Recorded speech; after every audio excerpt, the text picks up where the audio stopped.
I was 25 when I found out my parents had spent my entire $80,000 inheritance on my sister's credit card debt. Not borrowed, not invested. Spent. All of it. Gone. Without a single conversation, signature, or warning. My name's Caleb, and I've always been the quiet one in the family. You know the type. Low maintenance. Kept my head down. Never caused a scene. I didn't get into trouble growing up. Didn't throw tantrums at the mall. Didn't demand the latest iPhone every year. And maybe that's why they thought I wouldn't notice. Or maybe they just assumed I'd take it like I always did, with silence. I grew up in a small town with two very different parents. My dad was a high school history teacher, stoic, stiff-lipped, always quoting presidents like they were scripture. My mom ran a part-time catering business out of our kitchen, but more often than not she was too busy managing everyone else's emotions to worry about her own. And then there was Sadie, my older sister by 3 years, and the undisputed queen of our household. Sadie could do no wrong. When she totaled her first car at 18 while texting, Dad called it an accident. When I cracked a window with a baseball at 12, it was reckless behavior. Sadie dropped out of college twice. I graduated early. Guess which one got the bigger graduation party? It wasn't like I hated her. Not at first. I just accepted our roles. She was the emotional one, the storm. I was the calm. I became good at disappearing, spending hours in the garage tinkering with old tech or riding my bike around the block, earbuds in, just trying to breathe without someone asking me to give more. I figured if I stayed out of the way long enough, one day they'd finally see me. Not just as Sadie's little brother or the easy one, but as a person with my own life. That life finally started coming together when I was 23. My grandfather passed away, my mom's dad, and left behind a modest estate. I was stunned when the lawyer called and said Grandpa had left me $80,000. I didn't even know he liked me that much. We weren't particularly close, but I always made a point to ask about his garden or his worst stories when we visited. Apparently that mattered more than I thought. The money was meant to help me buy my first house. That's what the note said, handwritten in Grandpa's shaky pen. For Caleb, so you can build something of your own. I didn't touch the money right away. I was still renting a tiny studio apartment and working a full-time IT support job downtown. I figured I'd save it until I found the right place. It was comforting just knowing it was there, this invisible foundation under my feet. I checked the account maybe once a month. Then, one day it was gone. It happened on a gray Tuesday in April. I remember because I was on lunch break, half listening to a podcast while checking my bank balance. I blinked at the screen, refreshed the page 3 times, and then just stared. $138.74. That was it. I called the bank in a panic, thinking it had to be a mistake. Fraud, maybe. Some kind of system error. But after a long chain of transfers and on-hold music, I got my answer. The funds were legally withdrawn by the co-signatory, the rep explained flatly. Co-signatory? I asked, my voice hollow. Yes. The account was set up as a custodial trust under your parents' name until you turned 25. My birthday had been 2 weeks ago. I had just turned 25. I hung up without another word and sat there staring at the wall of the break room like someone had cut the floor out from under me. My chest felt tight. Not like I was going to cry, more like I was going to throw up. I called my mom first, and she answered like everything was completely normal. Hi, honey. How's work? Where's the money? I asked, skipping the small talk. There was a pause. A long one. And then, her voice changed. Caleb, please don't be dramatic. We needed it for Sadie. I swear to you. I didn't say anything for a full 10 seconds. I just stood there gripping the phone so tightly my knuckles turned white. What do you mean needed it for Sadie? She was drowning in debt. Caleb, she said, with this wounded tone, like I had somehow hurt her. Credit cards, student loans. Her car was going to be repossessed. And you thought my inheritance was the solution? Don't raise your voice, she snapped, like I was a child again. I wasn't yelling. I wasn't even angry yet.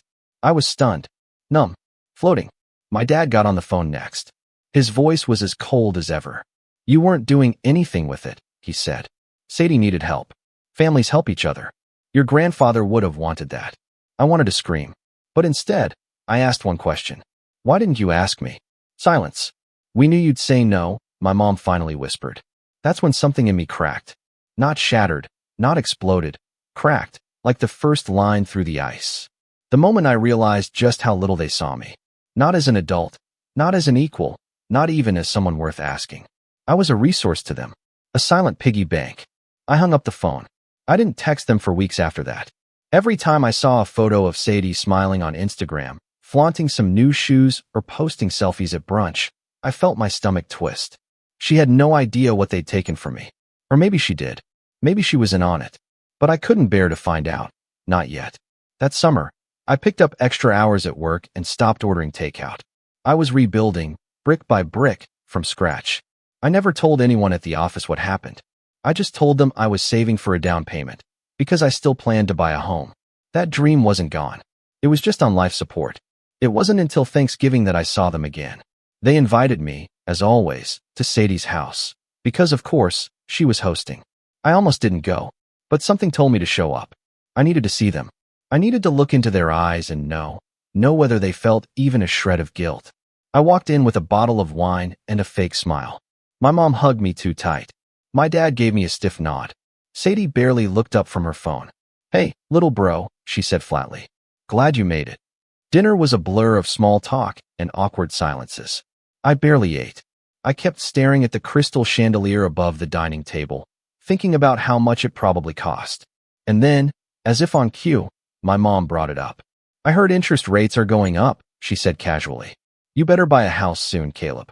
I nearly choked on my water. "Yeah," I said quietly. "If only I had the money." Sadie laughed like she didn't catch the tone. My dad just cleared his throat. "Well," he muttered, "you can always move back home if you need to." I didn't reply. I just stared at my plate while my blood simmered under my skin. That was the first real crack. The first shift in how I saw them. Not as flawed people, but as takers, manipulators, people who only saw what I could give them and never what they'd taken. I didn't know it yet, but that night was the beginning of the end. If Thanksgiving was the first crack, then Christmas was the earthquake. I didn't go in expecting a hallmark moment. After what happened with the inheritance, my trust in my parents and sister was hanging by a thread, frayed, fragile, and one pull away from snapping. But I still showed up, hoping maybe, someone would bring it up. A simple "I'm sorry" would have gone a long way. An acknowledgement. Anything. I drove up to Sadie's house in a car that rattled every time I went over 60. She lived in the suburbs now, in one of those new cookie-cutter developments where every house had a different shade of beige and a Lexus in the driveway. I parked around the corner to make room for guests more important, as my dad had once passive-aggressively joked during a barbecue last summer. Sadie greeted me at the door in a red dress and matching heels. She looked like someone who hadn't known struggle in years. Her smile was wide, a little too wide, the kind that doesn't quite reach the eyes. "Caleb," she sang. "About time. We were starting to wonder if you bailed." I glanced at my watch. "I'm 10 minutes early." She laughed like it was a joke, even though it wasn't. Then she turned and walked back inside without another word. The house was packed, extended family friends, co-workers of my parents, even a neighbor or two. I recognized a few faces from childhood Thanksgivings, older now, rounder, grayer. My parents were already deep in conversation with someone I didn't recognize. My dad saw me and gave the universal dad nod. My mom waved, distracted. No one said, "Hey, Caleb, how are you holding up?" No one asked about my job, my life, or even offered a drink. I drifted like a ghost between conversations, nibbling on a cracker and trying not to check my phone too much. Then I heard it, my name, from across the room. Loud, clear, from Sadie. "Caleb doesn't mind," she was saying. "He's always been the quiet one. Easygoing. That's why Mom and Dad knew they could count on him with the money situation." Laughter. From multiple people. I felt it like a slap. I walked closer, and my stomach dropped as I realized what she was doing. Telling a story. About my inheritance. About my money. Like it was a funny family anecdote, not the betrayal that had gutted me. "Oh, come on," she said, grinning at the group. He wasn't using it. It was just sitting there. And I was, like, buried. 20 grand in credit card debt. My car was in the shop. Rent was late. "So Mom and Dad just did what they had to do," one of her friends chimed in. "Exactly," Sadie said, beaming. "It was a family decision." I stepped into the group, quietly, but the air changed immediately. Sadie blinked. "Oh, hey, Caleb." The others shifted uncomfortably. My mother swooped in, wine glass in hand. "Sweetheart, we were just telling the story. Don't be so sensitive. You mean the story where you took the money Grandpa left for me and gave it to Sadie like I didn't exist? A few people gasped. My dad's face turned to stone. Caleb, he warned. No, I'm curious, I said louder now. Why is it funny? That you stole from me? That you didn't even ask? That I found out because my bank balance hit the floor and I thought I was the victim of fraud? It wasn't stealing, Sadie muttered, her smile gone. It was helping. It was my money, I snapped. I was going to use it to buy a house, to build a future. Instead, I'm still renting a shoebox while you flaunt your new backsplash on Instagram. Don't be petty, my mom said. You've always been so good with money. We knew you'd land on your feet. That's when I lost it. Not yelling, not throwing things. I just laughed. A long, bitter, exhausted laugh that made everyone in the room fall quiet. You used my responsibility as an excuse to reward her recklessness. And you think I'm the one who should be grateful. I didn't stay for dinner. I left that night with something new in my chest, something sharper than disappointment. It wasn't just about the money anymore. It was about what it revealed. The pecking order. The fact that in my family's eyes, I would always be the fallback plan, the second thought, the spare key under the mat. Useful when needed, ignored when not. I spent the rest of the holiday alone in my apartment, microwaving leftovers from the grocery store and staring at the walls. And still, no apology. No text. Nothing. Then came the call. It was early February. Cold. Slushy snow caked the sidewalks, and I was battling a nasty flu when my phone buzzed. It was my mom. Hey, I croaked. Her voice was unusually tight. Caleb, we need to talk. I braced myself. What's wrong? We've run into some trouble. My pulse ticked up. What kind of trouble? Financial, she said. The mortgage is upside down. Your father's pension isn't covering what we thought it would, and the interest rates. Well, it's complicated. I stayed quiet, waiting. We're losing the house, she finally said. I didn't respond right away. I didn't know how to. 1,000 thoughts raced through my head. Memories of that living room.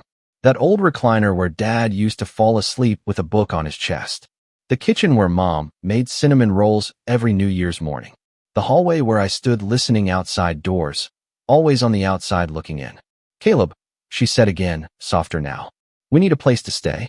Just for a while. There it was. You want to move in with me? Just until we get back on our feet. I looked around my apartment. It was barely big enough for one person, let alone 3. But even if I had a mansion, it wouldn't have mattered. You know I don't have the space, I said. We can make it work. It won't be forever. What about Sadie? I asked. Silence. She's not an option, Mom finally said. I could feel the unspoken words hanging in the air. Of course Sadie wasn't an option. She had her life. Her perfect house. Her excuses. Caleb, Mom said again, her voice almost breaking, we need you. And for the first time in my life, I realized I didn't need them. Not their approval. Not their scraps of affection. Not even their presence. I had spent most of my life bending to their needs, their expectations, their rules. But that moment, their desperation, their assumption that I'd just say yes, that's when something shifted in me completely. I didn't give her an answer right away. I told her I'd think about it. I hung up and stared at my phone, and for the first time in years, I started planning. Not how to save them, how to show them, to remind them what they had taught me, that actions have consequences, that some doors, once closed, don't reopen, and that sometimes the quiet ones remember everything. But that turning point, it didn't come until the rain, until the knock on my door, until the moment I stepped outside, saw them drenched and shivering, and made a single phone call. After that call in February, I didn't hear from them for a while. 2, maybe 3 weeks. Long enough for the silence to settle in like dust. I thought maybe they were figuring things out. Maybe they'd stay with a cousin or finally lean on Sadie, the favorite. But when my phone buzzed again in March and I saw Mom flashing on the screen, I knew the silence had only been a prelude. This time, she didn't ask. She told, we've sold most of the furniture. Just keeping the essentials. Your father's truck broke down last week. We're thinking of driving up next Friday. Hope that works. No question. No, do you have space? Just the assumption that I'd rearrange my life around theirs, like I always had. I didn't respond. Not right away. I needed time, not just to process, but to prepare. Because something had shifted in me after that Christmas. After the inheritance. After the phone call where they admitted they'd never even considered asking me first. I wasn't just their backup plan anymore. I was their last resort. And I didn't want to be either. That night, I opened my laptop and started something I hadn't done in years. I applied for a new job. I'd been in IT support since college. Same company, same beige cubicle, same tired scripts, and have you tried turning it off and on again? But I had skills. I wasn't flashy, but I was smart. I knew systems, automation, data architecture. So I poured myself into it. I worked during the day, then spent my evenings taking online certifications, cloud infrastructure, DevOps pipelines, Python scripting. It wasn't glamorous, but it was a way out. I gave myself a 6-month plan. Not to escape them, to reclaim myself. The first rejection came fast. Then another. And another. But each time I improved, sharpened my resume, rewrote my cover letters, redid my portfolio. I stopped scrolling social media. I stopped waiting for texts that would never come. I started sleeping better. Some nights, I'd walk the city just to breathe. Headphones in, hoodie up, invisible in the crowd. I'd pass by real estate signs, bars full of laughter, couples arguing on street corners, and I'd feel nothing. Not envy, not sadness, just distance. Like I was on the edge of something bigger than I could see yet. In April, I got a call from a startup. They were looking for a back-end engineer, someone who could build and optimize internal tools. I did a take-home project, nailed the interview, and got the offer a week later. It paid 60% more than my old job. Remote. Full benefits. Stock options. I took it without hesitation. With my new income, I finally started saving again. Not for a house, not yet. For security. For leverage. For the version of myself that didn't flinch every time my mom's name appeared on my caller ID. Meanwhile, the updates trickled in. Sadie texted me once, some vague, "Hey, Mom and Dad said you're being distant. Hope everything's okay." I didn't respond. They hadn't shown up yet, and I knew they were waiting for me to fold. To make the offer. To be the good son. I never did. Instead, I started looking at apartments. I moved in June. A 2-bedroom this time. Still modest, still simple, but mine. High ceilings. Big windows. Quiet neighbors. A kitchen I actually wanted to cook in. I signed the lease, hired movers, and didn't tell my parents. I left no forwarding address. I switched my number to a new line and only gave it to friends I trusted. I disappeared. That summer was the first time I felt free. Not happy necessarily. Not healed, but unburdened. There were no more Sunday guilt texts. No awkward family dinners. No passive-aggressive, just checking in, messages with underlying expectations. Just silence. And for the first time in my life, I found peace in it. I started running. Not for fitness, though that came too, but to clear my head. To hear my own breathing. To remember that I was alive. I'd run down the river path at sunset, earbuds filled with ambient music, letting the tension drip out of me with every step. It became a kind of ritual. My reset. By September, I'd been promoted.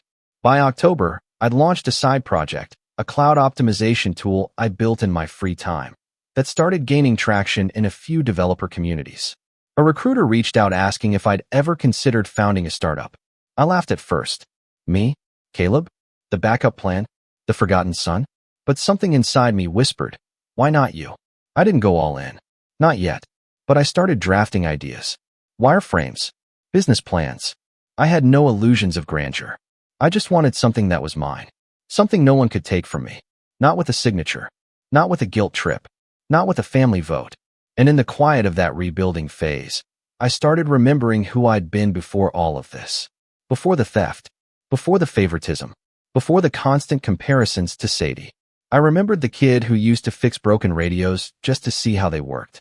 The teenager who once coded an entire website in Notepad. The college student who got a scholarship and never asked his parents for a dime because he didn't want to be a burden. I wasn't a burden. I never had been. They just needed me to believe I was so they could justify the way they treated me. That realization hit me like a freight train. One morning in November, I was sipping coffee on my balcony when my new phone, buzzed. A number I didn't recognize. I hesitated before answering. Hello. There was silence. Then a voice I hadn't heard in almost a year. Caleb. It was my father. I said nothing. Look, I know things have been tense. And I know we might have made some mistakes. Might have. I said flatly. He sighed. We're in town.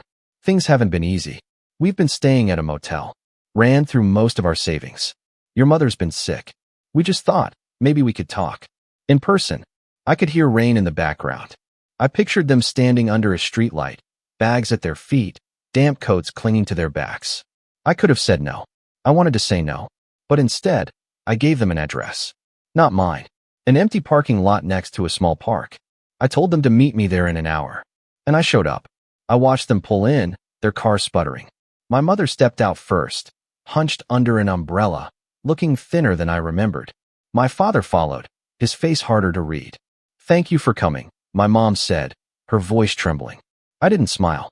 "I'm not here to offer you a room," I said. Her lips parted, stunned. My dad's jaw clenched. "We're your parents," he said. "I was your son," I replied. "Until you made me an ATM." It started raining harder. "Caleb," my mom tried again, her voice cracking. "I'm making a call," I said, pulling out my phone. "To who?" she asked, panic creeping in. I didn't answer. I walked a few feet away, turned my back to them, and dialed. That moment, the silence behind me, the rain soaking into my hoodie, the cold air biting my fingers, that was the moment everything crystallized. This wasn't revenge. This was justice. This was the culmination of years of being overlooked, used, and discarded. My fingers hovered over the screen for a moment before I pressed call. I wasn't dialing the police, and I wasn't calling an Uber. I was calling someone else. Someone who had been waiting for this just as long as I had, if not longer. "Hey," I said, voice calm despite the storm behind me. "They're here, in the lot, just like we expected." There was a pause on the other end. Then, "I'll be there in 10. I hung up. Behind me, I could feel them staring. My parents, drenched, desperate, and now, uneasy. My mom called out first. "Caleb, who was that?" I didn't answer. I turned, looked them both in the eyes, and said, "Someone who remembers what you did." And then I walked away, leaving them standing in the rain like I had stood in their silence all those years. Because this was no longer about money. This was about respect, dignity, accountability. And it was time they felt what it was like to lose control. 3 months earlier, I started planning. It began the night I moved into my new place. I stood in my empty kitchen, flipping a cold beer in one hand, laptop open on the counter, when an email popped up from someone I hadn't spoken to since college. Jacob. He had been my roommate for 2 years back, when we were broke students trying to turn side gigs into salaries. We bonded over cheap ramen and crashed servers. But after graduation, we went our separate ways. I took a job. He took a risk. Started his own firm. Consulting, then app development, and now, property tech. I'd messaged him earlier that week, just to reconnect. And now here he was, offering to meet up. "You ever think about going in on something real?" he asked when we finally met up at a downtown cafe. "What do you mean?" "I mean property. Land. Development. Tech's good, but it's all built on sand. Real estate. That's rock. I've got investors. Partners. But I need someone who knows back-end infrastructure, automation, databases. I remember you had a knack for clean systems." I told him I'd think about it. And I did. For weeks. Not because I needed the money, but because I needed something bigger. A new identity. A legacy that wasn't just about surviving betrayal, but about building something stronger in its place. That's when I started sketching the framework. Not just for the software, but for the revenge. I didn't want to humiliate my parents. I wanted to outgrow them. I wanted to become someone who didn't need them, didn't chase their love, didn't crave their praise. But that didn't mean I wouldn't expose the truth. Because behind every betrayal, there's a pattern. And if I could prove the pattern, not just to myself, but to the people around them, I could take away the one thing they still held on to. Their reputation. I began quietly. First, I reached out to my grandfather's estate lawyer, the same one who had handled the inheritance. I asked if there had been any documentation, any clause, that specifically restricted the funds for my personal use. There had been. The letter my grandfather wrote had been more than sentimental. It was attached to the trust itself. This money is to be held for Caleb's first home, and only to be released to him upon his 25th birthday. That clause meant my parents hadn't just made a selfish decision. They had committed breach of trust. Technically, the lawyers said, you have grounds for legal action, but it's going to come down to whether you want to go after them in court. Emotionally, financially, it's a big fight. I didn't answer right away. I wasn't sure if I wanted a courtroom battle. That wasn't the revenge I wanted. I wanted a public undoing. A reckoning. Not with handcuffs, but with consequences. So I made a new plan. Every Sunday that summer, I met up with Jacob. We started working on the property platform together, a site that streamlined land auctions, investment portfolios, and historical deed data. I helped design the backend and automate data pulls from public databases. While I worked, I searched. And then, one Sunday in late August, I found something. My parents hadn't just lost their house because of poor money management. They had leveraged it against Sadie's business. A boutique fashion startup she'd launched 2 years ago. The one with the fancy Instagram and zero actual profits. My parents had co-signed a loan to help her open a second location. And when it flopped, because she didn't pay taxes, didn't understand payroll, didn't even track inventory, the bank foreclosed on their house. I pulled the public filings. Everything was there. The lien, the bank letters, the auction date. They weren't victims of the economy. They were victims of their own favoritism. And I had the proof.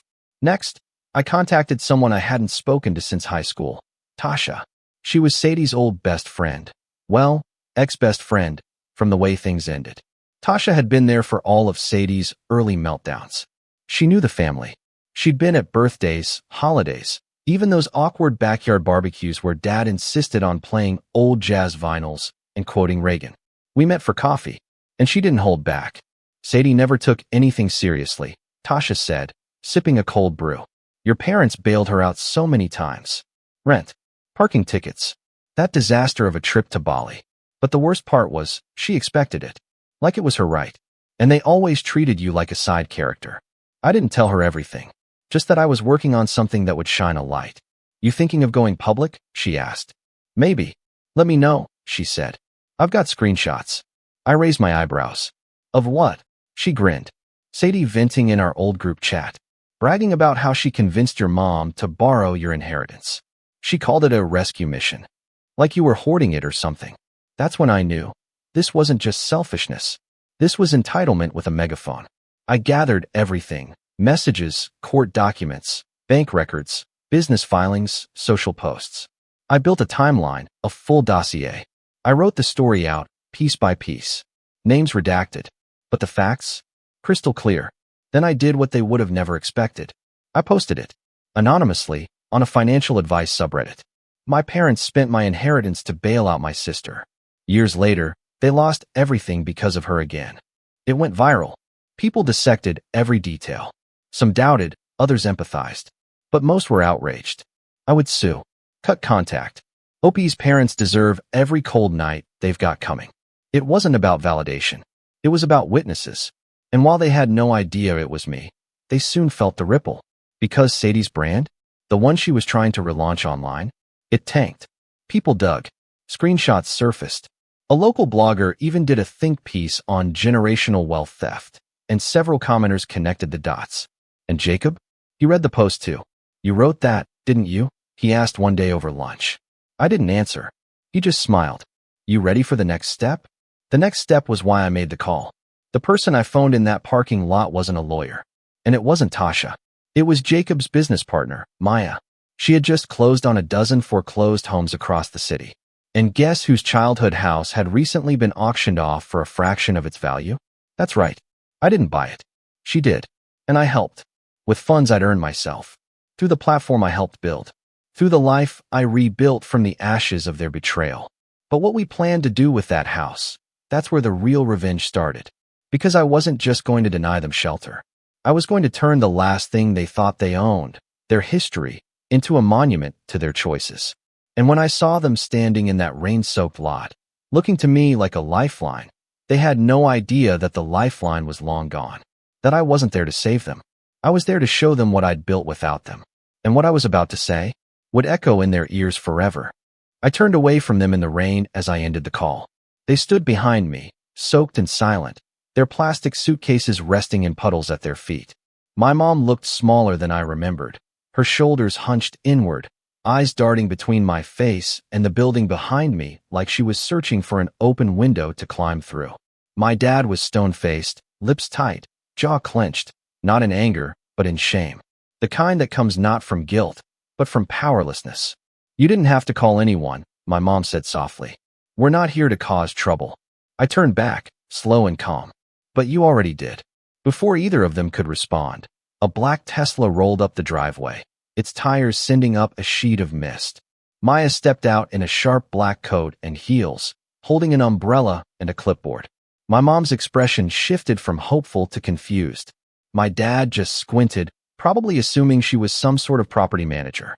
Maya walked up to me, offered a polite nod, then turned to them. "Mr. and Mrs. Archer?" she said. "Yes," my dad answered hesitantly. "My name is Maya Calderon. I'm the managing director of Axis Living, the property group that recently acquired 412 Bentwood Avenue." Their faces fell. "You bought our house?" my mom whispered. "Correct," Maya said, without even blinking. "It was acquired via foreclosure auction 3 months ago and is currently undergoing renovation for a new use." "But that was our house." "Was," Maya said firmly. "It's now part of a community housing project we're building for displaced veterans. The property is being repurposed into a support home and mentorship center." I stepped forward. "I helped design the program," I added. "Every room is being converted into living quarters, study spaces, or therapy offices. The garage is becoming a workshop for career training." My dad looked like someone had punched him in the stomach. "You're turning our house into a what?" "A shelter." "No," I said. "Into something useful." They didn't say anything. The rain dripped steadily from my dad's sleeves. My mom's lips trembled. "We came to you because we had nowhere else to go," she finally said. "And I gave you what you gave me," I replied. Silence. "That's not fair," she said. "Neither was spending my $80,000 inheritance on Sadie and never telling me. Neither was laughing about it at Christmas like it was some joke. Neither was acting like I owed you loyalty after you treated me like the spare part of this family." My dad opened his mouth, then closed it again. Maya checked her watch. "We have a contractor coming in 15 minutes. If you're not off the property, I'll have to call security." They didn't move. "Don't do this," my mom pleaded. "We're still your parents." I let out a slow breath, then nodded. "You are. And I'm still your son. The one you never really saw. The one you only turned to when you had nothing left." Then I reached into my coat pocket and handed them an envelope. My mom took it with trembling hands and opened it. Inside was a cashier's check, $5,000. "It's not a home," I said, "but it's enough for a hotel and a bus ticket. I'm giving you this not because I owe you anything, but because I'm not like you."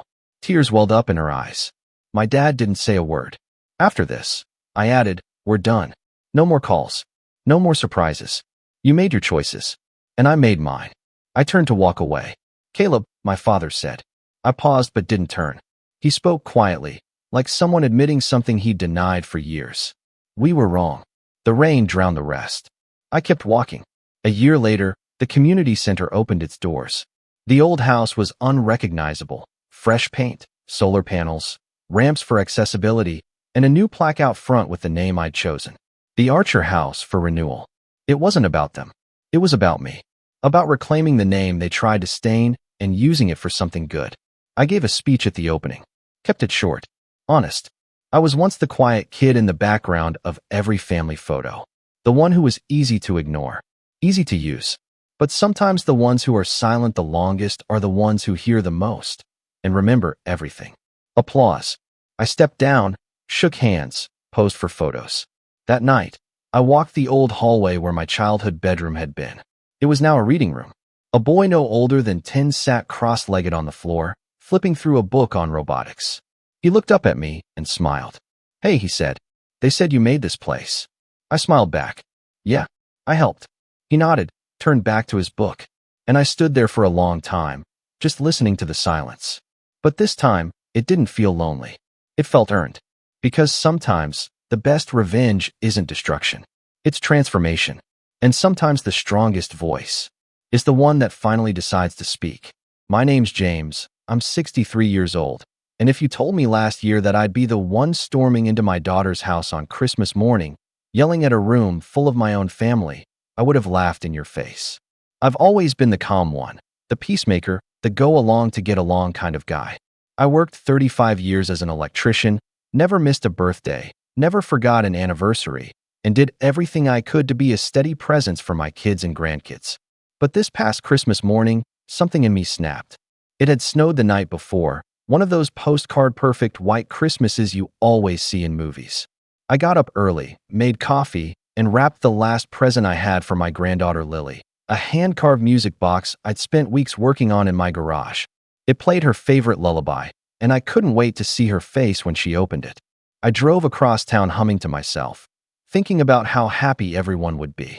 But when I pulled into my daughter Megan's driveway, the scene in front of me didn't match the warm family Christmas I'd pictured. Lily was sitting on the front porch steps, in the snow, wearing her little red coat and sparkly boots. She was hugging her knees and sobbing so hard her shoulders shook. I jumped out of the car and ran to her. "Sweetheart, what are you doing out here? You'll freeze." She just buried her face into my chest and whispered, "Mom said I can't come in until they finish opening gifts." I froze. For a moment, I thought I'd misheard her. Megan had always been difficult, but keeping her own daughter outside on Christmas morning? That was a new low. I could hear the sound of laughter and paper ripping from inside the house. Through the window, I caught a glimpse of the living room. My son-in-law passing out gifts, my other grandkids tearing into boxes, Megan smiling with a mug of cocoa in hand. It looked like something off a Christmas card, except for the fact that Lily, the youngest of the bunch, was outside shivering. My first instinct was to knock calmly and ask what was going on. But as I stood there holding Lily, feeling her tiny hands freezing through her mittens, something inside me hardened. I opened the door without knocking.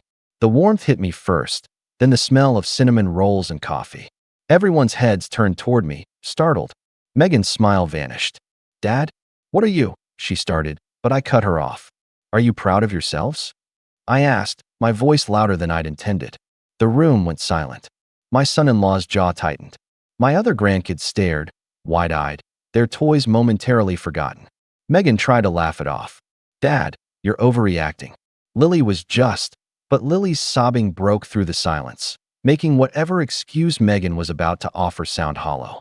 I set Lily down on the couch and wrapped her in a blanket that was draped over the armrest. "She's been outside in the snow," I said, my voice quieter now, but shaking with anger, "while you all sat here opening presents." Megan rolled her eyes. She was throwing a tantrum. I told her she could come back when she calmed down. I could feel my blood pressure rising. "Lily? A tantrum? She's the most gentle, soft-spoken kid I've ever known." I turned to my son-in-law. "And you thought this was okay?" He just shrugged and said, "We're trying to teach her boundaries." Boundaries. That word rattled around in my head like a loose screw. When I was a kid, boundaries meant you didn't talk back to your parents. When I raised Megan and her brother, it meant giving them a safe home and teaching them right from wrong. It did not mean punishing a 6-year-old by making her sit outside alone on Christmas morning. I could feel years of swallowed frustration bubbling up. Every time Megan had made a cutting remark about how I raised her, every time she rolled her eyes when I gave Lily an extra cookie or stayed too long at family dinner. I had kept quiet for years to keep the peace. But not today. Boundaries, I repeated, my voice low but firm. "Do you think this is teaching her anything except that her family doesn't want her around?" Megan's face flushed. "Dad, don't make a scene. It's Christmas." That almost made me laugh. A scene?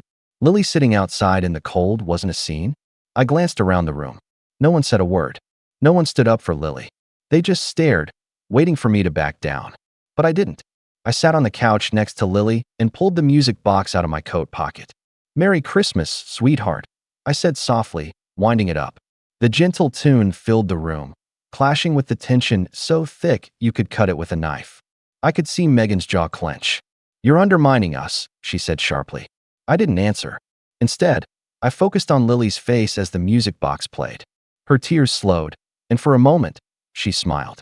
That smile was the only thing that kept me from shouting right then and there. But deep down, something had shifted in me. This wasn't just about one morning.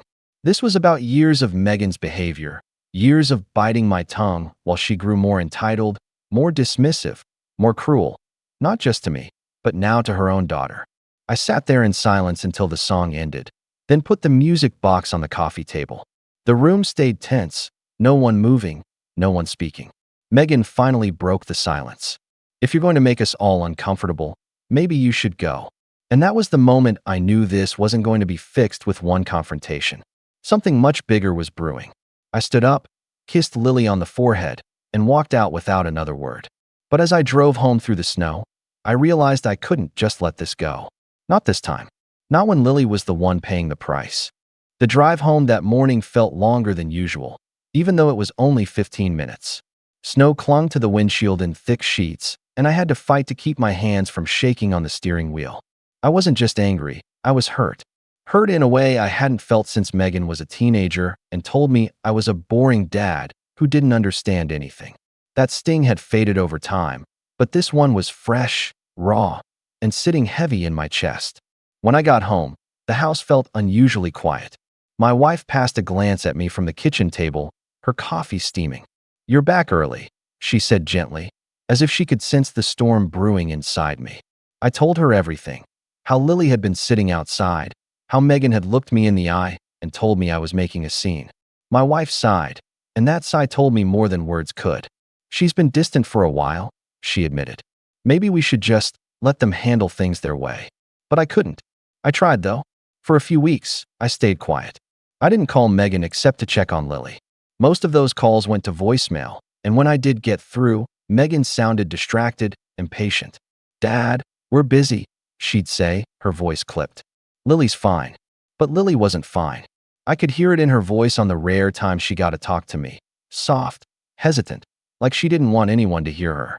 One afternoon in January, I dropped by unannounced again, just to bring Lily a set of paints I'd picked up for her. I stood at the door with the bag in my hand and heard Megan before she even opened it. "Dad, you can't just show up like this. We have rules." I asked if I could at least say hi to Lily. She hesitated before finally letting me in. Lily was sitting on the floor in the living room, coloring quietly while her older cousins played a video game on the big TV. When she saw me, her face lit up and then immediately dimmed when Megan said, "Don't get too excited. Grandpa can't stay long." I stayed just long enough to hand her the paints and watch her eyes sparkle. As I left, I heard Megan mutter under her breath, "Great, now she's going to make a mess with those." That was the moment I realized something was off. It wasn't just strict parenting. It was something colder, calculated. In February, it got worse. My wife and I had invited the whole family over for Sunday dinner, like we'd done for decades. Everyone came, but the atmosphere felt strained. Megan spent most of the night scrolling on her phone, only half listening when Lily tried to tell her about school. At one point, Lily spilled a glass of water by accident. It wasn't much, just a little puddle on the table, but Megan's reaction was explosive. "Lily, go sit in the other room until we finish eating." I couldn't help myself. "Megan, it was an accident. She's 6. She needs to learn consequences." Megan snapped, not even looking at me. Something about the way Lily quietly stood up and shuffled into the next room with her head down made my chest ache. After dinner, I found her sitting on the couch, tracing shapes on her knees with her finger. "Are you okay, sweetheart?" I asked. She nodded, but her eyes were glassy. "Mom says I ruined dinner," she whispered. That night, I didn't sleep. I sat in my recliner replaying the entire evening over and over again, wondering where I had gone wrong as a father. Megan wasn't raised this way. She wasn't raised to be cruel or to treat her child like an inconvenience. By March, the distance between us had widened into a canyon. Megan stopped answering my calls altogether. The only updates I got about Lily came from social media posts. Pictures of family outings where Lily was either absent or sitting off to the side, looking small and forgotten. I sent Megan a message asking if everything was all right. The reply came hours later, just 3 words: "We're doing fine." It wasn't until Easter that things came to a head again. My wife and I had organized an egg hunt in the backyard for all the grandkids. The others squealed with excitement, darting across the grass, but Lily hung back near the porch steps, looking like she wanted to disappear. When I crouched down next to her and asked why she wasn't playing, she said quietly, "Mom told me not to get dirty this time." That did it. I stood up and found Megan near the picnic table. "She's a kid," I said firmly. "She should be allowed to run around and play like the others." Megan barely looked up from her phone. "Dad, we're trying to teach her discipline. You always undermine us." "Discipline?" I asked. "Or control?" Her head snapped up at that, eyes narrowing. "You don't get to tell me how to raise my child. Maybe if you had done a better job raising me, I wouldn't have to work so hard correcting your mistakes." The words hit me like a punch to the gut. For a moment, I couldn't breathe. All the years of putting her through school, buying her first car, helping her through her divorce, all of it was dismissed in one cruel sentence. I walked away before I said something I couldn't take back, but my hands were trembling. Later that night, I found Lily sitting alone in the den, playing quietly with a stuffed bunny. I sat next to her and asked, "Do you like living here, sweetheart?" She hesitated before nodding. "I like my room," she said softly. Then, after a pause, she added, "But I like when I'm at your house better. You don't get mad at me." My heart broke. I knew then that this wasn't just a rough patch. This was a pattern, one that was going to hurt Lily more and more as she grew older. And as much as I wanted to believe Megan would come around on her own, I was starting to see that she wouldn't. Not without something forcing her to take a long, hard look at herself. By May, Megan had cut off nearly all visits.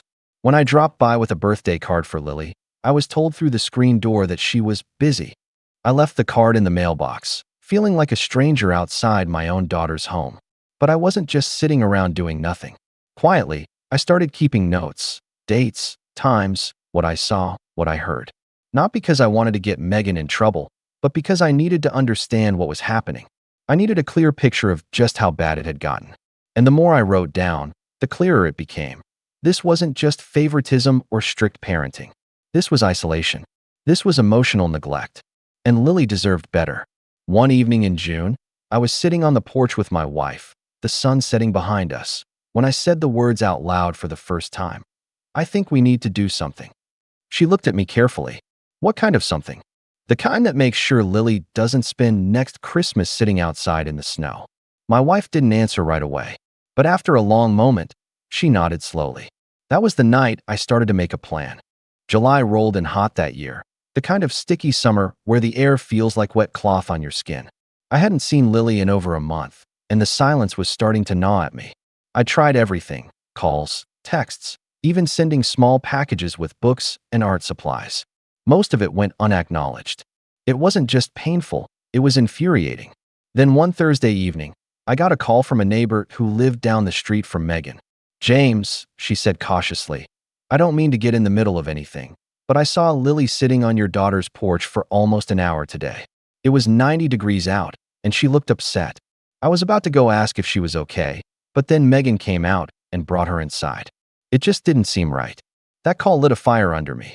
I drove over the next morning under the pretense of dropping off some fresh peaches from our garden. When I pulled up, I could hear shouting through the open kitchen window. Megan's voice, sharp and clipped. "You are not going to that sleepover, do you hear me? You don't deserve to go after the way you behaved yesterday." A smaller voice, Lily's, answered, trembling. "But it wasn't my fault. I just wanted to play." "Enough," Megan snapped. "Go to your room." I stood frozen by the car, my hand still on the door handle. Something inside me twisted. It wasn't unusual for parents to ground their kids, sure. But there was something in Megan's tone, hard, dismissive, almost cruel, that made my stomach turn. When I knocked, Megan opened the door and immediately frowned. "Dad, now's not a good time." "I just came to drop these off," I said, holding out the bag of peaches. I glanced past her shoulder, hoping to see Lily. "She's busy," Megan said curtly, taking the bag and moving to shut the door. "Busy doing what?" I asked before I could stop myself. "That's none of your business," she shot back.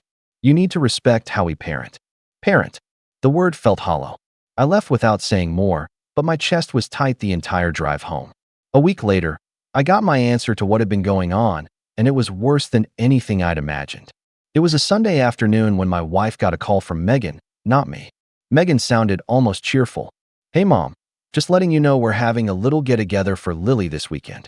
We're calling it a reset party." "Eh, what?" my wife asked, confused. Megan laughed. "It's like a way to reward the other kids and show Lily how to behave better. She's been acting out. We want her to see what happens when she doesn't listen." I was standing across the room, listening. Every word made my jaw clench tighter. Rewarding the other kids to show Lily how to behave. That wasn't parenting. That was humiliation dressed up as discipline. "Can we come?" my wife asked cautiously. There was a pause, then Megan said, "Actually, no.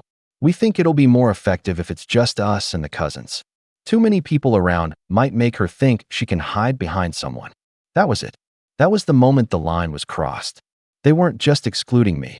They were isolating Lily intentionally, turning a family gathering into a punishment ritual. I didn't sleep that night. I lay awake staring at the ceiling, thinking about the girl who used to run across my lawn barefoot, giggling, asking me to push her on the swing one more time before dinner. That little girl was being treated like a problem to be fixed instead of a child who needed love. The party was set for Saturday. I didn't tell Megan I was coming. I just showed up. When I pulled up, there were balloons on the mailbox and cars lined along the curb. I could hear music and laughter from the backyard. Through the fence, I saw the cousins running around with water guns, shrieking with joy. In the middle of it all, there was a table stacked with presents and cupcakes. But Lily wasn't there. I walked around to the side gate and peeked through the slats. There she was, sitting on the steps by the garage, away from the others, her little dress damp with sweat and dirt. There was a paper plate on the step next to her with a single cookie on it, untouched. That was all I needed to see. I went through the gate without knocking this time. The laughter faded as I stepped into the yard. Megan's face turned pale. "Dad, you can't just. Where's Lily's seat at the table?" I asked, my voice calm but carrying across the yard. "She doesn't have one," Megan said, her tone defensive. "This is for the other kids. She's learning." "Learning what?" I interrupted, my voice rising despite myself. "Learning that her family thinks she's unworthy? Learning that she has to sit apart like she doesn't exist." The other adults shifted uncomfortably. My son-in-law stood up. "James, you're out of line. This is our house, and we will handle our child the way we see fit." I took a step closer, my hands shaking but my voice steady now. "Your child is sitting alone on the ground while the rest of you celebrate. That's not discipline. That's cruelty." Lily looked up at me with wide eyes. "Grandpa," she whispered, and that broke me. I picked her up, right there in front of everyone, and said, "You're coming with me." Megan stepped forward, blocking my path. "If you take her, don't bother coming back." Her words hit me like a slap, but I didn't stop. I carried Lily out through the gate, put her in my truck, and drove away while Megan shouted after me. When we got to my house, I gave Lily a bath, made her some macaroni and cheese, and let her pick a movie. She fell asleep on the couch halfway through. I just sat there staring at her, realizing how small she looked under the blanket. My phone buzzed around 9 that night. It was a string of angry texts from Megan. "You had no right. You undermined us again. You're never seeing her without supervision again." And then the one that stopped me cold. "If you think you can raise her better, go ahead and try. But you'll never win. She's our kid." That last line was the one that did it. It was no longer just about me being excluded.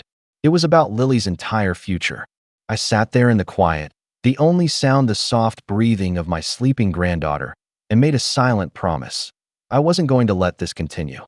Whatever it took, whatever lines I had to cross, I was going to make sure Lily never felt this small again. And that was the night the plan that had only been half formed in my mind became something real, something sharp and deliberate. The next morning, the storm hit. Not the weather, the fallout. I woke up to my phone buzzing nonstop. Missed calls, voicemails, messages. Megan, my son-in-law, even a couple of my extended relatives. The first voicemail was Megan's voice, shaking with fury. "You had no right to humiliate us like that in front of everyone. Bring Lily back now, or we'll call the police." I didn't answer. I just sat at the kitchen table, staring at my coffee as it went cold. Lily was still asleep on the couch, her small frame curled up under a blanket, holding the stuffed bunny I dug out of the closet for her the night before. She looked peaceful, more peaceful than I'd seen her in months. By mid-morning, Megan showed up at my door. She didn't knock. She pounded. My wife answered before I could stop her. "Where is she?" Megan demanded, her voice sharp enough to cut glass. "She's resting," my wife said evenly. "This is kidnapping," Megan snapped. "You think you can just swoop in and take her whenever you feel like it?" I stepped into the doorway then, my heart pounding. "I took her because you left her sitting alone in the heat while you threw a party around her," I said, my voice calm but hard. "That was discipline," Megan shot back. "You made a scene. You embarrassed us in front of everyone. And now you're trying to turn her against us." The argument escalated fast. My wife tried to mediate, but neither of us was in the mood to compromise. Eventually, Megan grabbed Lily's backpack and said, "We're leaving.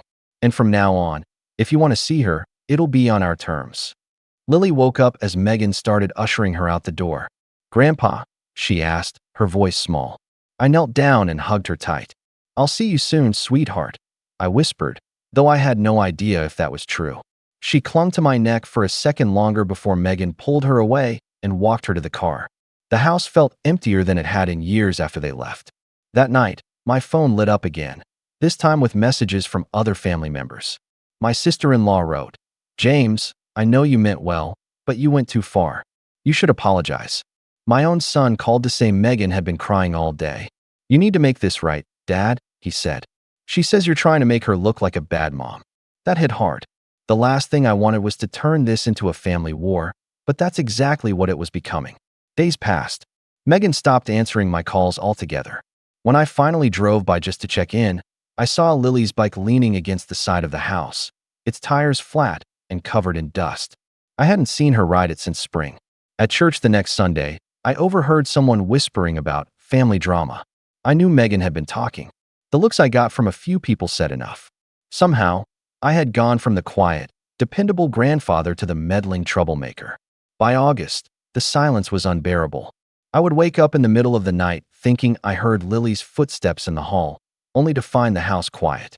I kept her drawings on the fridge, her favorite blanket folded neatly on the couch, waiting for the next time she'd come over, though deep down, I was starting to wonder if that next time would ever come. The worst was Lily's birthday. I mailed her a present, a set of watercolor paints and a card, a week early to make sure it got there.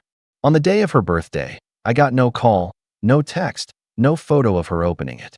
I found out later through a neighbor's Facebook post that Megan had thrown a birthday party and invited everyone except me and my wife.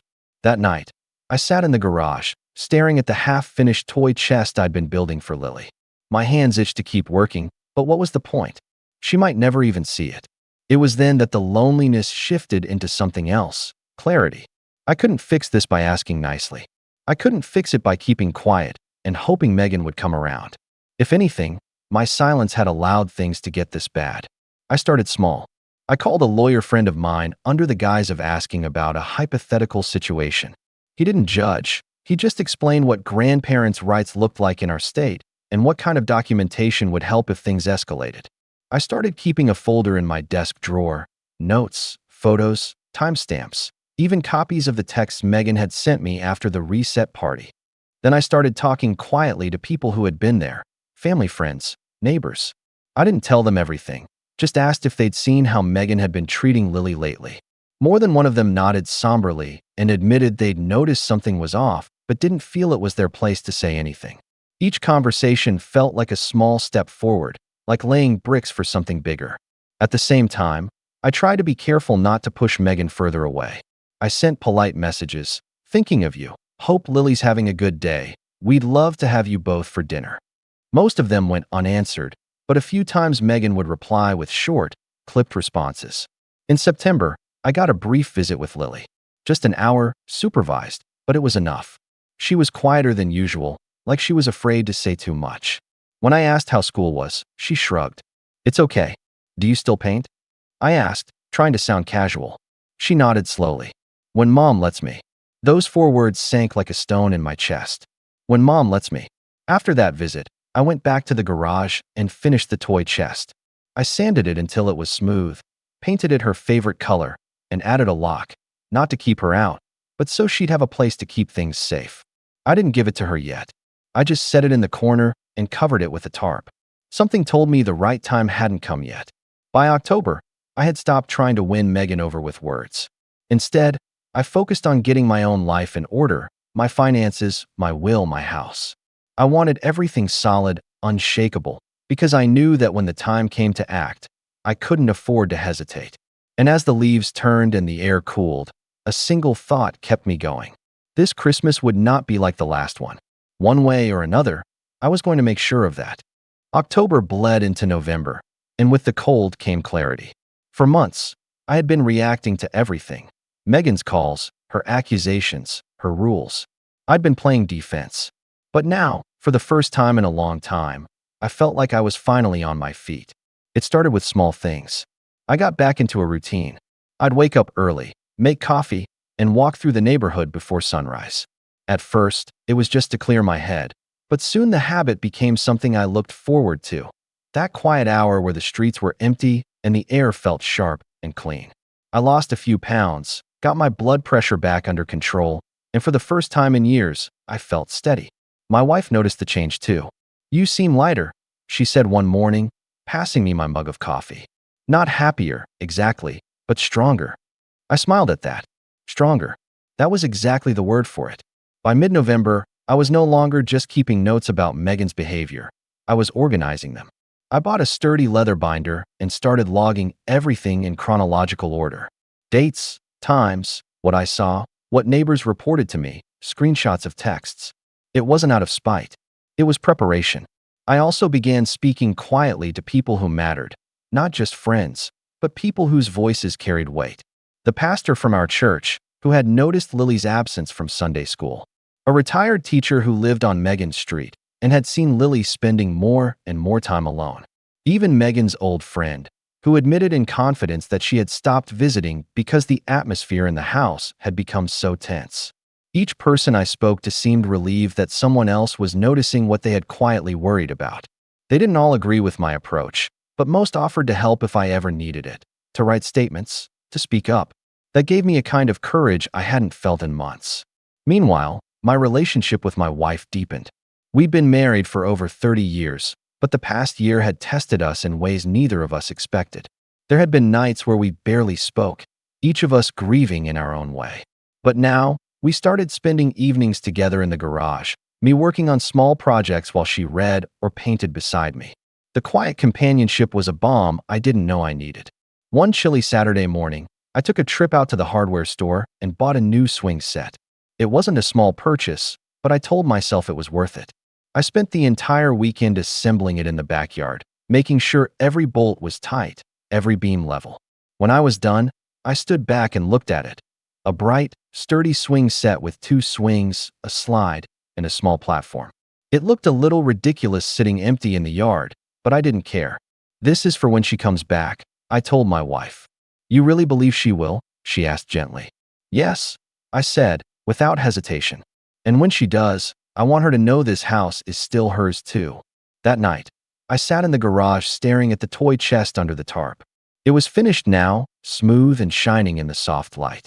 I ran my hand over the lid and imagined Lily filling it with her favorite books, her paints, her little treasures. That image kept me going. December crept closer, and with it came an unexpected opportunity. I got a call from a local youth program I'd donated to a few years back. They were running a winter art program for kids and needed volunteers. I hesitated at first. Would Megan see this as me overstepping? But then I thought about Lily, how much she had loved painting when she was allowed to do it. I signed up. The first Saturday I went, I felt a little out of place, a 63-year-old man surrounded by kids with paint-smeared hands. But within an hour, I was laughing with them, helping them mix colors, showing them how to sand wooden frames. It was healing in a way I hadn't expected. And every time I handed a finished project back to a smiling child, I thought of Lily. Meanwhile, I kept trying to maintain a thread of contact with her. I sent small letters, not texts, letters, with funny drawings in the margins and little stories about the birds that visited our feeder. Sometimes I'd get a letter back, just a few lines in her uneven handwriting. I miss you. I drew a picture of the swing set. Those letters were gold to me. I kept them all in the binder, tucked carefully in plastic sleeves. On the legal side, I had another meeting with my lawyer friend. This time it wasn't hypothetical. I laid everything out, the notes, the letters, the witness accounts.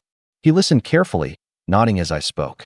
When I finished, he said, "You have a strong case if this ever goes to court, but you need to be patient and strategic. Don't force this before you're ready." Patience. That had never been my strong suit, but I understood what he meant. I didn't want to go to war unprepared.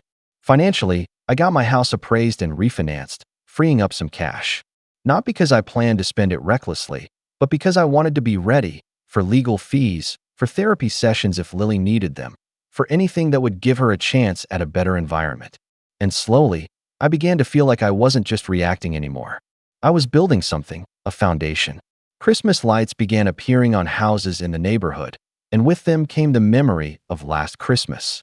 The image of Lily sitting on the porch steps, shivering in her red coat, was burned into my mind. But this year, I felt different. Last year, I had been blindsided, hurt, helpless. This year, I was steady. I had a plan. One evening, as I plugged in the lights on our own house, my wife came to stand beside me.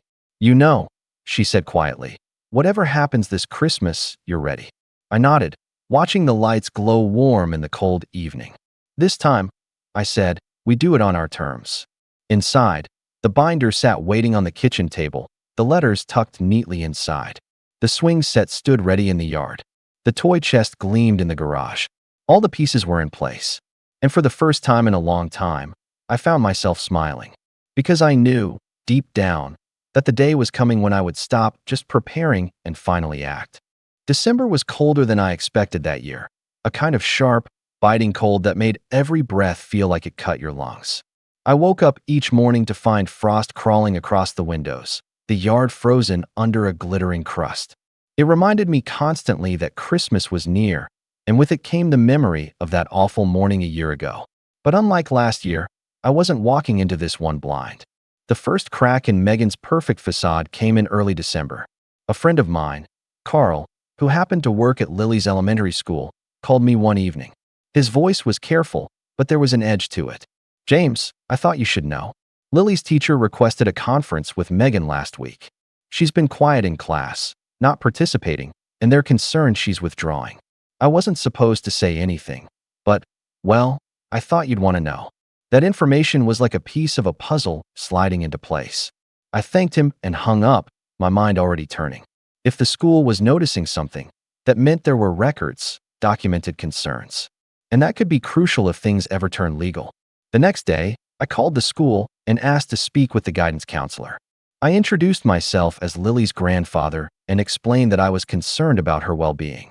The counselor was cautious, understandably, but after a long pause, she said, "Mr. Hayes, I can't share everything without parental consent, but I can tell you that we have made note of some behavioral changes and have encouraged her parents to consider counseling."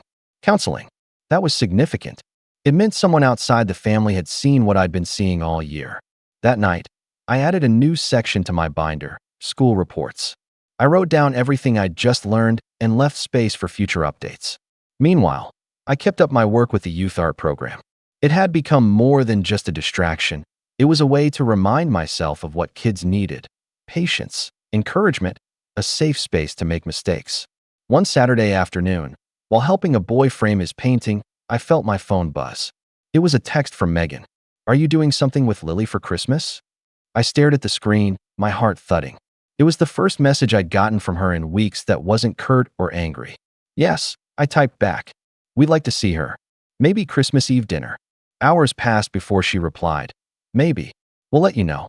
It wasn't much, but it was enough to tell me she was starting to let her guard down, if only slightly. Then came the moment that turned everything from preparation to action. It was the second weekend of December. I stopped by the hardware store for some last-minute supplies when I spotted Megan's car in the parking lot of the cafe next door.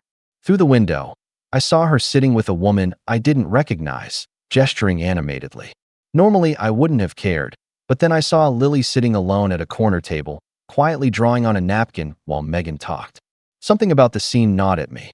I waited until Megan got up to go to the counter, then slipped into the cafe and crouched next to Lily. "Hey, sweetheart," I said softly. Her face lit up. "Grandpa, are you okay?" I asked. She nodded. "Mom said I have to sit here while she talks. I'm not allowed to order anything." My stomach twisted. I glanced toward the counter. Megan was still waiting in line, then quickly slid a $5 bill across the table. "Why don't you get yourself a cookie? Don't tell Mom I gave it to you." Her smile widened, and for the first time in a long time, I saw a flash of the carefree girl I remembered. When Megan came back and saw me, her expression darkened immediately. "Dad, what are you doing here?" "I was just saying hello," I said evenly, "and making sure Lily didn't sit here hungry." Her jaw tightened. "We're leaving." As she ushered Lily out, I caught a glimpse of the papers Megan had left on the table. My heart stopped when I realized what I was looking at: a printed schedule with Lily's name on it, listing her school counseling appointments. When they were gone, I stood there for a long moment, then walked outside. I didn't take the paper. I wasn't about to stoop to that level, but I memorized the date of the next appointment. The following week, I went to the school office on that day, not to interfere, but to be present. When Lily came out of the counselor's office, she saw me in the hallway, and her eyes lit up. "Grandpa, what are you doing here?" "I was nearby," I said with a smile. "Thought I'd wave hello." The counselor stepped out behind her, and for a moment, our eyes met. There was something in her expression, A flicker of understanding, and she nodded slightly. That nod told me everything I needed to know. The school was on my side. That evening, I had another conversation with my lawyer friend. This time, we talked specifics. Petitions, affidavits, the possibility of court-ordered visitation rights. You have more than enough documentation now, he said. If this continues, you can file for formal visitation. And if you can show it's in Lily's best interest, a judge is likely to grant it. For the first time, I felt like I wasn't just reacting to Megan's choices. I had a path forward. I doubled down on my preparations. I updated the binder with everything from the cafe incident to the school visits. I even added photos, not to embarrass Megan, but to show context. Then, just a week before Christmas, Megan called me. We've decided to let you see Lily on Christmas morning, she said, her tone clipped. But only for an hour. An hour. After a year of being pushed away, excluded, made the villain, they were going to give me 60 minutes. I thanked her politely, but as soon as I hung up, I felt a quiet determination settle in my chest. This Christmas was going to be different. Not just because I had an hour. Because I had something I hadn't had last year. Leverage, evidence, and a plan. As I sat in the garage that night, the lights from the swing set glowing faintly through the frosted window, I pulled the tarp off the toy chest and polished it one last time. Everything was ready. And when Christmas morning came, I wasn't just going to sit quietly and watch things unfold. This time, I was going to make sure everyone saw exactly what I had been seeing for the last year. And once they did, there would be no going back. Christmas morning dawned gray and cold, the kind of sky that looked like it had been dusted with ash. I woke before sunrise and sat in the living room with a cup of coffee, staring at the swing set outside, now coated with a thin layer of frost. It looked still and waiting, like it knew today was the day. I'd laid everything out the night before. The binder, polished and organized, the toy chest, gleaming and ready, and a camera tripod by the front door. I wasn't planning on shouting this time. I wasn't planning on storming in. I was going to let my actions do the talking. At 8:45, I loaded the toy chest into the back of my truck and drove to Megan's house. My wife came with me, her hand on my arm the entire way. Remember, she said quietly, calm and steady. You've waited a whole year for this. Don't give them a reason to twist it. I nodded. My heart was hammering, but my mind felt clear. When we pulled into the driveway, Megan's car was already there. I could see shadows moving behind the curtains, hear faint laughter. The scene looked almost identical to last year, except this time, Lily wasn't outside. She was at the window, her little face pressed against the glass. When she saw me, she broke into a smile and waved. I knocked once, firmly. Megan opened the door after a pause, her expression carefully neutral. You're early, she said. I didn't want to waste a minute, I replied evenly. I stepped inside, carrying the toy chest between my wife and me. The living room was warm, the tree glowing, wrapping paper already scattered across the floor. Everyone turned to look at us. Megan, my son-in-law, the cousins. The air was thick, like everyone was holding their breath. Where's Lily? I asked. She's in her room, Megan said, crossing her arms. She can come down when we say so. No, I said quietly, setting the chest down in the middle of the room. She can come down now. Something in my tone must have struck a chord, because Megan hesitated before calling up the stairs. Lily came bounding down moments later, her hair a little mussed, still in pajamas. When she saw the toy chest, her face lit up. Merry Christmas, sweetheart, I said, crouching down to her level. This is yours, for you to keep your favorite things safe. Megan started to object, but I held up a hand. Before anyone says a word, I said, standing slowly, I have something I need to share. I reached into my coat and pulled out the binder. The room went still. This, I said, placing it on the coffee table, is the last year of my life in writing. Dates, times, what I saw, what I heard, and what Lily went through. Megan's face went pale. Dad, don't interrupt me, I said calmly. My voice wasn't loud, but it was steady enough to make everyone stop. I have tried, I continued, for months, to handle this quietly, to reason with you, to give you the benefit of the doubt. But what happened last Christmas morning, what has been happening all year, is not parenting. It's not discipline. It's cruelty. And it ends today. I opened the binder and flipped to the first page, reading aloud. December 25th, 7:48 a.m. found Lily sitting outside in the snow while family opened presents inside. I turned the page, letting the sound of paper fill the silence. April 9th, Lily sent out of dining room for spilling water. Sat alone for 45 minutes while the rest of the family ate. I didn't rush. I let every word sink in. My son-in-law shifted uncomfortably. Megan's face flushed crimson. When I finished, I closed the binder and looked directly at them. You can say I'm meddling. You can say I'm undermining you. But you can't say I haven't been paying attention. This is what the past year has looked like for Lily. And if it doesn't change, if you continue to treat her this way, I will take this binder to court. I will fight for visitation. I will bring in witnesses. And I will win. The silence after that was deafening. You could hear the hum of the heater and the soft rustle of wrapping paper underfoot. Megan opened her mouth to speak, but before she could, Lily stepped forward and put her arms around my waist. Can I stay here tonight? She asked softly.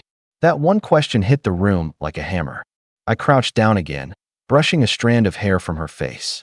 That's up to your mom, I said gently. I didn't look at Megan, not yet.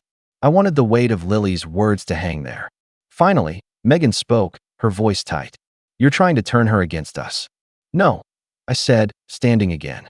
I'm trying to give her a chance to feel safe, to feel wanted, to feel like she belongs in this family. If that feels like an attack, maybe you should ask yourself why. I let that sit for a moment, then stepped back. You have a choice, I said simply. We can work together and fix this, or we can let a judge decide what happens next. Either way, I'm done staying quiet. Then I did something that caught everyone off guard. I picked up my coat and turned to leave. You have until the new year, I said over my shoulder. After that, I filed. The room stayed frozen as I walked out, my wife close behind me. When we got back to the truck, I sat there for a long moment, my hands on the steering wheel, heart still pounding. Do you think it worked? My wife asked quietly. I looked back at the house. Through the window, I could see Megan standing still, one hand on the binder, her face unreadable. I think, I said slowly, they finally know I'm serious. And as we drove away, I couldn't help but feel a quiet, fierce satisfaction settle over me. For the first time since this whole nightmare began, I wasn't just reacting. I was leading, and the next move was theirs. The week between Christmas and New Year's felt like an eternity.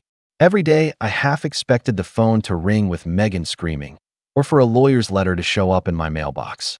Instead, there was silence.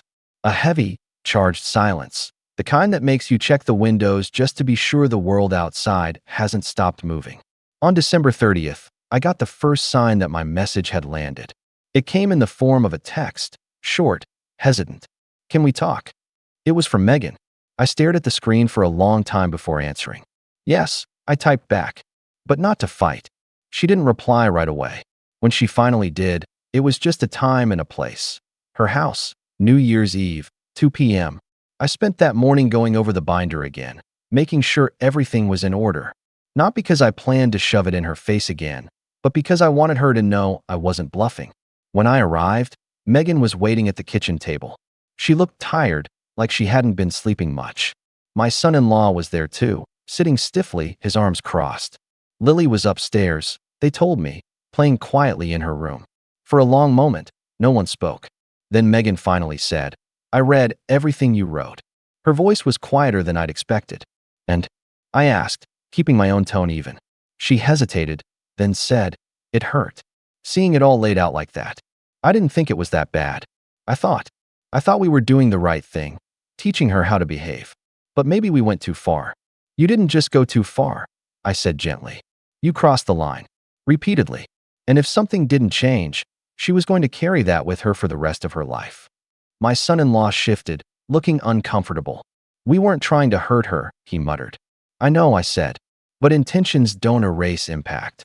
You isolated her. You made her feel like she didn't belong. That has consequences. The room went quiet again. Megan stared down at her hands.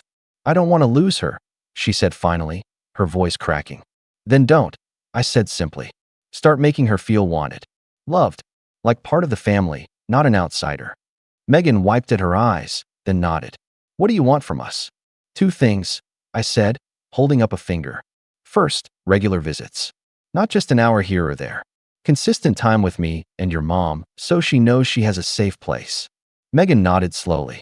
And the second? Family counseling, I said. All of us. Not just Lily. You too. We need to break this cycle before it does more damage. My son-in-law opened his mouth to argue, then closed it again when he saw Megan's expression. She nodded. Okay, we'll try. I could see how hard it was for her to say it.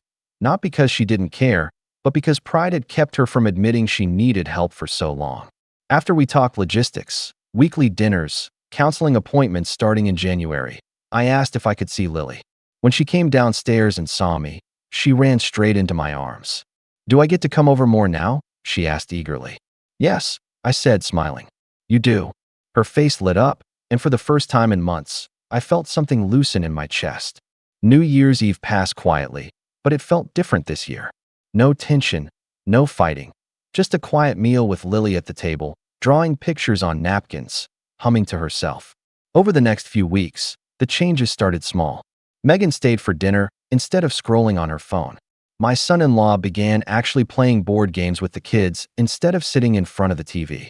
And Lily started laughing again. Not the small, nervous laugh I'd heard for months, but full, unrestrained giggles that shook her shoulders and made her eyes shine. One afternoon, after a counseling session, Megan came up to me in the parking lot. You were right, she said simply. I didn't see it. I didn't see what we were doing to her. Thank you for making me see it. I nodded, not trusting myself to speak. By spring, the swing set in my backyard wasn't empty anymore. Lily came over every weekend, filling the yard with her laughter, the toy chest in the garage now packed with her books and paints. She had a safe space, a place that was hers. And Megan came over too. Not every time, but enough. Sometimes she even stayed to watch Lily paint, her expression softening as she saw the little girl she'd been too hard on begin to bloom again. One sunny Saturday, as I watched Lily fly down the slide for the 10th time, my wife came to stand beside me. You did it, she said softly. I thought about that for a long moment. Did I? It didn't feel like a victory in the dramatic sense. No gavel in a courtroom, no shouting match where I won. But then Lily came running over and threw her arms around me. Grandpa, she said breathlessly, this is the best day ever. I knelt down and hugged her back, feeling her warm and solid in my arms. And in that moment, I realized this was the victory. Not the binder, not the confrontation, not even the agreement we'd made. The real victory was this: a little girl who no longer had to sit outside on Christmas morning. A little girl who knew, without a doubt, that she was loved. And as I stood there, the spring sun warm on my face, I felt something I hadn't felt in a very long time: peace. Because this time, there was no storm brewing. This time, we'd finally found our way back to each other. I'm Ethan, 31 years old, and if there's one thing I've learned the hard way, it's that being family doesn't always mean being treated like it. Sometimes, it's just a word people use when they want something from you, especially money. And in my family, I was the guy they wanted things from. Not because I was the eldest cousin or the most respected, but because I was the one who made it out. The one with a stable job in tech, no kids, and a reputation for being generous when the occasion called for it, or at least, that's what they'd whisper when they thought I couldn't hear. The event in question was my cousin Emily's engagement dinner. My Aunt Caroline was hosting it at this fancy little Italian place downtown, all white linen tablecloths and soft violin music, and had sent out digital invitations 2 weeks in advance. Mine arrived last, after my mom reminded her to include me. That should have been the first red flag. The invite didn't have my name properly spelled, Ethan, and it didn't mention a +1. Everyone else I knew had one. Even my cousin Marcus, who's been dating his girlfriend for a hot 6 weeks. But I brushed it off. That's what I always did with my family. Let things go. Be the bigger person. Don't make a fuss, Ethan, my mom would say. You know how they are. And I did. Caroline was always the kind of woman who saw life like a ladder, and anyone not on her exact rung was beneath her. She'd throw digs so subtle they could pass as compliments if you weren't paying attention. She was an expert at pretending her cruelty was just candor. I showed up early, mostly because traffic was lighter than expected, dressed in a crisp blue button-down and black slacks. I had the engagement gift with me, too, a personalized Le Creuset set that cost more than I'm proud to admit. But Emily always loved to cook, and I figured, maybe a thoughtful gift would earn me a shred of acknowledgement. Maybe. The restaurant's private room was already buzzing with chatter. The long table in the center had been arranged with delicate name cards at every place setting. Candles flickered. Glasses sparkled. And as I scanned the table, I noticed something odd. No card with my name. I walked a little closer, hoping maybe it had been misplaced or slid under something. That's when I heard her heels. Click, click, click. Caroline. She approached with her signature smile, the one that looked more like someone trying not to smell something bad. Ethan, she said, dragging out the like it hurt to say my name. So glad you could come. Hey, Caroline. I think there's been a mix-up with the seating. She didn't let me finish. With a sharp wave of her hand, she gestured toward the back corner, where a single chair, not even a full-place setting, sat awkwardly by the exit door. That section's for immediate family only, she said, her tone coated in faux sympathy. You understand. I froze for a second. Immediate family? I was Emily's cousin. We practically grew up in the same house during summer breaks. I drove her to college tours when her parents couldn't. I lent her money when she got hit with surprise tuition fees her junior year. But apparently, that didn't qualify me anymore. A few relatives chuckled. Not with me, at me. Marcus muttered something about how some people just don't fit in with the vibe, and Caroline's husband, Richard, didn't even make eye contact as he passed by, already halfway into a glass of Pinot. I stood there like a statue, unsure if I should laugh or just walk out. I caught Emily's eye across the table.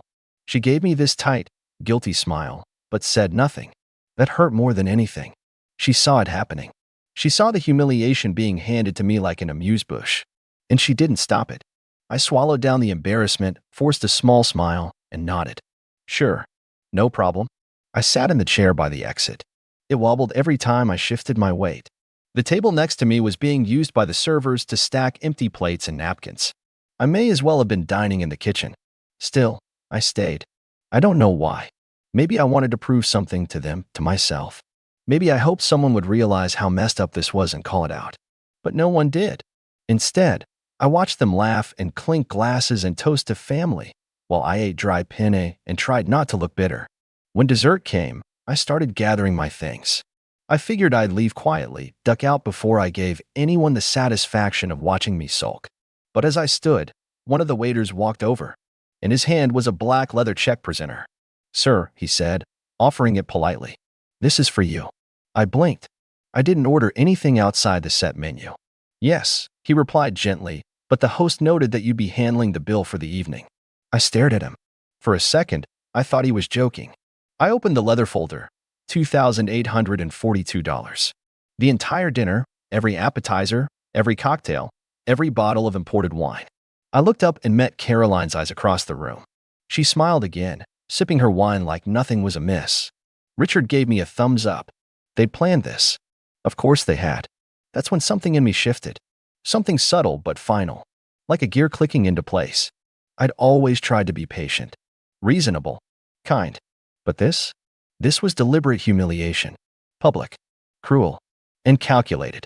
I closed the check presenter gently, placed it on the table beside me, and stood up. I smiled, wide, sincere, and just a little too calm. Good thing I'm not family, then, I said loud enough for the entire table to hear. The room went quiet. And that's where things really started to unravel. The silence after my line was deafening. You know that moment when a room full of people suddenly realizes the background music is still playing? That awkward hum of a violin solo from the restaurant speakers filled the air as everyone processed what I just said. I watched their faces twist in slow motion, some confused, some embarrassed, some pretending to sip water just to avoid looking at me. Caroline was the first to react. Her lips curled slightly as she stood, trying to play it cool. Oh, Ethan, don't be dramatic, she chuckled, waving a perfectly manicured hand like she was brushing away a child's tantrum. It was just a little mix-up. You know how these things go. A mix-up, right? Because seating someone like a server and sticking them with a $2,800 bill is just casual dinner party chaos. I didn't reply. I didn't need to. I was already walking past the stunned waiter, past the linen tables and flickering candles, past Emily's half-raised hand like she was finally about to say something and maybe too ashamed to finish the gesture. As I reached the front of the restaurant, I paused just long enough to turn back. Oh, and Caroline? I said, voice calm but with a bite I'd never allowed myself before. That Le Creuset set? You might want to hold on to the receipt.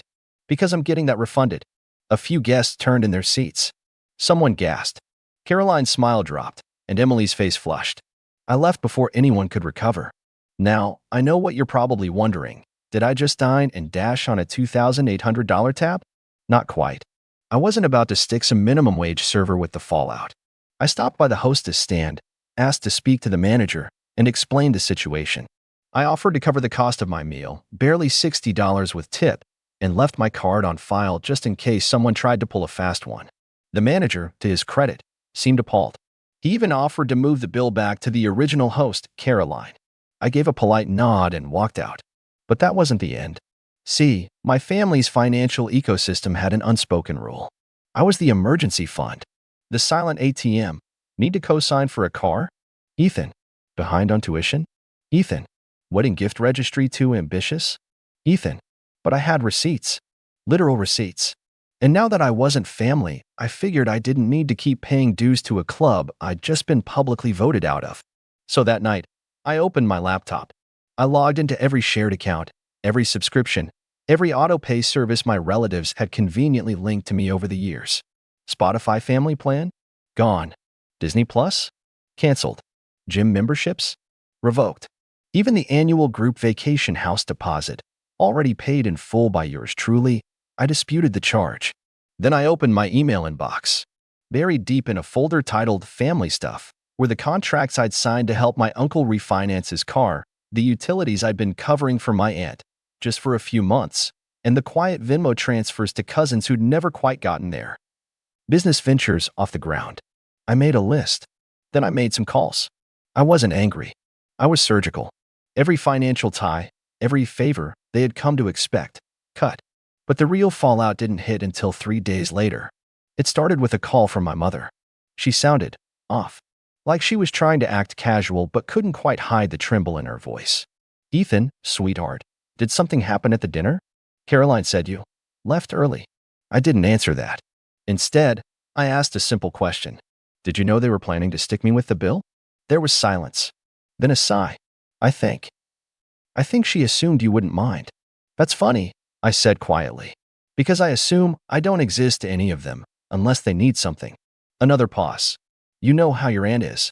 She has her ways. She made me sit by the exit, Mom. Like a delivery guy. I heard her inhale sharply. I'm sure that wasn't intentional. It was, I cut in. And I'm done. I didn't yell. I didn't cry. I just stated it like a fact. A weather report. My mom tried to reason, to guilt, to negotiate. But I stayed firm. And as much as it pained me, I said the words I'd been holding back for years. I'm tired of buying a seat at a table I was never really invited to. What followed was a week of chaos. My phone lit up with texts and missed calls. Marcus tried to play it cool. Hey bro, you were kinda harsh. Can you put back the Hulu account? Me and Kat were in the middle of a show. I didn't respond. Emily, to her credit, sent a longer message. Ethan, I'm so sorry. I should have said something. I froze. That's on me. Please let me make it up to you. I almost replied. Almost.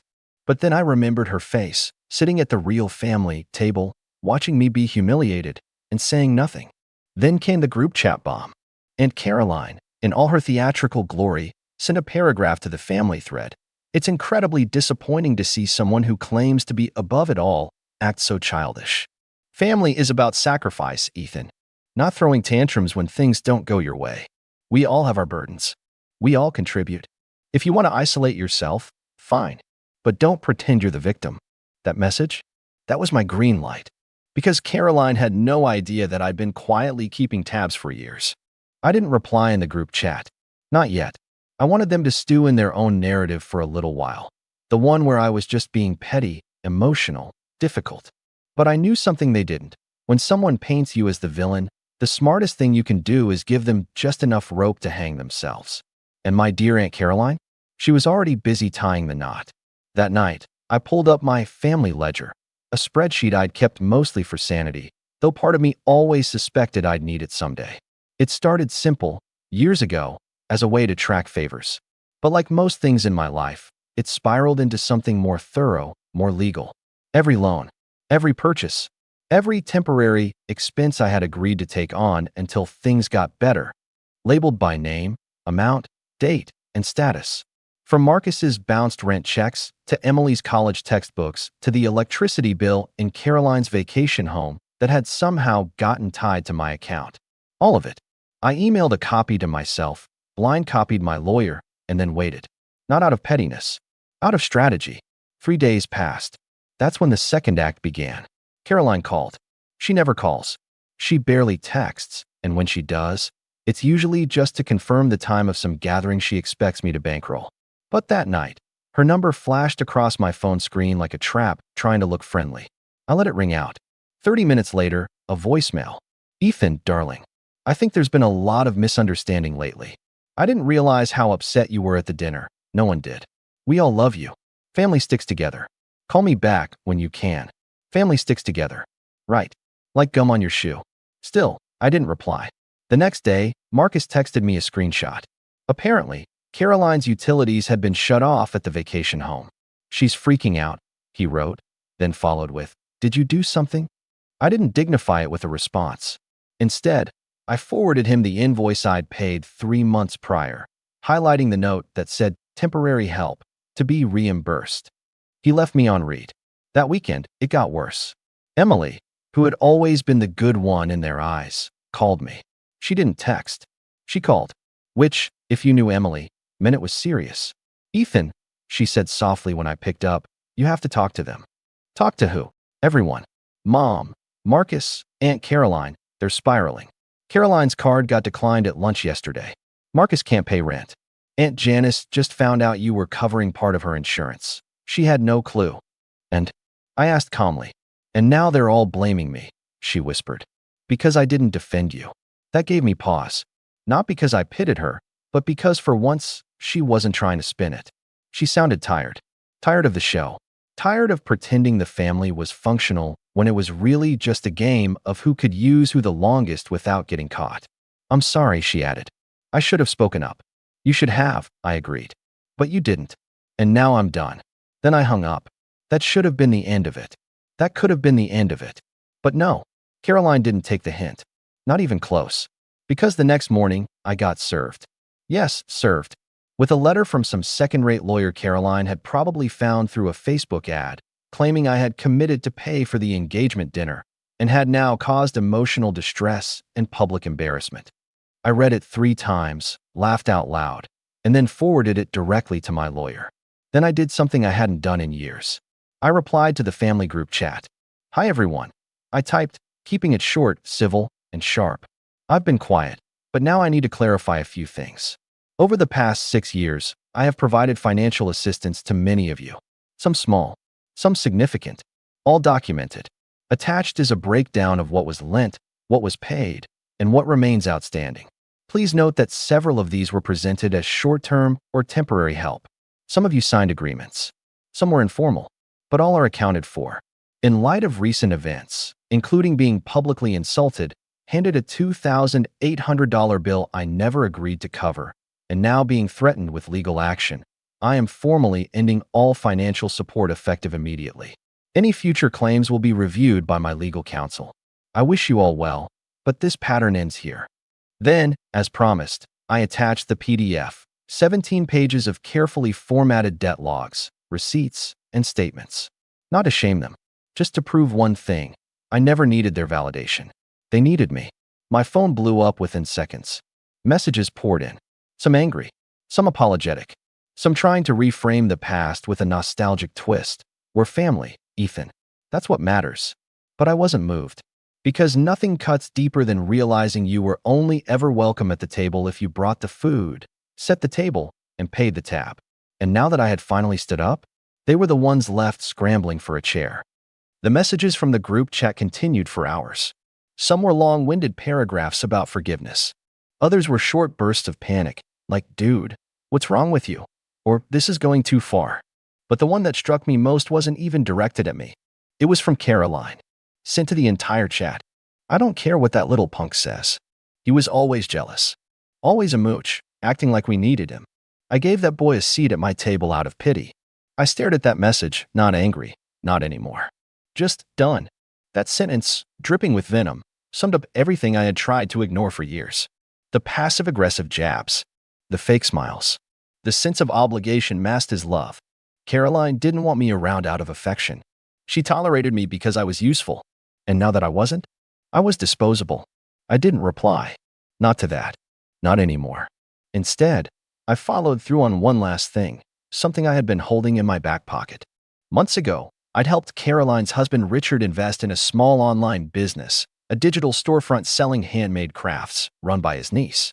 He had no clue what he was doing, and I had stepped in, helped him get a site set up, even paid for the initial SEO and email campaigns under the condition that if it succeeded, I'd own 20%. I had it in writing and notarized. He probably forgot about that. Turns out, the little business had taken off. Nothing crazy, but it was turning a profit. Enough to matter. I sent one final email. Subject: Buyout or Ownership Enforcement Body. Hi Richard, per our agreement dated February 9th, I retain 20% equity in Handmade Light Company. Based on the revenue generated over the past 2 quarters, I estimate my share value to be just over $9,000. I'd prefer a buyout and full severance of ties. If that's acceptable, please wire the amount to the account attached. If not, I'll begin collecting quarterly. Hope the family's well. Regards, Ethan. 2 hours later, I got a reply. No greeting.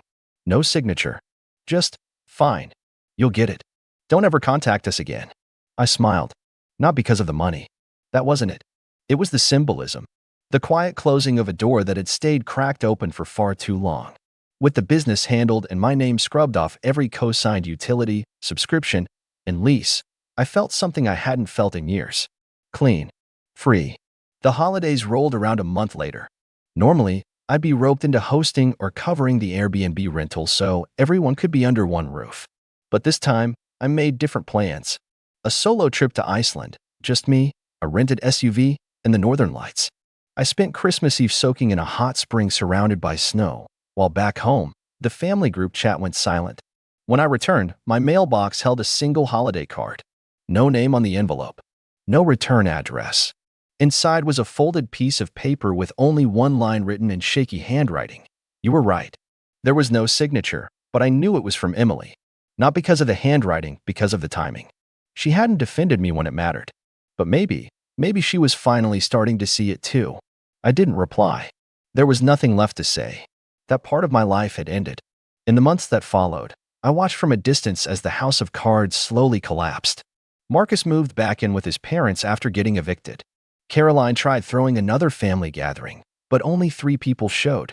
Even my mother, who used to plead with me to just keep the peace, started pulling away. Maybe she saw how much quieter life was without the constant pressure to play diplomat. I wasn't cruel about it. I didn't gloat or spread rumors. I didn't post cryptic statuses online or write passive-aggressive blog posts. I just lived. Quietly. Peacefully. Authentically. And that was the revenge.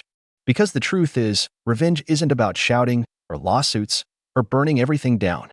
It's about withdrawing. It's about showing people who only valued you for your usefulness that their power ends the moment you stop giving it to them. I still see some of them occasionally in grocery stores, on Facebook, in awkward wedding photos I scroll past without a second glance. And when I do, I feel nothing. No rage. No bitterness. Just distance. A comfortable, earned distance. And as for Caroline? I heard through the grapevine that her son's wedding, the one she tried to plan to outshine Emily's, was an absolute disaster. The venue fell through. Half the family didn't show, and she had to put it on her own credit card. Apparently, the caterer refused to serve unless payment was upfront. I guess people finally learned that not everyone's Ethan. As for me, I still keep the leather check presenter from that night in a drawer. Not as a grudge, just as a reminder. A reminder of the moment I stood up, looked around, and finally realized the only person who owed me respect was me. And the moment I started giving it to myself, everyone else's opinion stopped matching. Forever. Hey Reddit, I'm having some serious family drama and I need your thoughts. My name is Ava, 28F, and this all started when my sister, Clara, 32F, invited me to spend Christmas at her house this year. It all seemed like it would be a fun holiday, until things took a turn. Clara has a 2-year-old son, Henry, and over the past few months, I've helped her out with babysitting here and there. I don't mind doing it in small doses, but it's not something I really enjoy doing for long stretches. We're a close-knit family, and there's always been a general understanding that we help out when needed, but it's never been all on one person. I wasn't the only one ever expected to watch Henry, especially when there were so many other relatives around to pitch in. So, When Clara asked me to come over for Christmas, everything seemed normal until she started hinting at how she'd need help with Henry. At first, it was casual. It would be so great if you could watch Henry for a bit on Christmas Day while I get some things done. I said yes, thinking it would just be a little while and I could still enjoy the holiday. But then, a couple of weeks before Christmas, Clara called me to discuss things more seriously. That's when it started to feel more like a demand. Clara said, "I'm counting on you to babysit Henry during the entire Christmas celebration. It'll be a long day, so I really need you to help out." I was taken aback. I didn't mind watching him for an hour or two, but for the entire day? I couldn't get behind that. I told Clara, "I'm happy to help out, but I can't be the only one responsible for Henry all day. It's a family gathering, and I want to spend time with everyone, not just be stuck babysitting." She didn't take it well. She said something like, "Well, if you're not willing to help, maybe you shouldn't come at all." I was shocked. This is my sister, and she was making it feel like I had to babysit Henry all day or be disinvited from the family Christmas gathering. I stood my ground and texted her later, "I can't babysit for hours on Christmas Day. I'm happy to help for a bit, but I want to enjoy the holiday too." She didn't respond immediately, but when she did, it wasn't good. Clara told me, "If you're not willing to help out, then don't bother coming to Christmas. We'll figure something else out." I was hurt. She was using the holiday as leverage, and I felt like she was punishing me for not agreeing to her demands. It was just supposed to be a fun family day, but it was quickly turning into a battle of wills. After thinking about it for a while, I made the difficult decision to decline her invitation. "If that's the condition for me coming, I'll just stay home," I texted.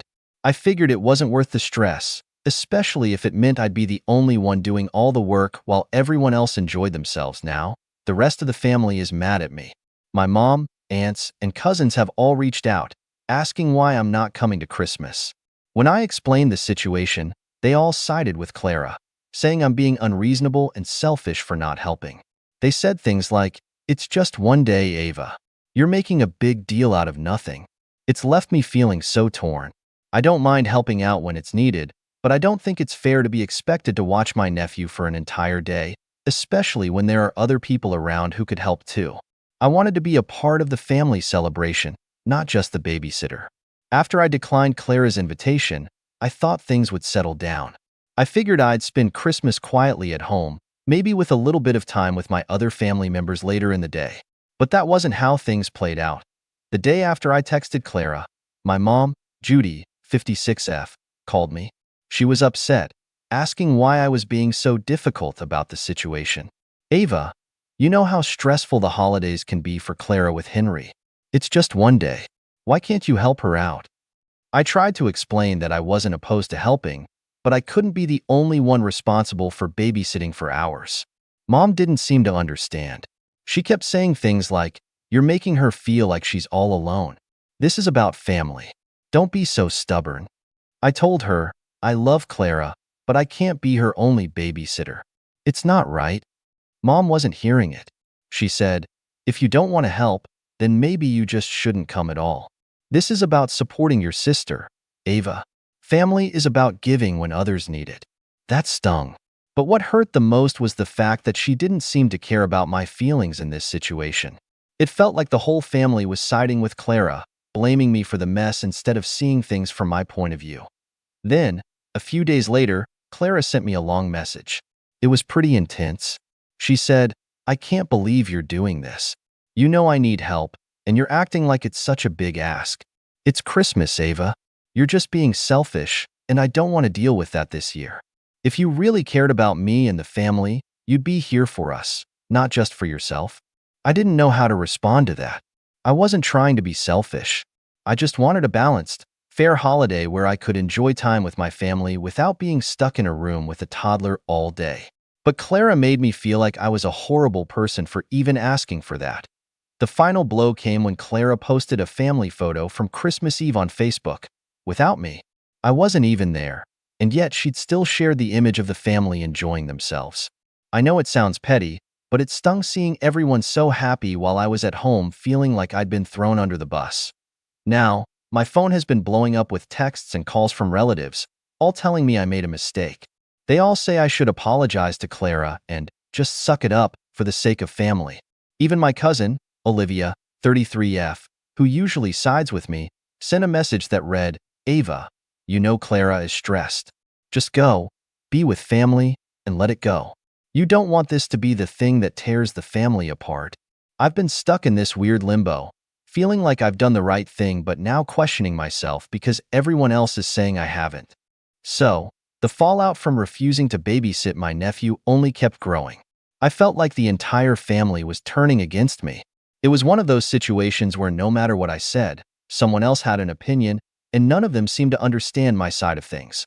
After the Facebook post, I felt like there was no going back.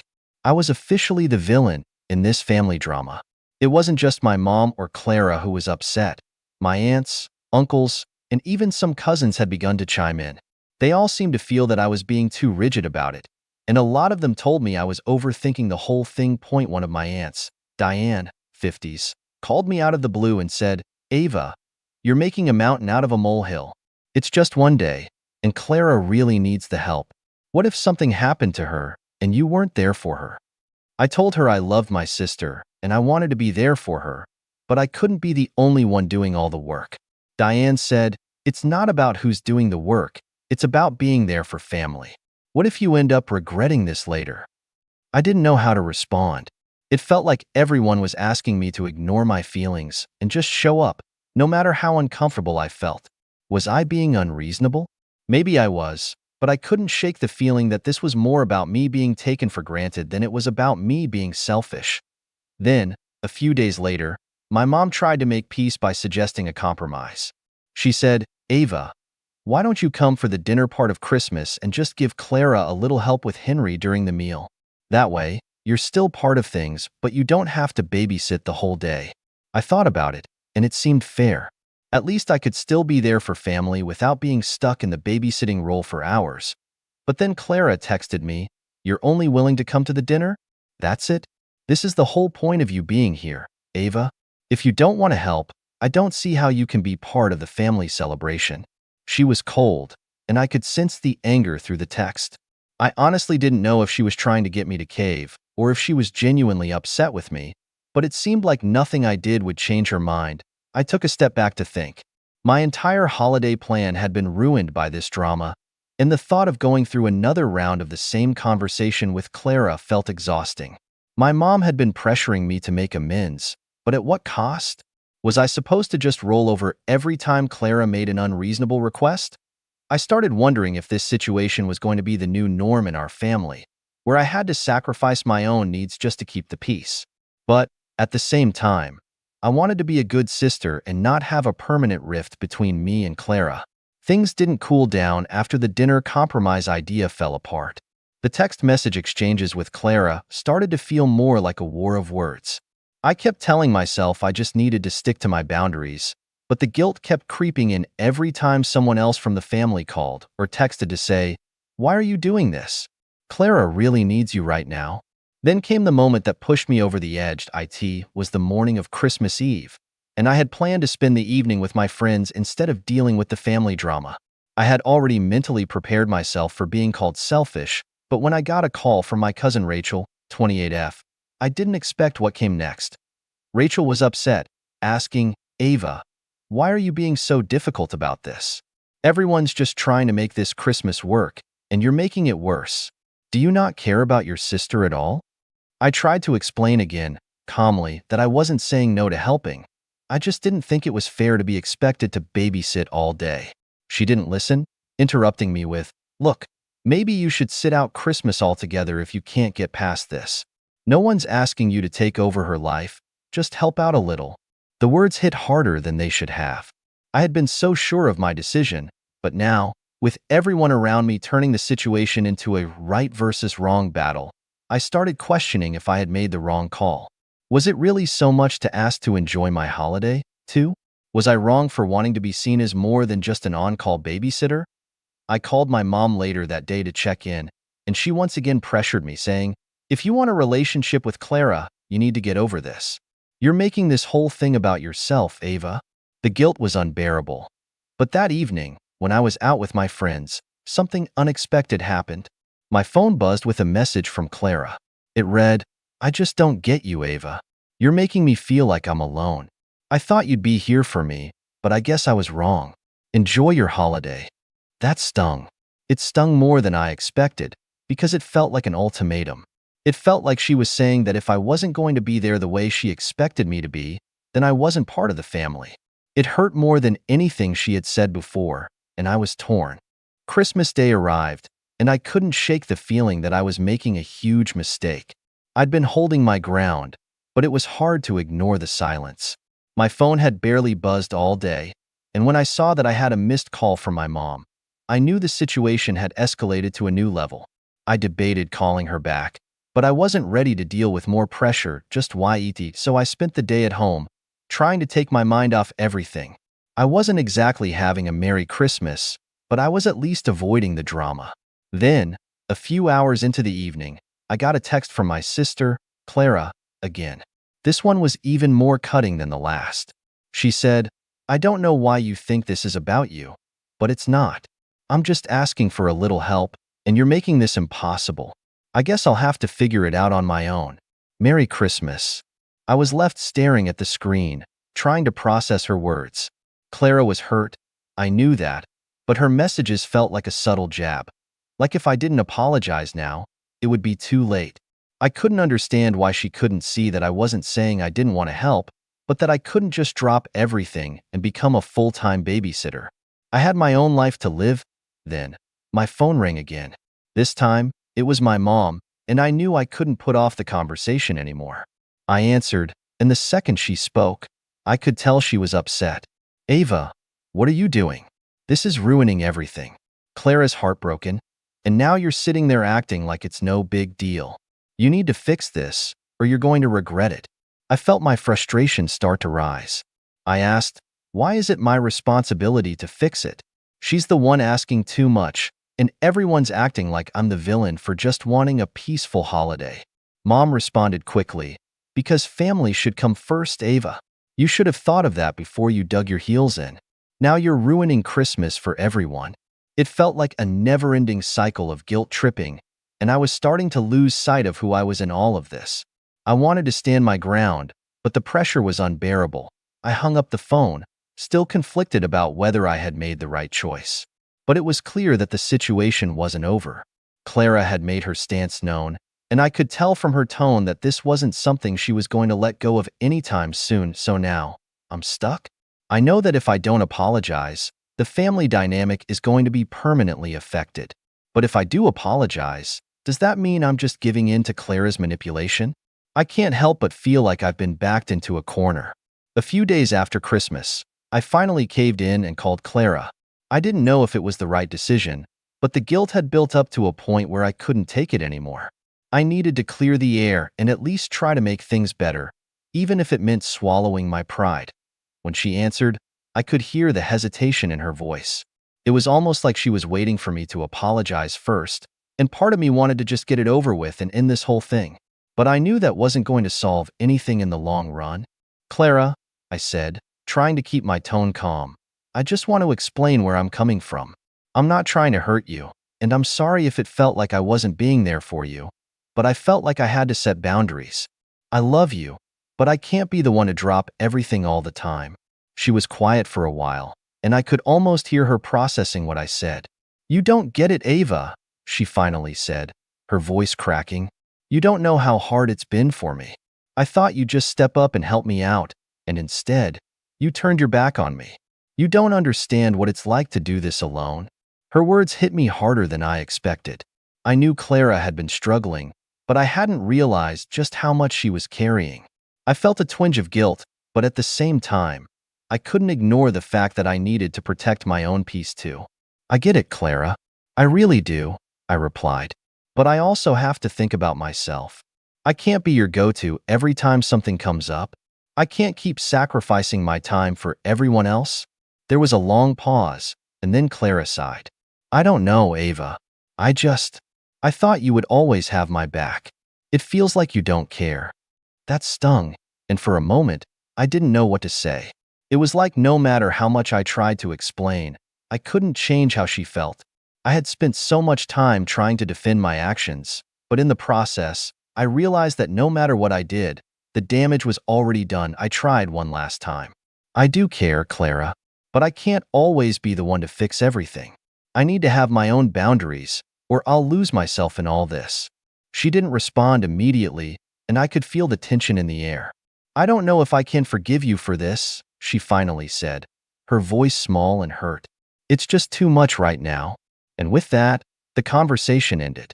I was left sitting there, not knowing whether we would ever be able to move past this.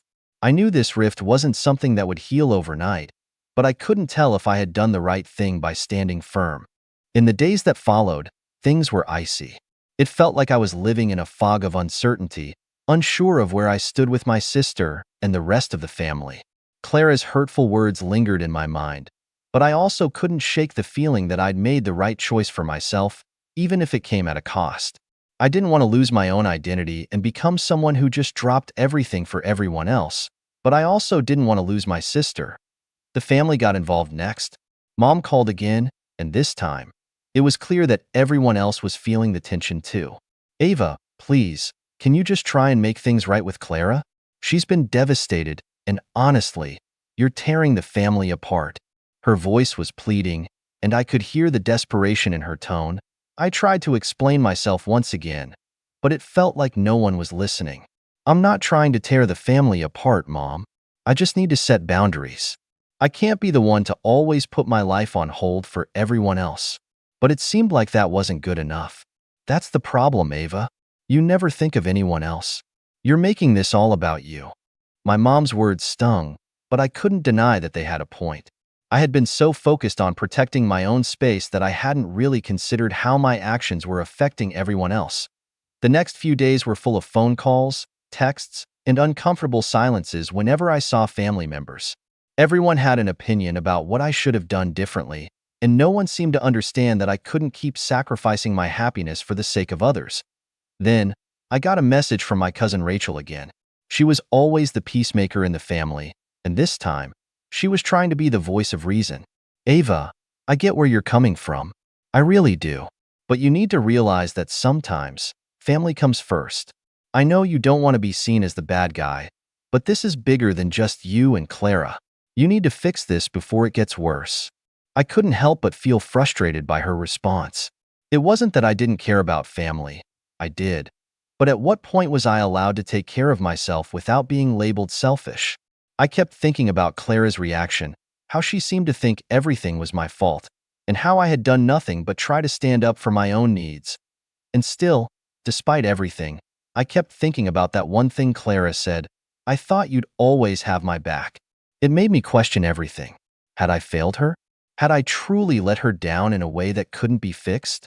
I didn't have the answers, but one thing was clear. I was stuck between a rock and a hard place. No matter what choice I made, it seemed like there was always a cost. After days of back and forth, I finally realized that I couldn't keep carrying the weight of everyone's expectations. I reached out to Clara one more time, not to apologize for setting boundaries, but to simply express how much I loved her and how much I wanted to mend things. It wasn't about giving in, it was about showing that even though I had limits, I still cared deeply. Clara was silent for a while when I sent the message, but eventually, she responded. I get it, Ava. I was overwhelmed. I didn't mean to push you away, but I didn't know who else to turn to. We talked for a while, and though things weren't magically fixed, it felt like we were starting to understand each other again. I knew there would still be bumps ahead, but I felt like we were both finally meeting in the middle, even if it took longer than I wanted.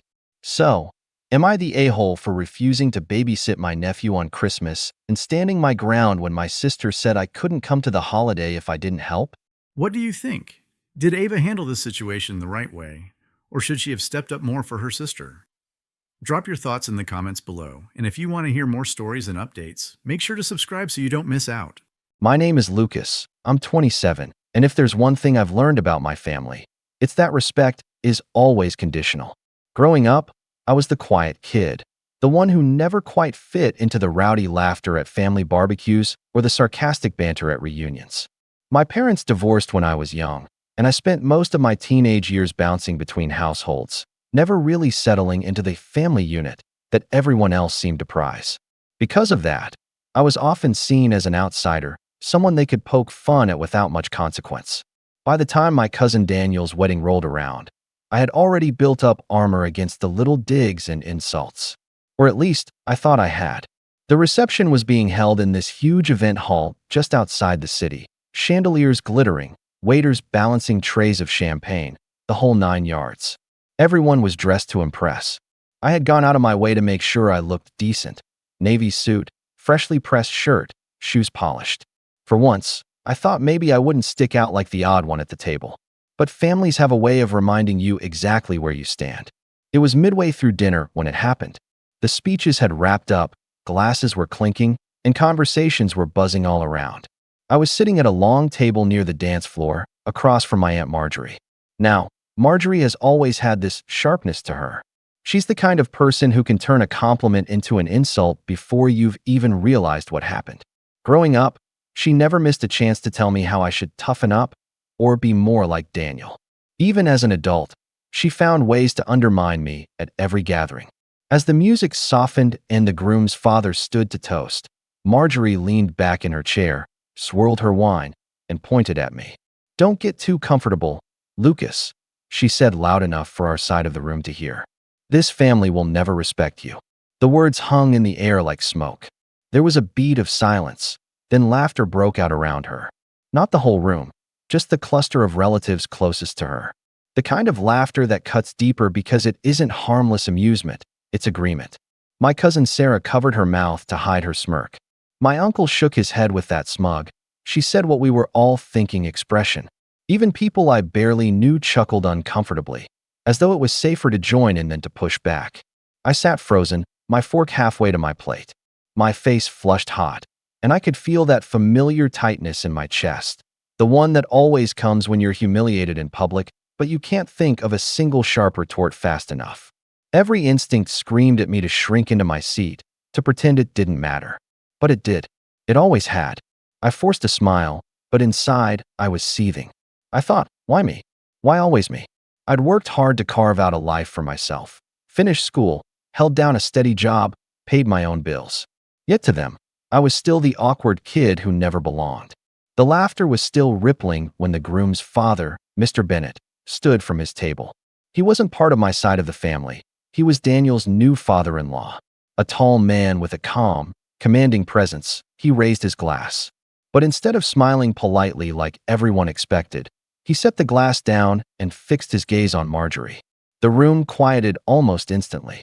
"Marjorie," he said, his voice low but carrying. That was uncalled for, especially tonight. I thought he'd leave it at that, just a mild reprimand to smooth things over. But then he paused, looked around at the faces now frozen in discomfort, and continued. "Since you've chosen to make this personal, perhaps it's time the family knew something personal about you." A ripple of confusion swept through the tables. Marjorie stiffened, her lips parting as if to interrupt, but Mr. Bennett raised a hand. "Do you really think you're in any position to talk about respect?" he asked. His voice wasn't angry, it was almost disappointed. "Because I know exactly what you did. And I don't think everyone here would be laughing if they knew." My heart started pounding. Around me, people exchanged nervous glances. Half the room seemed to lean forward unconsciously, like an audience sensing the start of a drama they hadn't paid for but couldn't turn away from. Marjorie's smirk was gone, replaced by a twitch in her jaw. I had no idea what was coming, but I could feel it, something big, something heavy. And in that moment, I realized this wasn't just about me anymore. This was about to blow the whole room open. And then, just as the tension became unbearable, Mr. Bennett looked her dead in the eyes and spoke a single sentence that made several people at our table gasp aloud.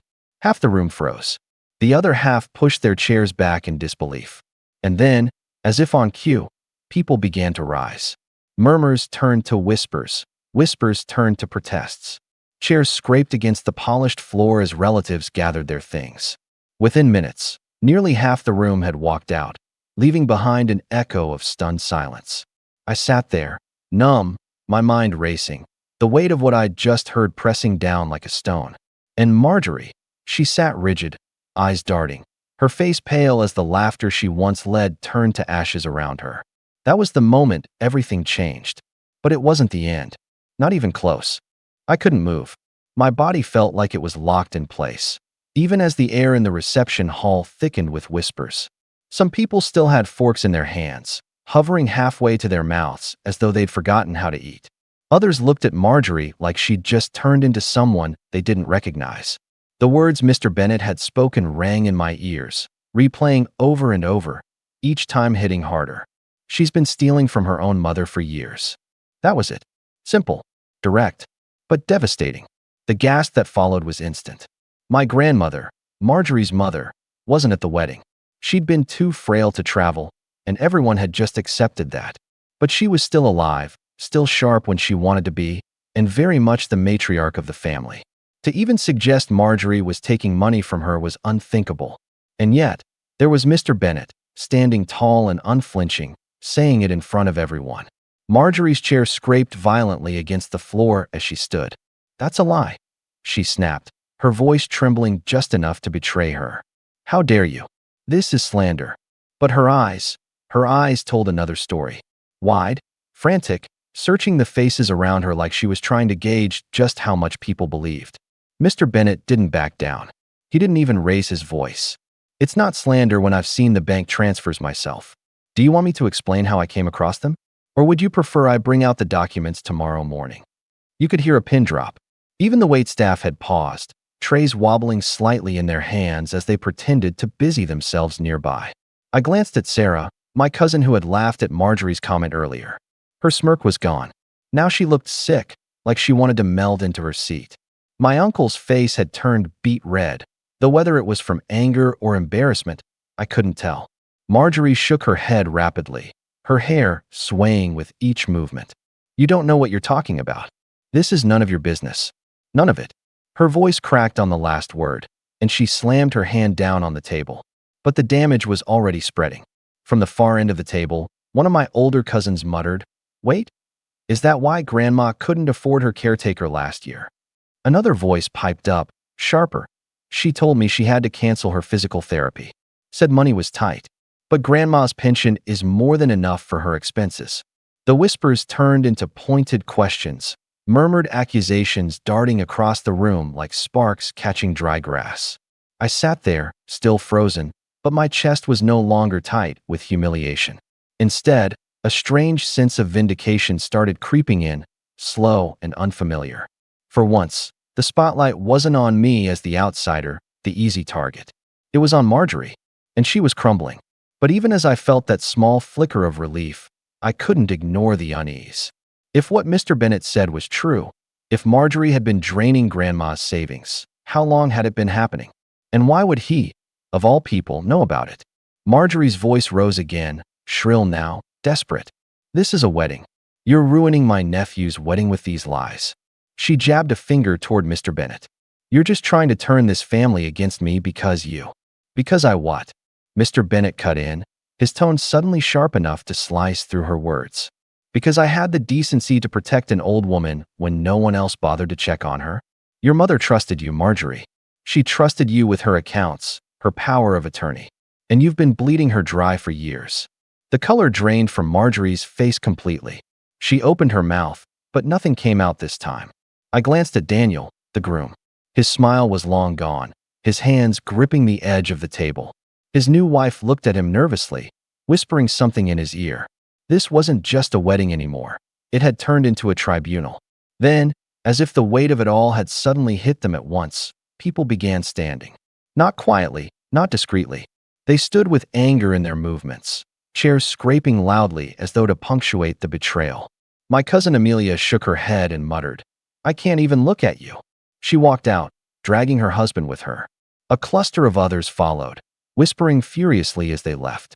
Marjorie's eyes darted to me then, just for a second. And in that second, I saw something I'd never seen before: fear. Genuine, bone-deep fear. And that's when it hit me. All those years of jabs, of undermining me, of treating me like I was beneath everyone else.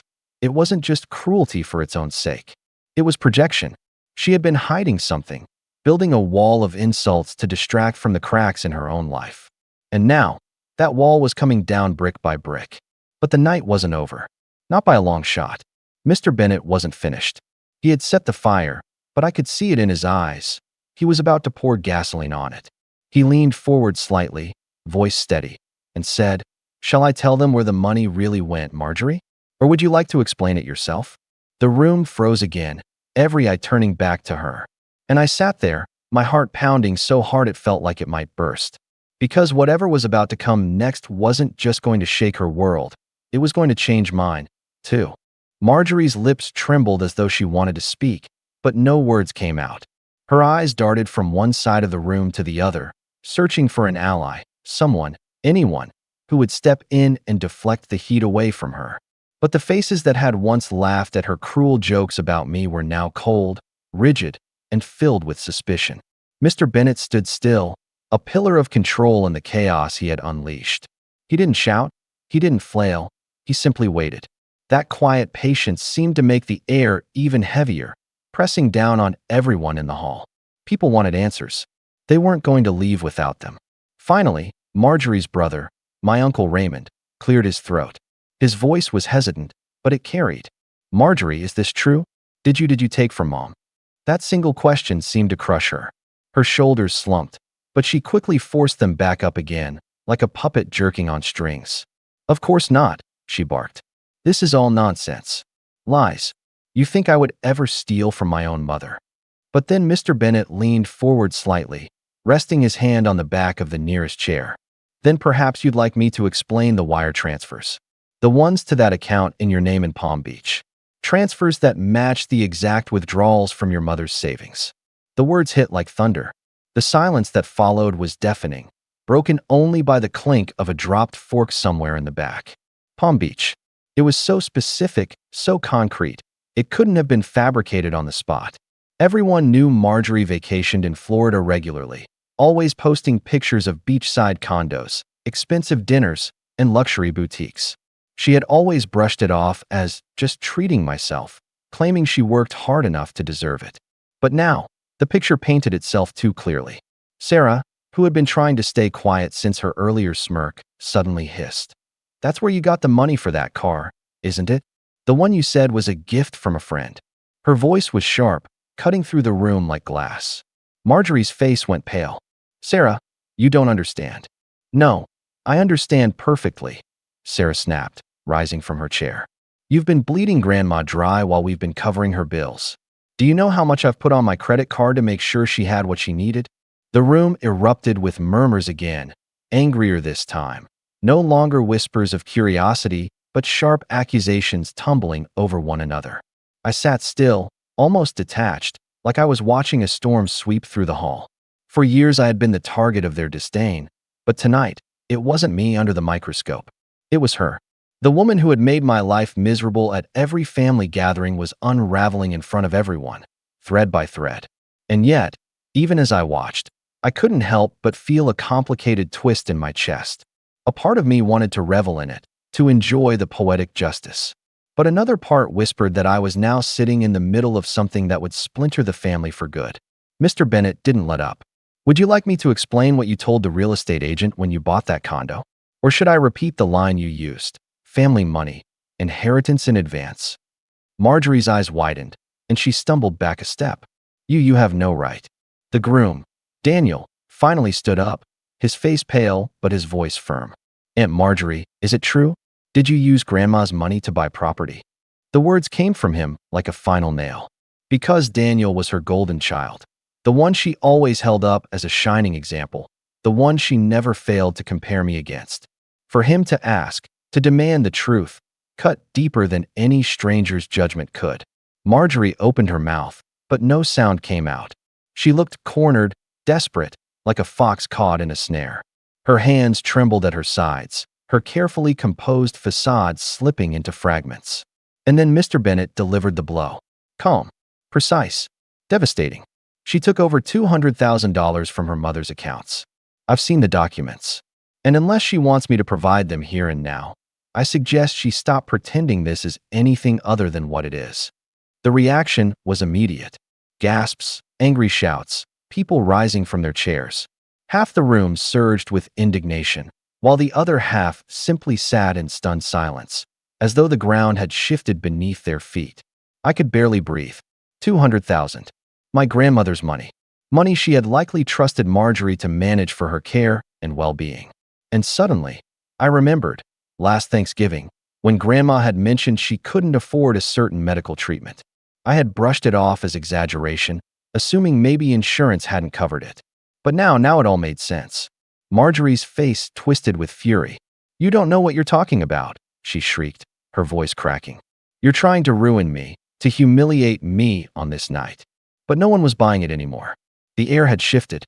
The respect she had commanded through fear and manipulation was gone, replaced by contempt. And then she did something none of us expected.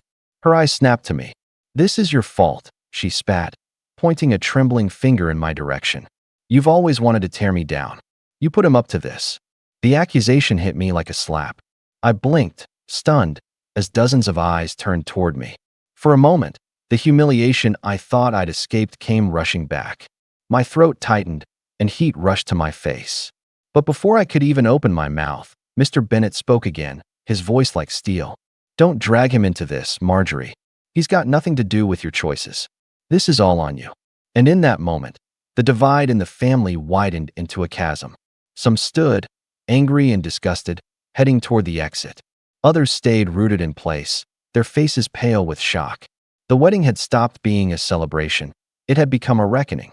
And I realized this was only the beginning. Because if Mr. Bennett had exposed this much already, there had to be more. Much more. When Marjorie pointed her finger at me and accused me of setting this up, it felt like the air had been sucked out of the room. For a split second, I thought maybe people would believe her, that after all these years of being the family scapegoat, I would once again take the fall for something I had no part in. My heart hammered in my chest. I could feel every pair of eyes on me, weighing, judging, waiting. But then Mr. Bennett's words cut through the tension like a knife. "No, Marjorie. He had nothing to do with this. Stop deflecting. This is about you and only you." The certainty in his tone pulled the spotlight right back onto her. The finger she had jabbed in my direction trembled, then dropped slowly back to her side. Her lips twisted into something between a sneer and a grimace, but she didn't dare push the lie any further. She knew the tide had turned, and it was crashing down on her. My cousin Sarah, her voice sharp with fury, stood up again. "Do you have any idea how betrayed we feel right now? Grandma trusted you. We all trusted you." She was shaking with anger, tears brimming in her eyes. "I've been putting my own money toward her medical bills. And all that time, you were living it up in Florida?" The words seemed to ignite the room. One after another, voices rose in anger. My uncle Raymond shouted, "You always acted holier than thou, but look at you now." Someone else muttered loudly, "Thief." Marjorie tried to yell over them, but her voice cracked, growing shrill and panicked. "You don't understand. I needed it.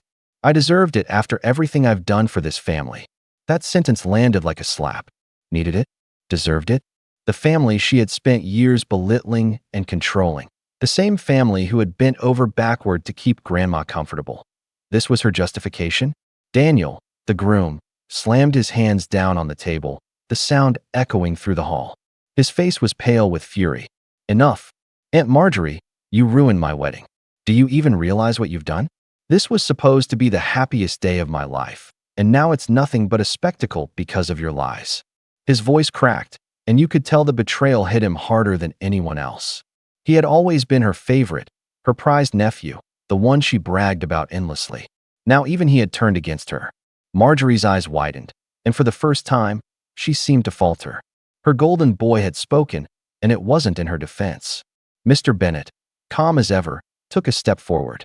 "Daniel, I'm sorry your day was interrupted, but this needed to come out. People needed to know. And if I hadn't said it tonight, how much longer would your grandmother have suffered in silence?" No one spoke against him. Not one person. Marjorie collapsed back into her chair, her hands shaking. The image of control she had always cultivated, flawless hair, perfect makeup, smug smile, was shattered. She looked smaller somehow, diminished. That's when Raymond pulled out his phone. He scrolled for a second, then looked up with a grim expression. "I'm calling Mom. She deserves to know what's going on right now." Marjorie's head shot up. "No, don't you dare." But it was too late. He put the phone on speaker, and after a few rings, my grandmother's frail but steady voice filled the room. "Hello, Mom," Raymond said, his voice trembling with barely contained rage. Did you give Marjorie permission to take money from your accounts? To use your savings for herself? There was silence on the other end. Then, softly, no. I trusted her to help me with bills. Not this. The weight of that admission was crushing. My grandmother's voice cracked, full of sorrow. Marjorie, how could you? Tears welled up in Marjorie's eyes, and for a moment, I thought she might finally admit it. But instead, she doubled down, her voice shrill and desperate. I did it for us. For the family. You wouldn't understand. None of you ever understand what I've sacrificed. The room exploded. Voices shouting, accusations flying. Half the guests stormed out in disgust, muttering about calling the police, about cutting ties, about how they would never forgive her. The other half stayed, too stunned to move, as if rooted to their chairs by the sheer shock of it all. I just sat there, numb, watching it unfold. All those years of being the target of her scorn, the outsider mocked and belittled, it had all led to this moment. And yet, instead of triumph, I felt something heavier. Sadness, maybe, or the recognition that nothing would ever be the same again. The night unraveled quickly after that. The DJ cut the music. The waitstaff exchanged nervous glances as they continued to serve plates to tables now half empty. Daniel tried to salvage what was left, but you could see it in his eyes. His wedding day had been ruined. Not by chance, not by circumstance, but by the actions of someone he had once admired. As for Marjorie, she fled. She stormed out of the hall, her heels clicking furiously against the polished floor, her shoulders rigid. No one followed her, not even her husband. The rest of us sat in silence for a long while. Eventually, people began to trickle out, one by one, still muttering in disbelief. By the end of the night, only a small circle remained: Daniel and his bride, Sarah, Uncle Raymond, and me. We sat together, the weight of everything pressing down on us. Finally, Sarah turned to me. "Lucas," she said quietly, "I'm sorry." I frowned. For what? For laughing earlier. For not taking you seriously. For letting her get away with it for so long. She reached across the table and squeezed my hand. "You didn't deserve any of it. None of us did." I swallowed hard, unable to find words. Mr. Bennett approached then, his expression heavy but resolute. "I'll be filing the paperwork tomorrow. The authorities will handle the rest. Your grandmother will be protected." He placed a hand on my shoulder. "And as for you, Lucas, don't ever let people like her make you think you don't belong. Tonight proved you do." In the days that followed, the fallout was swift. Marjorie's accounts were frozen. Legal proceedings began almost immediately, spearheaded by Raymond and backed by nearly everyone else in the family. Grandma's care was secured, her finances placed in safer hands. And Marjorie? She became a ghost. No one heard from her for weeks, until word spread that she had fled Florida, trying to sell off the condo before it was seized. But it was too late. The law caught up with her. For me, the strangest part was how the family's treatment of me shifted overnight. People who had once dismissed me suddenly wanted to talk, to apologize, to include me. It was awkward at first. I wasn't used to being respected by them. But slowly, I began to accept it. And yet, I'll never forget that night.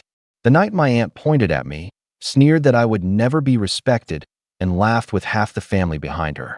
The night that same family walked out on her instead. Because in the end, respect isn't something you demand by tearing others down. It's something you earn by how you live. And Marjorie had lost it all.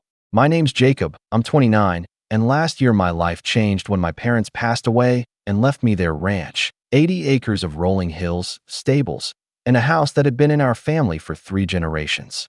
To most people, it was just a property worth about $1.2 million. But to me, it was the last piece of my parents that I could hold on to.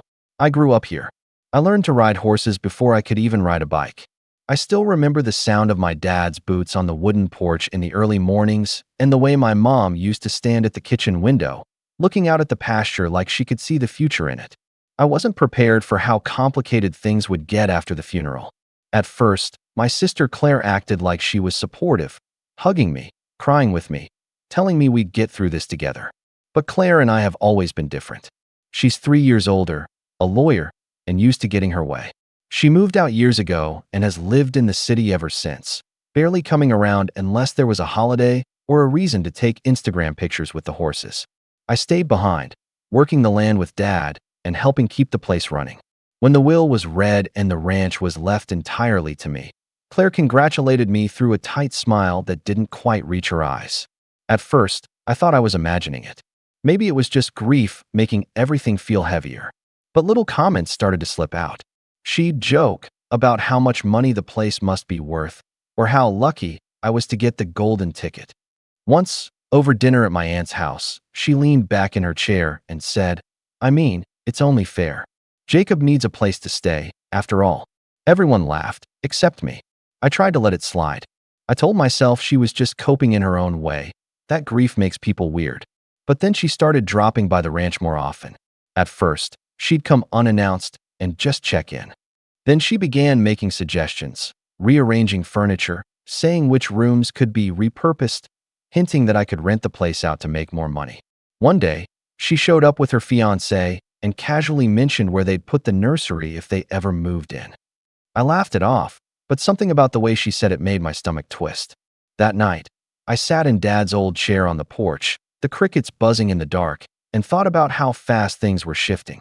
The ranch felt less like a home and more like a chessboard, with pieces slowly moving into place, and I wasn't sure I liked where they were heading. 2 weeks later, Claire came over with papers in hand and that same tight smile. "Just some routine estate stuff," she said, sliding them across the kitchen table. I picked them up and immediately noticed the language: transfer agreements, title adjustments. My gut told me this was more than routine. I didn't sign a single thing. Instead, that night I stayed up until 3 a.m. researching, calling a friend who works in real estate law, and by the end of the week, I had quietly transferred the entire ranch into an LLC under my name. It wasn't something I ever thought I'd have to do to protect what my parents left me, but something told me I'd be glad I did. I didn't have to wait long. A month later, Claire walked in with a smug look and a man in a suit, her lawyer. She didn't even say hello before announcing, "The deed is in my name now. Pack your bags." I just leaned back in Dad's chair and smiled. "Good luck with that," I said. Her eyes narrowed, but she said nothing. 2 days later, she came back, this time with movers. But the second they saw who was standing at the gate with a stack of legal papers, her smile vanished. Claire didn't say a word that day when she saw the legal papers, not in front of her movers, anyway. She just turned on her heel, snapped her fingers for them to follow, and left without looking back. But I could feel it. This wasn't over. If anything, that moment just lit a fire in her. The next week was quiet. Too quiet. No surprise drop-ins, no texts, no fake cheerful phone calls. I tried to enjoy the silence, but the whole time I felt like a man standing on a train track, waiting for the distant rumble to turn into a headlight. It didn't take long. The first sign was the mailbox. One morning, I went out to grab the mail and found an envelope addressed to tenant. Inside was a notice from a property management company, informing me that the owner had decided to raise the rent by 60% effective immediately. There was no rent to raise. I owned the place outright, but the message was clear.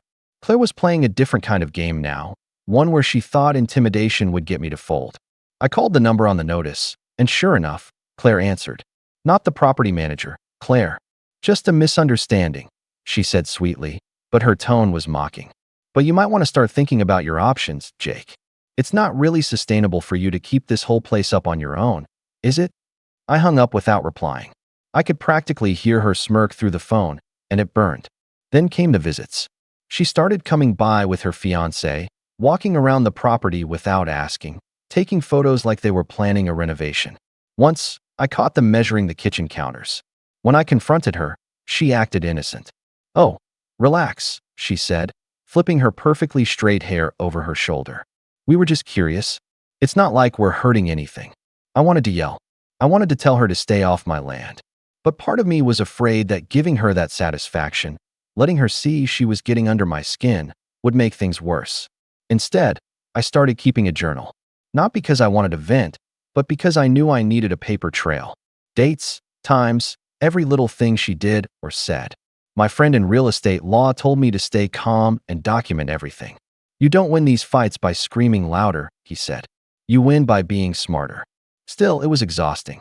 One Saturday, I was out fixing the fence near the back pasture when I heard voices. Claire's SUV was parked near the barn, and she was standing with 2 men in suits. I stayed out of sight, listening. Once we get this signed over, we can flip it for triple, she was saying. It's just a matter of forcing him to comply. Flip it. Like the ranch was just a house she could paint white and sell to the highest bidder. That night, I sat on the porch and stared out at the hills. I could feel anger buzzing under my skin, like static. This place wasn't just dirt and wood. It was my childhood, my parents' sweat and love poured into every fence post, every tree they planted. And Claire wanted to cash it out like a stock. Things got worse at Thanksgiving. We all went to Aunt Linda's house, and Claire made sure everyone knew she'd soon be making some big changes on the ranch. She said it with this little smirk, like she already owned it. My cousins congratulated her. My uncle even raised a glass. I sat there, smiling tightly, my fork frozen halfway to my mouth. After dinner, Claire cornered me in the hallway. "You know, you're making this a lot harder than it needs to be," she said. "You could just sign everything over and be done with it. We'd even let you stay for now." I couldn't help it. I laughed. Not a happy laugh, but a bitter one. "You don't get to let me do anything," I said. Her smile faltered, just for a second. Then she leaned in close. "You think this LLC will protect you? You think you're clever? Lawyers eat through things like that all the time. You'll be out of there by spring." She left before I could answer. That night, I couldn't sleep. I lay in bed listening to the wind rattle the windows and thinking about what she said. Was she right? Could she really tear through all the legal protections I'd put in place? The next morning, I called my lawyer friend again.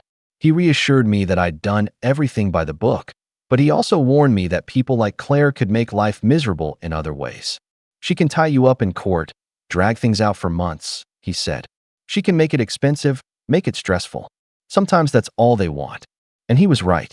Over the next month, I got hit with every nuisance tactic she could think of. False complaints about unsafe conditions on the property, surprise visits from county inspectors, even a noise complaint after I mowed the field at 10 a.m. She was relentless, and every time I thought maybe she'd back off, she found a new angle. The final straw came in the middle of a stormy night. I woke up to headlights in the driveway. By the time I grabbed a flashlight and went outside, Claire's fiancé was standing by the porch with a clipboard. "We're serving notice," he said flatly, holding out a stack of papers. Rain was dripping off his jacket, and my boots were sinking into the mud as I took the papers from him. He didn't wait for me to respond, just turned and left. Inside, I read every page carefully. It wasn't an eviction notice, not exactly, but it was clear she was trying to challenge my claim of ownership through some obscure legal loophole. I sat at the kitchen table, the papers spread out in front of me, and felt something shift inside me. I wasn't scared anymore. I wasn't even angry, not in the same way. I was just done. Done waiting for her to stop. Done hoping she'd come to her senses. Done playing defense. And that's when I started thinking about what I could do, really do, to end this once and for all. The notice sat on my kitchen table for days, each page daring me to panic. I didn't. I spent that week quietly meeting with my lawyer friend, gathering every bit of paperwork, the LLC filings, the property deed, every receipt showing that I'd been maintaining the land since Dad died. We built a case so airtight it felt bulletproof. I felt calmer than I had in months, but also more focused. Then Claire made her move. It was a Tuesday afternoon, gray skies, and a steady drizzle. I was out by the stables feeding the horses when I heard the sound of an engine. Not just one, but several. When I walked up toward the house, I saw them. 2 moving trucks and 3 cars pulling into the driveway. Claire was in the lead car, stepping out in a sharp black coat, holding an umbrella like she was starring in some courtroom drama. Her fiancé trailed behind her, smirking. "Jacob," she called out, voice bright but edged like glass. "We're here to get started." I froze. "Started on what?" She gestured to the trucks. "Packing. Renovations begin next week. You should have your stuff out by then, but don't worry. We'll put the rest in storage for you." For a moment, I just stared at her, rain dripping down my hat brim. "You're not serious," I said finally. Claire's smile widened. "Perfectly serious. You've been dragging this out long enough. It's time for this place to be put to better use." Behind her, the movers were already unloading dollies and boxes. Something inside me snapped. "Get them off my property," I said, my voice low. Her fiancé laughed. "You don't get to order anyone around, man. You've had your free ride. It's over." I could feel my pulse pounding in my ears, but I didn't yell. Instead, I walked up the steps and blocked the porch. Nobody moves a thing until my lawyer sees this, I said. Claire rolled her eyes and pulled out a folder from her bag. You can call whatever lawyer you want, she said, thrusting the papers toward me. But this is already signed by the judge. The deed transfer went through. This property is legally mine. The words hit me like a physical blow. I took the papers from her and scanned them right there on the porch, my fingers trembling. Sure enough, they bore a court stamp, but I could tell immediately what she had done. She had filed for a transfer claiming equal distribution of inheritance under a rarely used clause, arguing that keeping the entire ranch in my name was unfair. The worst part? She hadn't done this quietly. As I flipped through the pages, I saw letters of support from several relatives. My uncle, a couple of cousins, all backing her claim that I was taking more than my fair share and excluding the family from its legacy. I felt something hot rising in my throat. These were the same people who had stood next to me at the funeral and told me how proud Dad would have been that I was taking care of the ranch. The same people who had eaten at my table and laughed with me while we watched sunsets from the porch. And now they were signing letters behind my back, siding with Claire, acting like I was some kind of thief. I looked up at her. You went behind my back. You went to everyone. You dragged our whole family into this. Claire tilted her head, unbothered. Of course I did. You weren't listening. Someone had to be reasonable. I wanted to scream, to slam the papers down in the mud, but I didn't. I just stood there, gripping them until the edges curled. She stepped closer, lowering her voice. Here's how this is going to go. You have until Friday to move your things out. After that, we change the locks. I'll be nice and let you keep the truck. You'll get a check for your share once we sell. That's more than generous. I don't even remember what I said back. Something sharp enough to make her shrug and turn away. She snapped her fingers, and the movers started up the steps, until I planted myself in the doorway and told them they were trespassing on private property. That was when Claire played her trump card. She reached into her bag again, this time pulling out her phone, and hit play on a recording. At first, I didn't understand what I was hearing. Then my own voice came through the speaker, a recording from months ago when I'd been venting to my friend about how hard it was keeping the place running. Sometimes I think it'd be easier just to sell it all and walk away, my voice said. Claire looked at me with a victorious smile. See? Even you said you don't want it. I felt cold all over. She had taken a private conversation, one moment of frustration, and twisted it into a weapon. You were recording me? I asked, my voice barely a whisper. Of course, she said lightly, as if it were obvious. You never think things through, Jacob. Someone has to be prepared. That was it. That was the moment the switch flipped in me. It wasn't just about the ranch anymore. It wasn't even about the money. It was about betrayal, deep, personal betrayal, from the one person who was supposed to stand beside me as family. I didn't fight her that day. I didn't argue or plead. I just stepped back inside, closed the door, and sat at the kitchen table staring at those court papers until the rain stopped. I could hear the movers outside, frustrated, packing back into their trucks when Claire finally told them to go. Her SUV drove away a few minutes later, gravel crunching under the tires. The house felt too quiet when they were gone. I walked through every room slowly, my boots echoing against the floorboards, and felt like I was saying goodbye to something. Not the ranch, but to the idea that Claire and I could ever come back from this. That night, I sat on the porch with Dad's old hat in my hands, turning it over and over. I thought about everything. The years I spent working beside him, the promises he made that the ranch would always be mine, the pride in his voice the day he added my name to the deed. And now my own sister had thrown it all away like it was nothing. Something in me hardened. This wasn't going to end with me packing boxes and cashing a pity check. If Claire wanted a fight, she was going to get one, and she wouldn't see it coming. The next few days felt like moving through molasses.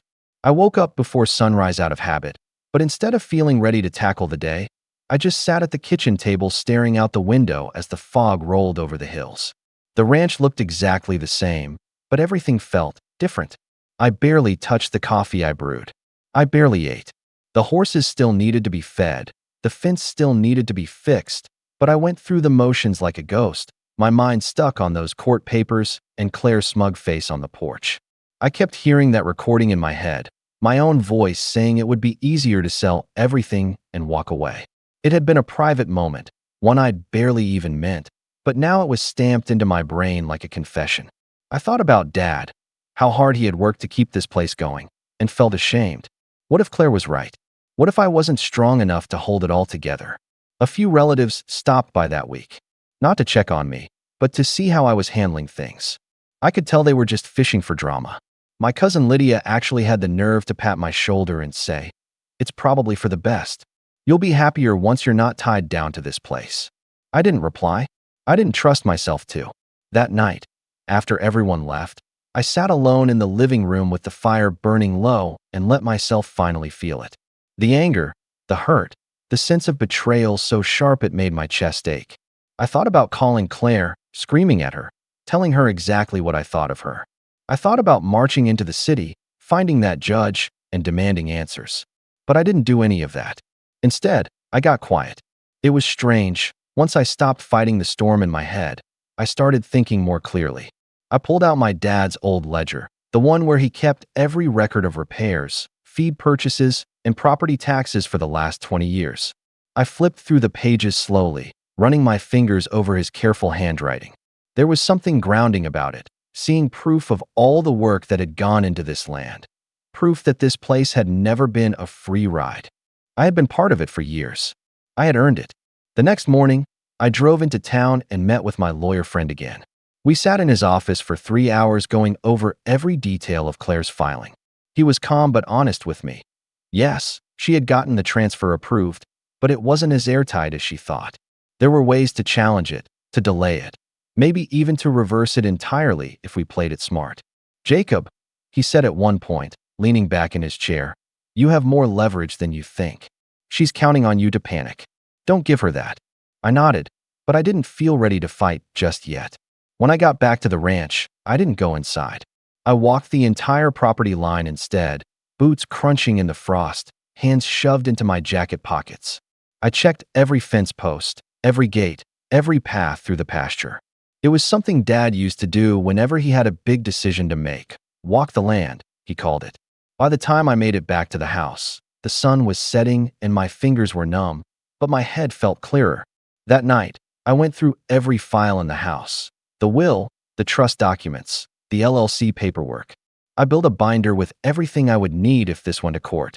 It was slow, tedious work, but it gave me something I hadn't felt since Claire showed up with those movers: control.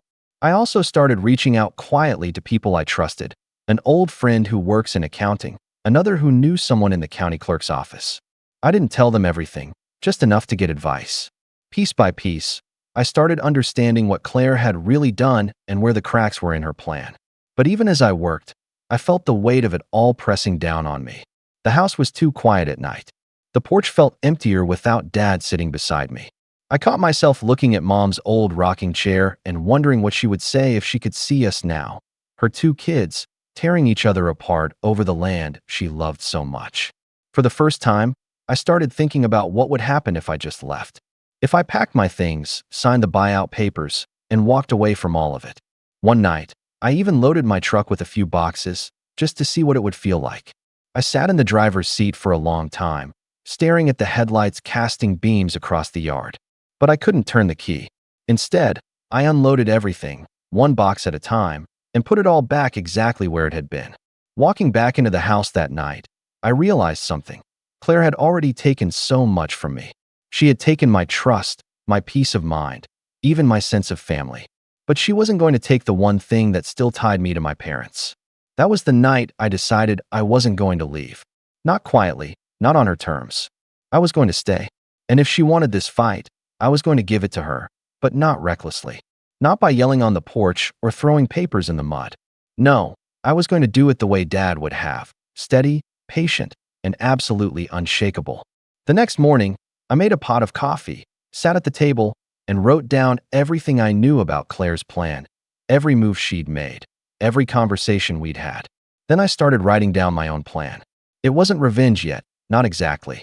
It was survival. But even as I wrote, I could feel something darker taking shape beneath the surface. Claire thought she'd broken me. She had no idea what she had just woken up. The first morning after I decided to stay, the ranch felt different. Not lighter, exactly. The weight was still there, but steadier. Like the ground under my boots wasn't shifting anymore. I started with the small things. Mending the fences properly, fixing that leaky section of the barn roof, clearing out the old tack room that had been cluttered since Dad passed. There was something healing about putting my hands on the land again, not just to keep it afloat, but to make it stronger. It was slow work, but every day I crossed something off the list. The knot in my chest loosened just a little. I also started learning, really learning. I spent evenings poring over books and articles about land management, property law, and even LLC structures. I called my lawyer friend every few days with new questions until he started joking that I could sit for the bar exam myself. One night, while reading about agricultural tax exemptions, I realized there were programs I hadn't even tapped into: grants for soil conservation, credits for keeping part of the land open for grazing. I filed every application I could find. 2 weeks later, I got my first approval letter, and with it, a small but significant check that I immediately used to repair the front gate. Word must have spread in town that I was putting in work, because neighbors who had kept their distance since the drama began started coming by to help. Mr. Harlan from down the road brought his tractor one afternoon to clear some fallen trees after a storm. "Your dad would have done it for me," he said with a shrug. Even my Aunt Linda, who had signed one of those letters backing Claire's claim, stopped by one morning with a pie and an awkward apology. "I didn't think she'd go this far," she admitted, shaking her head. "I just thought she wanted to say in things. But this," she looked around the ranch and sighed, "this was always meant to be yours, Jacob. Everyone knows it." Her words hit harder than I expected. They didn't erase the hurt of her siding with Claire, but they reminded me that not everyone was against me. By the end of that month, the ranch looked better than it had in years. The fences were straight, the barn smelled fresh, the horses had new bedding. I even painted the front porch myself, a fresh coat of white that gleamed in the sun. And as the ranch got stronger, so did I. I started waking up with energy again. I ate proper meals. I went into town more often, not just to run errands, but to be seen.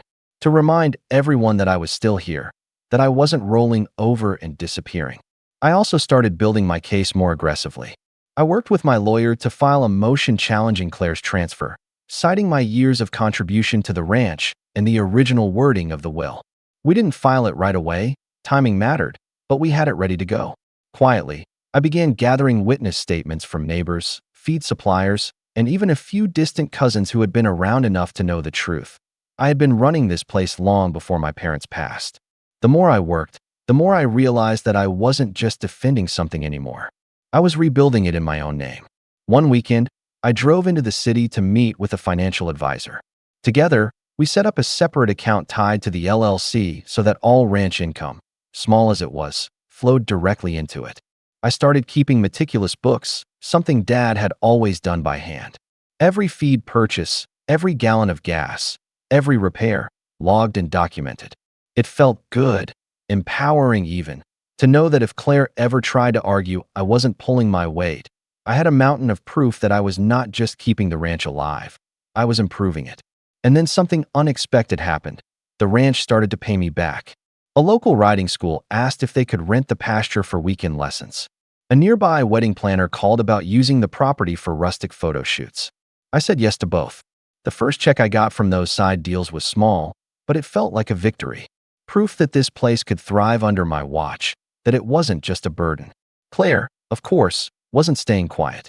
Every week or two, I'd get some new passive-aggressive text or email, friendly reminders about my upcoming move-out date, or suggestions for where I might relocate. I didn't respond to a single one. Instead, I waited. Every time I fixed something on the ranch, every time I added a page to the binder, every time I deposited a check into the LLC account, I felt the balance shifting. Slowly, quietly, but undeniably. One evening, as the sun dipped below the hills, I stood on the porch with a cup of coffee and realized I wasn't scared anymore. For the first time since this nightmare started, I felt ready. Not just ready to defend myself, but ready to take the fight to her if I had to. The thought didn't fill me with dread like it used to. It filled me with something else, a calm, steady determination. Claire had made this personal, and now I had something personal to fight for.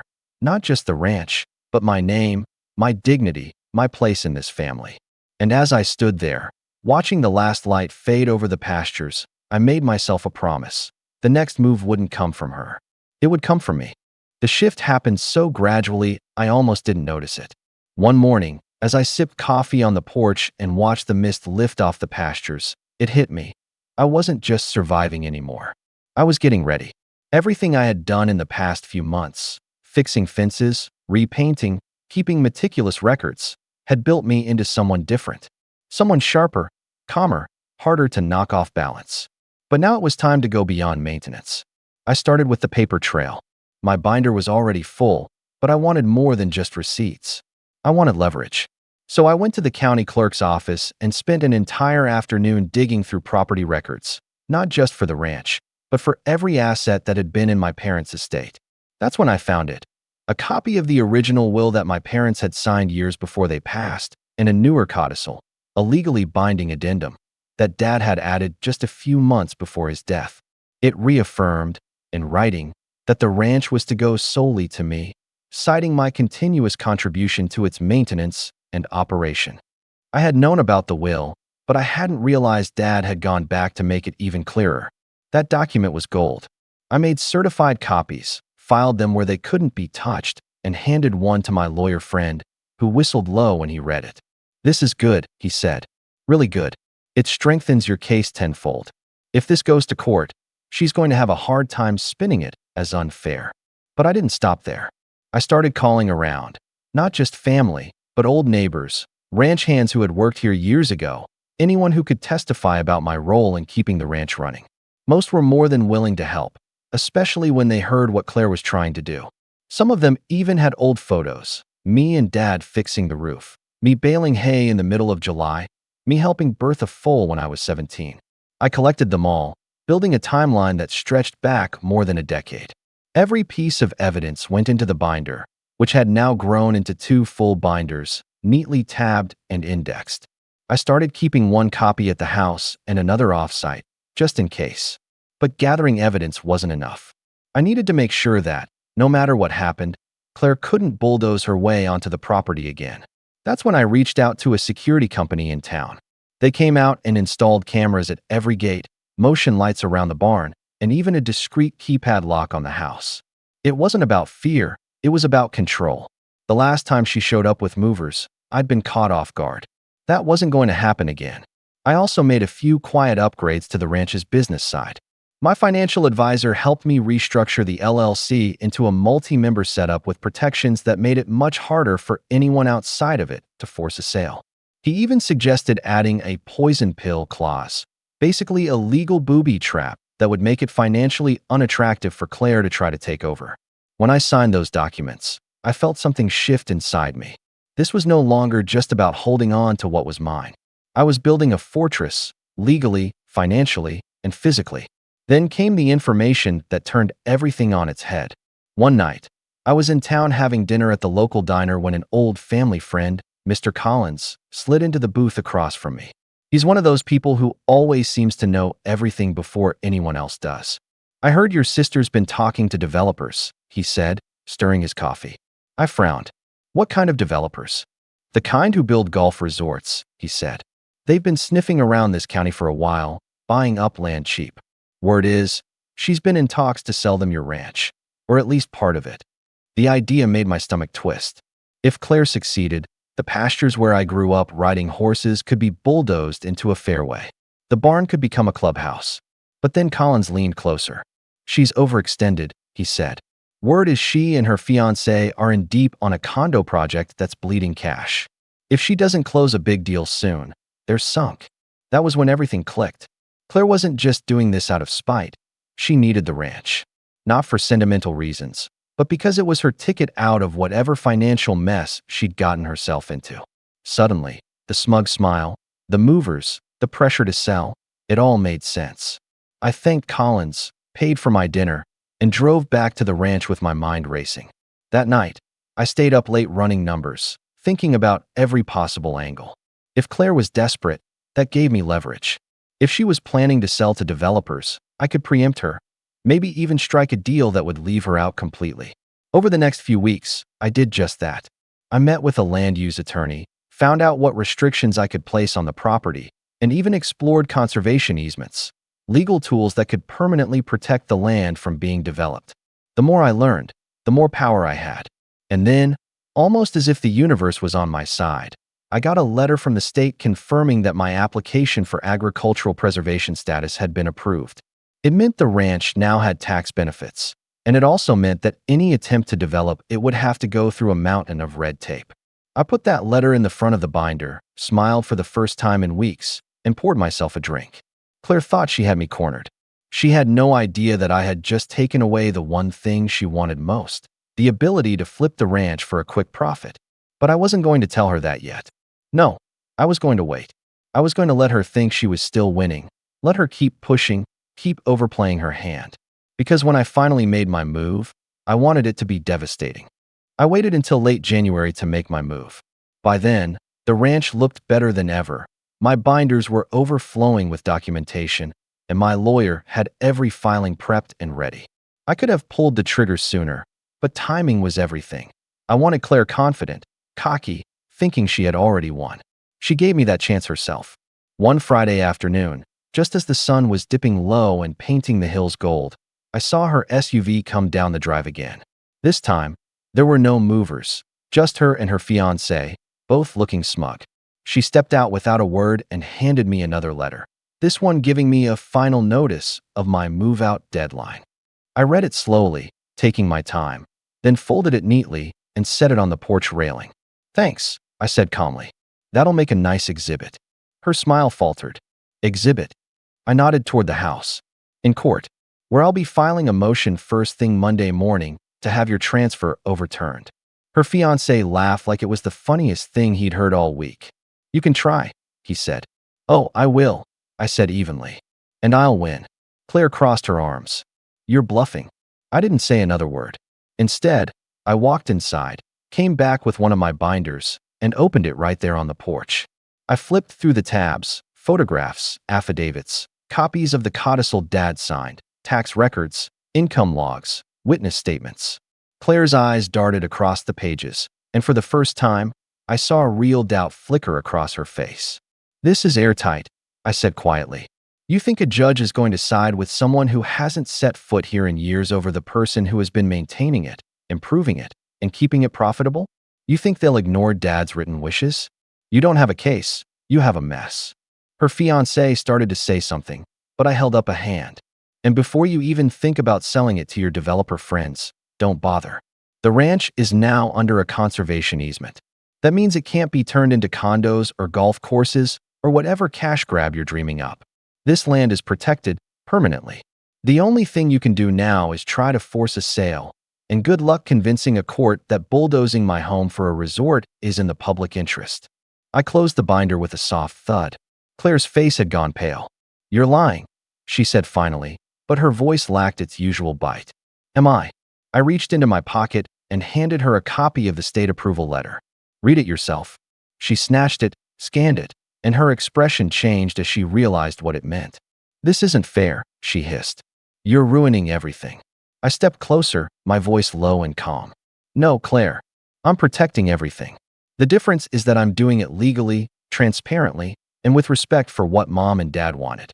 You came onto my property, tried to trick me into signing it over, dragged the whole family into your scheme, and even recorded me without my consent. And you thought I was just going to roll over?" Her fiancé put a hand on her arm. "Let's go," he muttered, but she shook him off. "No," she said, glaring at me. "You think this is over?" "Oh, it's just getting started," I said, smiling for the first time. "On Monday, my lawyer is filing a countersuit for legal fees, damages, and an injunction preventing you from stepping foot on this property without my permission. The sheriff will serve you the papers by the end of the week." Her fiancé swore under his breath, but I didn't react. I just turned and walked back into the house, leaving them standing on the porch. That night, I sat at the kitchen table, the binder in front of me, and felt a strange calm settle over me. For months, I had been on the defensive, waiting for her next move. Now, for the first time, I was the one dictating the terms. Monday morning, we filed everything. My lawyer was practically giddy. He said it was one of the cleanest cases he'd ever seen. The court date was set for 3 weeks out, but the temporary injunction went through immediately. That afternoon, a sheriff's deputy came by to post the notice on the front gate. No unauthorized entry. I didn't have to wait long to see the effect. 2 days later, Claire showed up again. this time with two men carrying clipboards. But before she could even reach the porch, the deputy who had been stationed at the gate stopped her and handed her the official order. I watched from the porch as she read it, her face draining of color, her hands trembling. Then she looked up and saw me standing there, calm and steady, and something in her expression cracked. She wasn't smug anymore. She wasn't even angry. She was scared. She turned back to her car without a word, the men following her, and drove away. That night, I didn't celebrate. Not yet. This wasn't the end. There was still the court case, still the fallout with the family, still the possibility that she'd try something else. But for the first time since this started, I slept soundly. Because now, the ranch wasn't just protected. I was protected, and Claire knew it. The court date arrived on a chilly February morning. I wore Dad's old watch and a clean button-down shirt, feeling strangely calm as I walked into the courthouse. My lawyer was confident, binder in hand, while Claire and her fiancé sat across the aisle, whispering furiously. When the judge entered, the room went silent. We presented everything: the will, the codicil, the LLC filings, the documentation of all my contributions to the ranch. Witness statements were read, photos were displayed, and even my Aunt Linda spoke up, apologizing for backing Claire and affirming that I had always been the one running the ranch. When it was Claire's turn, her lawyer tried to argue that she was entitled to equal distribution of assets. But the judge flipped through the codicil, frowned, and asked, "You do realize this document explicitly names Jacob as the sole heir of the ranch, correct?" Claire's lawyer stammered. Claire just sat there, her face stiff. The judge ruled in my favor almost immediately.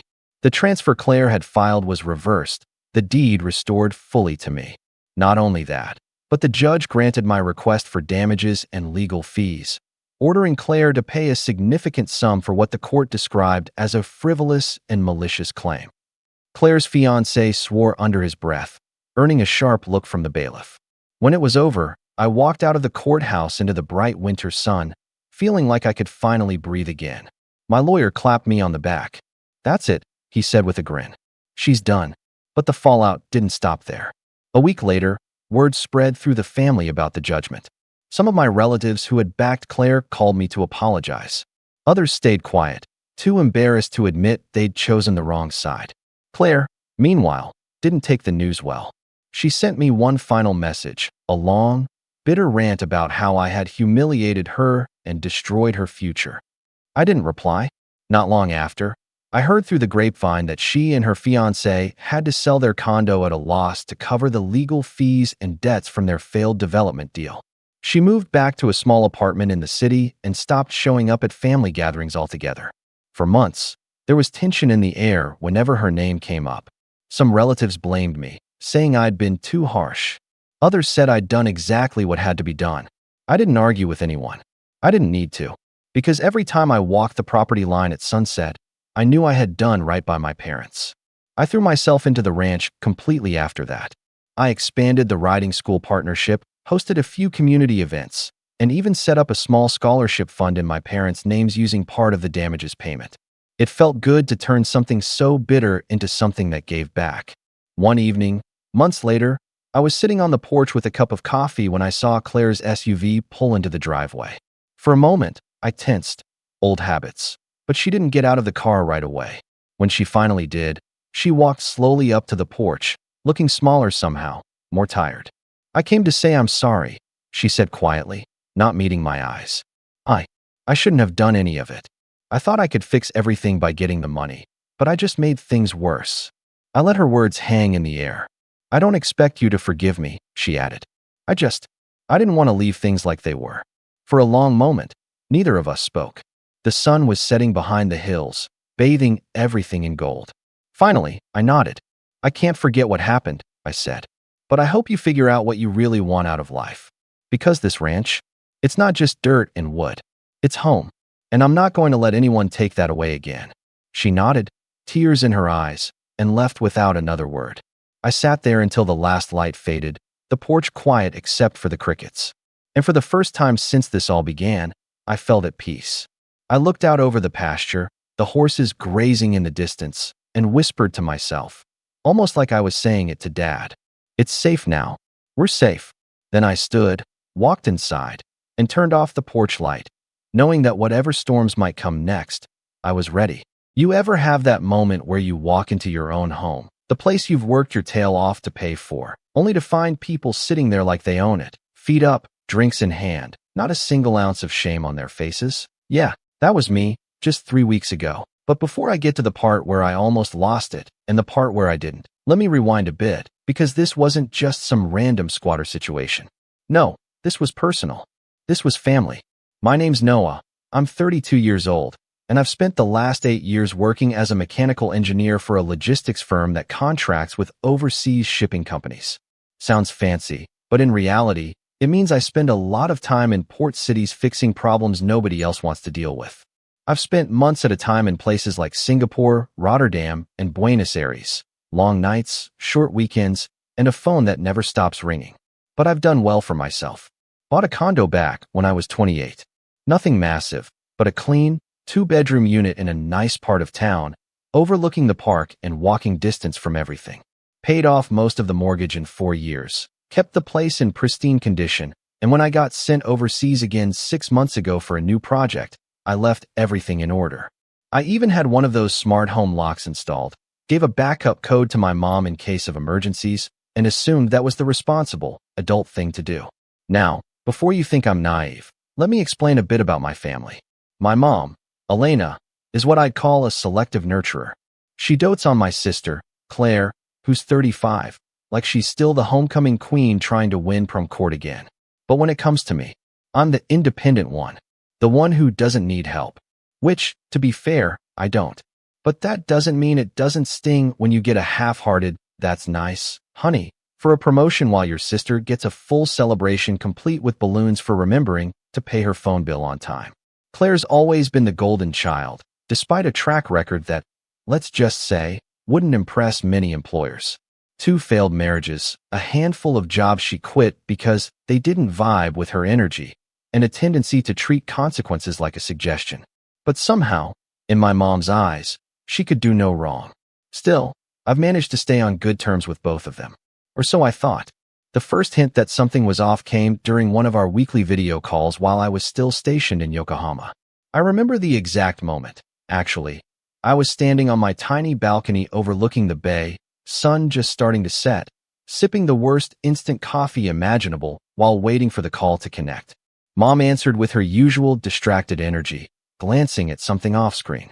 "Hey, sweetheart, how's Japan?" she asked, but her voice was tight, like she was trying to sound casual and failing miserably. "Pretty good. Long hours, but I'm learning a lot. The crew here's solid." "You good?" She smiled, but it didn't reach her eyes. "Oh, we're fine, just busy. Claire's been staying with me a while." My eyebrows lifted. "Everything okay with her and Matt?" There was a pause. "They're separating. She's filing for divorce." "Again?" I said, before I could stop myself. "That's her second one, right?" Mom gave me that look, the one where her lips tightened like she just bit into a lemon. "It's not her fault, Noah. He turned out to be very manipulative. She needed to get out." I nodded slowly. "Okay, I hope she's all right." "She's strong," Mom replied quickly, then shifted the camera a little, revealing Claire in the background, lounging on the couch with a glass of wine in one hand and what looked like my old university hoodie draped over her shoulders. She noticed the camera on her and gave a little wave. "Hey bro," she said lazily. "Your place still has that air purifier in the bedroom? I'm allergic to dust now, apparently." I blinked. "Wait, what do you mean, my place?" Claire smirked. "Oh, you didn't tell him yet," she said to Mom, not even bothering to mute herself. "Tell me what?" Mom cleared her throat and glanced at Claire before looking back at me. "Sweetheart, don't panic. It's just temporary, okay? We needed a quiet place for Claire while she figures things out. My apartment is too small, and the neighbors have been complaining about noise." "Wait, what are you saying? You let her stay at my condo?" "It was just sitting there," Mom said, defensive now. "And you're not using it." It made sense. She's going through a lot. I could feel the heat rising in my chest. "Did you ask me? Or did you just use the code I gave you?" Mom sighed. "It's not a big deal. It's family. She's not trashing the place or anything. You'll be back in a few months, and it'll all be sorted by then." I should have said more.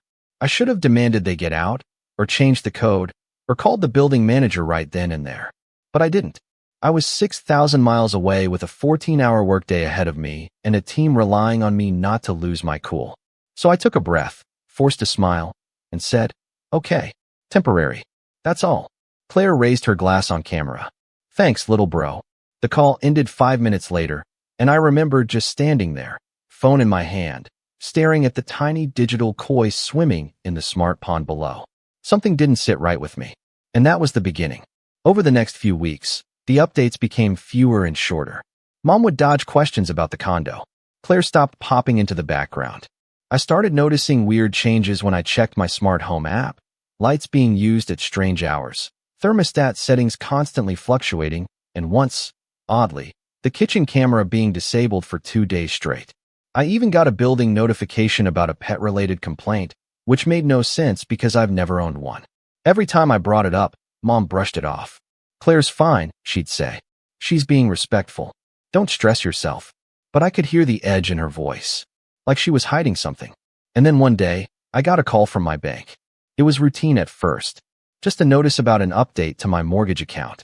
I thought maybe it was a new statement or rate change. But as the woman on the phone spoke, something clicked in my gut. "We've processed the transfer to Ms. Claire Monroe as authorized by the warranty deed submitted last week." I sat down. "I'm sorry, what did you just say?" She repeated it, and this time I caught every word. My sister's name. A transfer. A warranty deed. My head started spinning. "I didn't authorize any transfer," I said. "I'm the sole owner of that property." There was a pause, and then, "Oh, I see.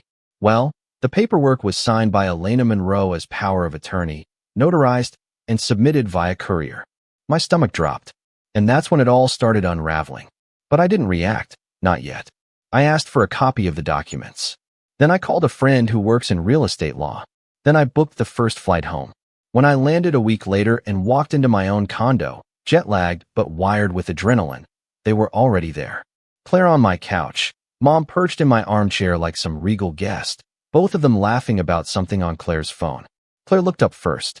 "Oh hey, look who finally decided to show up." Mom smiled faintly. "Welcome back, sweetheart."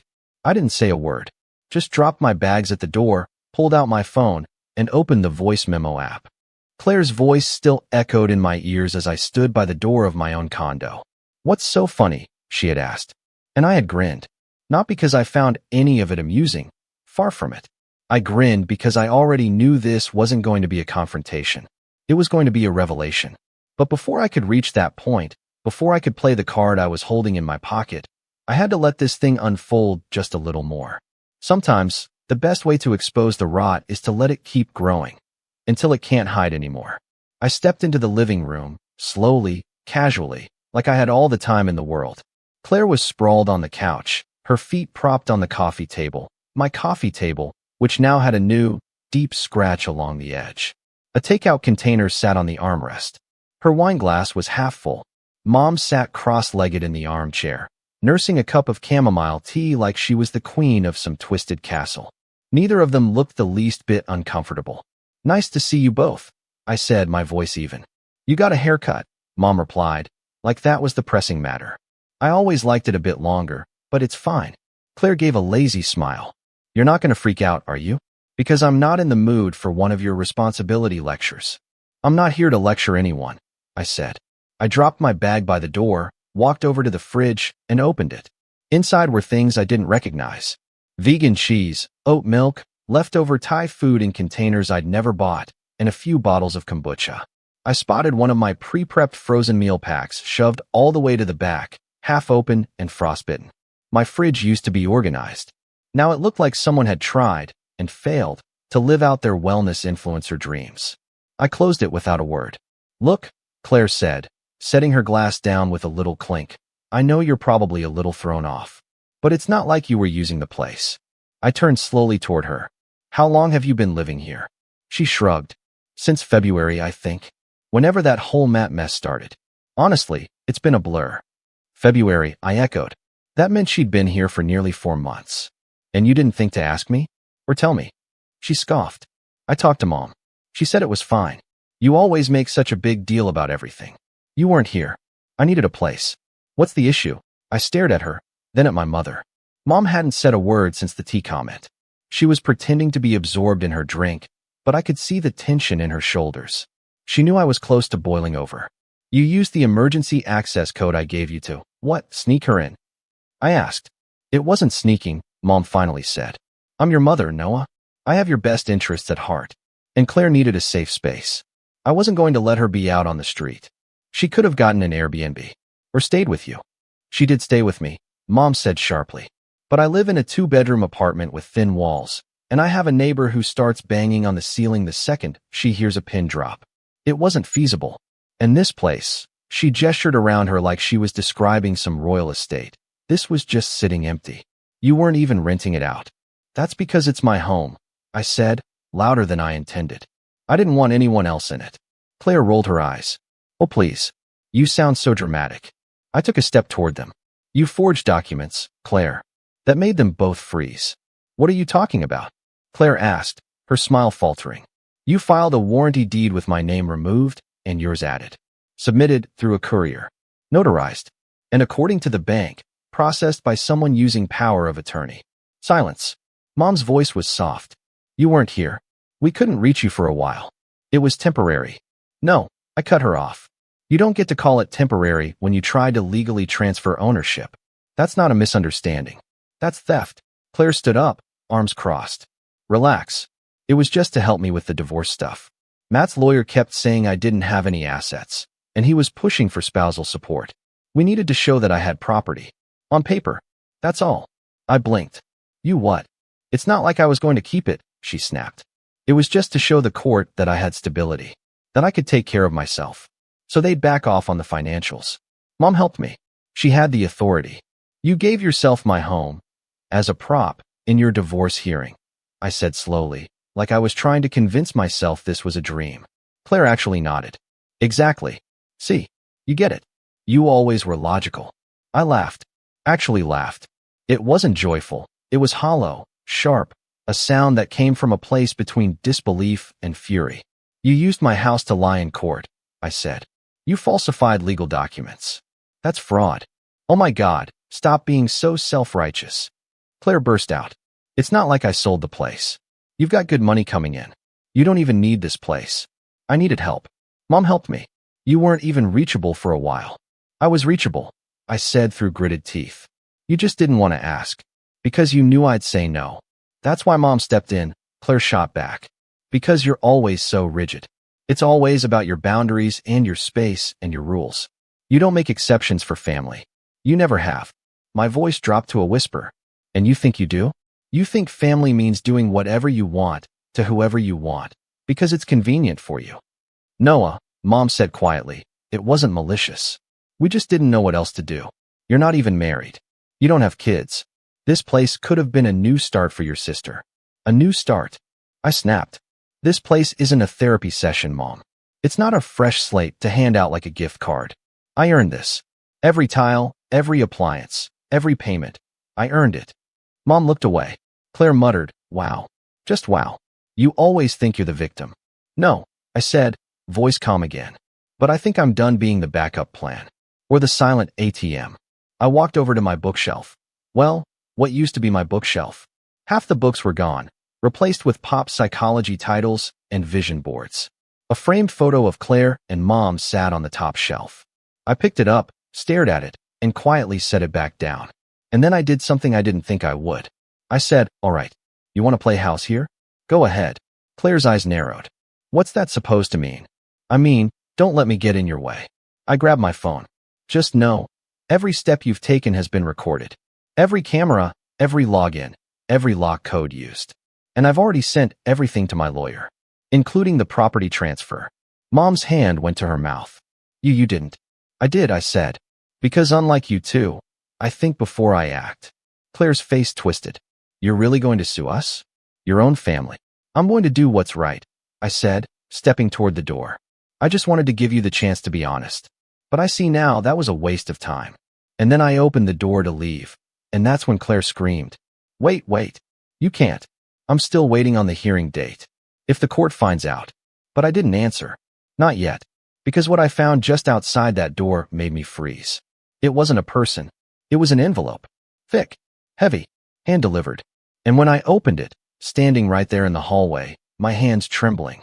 I saw something that made my jaw clench harder than ever before. A second deed. Signed, sealed, filed. And this time, Mom's name was on it, not Claire's. My mother had transferred the condo to herself, behind Claire's back. And suddenly, the real betrayal snapped into focus. I stood there in the hallway, the envelope in my hands suddenly feeling like it weighed 1,000 pounds. My eyes scanned the document again and again, willing it to be some kind of mistake. But there it was, in black ink and neatly notarized. The new owner of the condo wasn't Claire. It was Elena Monroe, my mother. For a moment, my mind went blank. Then, as if on cue, I heard the soft click of the front door behind me opening, followed by Claire's voice, tight, irritated. "Noah, don't walk away like that. We need to talk. You can't just—" I didn't even turn around. I held up the envelope, still facing the hallway. "Did you know?" I asked. Silence. I turned. Claire was standing barefoot in the doorway, arms folded over a loose cardigan, mascara slightly smudged from whatever emotional theater she'd been prepping. Her confidence had taken a visible hit after my last words, but she still carried that stubborn defiance she always did when she didn't understand what was happening but refused to admit it. "Know what?" she said cautiously. I flipped the envelope open, held up the deed. "That our mother didn't just transfer the condo into your name to help you look stable in your divorce. She transferred it into her name, not yours. This isn't your property. It never was." Her eyes flicked to the paper. Her mouth opened, then closed. And for the first time in maybe ever, I saw real panic on her face. "You're lying." "No," I said. "I'm not." She lunged forward to snatch the envelope, but I stepped back. "Don't," I warned. "I already sent scans of everything to my lawyer. This is just my copy." Claire froze, eyes darting between the paper and my face. Then the anger hit. "She told me it was temporary," she hissed. "She said she was just holding it for me, until the divorce was finalized. That Matt's lawyers would rip me apart if they saw a property transferred directly to me right now. She promised." "Yeah," I said quietly. "She promised a lot of things." The door opened wider behind her. Mom stepped out, tea mug now gone, hands clasped neatly in front of her like she was hosting a church bake sale. "Noah," she said, a little breathless, "please don't misunderstand. This was never about taking anything from you. I only did what I had to do to protect Claire." Claire spun to face her. "Protect me? You lied to me." "I didn't lie," Mom said, trying to sound soothing. "I adjusted the plan. You know how complicated legal things can get. The bank, the title company, the lawyers. It was safer if everything came through me first. But I always intended to transfer it to you eventually." "Oh, that's rich," I muttered. They both turned to me. "You always intended?" I asked.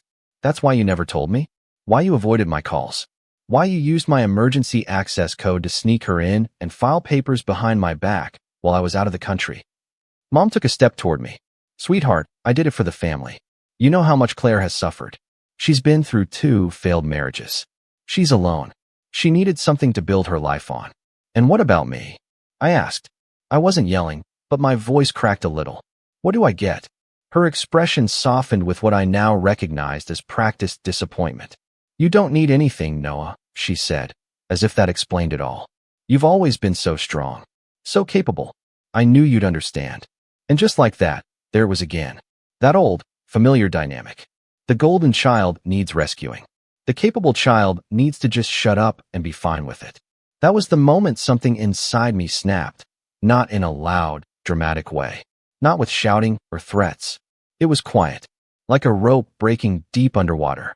And in its place came a strange calm, a kind of numb clarity. I turned away, said nothing, walked down the hall, left the building. I didn't even stop to think. The next 48 hours were a blur. I didn't sleep. I barely ate. I booked a hotel room across town using reward points, sat in silence, and stared at the ceiling for hours on end, going over everything again and again. I'd worked for years to build stability. All those cold nights in offshore ports, all those double shifts, the holidays I'd missed, the birthdays I'd phoned in from different time zones. I'd sacrificed real connection, comfort, even relationships for this life. For that condo. It was more than just a piece of property. It was proof that I'd made something for myself. And they'd stolen it. Just like that. And the worst part? It wasn't some distant scammer or shady business partner. It was family. My own mother. My sister. People I'd trusted, even when they didn't deserve it. I called my lawyer, Kevin, who I'd met through a friend 2 years back during a minor dispute with my HOA. He was calm, methodical, and completely appalled when I laid it all out for him. "Let me be blunt," he said on the phone. "This is fraud. Plain and simple. Power of attorney does not grant someone the right to transfer property to themselves or another party unless it's explicitly authorized. Which, from what you're telling me, it absolutely wasn't." "It wasn't," I confirmed. "I gave her limited authority to manage my bills while I was overseas." "That's it. Then we're going to fight this," he said. "And we're going to win." I should have felt relief. But I didn't. Not yet. Instead, I felt empty. Because suing your own mother isn't exactly something you dream about as a kid. But then something strange happened. I started to rebuild.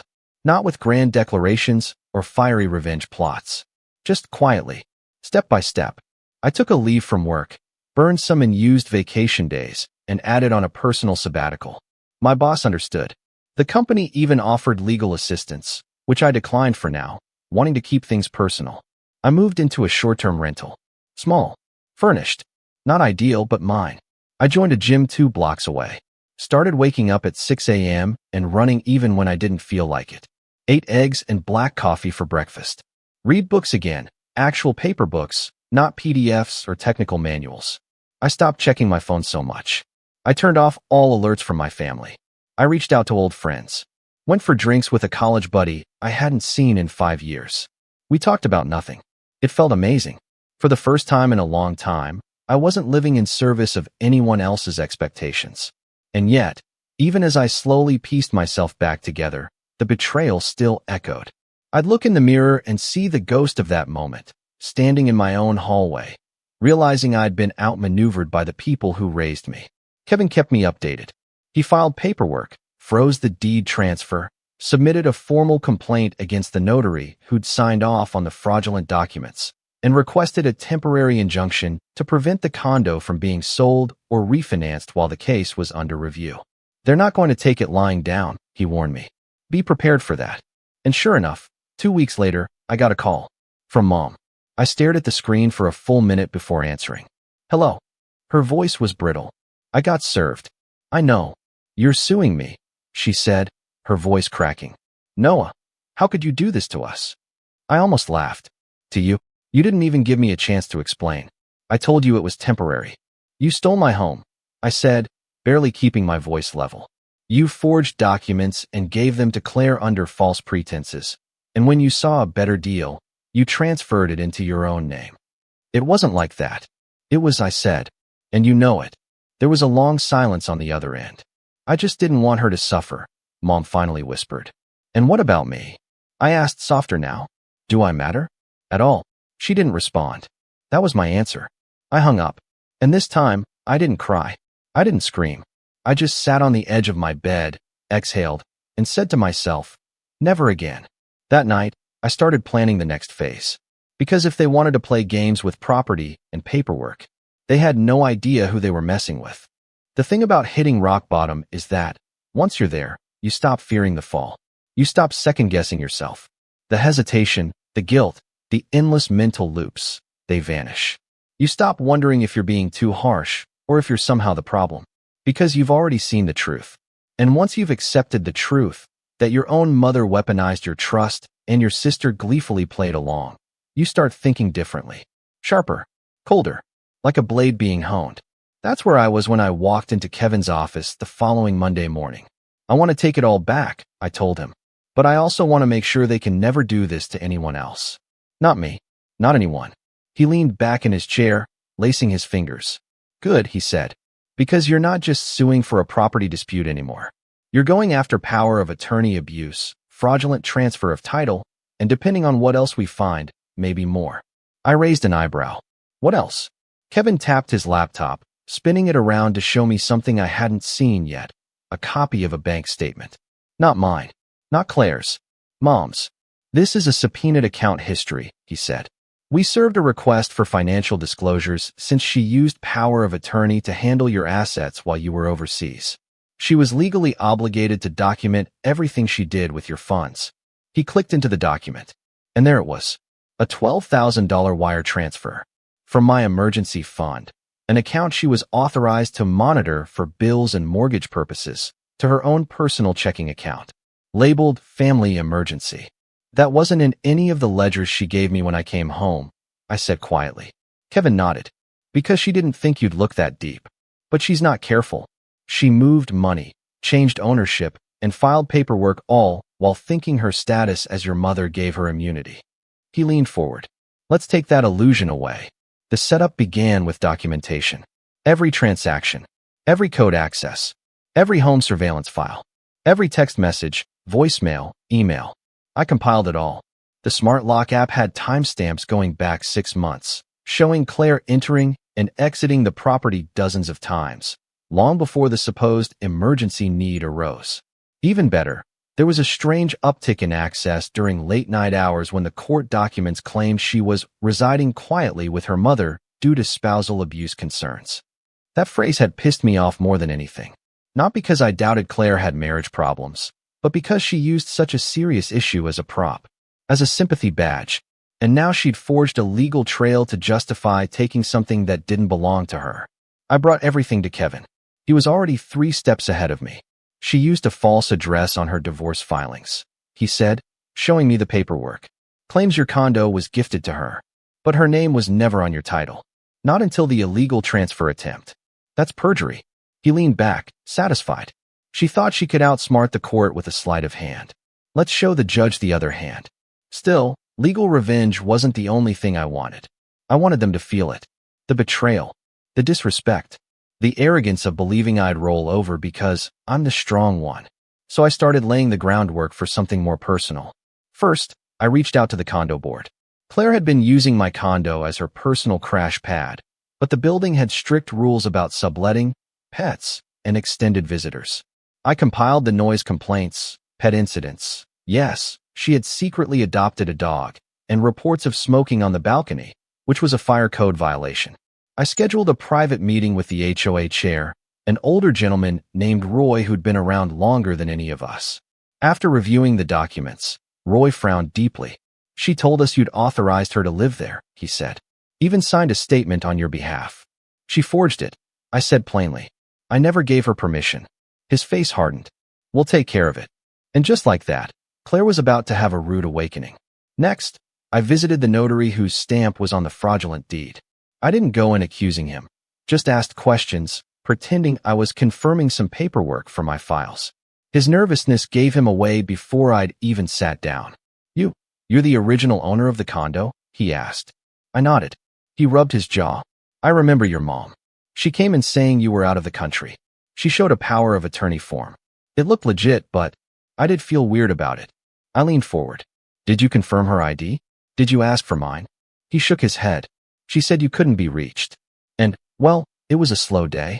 I let it slide. I didn't yell, didn't threaten, just smiled. You'll probably be getting a call from the court soon. I'd recommend having your documents in order. His face paled. And just like that, another domino wobbled. But the biggest part of the setup came from someone I hadn't spoken to in over a year. Matt, Claire's now ex-husband. I found him through a mutual friend, and after a couple awkward messages, we agreed to meet for coffee.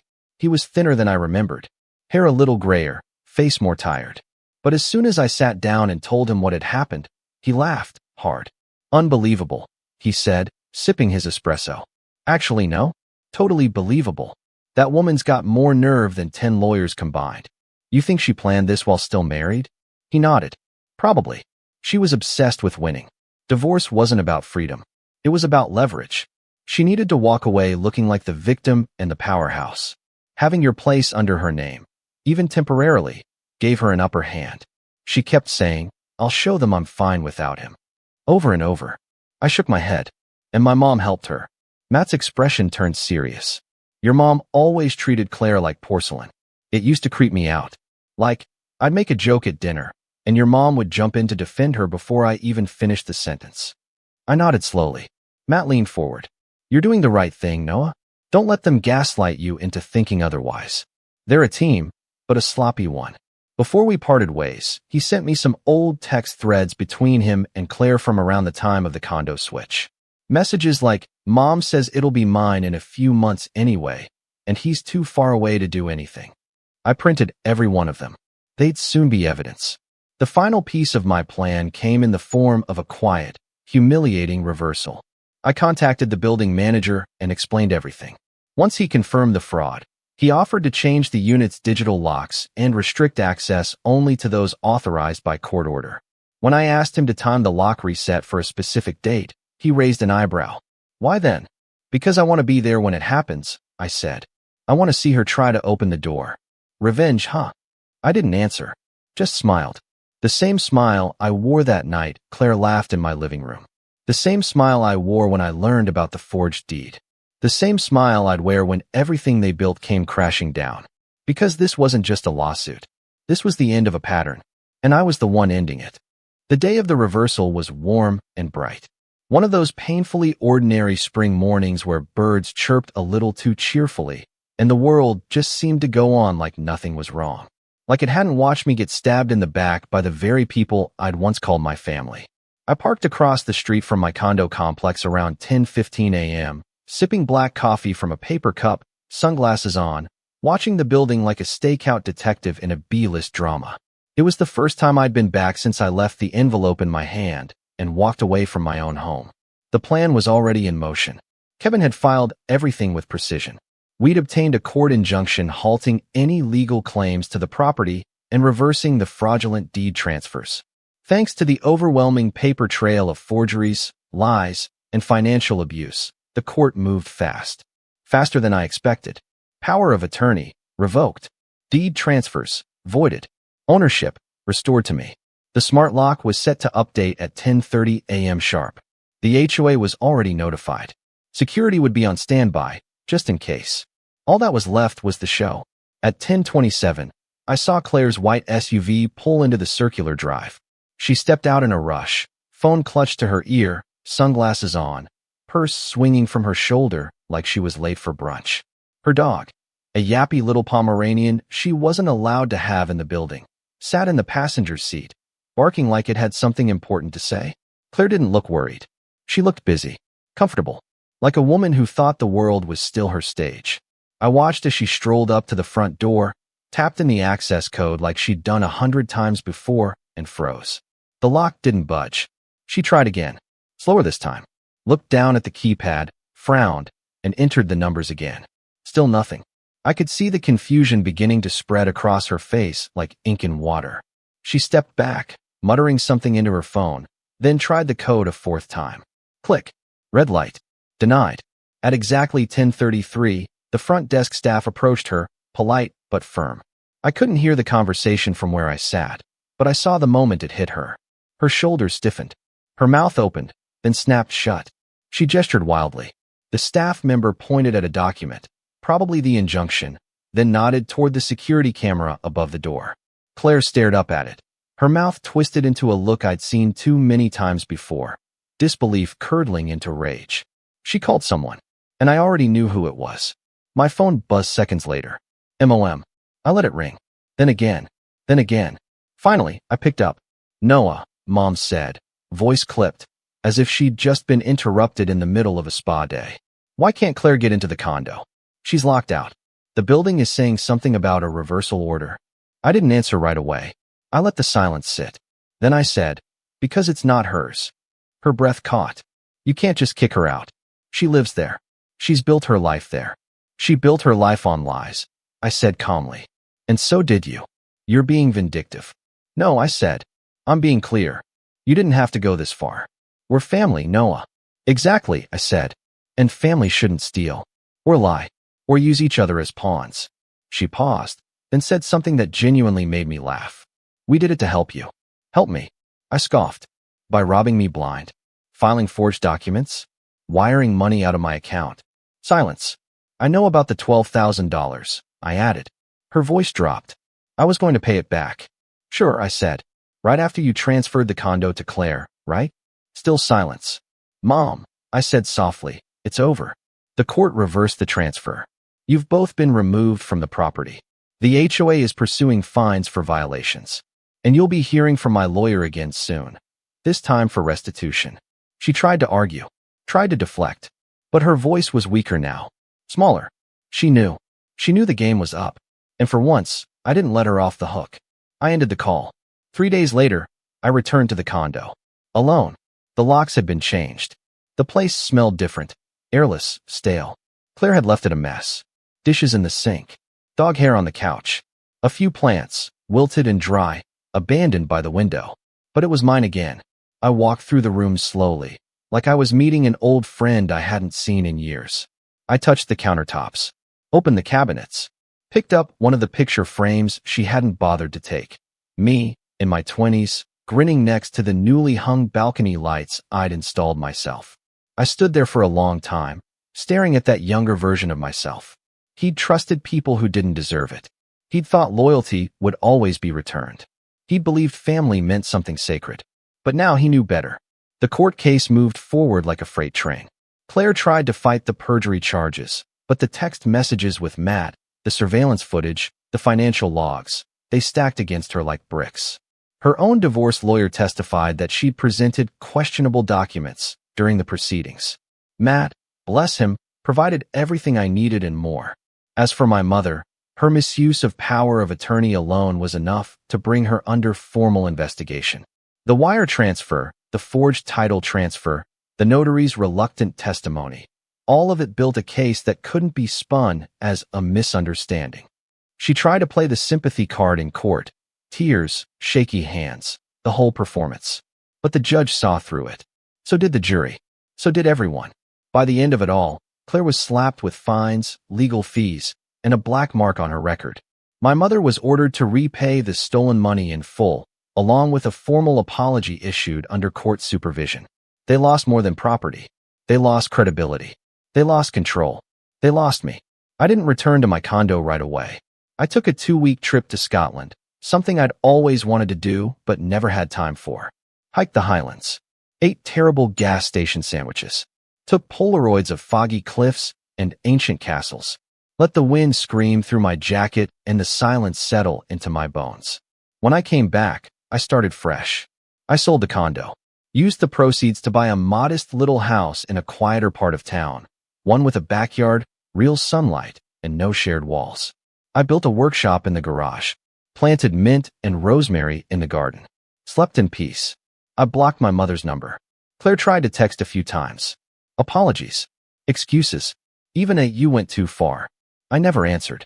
Because you can't heal in the same place that broke you. And sometimes, the cleanest break is the one where you walk away and don't look back.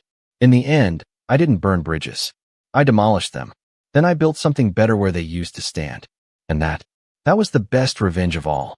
They say you never really know your family until there's money involved, or a house, or both. And if you had told me 5 years ago that my own parents, the same people who used to cheer for me at school plays, the ones who sent me handmade cards and college care packages, would one day look me in the eye and try to throw me and my daughter out onto the street just to make my sister feel like a real adult, I would have laughed and offered you a drink. But here I am, sitting in a stiff wooden courtroom chair, staring at a judge who's about to make a decision that could ruin everything I've built. My hands are shaking. My lawyer is whispering something I can't hear. My parents are sitting 2 rows behind me with smug expressions, and my sister, God help me, is smirking like she's already picked out the curtains. But let me back up, because this nightmare didn't start in a courtroom. It started with a favor that I should have known better than to give. My name's Jason. I'm 34, single dad to a 9-year-old girl named Mia, and if there's one thing you need to know about me, it's that I don't play games when it comes to my kid. I never thought I'd be a father at 25, but life happens. Her mom left when Mia was 2, and from that moment on, it was just the 2 of us. I work in IT, nothing glamorous, but it pays well enough, and after years of grinding and saving, I bought a small house just outside the city. 3 bedrooms, fenced yard, decent school district. Nothing fancy, but it was ours. Safe, quiet, the kind of place where you could finally breathe. My parents were proud of me. Or at least I thought they were. Dad used to tell his friends how my boy's doing it on his own. Can you believe that? Mom would post grainy Facebook photos of Mia, playing in our backyard with captions like "Little Angel" in her castle. But things shifted when Melissa came back. Melissa is my younger sister. She's 31, chronically unemployed, and somehow always on the verge of a breakthrough. Whether it's a candle business, a gluten-free cookbook, or a Twitch stream where she teaches tarot card readings to people's cats, Melissa is always one idea away from stardom. And yet, every time she fails, which is often, my parents swoop in like clockwork. Rent? Covered. Credit card debt? Forgiven. Broken lease? Sweetheart, you just need a fresh start. It's always the same story. Melissa is finding herself, and anyone who doesn't support her journey is just jealous or toxic. When she moved back in with my parents after her third spiritual burnout in 4 years, I didn't say anything. I figured she'd crash for a few months, lick her wounds, and move on. But she didn't. She settled in like a barnacle. Started redecorating their guest room like it was a luxury Airbnb. She even had the audacity to call it her healing suite. I rolled my eyes and stayed quiet. Then came the first hint of trouble. Mom called me one evening while I was making dinner. Mia was setting the table, humming some pop song under her breath, and I had chicken sizzling in a pan. Everything felt normal until I picked up the phone. Jason, Mom said, her voice way too sweet. Can you come over this weekend? We want to talk. I knew that tone. That was the we've already made a decision, but we're pretending it's a discussion tone.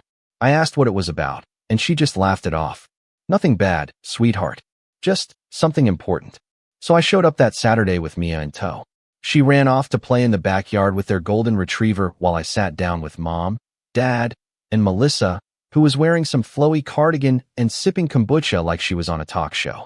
We've been talking, Mom began, folding her hands like a news anchor. And we think it's time Melissa got her own place. I raised an eyebrow. Okay, great. Congrats. She's ready, Dad added. Really ready this time. She just needs a chance. Melissa chimed in, smiling wide. I've been manifesting it. I just need the right energy space. I stared at them, trying to make sense of where this was going. So, you need help moving her?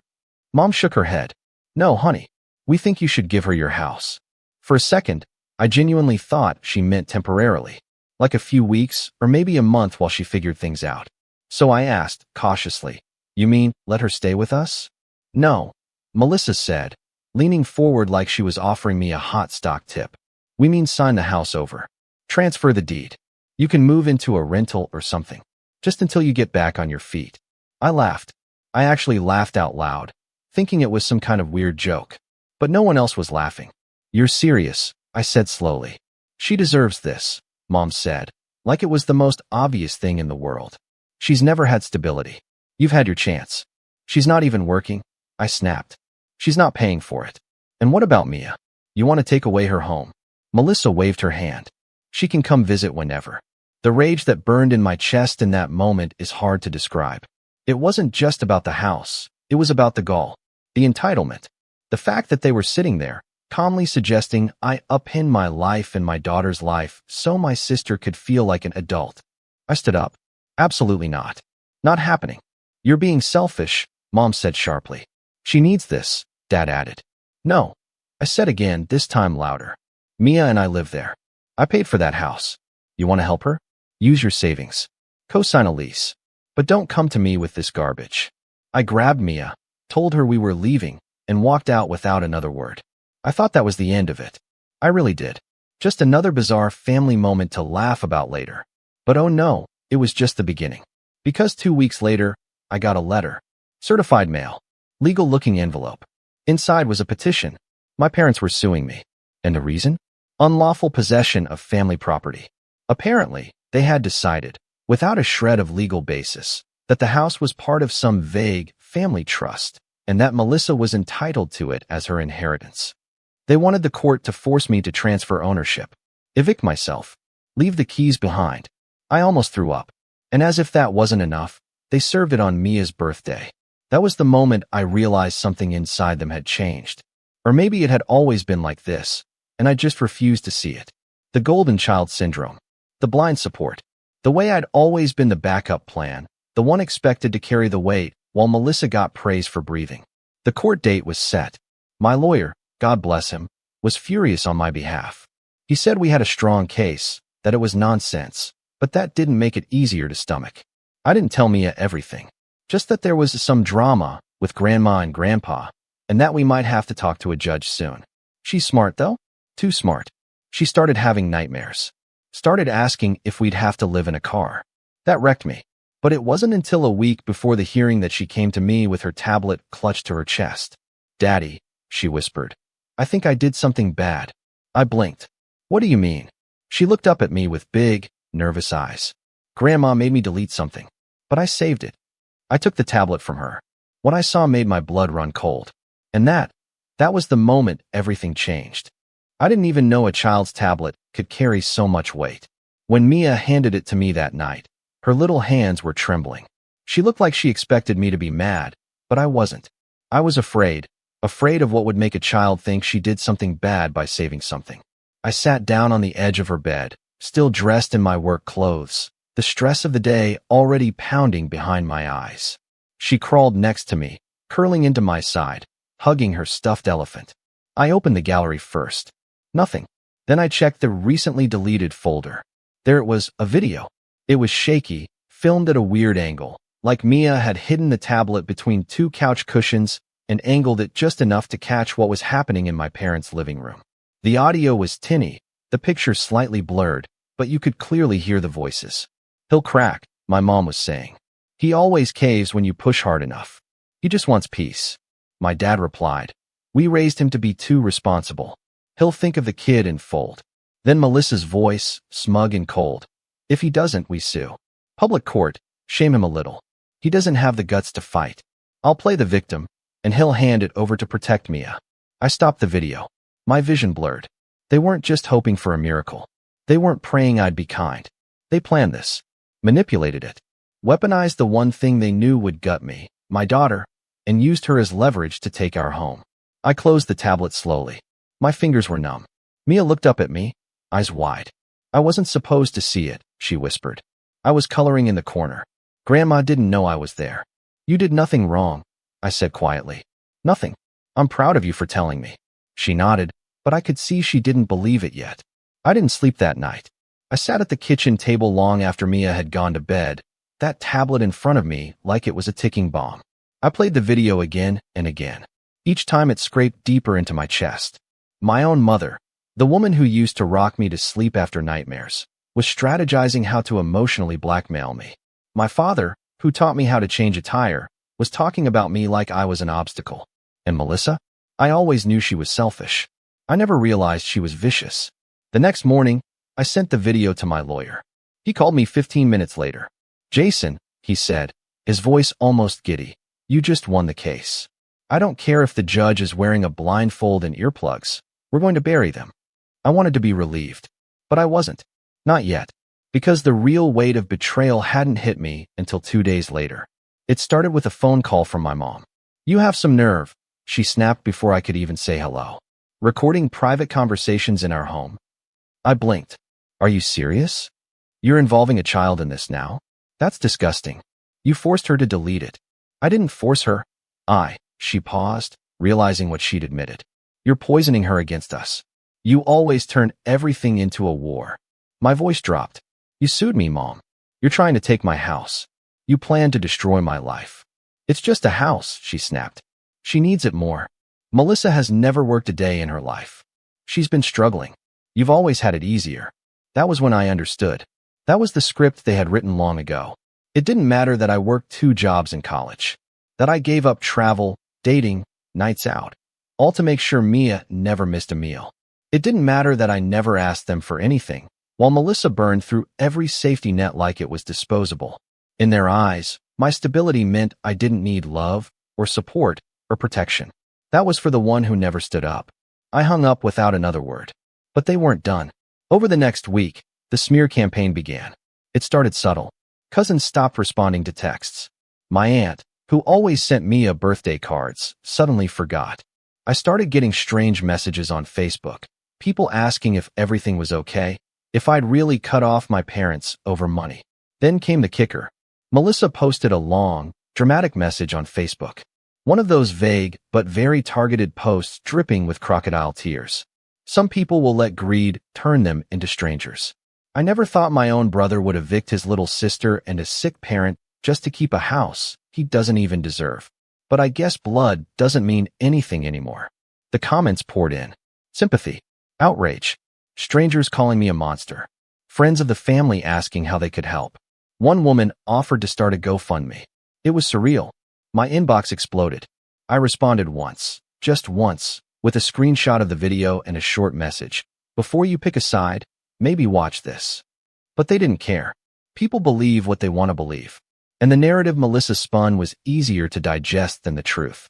Poor, dreamy little sister betrayed by cold, heartless brother who refuses to share. Even Mia's school principal called me in to check on the home environment, saying Mia had been quieter than usual. Of course she had. She was 9, and her world was falling apart. The final straw came the Friday before the hearing. I picked Mia up from school and noticed her eyes were red. She wasn't crying, but she had been. What happened? I asked gently. She hesitated. Grandma came to school. My stomach twisted. What? She said she had a surprise. She brought me McDonald's and told my teacher it was a special lunch. But she asked me stuff. About you. If you were angry all the time. If we had power in the house. If you yelled at her. I pulled over. My hands were shaking. She told me not to tell, Mia whispered. But I thought. I should. I hugged her so tight she squeaked. That was it. That was the breaking point. This wasn't just about a house anymore. They were trying to build a case. They were trying to paint me as unstable, maybe even unfit. They wanted to make me look dangerous. They were coming after my kid. I called my lawyer that night and told him to dig deeper. Get statements. Subpoena records. I didn't care how much it cost. This wasn't about winning anymore. It was about defending what was mine. And what was mine wasn't just a piece of property. It was my daughter, my peace, my life. But I wasn't ready for what we found next. A day before the hearing, my lawyer called with something in his voice I hadn't heard before, hesitation. We pulled the family trust records, he said. There is no family trust, I replied. I never saw one. Oh, there's a document, he said. But it's not what you think. He sent me a PDF. I opened it. It was a scanned document dated 7 years ago. It named my parents as trustees and me as the sole heir of the property in question. My house. Except, here's the twist. It wasn't my house they were referring to. It was their house. The one they lived in. The one Melissa now occupied while they stayed with friends during the case. I sat in stunned silence as the pieces fell into place. They were broke. They had secretly put their house in my name because they trusted me to be responsible. And now, they were trying to take my house, the one I bought myself, because they assumed I wouldn't fight back. They wanted to flip the script, cash out, and retire on my back. The betrayal was so deep it felt surgical. They had sold their future, then tried to steal mine. And the worst part? They thought they'd get away with it. They thought I'd just nod, take the hit, and move out quietly, because that's what I always did. But not this time. This time, I had proof. This time, I had Mia. And when we walked into that courtroom the next day, I didn't just walk in as a man defending a house. I walked in as a father defending a child. A legacy. A line in the sand. They tried to smile when I entered. My mother even mouthed, "We love you." But I didn't smile back. Mia clutched my hand. Her tablet was tucked in her backpack. And when the judge asked if anyone had additional evidence to present, she stood up, pulled it out, and said, loud and clear, "Can I show you what Grandma made me delete?" The judge looked surprised, but nodded. She hit play. And in that courtroom, silent, sterile, sacred, that tiny voice echoed through the speakers, capturing every word, every scheme, every ounce of calculated betrayal. I didn't look at my parents. I didn't need to. I could feel the blood drain from their faces. When the video ended, the room stayed quiet for a long time. Not courtroom quiet, soul quiet. The kind of silence that comes after something breaks. The judge didn't say anything right away, and neither did my lawyer. I heard the muffled shuffling of papers somewhere behind me, the nervous cough of a court clerk, a stifled gasp from someone in the second row, but I didn't turn around. I just kept my eyes on Mia. She was standing still, holding that tablet like a shield. Her lips pressed tight, her tiny shoulders square. She didn't look scared. She looked like someone who had finally stopped being afraid. The judge cleared his throat, and when he finally spoke, his voice was calm, but firm. "We'll take a recess," he said. "I need time to process this new evidence." The bailiff escorted everyone out. My parents tried to speak, to me, to Mia, but I blocked them out.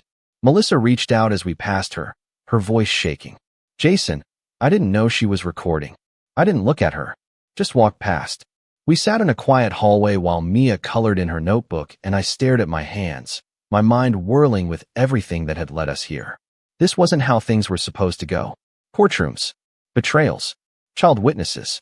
When I bought that house 4 years ago, I imagined birthday balloons tied to the fence, bedtime stories echoing off those walls, dance parties in the kitchen on rainy days. It was supposed to be the place we healed from the loss of Mia's mom, a place we started fresh. Instead, it had become a battleground. And even though we'd just won the battle, I could feel it. I didn't feel victorious. I felt wrecked, absolutely gutted. By the time the judge returned and ruled the case dismissed, with prejudice, meaning they couldn't refile, I was barely listening.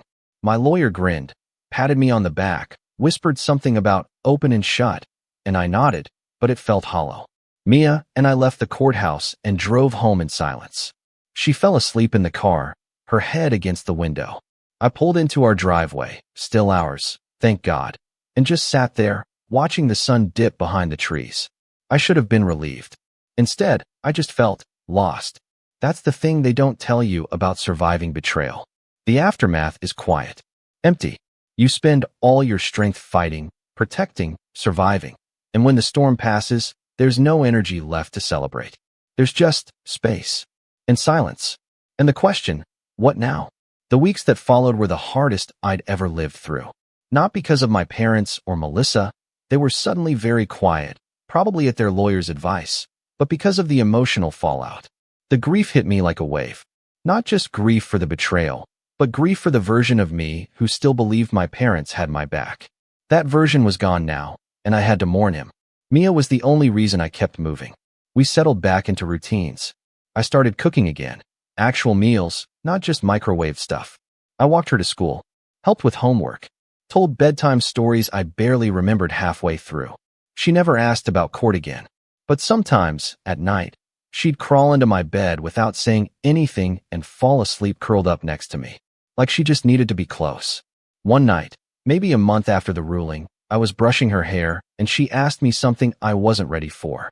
Do you still love Grandma? I froze. My hands paused mid-stroke. I looked at her in the mirror, her eyes big and waiting. I don't know, I said honestly. I think I'll always love the version of her I thought she was. She nodded like she understood. And maybe she did. Kids are wise in ways adults forget how to be. That night, after she fell asleep, I poured myself a drink, pulled out my laptop, and started something new. A spreadsheet. Not glamorous, I know. But it was the start of something. I was done being reactive. Done living in survival mode. It was time to rebuild on my terms. I started small. I mapped out my finances. Mapped out the equity I had in the house, now that it was legally ironclad. Looked at my savings. Started researching programs, grants, part-time business loans, even courses. See, for years I'd done IT work as a stable 9-to-5 job. But I'd always dreamed of building something of my own. Something digital, scalable, flexible enough that I could be there for Mia more. A side hustle turned full-time dream.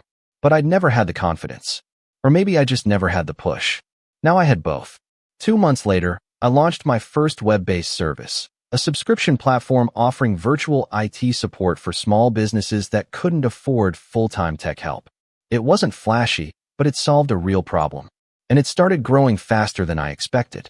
By month 3, I had 10 regular clients. By month 5, I had 25. I hired a virtual assistant, then a junior tech contractor. The work came steady, and for the first time in years, I felt like I wasn't treading water, I was swimming. Hard. Fast. Free. Mia noticed the difference too. I laughed more. Slept better. Took her to the park on weekday afternoons. Taught her how to code simple animations on Scratch. She made one of a kitten throwing tacos and showed it off at school. Her teacher emailed me to say Mia seemed more confident, more expressive. I teared up reading that one. But that didn't mean everything was perfect. The family stuff lingered. My parents hadn't spoken to me since the ruling. Melissa had posted some vague Instagram story about letting go of toxic energies, followed by a photo of her holding a latte shaped like a mushroom. Whatever. Then, one day my mom showed up. Unannounced. It was a Saturday. Mia was at a friend's birthday party.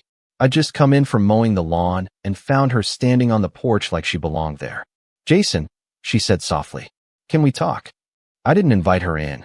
We stood outside, sun beating down, cicadas buzzing in the trees.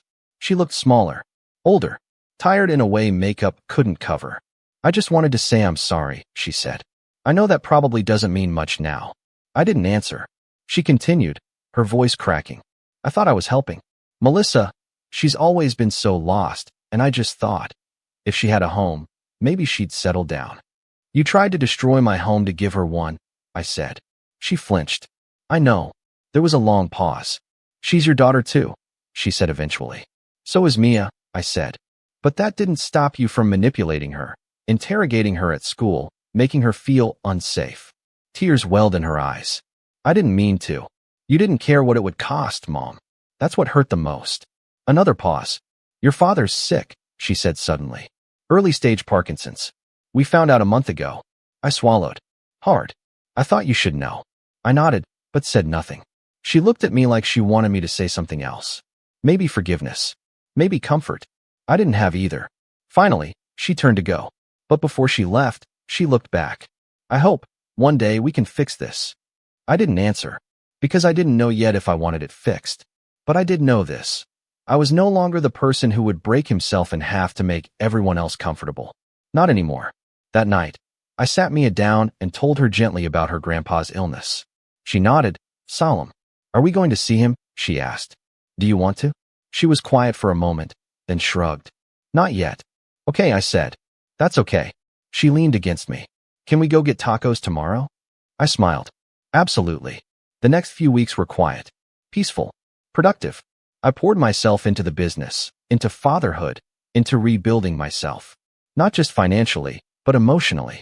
I started therapy, virtual sessions at first, then in person when I felt ready. I unpacked the guilt I'd carried for years. The way I'd always been the strong one, the provider, the fixer. Turns out, always being the responsible one isn't just exhausting, it's lonely.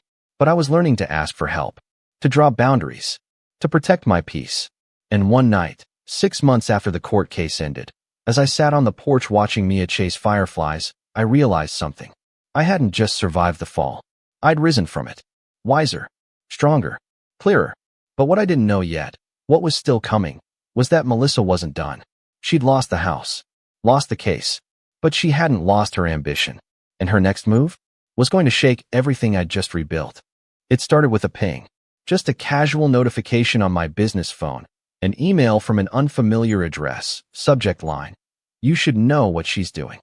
I almost ignored it. Honestly, I get weird spam all the time, people pitching shady crypto deals or offering to skyrocket my online presence for a monthly fee. But something about this one made me hesitate. It wasn't the subject line or the sender. It was the attachment. A single PDF, cryptically named for JSON.pdf. I clicked. It was a screenshot of an application. A grant request to a women's entrepreneurial fund. The business listed? Meltech Innovations. The founder? Melissa. I blinked. Her pitch was polished. Too polished. It used buzzwords like AI integration, virtual IT optimization, and subscription-based client scaling. It even included a projected earnings graph suspiciously similar to one I had used in a pitch deck 6 months ago, except hers was formatted in pastel colors and used a slightly fancier font. No way. I scanned faster. There it was. The services section was a direct copy of my own site, only reworded slightly to sound more feminine and intuitive. The worst part? She'd included client names, my clients, claiming to have worked with them in a freelance capacity. I felt the blood drain from my face. This wasn't just a lazy copycat scheme. She was impersonating my work, my business, the one thing I had built from the ashes. She was riding the coattails of my success, slapping glitter on it, and passing it off as her own revolutionary idea. I checked the bottom of the email again. No name. Just, figured you deserve to know. Do what you will. A friend. That night, I barely slept.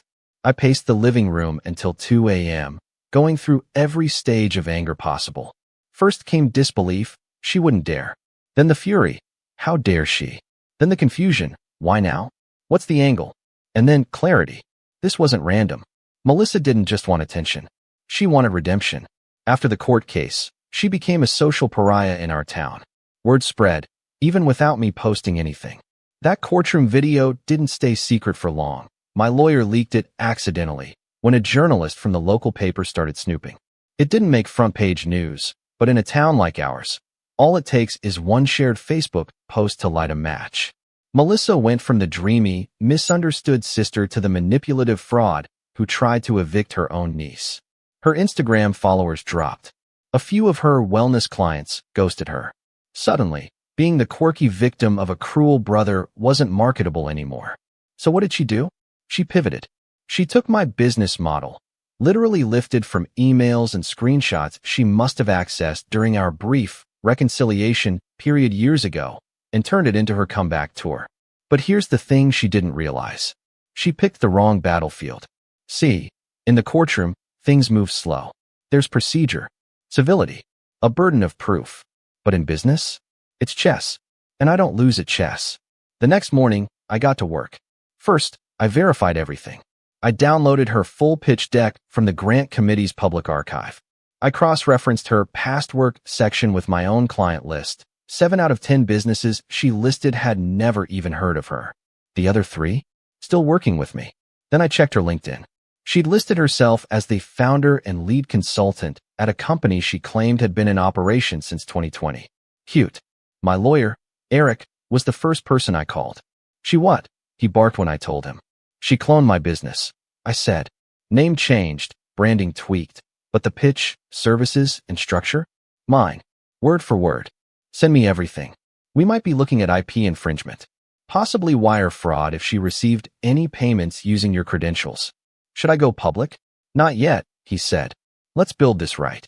So I did. For 2 weeks, I collected everything. Every screenshot. Every line of code that matched. Every client testimony. I even discovered she'd used AI to rewrite a few of my blog posts for her business blog. Same structure, same subheadings, just fluffed up with spiritual buzzwords. I created a folder titled The Melissa Files. Meanwhile, I reached out to the anonymous sender. Just one sentence. Thank you. Want to help more? They replied within hours. Turned out, it was someone on the grant committee who had recognized the name from my business blog. They'd done a double take when they saw her pitch, and after digging a little deeper, realized the plagiarism was too bold to ignore. Her application is still pending, they wrote. But if you send us documentation, we can pull her before the final round. Quietly. No press. I smiled. But quietly wasn't my goal. Melissa had tried to bury me. Smear me. Use my daughter as leverage. I wasn't about to let her slink off with a slap on the wrist. So I kept digging. And that's when I found the golden ticket. Melissa had signed a consultancy agreement last year with a startup that had since gone under.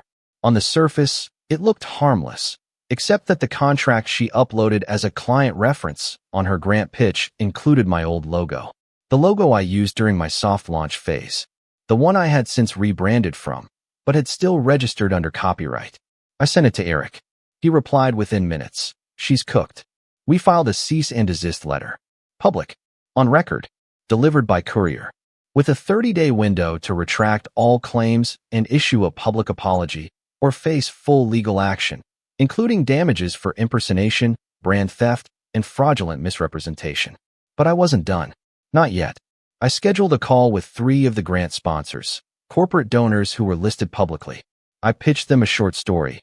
What happens when people game your process using someone else's life's work? They were furious.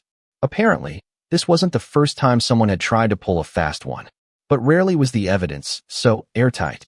Are you planning to go public? One of them asked. I paused. Yes, but not until she has enough rope. So I waited. 30 days passed. Melissa didn't respond to the CND, didn't take down the site, didn't correct her portfolio. In fact, she doubled down. Posted a video to TikTok about how big tech bros were trying to silence visionary women in STEM. It got 200 views. I waited 1 more week. Then I struck. I sent the full dossier, screenshots, recordings, video proof, legal filings, to a tech-focused journalist who followed my work during the early launch of my platform. He loved a good underdog story. And when I told him what had happened in court 6 months ago, he nearly dropped the phone. Jason, he said, this is bigger than a business feud. This is family fraud. This is betrayal, intellectual theft, and emotional manipulation. I let him run with it. The article went live the following Monday. Headline: Sister Act. How one woman tried to steal her brother's startup and got caught by a 9-year-old. It blew up. Reddit, Hacker News, LinkedIn, even a few parenting blogs picked it up. And suddenly, Melissa's carefully curated image wasn't just cracked. It was shattered. Sponsors pulled out. Her grant application was revoked. Her domain host suspended her website pending legal review. PayPal froze her donation links. But I still wasn't done. Because sometimes, justice isn't just about taking someone down. It's about rising above them, publicly. A week after the article dropped, I launched a new program through my business, Project Phoenix, a mentorship initiative for single parents starting digital side hustles. Affordable, scalable, transparent. Guess what the welcome video included? A short clip of Mia holding up her tablet, smiling. Always back up the truth, she said. The program exploded. People signed up in droves, partly out of sympathy, partly because the content was actually useful. I hired 2 more team members just to handle onboarding. And suddenly, the thing they tried to destroy had become something bigger, stronger, untouchable. But just when I thought it was over, just when I started to believe the worst was behind me, I got a letter in the mail. A handwritten envelope. No return address. Inside was a card. It said, "You think this is over, but it's just the beginning." Underneath the note was a photo of Mia at school, taken from across the street. I stared at the photo of Mia for a full minute before I let myself breathe. It was grainy, taken from a distance, but it was unmistakably her, my daughter, standing by the school gate with her pink backpack, laughing at something one of her friends said. Completely unaware. Completely exposed. My hands went cold. My ears started to ring. Every protective instinct in my body flared red hot. There was no return address. No signature. Just that smug, scrawled message. "You think this is over. But it's just the beginning." I wasn't naive. I knew what this was. It wasn't a threat of violence. Melissa didn't have that in her. But it was a message, a final, desperate ploy to scare me back into silence. She knew she'd lost everything that mattered in the public eye. Now she was trying to make it personal again. Psychological warfare. She was telling me, "You may have won in the courtroom, online, and in business, but I can still rattle your peace. I can still get in your head." And for about an hour, it worked. I sat in the living room while Mia did her homework in the next room, fighting back the primal urge to scream, to punch a wall, to call the police, the school, every authority I could reach. But something stopped me. A thought, quiet but persistent. This is her endgame. She wants you to panic. So I didn't. Instead, I pulled out my phone, snapped a photo of the letter and envelope, and sent it to Eric, my lawyer, with the subject line, "Last nail." He called me 10 minutes later. "This is it," he said. "She's crossed into criminal territory now. Harassment, stalking, potential endangerment of a minor. We can loop in the DA." "Do it," I said. "And Jason? I've already talked to the judge from your last case. If this is her idea of revenge, she just handed you a sledgehammer." Over the next 48 hours, things moved fast. We filed a restraining order, not just against Melissa, but my parents too. After all, the court case had proven they were co-conspirators, and the photo made it clear that someone close to Mia's daily schedule had provided that timing. My guess? Melissa had been watching from a distance, using someone else's car, parked near the school. Creepy, yes. Illegal? Now it was. The restraining order was granted within the week.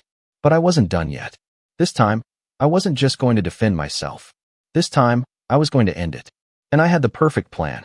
I knew Melissa had been trying to recover her image. A few days before the photo arrived, I'd seen a new profile pop up online. Different name, but same face, different hair color. She'd started a rebrand. A podcast, Healing After Betrayal. The bio said, "Helping women navigate narcissistic siblings and family estrangement with grace and resilience." It was almost funny. I could have let it go, could have laughed at the delusion. But that photo, that crossed a line no parent would ever forgive. So I reached out to a friend of mine, Nina, who ran a podcast review site and occasionally consulted for platforms. She had serious pull with hosting services. I sent her Melissa's new account, explained everything, and asked her to keep tabs on the uploads. 3 days later, Melissa uploaded her first episode, a dramatic monologue about how it feels when the people you love most turn into strangers. It was full of lies, naturally, fabricated childhood abuse, sob stories about me, isolating her from our parents. even a fake anecdote about Mia witnessing aggression. I was painted as a textbook narcissist, cold and controlling, while she was the innocent healer who just wanted peace. It was the perfect performance. So I let her keep going. I let her upload 3 more episodes, each one more unhinged than the last, each one more full of specific names, dates, details she shouldn't have used. And then, on episode 5, she slipped. She mentioned the grant she almost received and named the company she claimed she worked for. My company. That was the key. See, I hadn't yet pursued damages for intellectual property theft. I'd won the moral war. I'd destroyed her credibility. But I hadn't pursued financial punishment. Until now. With her podcast as evidence, I filed a civil suit. Brand impersonation, defamation, fraudulent claims. And this time, we didn't file quietly. We filed loud. Eric coordinated with the same tech journalist who broke our last story. The headline this time? From plagiarism to podcast lies. How one woman tried to rebuild her image by destroying her brother's reputation and got sued again. The article dropped like a bomb. Melissa's tiny podcast was removed from every major platform within 72 hours. The hosting service issued a public apology for not vetting slanderous content. Her rebrand was dead before it began. But that wasn't the end. Because the final blow came from an unexpected place. The IRS. Turns out, when you fabricate income sources for grant applications and list clients you never had, that's fraud. And when you take donations on platforms like Ko-Fi or PayPal using business names you don't own, that's taxable income. Unreported income. I didn't even have to lift a finger. The journalist who covered her story passed it along to a friend in the tax department. Melissa was audited. And I heard through the grapevine, through a distant cousin who still occasionally texts me holiday greetings, that she owed nearly $17,000 in back taxes and fines. She'd have to liquidate her car, move out of her apartment, and shut down her bank account just to keep her head above water. My parents tried to help, of course, but there wasn't much they could do. Because I had filed the restraining order against them too, and when they tried to contact me as school again, this time pretending to be emergency contacts, the school immediately notified me. That resulted in a court citation. They were fined for violating the restraining order. It hit them hard. Their names were flagged in county systems. The small retirement they were counting on, delayed indefinitely due to legal costs.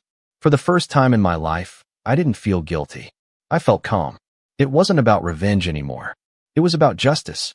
It was about drawing a clear line and saying, no more. Months passed. Mia thrived. She started a coding club at her school.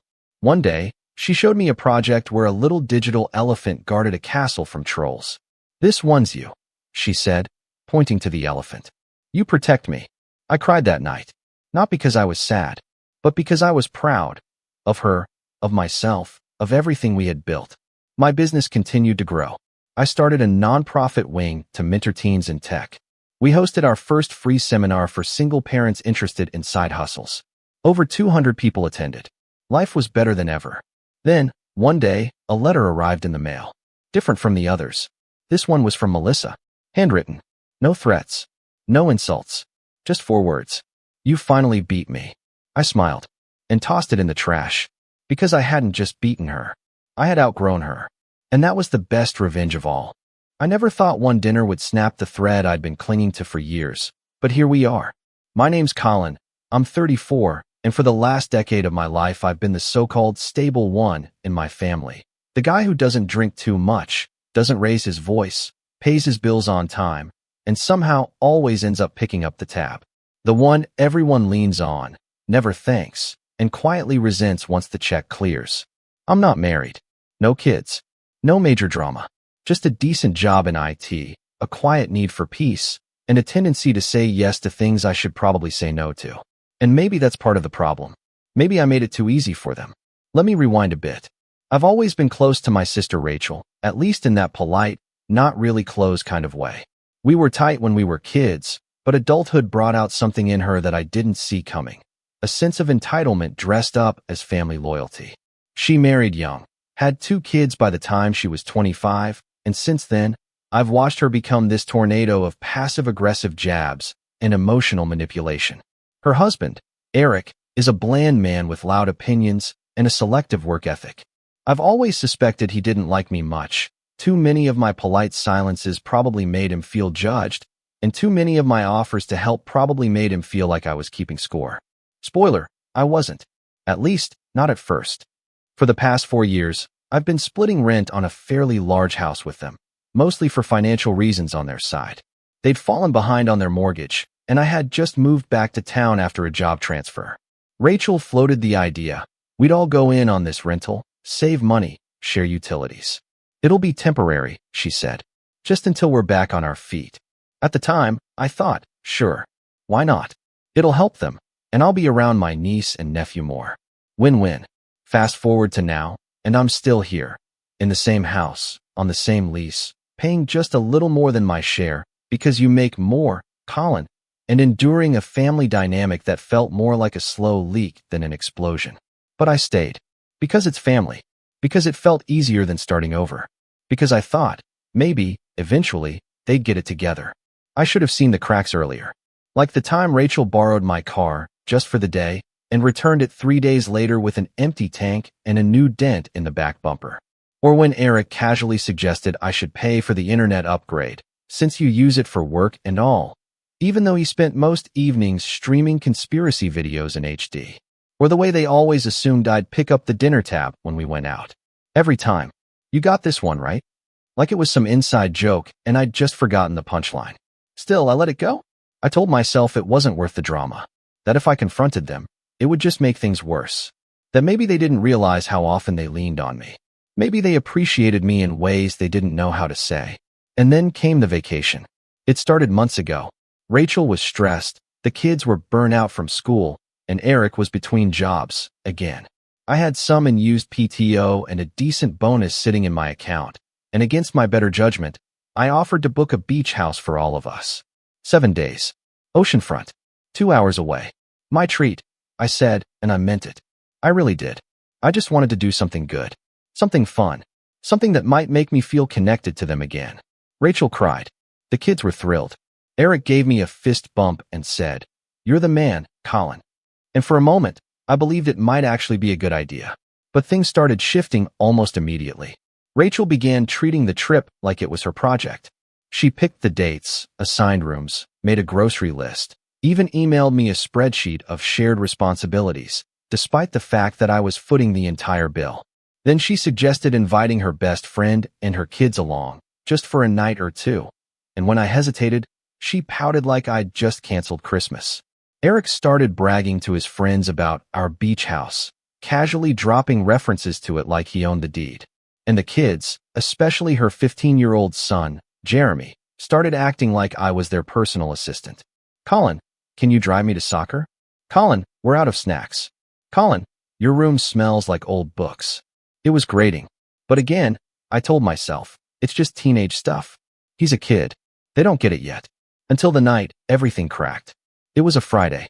We'd ordered takeout, my treat, obviously, and we were all sitting around the dinner table. The kids were on their phones. Eric was halfway through a beer.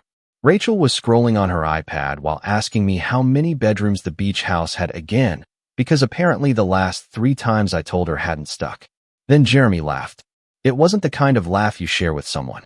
It was the kind you aim at them. He looked up from his phone, right at me, and said, loud enough to freeze the room, "Why are you even here? Nobody actually likes you. We just invite you to stuff because you pay for everything." For a second, the silence was deafening. I remember thinking, surely someone is going to say something. Surely Rachel's going to snap at him. Surely Eric is going to at least pretend to be shocked. Surely someone's going to act like what just came out of that kid's mouth wasn't a nuclear bomb disguised as a joke. But no one did. Rachel snorted, actually snorted, like it was the funniest thing she'd heard all week. Eric gave a low chuckle and shook his head. Even my niece giggled into her cup like she knew she shouldn't, but couldn't help herself. And in that moment, something just clicked. I wasn't family. Not really. Not to them. I was a wallet with legs. A chauffeur with Wi-Fi. An afterthought with a bank account. I felt heat crawl up my neck. I looked around that table I'd bought, in a dining room I paid for half of, in a house I never really belonged in. And I realized I'd been playing a role in a script they never intended to change. So I stood up. No shouting. No dramatic gestures. Just quiet clarity.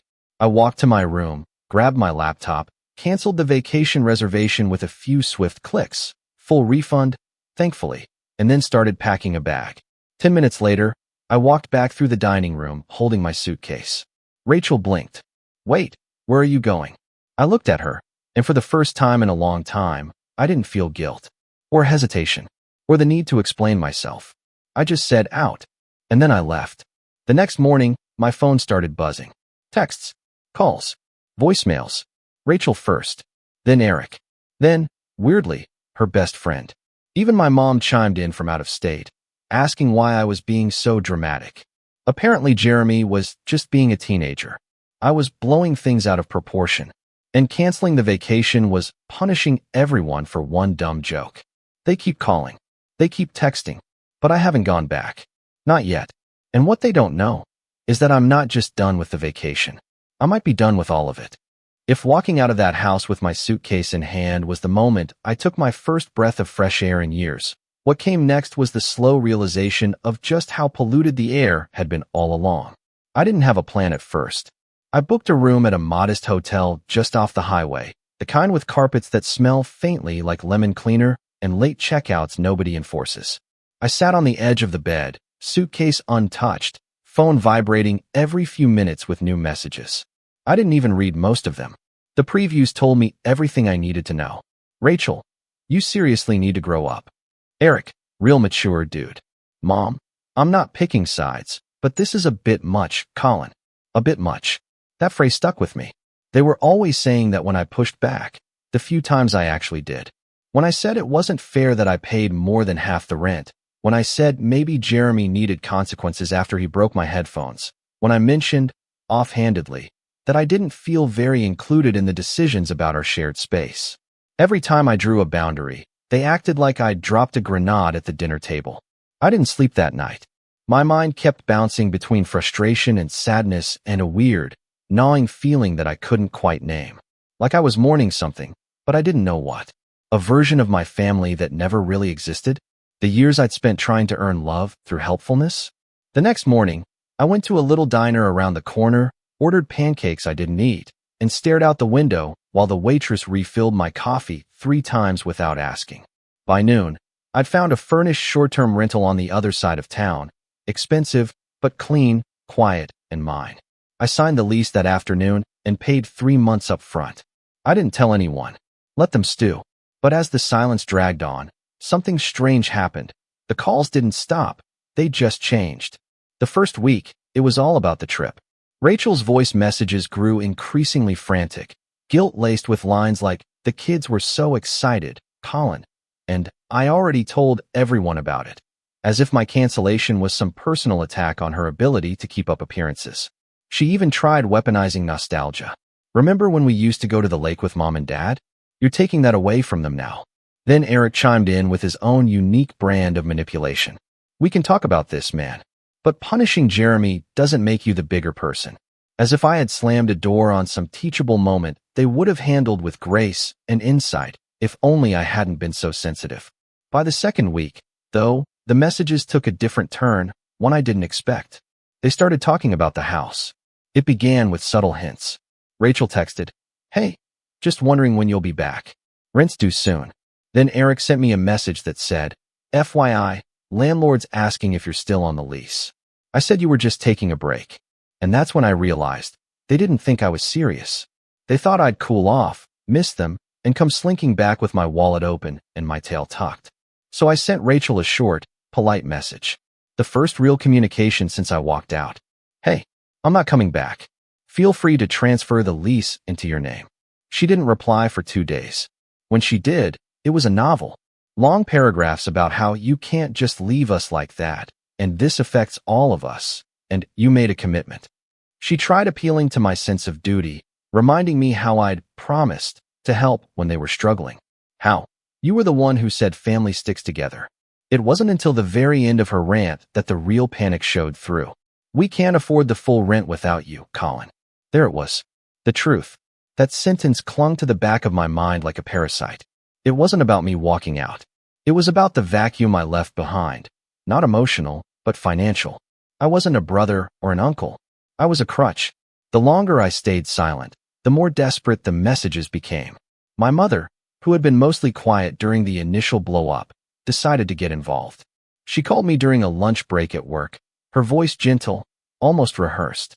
"Colin, honey, can we talk?" I didn't hang up, but I didn't say much either. She started slow, asked how I was, if I was eating well. Then came the shift. Rachel told me what happened. "I know Jeremy said something awful, but he's a teenager. They say things they don't mean." I kept my voice steady. "He meant it." There was a pause. "Well, even if he did, you have to be the adult in the room." That's when I laughed. Not loudly, not bitterly, just a quiet exhale of disbelief. "I have been the adult in the room for 10 years, Mom." She didn't know what to say to that. That call ended with a familiar line. "I just don't want the family falling apart over something like this." Too late. Weeks passed. I settled into my new place. Quiet evenings. No teenage stomping upstairs. No Rachel barging into my room without knocking to ask if I could Venmo her for groceries. No Eric leaving passive-aggressive notes about the dishes I didn't wash after he used them. I should have felt free, light, liberated. But I didn't. Not yet. Because then came the betrayal that flipped everything upside down. It was a Thursday. I was getting ready for bed when I got a call from a number I didn't recognize. I let it go to voicemail. Then I got a text. "Colin, this is Mr. Alvarez, your landlord. Please call me when you can. It's urgent." I felt that sick flutter in my stomach. I called him back immediately. He answered on the first ring. "Hey, Colin. Sorry to bother you so late. I wanted to clarify something. Rachel and Eric told me you'd agreed to stay on the lease, but live elsewhere. They said it was a temporary thing, some trial separation, while you worked through a family disagreement." My mouth went dry. "They what?" He cleared his throat. "They sent me a signed copy of the lease renewal last week. It had your name on it. Electronic signature. Same email as before." I sat down. I didn't sign anything. Silence. "Are you saying that wasn't you?" "No," I said, my voice tight. "It wasn't." That night, I barely slept. My mind kept replaying the implications. They forged my signature. They used my name. They lied to the landlord to keep my financial liability tethered to a lease I had no intention of continuing. The next morning, I drove straight to the property management office with my ID and a printed copy of every text and email I'd exchanged with Rachel and Eric. The office manager was professional, but I could tell she was appalled. Mr. Alvarez called me later that day to apologize. "We'll void the renewal immediately. And don't worry, they'll be responsible for the full amount going forward." I thanked him, hung up, and sat in my car staring at my hands for 10 solid minutes. That was the moment. Not the insult at dinner. Not the laughter. Not the texts telling me to get over it. This was the moment I realized they were willing to lie, to manipulate, even commit fraud. Also, they wouldn't have to take responsibility for their own lives. That wasn't just selfish. That was dangerous. And I was done being polite about it. I wish I could say I stormed out of the landlord's office with fire in my chest and a perfect plan forming in my head. But I didn't. I just sat there in my car for a long time, breathing. It was a weird kind of quiet, the kind that follows a controlled detonation. Not chaos, not screaming, just a stillness that told me the damage was done and there was no going back. I wasn't angry anymore. That was the scary part. I wasn't even surprised. Somewhere, deep down, I think I knew this was always who they were. I'd just spent years painting over it with the soft brush of their family. But family doesn't fake your signature. I went home, not the house, and stood in my kitchen while the kettle boiled. The windows were open. Outside, some kid was riding his bike up and down the block, laughing like nothing in the world had ever disappointed him. And for a second, I envied that kind of freedom, that total unawareness of what it feels like to be used by the people you'd once have dropped everything for. That night, I sat down and started writing. Not a letter, not a message, just writing. I needed to get it out of me. Everything I'd bottled up. Every time I'd been told I was too sensitive or making a big deal out of nothing. Every holiday where I paid for everything and left with a hollow ache in my chest. Every birthday where I smiled at a half-hearted happy birthday and a card signed in someone else's handwriting. I wrote until 2 in the morning. Pages and pages of memories I hadn't realized I was still carrying like lead weights in my ribs. When I finally closed the notebook, I felt lighter. Still hurt, but lighter. The next few weeks were quiet, but the kind of quiet that comes from deliberate absence, the kind you build around yourself like a wall. Rachel stopped calling. Eric didn't text. My mom tried once or twice, but when I didn't reply beyond a simple, "I'm okay," she gave up. And in that silence, I started to heal. I focused on work. I volunteered for projects I used to turn down. I started eating lunch with coworkers instead of disappearing into my office like a ghost. People started inviting me to things, trivia nights, happy hours, weekend hikes. And for the first time in a long time, I said yes. It was awkward at first. I'd forgotten how to talk about things that weren't family-related. But over time, I remembered how to laugh at bad jokes, how to ask about someone's weekend and genuinely care about the answer, how to share stories that didn't start with my sister once. Then came the day my manager, Lisa, pulled me aside. "You've been killing it lately," she said, smiling. "I don't know what changed, but I'm glad to see it." I shrugged, a little embarrassed. "Just fewer distractions, I guess." "Well, whatever it is, it's working. There's a team lead position opening up next quarter. I think you should apply." That hit me harder than I expected. Not because of the promotion, but because I realized, maybe for the first time, that I had value outside of being useful to my family. I was good at what I did. I was responsible, capable, reliable. Traits I'd always seen as burdens were actually strengths. And when they weren't being constantly exploited, they started to shine. I started going to therapy too. I'd been meaning to for years, but money always seemed better spent on someone else's emergencies. Now, sitting across from someone whose job wasn't to judge or dismiss me, but to actually listen, that was its own kind of strange, vulnerable relief. We talked about boundaries, about childhood, about why I'd spent so long bending myself into shapes that fit other people's needs. "You've been trained to believe love is something you earn," my therapist said one day gently. "But real love isn't transactional. It doesn't keep a ledger." That stuck with me. So did the next thing she said. "Your absence is revealing the shape of your worth to them. Not because they miss you, but because they miss what you did for them. That's not your fault. But it's important to see it clearly." I saw it more clearly every day. Like when Rachel finally messaged me. Not to apologize, but to say they were struggling to cover rent and really could use a little help, just for a few months. She wrapped it in flowery language, talked about the kids missing me, said Jeremy was sorry if he upset me. Not sorry for what he said, just sorry if I took it the wrong way. I didn't reply. Instead, I started boxing up the remnants of that chapter of my life. I donated the old couch I'd bought for the shared house, gave away the spare set of dishes, sold a few things on Marketplace, not out of spite, but because they didn't feel like mine anymore. They were artifacts of a role I no longer played. And somewhere along the way, I started dreaming again. Little things at first. I took a weekend trip to the mountains. Started sketching again, just for fun. Signed up for a cooking class. I made friends who didn't know me as the guy who pays for everything. They just knew me as Colin. The guy who tells surprisingly funny deadpan jokes.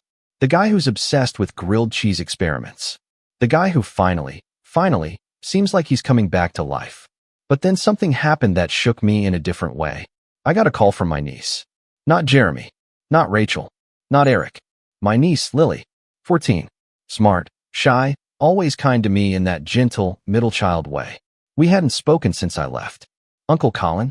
Her voice was soft, like she didn't know if she had the right number. "Hey, Lily," I said, instantly softening. "You okay?" She didn't answer right away. Then, barely above a whisper, she said, "Why don't you come around anymore?" My heart sank. I sat down on my bed, phone pressed tight to my ear. "It's complicated. Mom says you're mad at Jeremy. But you didn't even say goodbye." She wasn't angry. She wasn't accusing. She sounded hurt. I swallowed. "I didn't leave because of you, sweetheart. Or even just Jeremy. It was bigger than that. But I should have told you. I'm sorry." Silence again. Then, "I miss you." I closed my eyes. "I miss you too." We talked for a few minutes. Nothing deep. Just school stuff. Her favorite teacher. A new video game she liked. I promised to call her again soon. She made me promise twice. When I hung up, I just sat there, staring at the wall. Because that was the hardest part. Not the betrayal. Not the manipulation. But the collateral damage. There were people in that house I loved. Kids I'd watched grow up. Memories that weren't all bad. And now, a fracture I wasn't sure could be repaired. Not without me falling back into old patterns. So I made a decision. One I didn't tell anyone about. Not yet. But it involved lawyers. And paperwork. And a quiet, Careful plan that had nothing to do with shouting or revenge or dramatic exits. Just clarity and consequence. I wasn't going to let them steal my name, my stability, or my peace. Not anymore. And I wasn't done yet. Lily's call had lingered in my chest for days. That soft, unsure voice asking why I didn't say goodbye. It hit harder than any insult Jeremy ever threw at me. And not because I felt guilty for leaving. No, that decision still felt right. But it reminded me that in all this emotional wreckage, there were innocent bystanders. People who got caught in the crossfire of a war they didn't start. That's when I realized something important. I wasn't just walking away from toxicity. I was also leaving behind the one thing I had always underestimated, leverage. Because for years, I had been the quiet one. The helper. The problem solver. The guy who made things easier without asking for credit. But now, I'd stepped back, and for the first time, I could see the whole structure, how it operated, where the weak spots were, and more importantly, how fragile it really was without me. And that's when the anger came back. Not loud, not destructive, just steady, cold, controlled. The kind of anger that sharpens you, not blinds you. Because I wasn't just going to disappear and let them keep spinning the same lies. I wasn't going to let Rachel and Eric weaponize family while exploiting me behind the scenes. And I definitely wasn't going to let a forged signature slide. It was time to shift from recovery to strategy. And I had more cards than they thought I did. First, I called Mr. Alvarez, the landlord. I told him everything. Not just about the forged signature, but the pattern. How I had covered rent multiple times to prevent eviction. How Rachel once forgot to pay the electric bill and used my card without asking. How they misrepresented shared costs and routinely pressured me into paying extra because I made more. To his credit, Mr. Alvarez was sympathetic and more than a little alarmed. I had no idea it was that deep, he said. They made it sound like you were just being emotional. I laughed bitterly. Of course they did. I'll make a note, he said. Just so you know, their lease ends in 3 months. They're already a month behind. Interesting. Very interesting. After that call, I did something I'd been avoiding. I went through my email receipts, bank statements, Venmo history, every digital breadcrumb from the past 4 years. I built a folder titled Household Expenses, and inside it, I created subfolders for everything. Rent overages, utilities, food, furniture, emergencies. Every single favor I'd done was now a PDF with a timestamp. By the end of the week, I had a 77-page document. I didn't plan to sue them. Not yet. But it felt good to have the truth organized in case I needed it. Step 2 was therapy again. Not just because I needed support. I did, but because I wanted clarity. I told my therapist everything. The forged lease. The manipulated vacation. The way I felt used, discarded, then guilt-tripped into silence. She looked at me and said, "You're not overreacting. You're reacting appropriately." It felt good to hear. Then she added, "If you're still trying to help the kids, Lily especially, you need to approach this like a long game. You can't be the superhero crashing through the window. You need to be the steady presence that doesn't flinch, even when they pretend they don't need you." That stuck with me. So I started planning with that mindset. I wrote Lily a handwritten letter. Nothing too serious. Just something warm, personal, and thoughtful. I told her I missed her. That I was proud of her. That even when I wasn't around, I still cared deeply about her life. And that no matter what anyone said, she could always call me. I mailed it with a little sketch I'd drawn of her favorite game character, something she used to beg me to doodle during long car rides. I didn't hear back right away, but that wasn't the point. The point was letting her know I was still there, just not there. Then came step 3. I reached out to my old college roommate, Devin. Devin was now a real estate attorney, the smart, low-key kind who wore hoodies to meetings and could take down a shady landlord or tenant with surgical precision. We hadn't spoken in years, but when I texted him asking for a meeting, he replied within an hour, "You buying a house or burying someone legally?" I told him, not burying, just sending a message. We met for coffee, and I laid it all out. He listened without interrupting, asked the occasional question, took notes on a yellow pad like it was a deposition. When I finished, he looked up. "You know this is fraud, right? Like, actual, prosecutable fraud." I nodded. I figured. "You want to press charges?" "No," I said. "Not yet. I want them to feel the weight of what they did. But I also want options, legal leverage. I don't want them pulling this crap again." He leaned back. "You're playing chess. I like it. Devin drafted a cease and desist letter. It was surgical, no emotion, no threats. Just a cold, clear outline of what they'd done, what laws they'd broken, and how any further attempt to involve me in their affairs, financial or otherwise, would be met with formal legal action. Then we mailed it. Certified. Signature required. Rachel signed for it. 2 days later, my phone lit up like a pinball machine. Missed calls. Voicemails. Some angry, some panicked. One from Eric that said, "You really think you can threaten your own family like this?" I didn't respond. Because step 4, the most important step, was silence. Silence was power. The less I said, the more they had to guess. And judging by the frantic tone of Rachel's voicemails, they were guessing all the wrong things. They thought I was suing them. They thought I was going to tell the whole family. They thought I was turning Lily against them. And I didn't correct any of it. Instead, I poured myself into work. Applied for the team lead role. Got it. Started saving money. Took a weekend trip to Chicago. Met some friends. Laughed until my stomach hurt. Then I came home and signed up for a woodworking class. Something I'd always wanted to try but never had time for. I wasn't just rebuilding. I was expanding. And the entire time, I kept one eye on the calendar. Because Rachel and Eric's lease was ending soon. They were already a month behind. And I had a very strong suspicion that, without me holding the bottom line together, they were going to start spiraling. And when they did, I wanted to be ready. Not to gloat. Not to destroy them. But to show them that I was the foundation, and now that I was gone, they'd have to figure out how to stand on their own. Or collapse. And that collapse? It was coming sooner than they thought. The collapse came on a rainy Tuesday morning, the kind that turns the world a dull gray and makes every sound feel heavier. I was sitting at my desk, sipping coffee, when the first text came through. "Rachel, Colin, please, we need to talk. It's serious." I didn't reply. An hour later, I got a call from an unknown number. I let it go to voicemail. When I checked the message, it was Rachel, voice tight, clipped, but cracking around the edges. "Colin, I don't know what else to do. The landlord served us an eviction notice. We're behind, and he's not letting us extend. He said you told him not to. I don't know what kind of game you're playing, but you're ruining people's lives." That part made me laugh out loud, because what she was really saying was, "You stopped carrying us, and now we're falling apart." I didn't call her back. I didn't need to. Because my part? It was already done. It started a month earlier, when I got the official word from Mr. Alvarez that Rachel and Eric hadn't paid a dime of rent since I left. Not one. They'd promised partial payments, made excuses, dodged phone calls. At first, he gave them leeway, probably because they had kids. But by month 3, he'd had enough. They were getting 30 days notice to vacate. Legally, peacefully, but firmly. He asked me, off the record, if I wanted to be notified when they were removed. I told him no, but I did ask him one thing. "Can you make sure the kids are out of the house when it happens?" He paused, then said quietly, "I'll do what I can."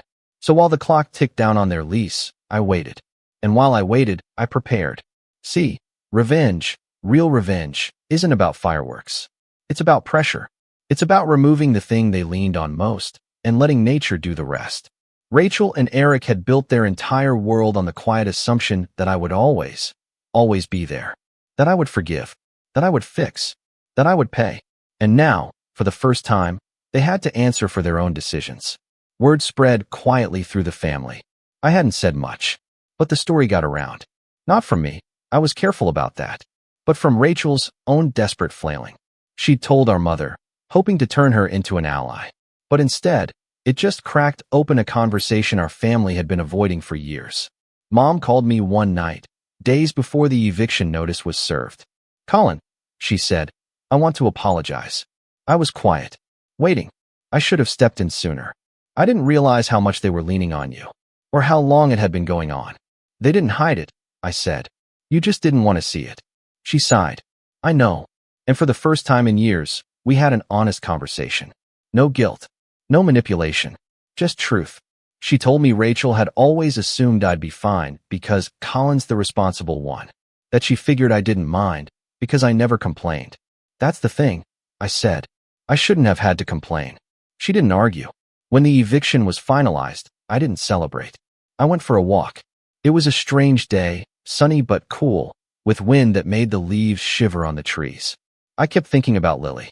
About how hard this was going to be on her. I hated that part.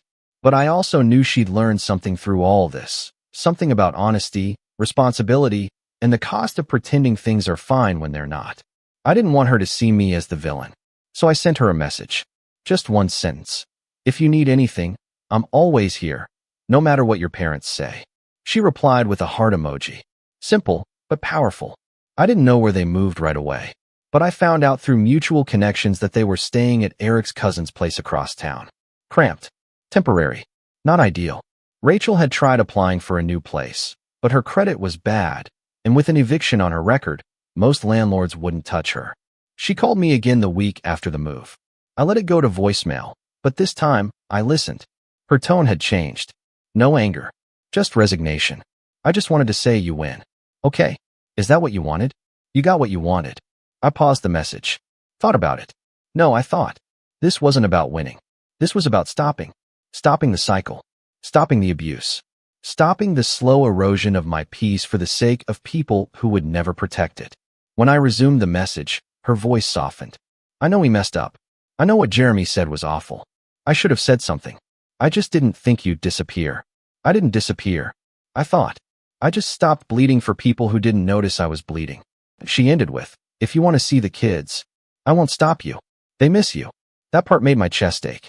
Because despite everything, I did miss them. Lily especially. But I still didn't call her back. Because some doors, once closed, should stay closed, at least for a while. Instead, I started seeing Lily outside of them. Little things at first. Coffee with her after school, dropping off art supplies she mentioned wanting, showing up for her school play, and staying far enough back that Rachel wouldn't see me. I didn't need to be loud about it. I just needed her to know I hadn't abandoned her. Over time, I found peace again. Not the numb kind I used to survive those years. Real peace. I got promoted again at work. Bought a condo. Nothing fancy, just mine. My own walls, my own kitchen, my own music playing softly in the background on Saturday mornings while I cooked breakfast. I even started dating again, carefully, quietly. Someone kind. Someone who didn't need fixing. It took time, but I rebuilt myself. Stronger, wiser, calmer. And eventually, I got a letter. From Jeremy. It was short. Typed. Printed on plain white paper and folded into an envelope with no return address. Uncle Colin, I don't expect you to forgive me. I don't even know if you want to hear from me. But I wanted to tell you that I'm sorry. For what I said. For how I acted. I was trying to be cool or funny or whatever, and I didn't think about what I was actually saying. You were always there. I see that now. I don't know why no one else seemed to see it at the time, but you were. And we took advantage of that. I don't deserve a second chance. But I hope you know that I regret it. Jeremy. I read it 3 times. Then folded it carefully and tucked it into the back of my journal. I never wrote back. Some apologies are meant to be carried, not answered. And as for Rachel and Eric, last I heard, they were still scrambling. Different jobs. Smaller place. Less stability. I don't wish them harm. I just wish they'd learned earlier. But in the end, maybe that's the real revenge. Not the eviction. Not the silence. Not the cold precision of walking away.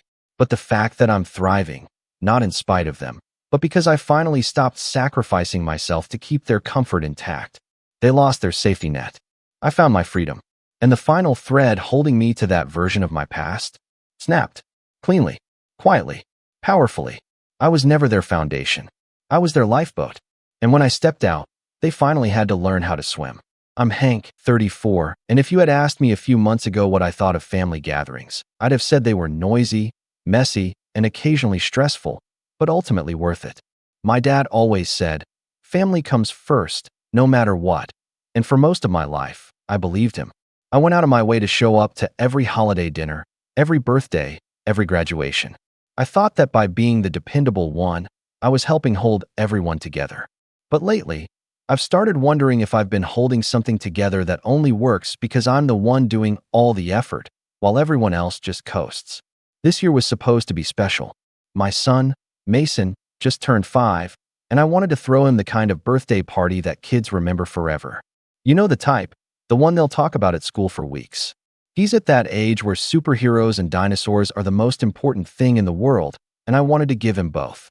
So, I rented a full petting zoo, goats, bunnies, even a tiny pony, and a massive bouncy castle with a dinosaur theme. Between the rentals, the decorations, the cake, and the food for guests, I spent just shy of $3,000. Yeah, it was a lot of money, but Mason's been through a tough year. His mom and I split last spring, and I wanted to remind him that he's still surrounded by people who love him. Everyone RSVP'd like it was no big deal, though I should have caught the tone in my dad's voice when he said, "Well, Jason's birthday is around the same time. Maybe we can make it a joint thing?" Jason is my stepbrother's kid, 6 months older than Mason, loud, bossy, and generally treated like royalty by my dad and stepmom. I politely said no, told him this was Mason's special day, and that we could all do Jason's separately next weekend. Dad made some joke about wasting money on 2 parties, but I brushed it off. The morning of the party, Mason was bouncing off the walls with excitement. He put on the little cape I bought him, a green one with a lightning bolt, because he said it made him feel fast. We got in the car, I played his favorite songs, and for once, it felt like everything was perfect. Until we pulled up to the venue. I'll never forget the look on Mason's face when he saw the giant banner stretched across the entrance. Big bold letters read, "Happy birthday, Jason." His cape drooped. He tugged on my sleeve and whispered, "Dad, that's not my name." At first, I thought maybe it was a mistake. Maybe the venue had put up the wrong banner and we could just swap it out. But when I went inside, my dad was standing there with a grin, like he had just saved the day. "Surprise," he said, clapping me on the shoulder. I figured we'd combine the parties after all. Killing 2 birds with 1 stone, right? He gestured to my stepbrother, who was already passing out goodie bags, with Jason's name printed on them. It felt like someone had punched me in the gut. I just stood there for a second, taking in the sight of all the decorations I had paid for, now plastered with Jason's name. Even the cake had been switched. Instead of the dinosaur-themed cake Mason picked, there was a giant soccer ball cake with Jason #1 written in icing. Mason was hiding behind my leg by this point, eyes shiny and lips trembling. And my dad? He laughed, actually laughed and said, "Oh, come on, Hank, don't be so uptight. The kids don't care whose name is on the cake." That was the moment something inside me shifted. I bent down to Mason, smiled at him, and said, "Hey, bud, it's okay. We're gonna fix this." Then I stood up, pulled out my phone, and made a couple of calls. One to the petting zoo, one to the bouncy castle rental. Within the hour, trucks started rolling back in. Guests were confused. My dad's smile started to fade. And when the handlers began packing up the animals, my stepbrother finally came over and asked, "What are you doing?" I just looked at him and said, "Ending this party." By the time everything was packed and gone, there were still kids in tears, parents whispering, and my dad demanding that I stop making a scene. I told everyone to go home. The group chat started blowing up before I even made it back to my car. And that was just the start. When I got home that night, Mason was unusually quiet. Normally, after any big event, even a trip to the grocery store, he'd chatter on about everything he saw. But he just sat on the couch, still wearing his little green cape, tracing the edge of it with his finger. "Want to watch some cartoons?" I asked. He shook his head. "Want to play a game?" Another shake. Finally, he whispered, "Why did Grandpa change my party?" I felt that question like a knife. How do you explain to a 5-year-old that some people, even family, just don't think about anyone but themselves? I tried to keep my voice calm. "Buddy, Grandpa made a bad decision. That wasn't fair to you, and I'm sorry. Next time, we'll make sure it's just for you, okay?" He nodded, but I could see the trust had been chipped away a little. It hurt more than I expected. The family group chat, meanwhile, was in full meltdown. I had over 40 unread messages by the time I finally checked. My stepmom was accusing me of ruining Jason's special day. My dad sent a long paragraph about how this could have been a bonding moment for the cousins. My stepbrother chimed in with, "You embarrassed me in front of everyone, man. Couldn't you just roll with it?" I stared at the screen for a long moment, then put my phone down without replying. The next morning, I woke up to a voicemail from my dad. "Hank, we need to talk. I don't know what's gotten into you lately, but you overreacted yesterday. Jason was so upset after you shut everything down, and now your stepmom doesn't even want to host Easter this year. You need to apologize so we can put this behind us." I didn't call back. Instead, I took Mason out for pancakes and spent the morning with him, just us two. He seemed to perk up as the day went on, but I couldn't shake the heaviness in my chest. Over the next week, the passive-aggressive comments ramped up. Little digs in the group chat like, "Some people don't know how to share, and kids learn from their parents," good or bad. At one point, my dad sent me a link to a parenting article about overprotective fathers with a thumbs up emoji. I started muting the chat. Then came the kicker. My dad called me one evening to invite us to Jason's makeup party. Apparently, because I had ruined the first one, they were planning a new one at my dad's house. And, wait for it, they expected me to cover half the cost since you already budgeted for it. I laughed. I actually laughed out loud. You're serious? I said. Hank, it's only fair, he replied. You canceled everything at the last minute. This way the kids still get to celebrate together. Dad, Mason doesn't want to celebrate with Jason right now. He's still upset. And I'm not paying for a party that's not even for him. My dad sighed like I was being unreasonable. You're being stubborn. Family is about compromise. Funny, I said, because nobody compromised when you turned Mason's party into Jason's. That ended the call, but it didn't end the drama. A few days later, I went to drop Mason off at my dad's house because it was his weekend to watch him. My stepmom met me at the door, arms crossed, and said, "You know, Mason should learn how to share." Jason was so excited about those animals. I bit my tongue. He'll be fine, I said, keeping my tone neutral. When I came back Sunday night to pick him up, Mason seemed unusually quiet again. On the drive home, I asked what was wrong, and he finally blurted, "Grandpa said you were mean. He said you ruined Jason's day and that you need to say sorry." I gripped the steering wheel tighter.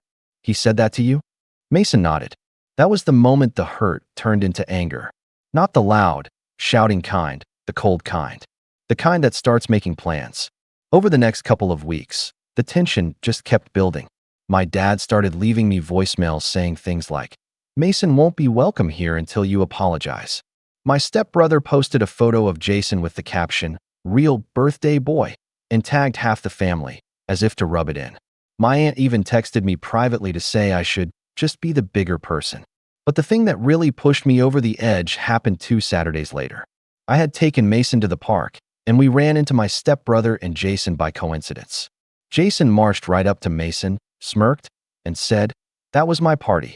Grandpa said so." Then he pushed Mason's shoulder and ran off laughing. Mason didn't cry this time.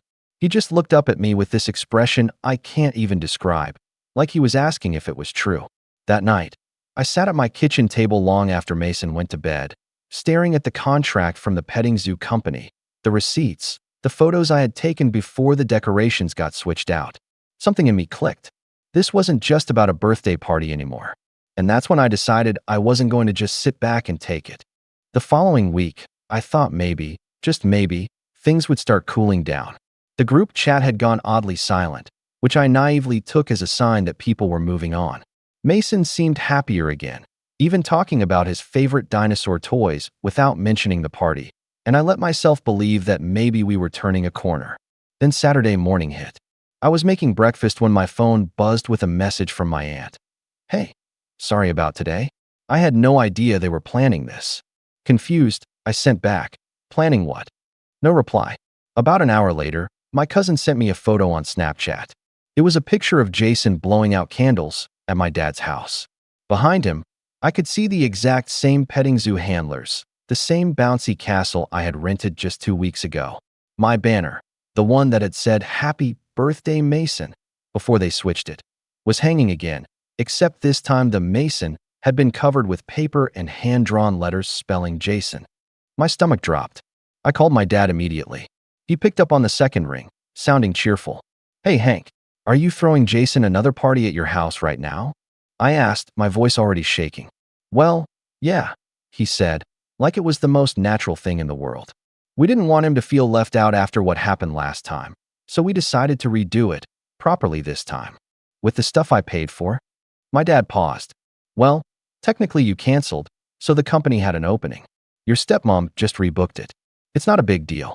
We even got a discount since they were already familiar with the setup." I had to sit down. "Dad, are you hearing yourself right now?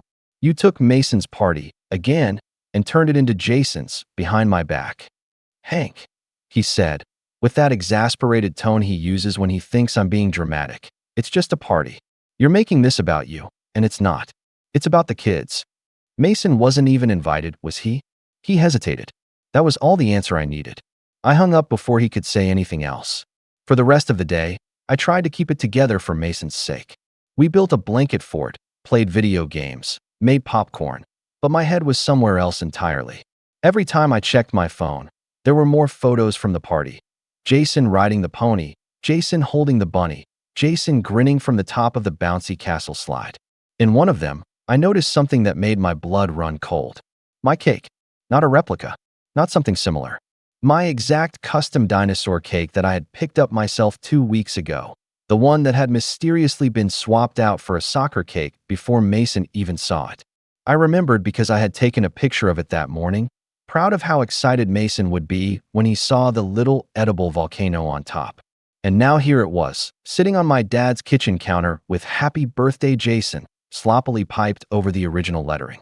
I don't think I've ever felt such a mix of anger and betrayal in my life. Sunday morning, my dad called again. "Hank, we missed you yesterday," he said, like nothing had happened. "You didn't invite me," I said flatly. There was a pause, then he sighed. "Well, we figured you'd be upset. But you can still drop Mason off today if you want him to open Jason's thank you gift." Thank you gift? Yeah, Jason wanted to thank Mason for letting him use the animals.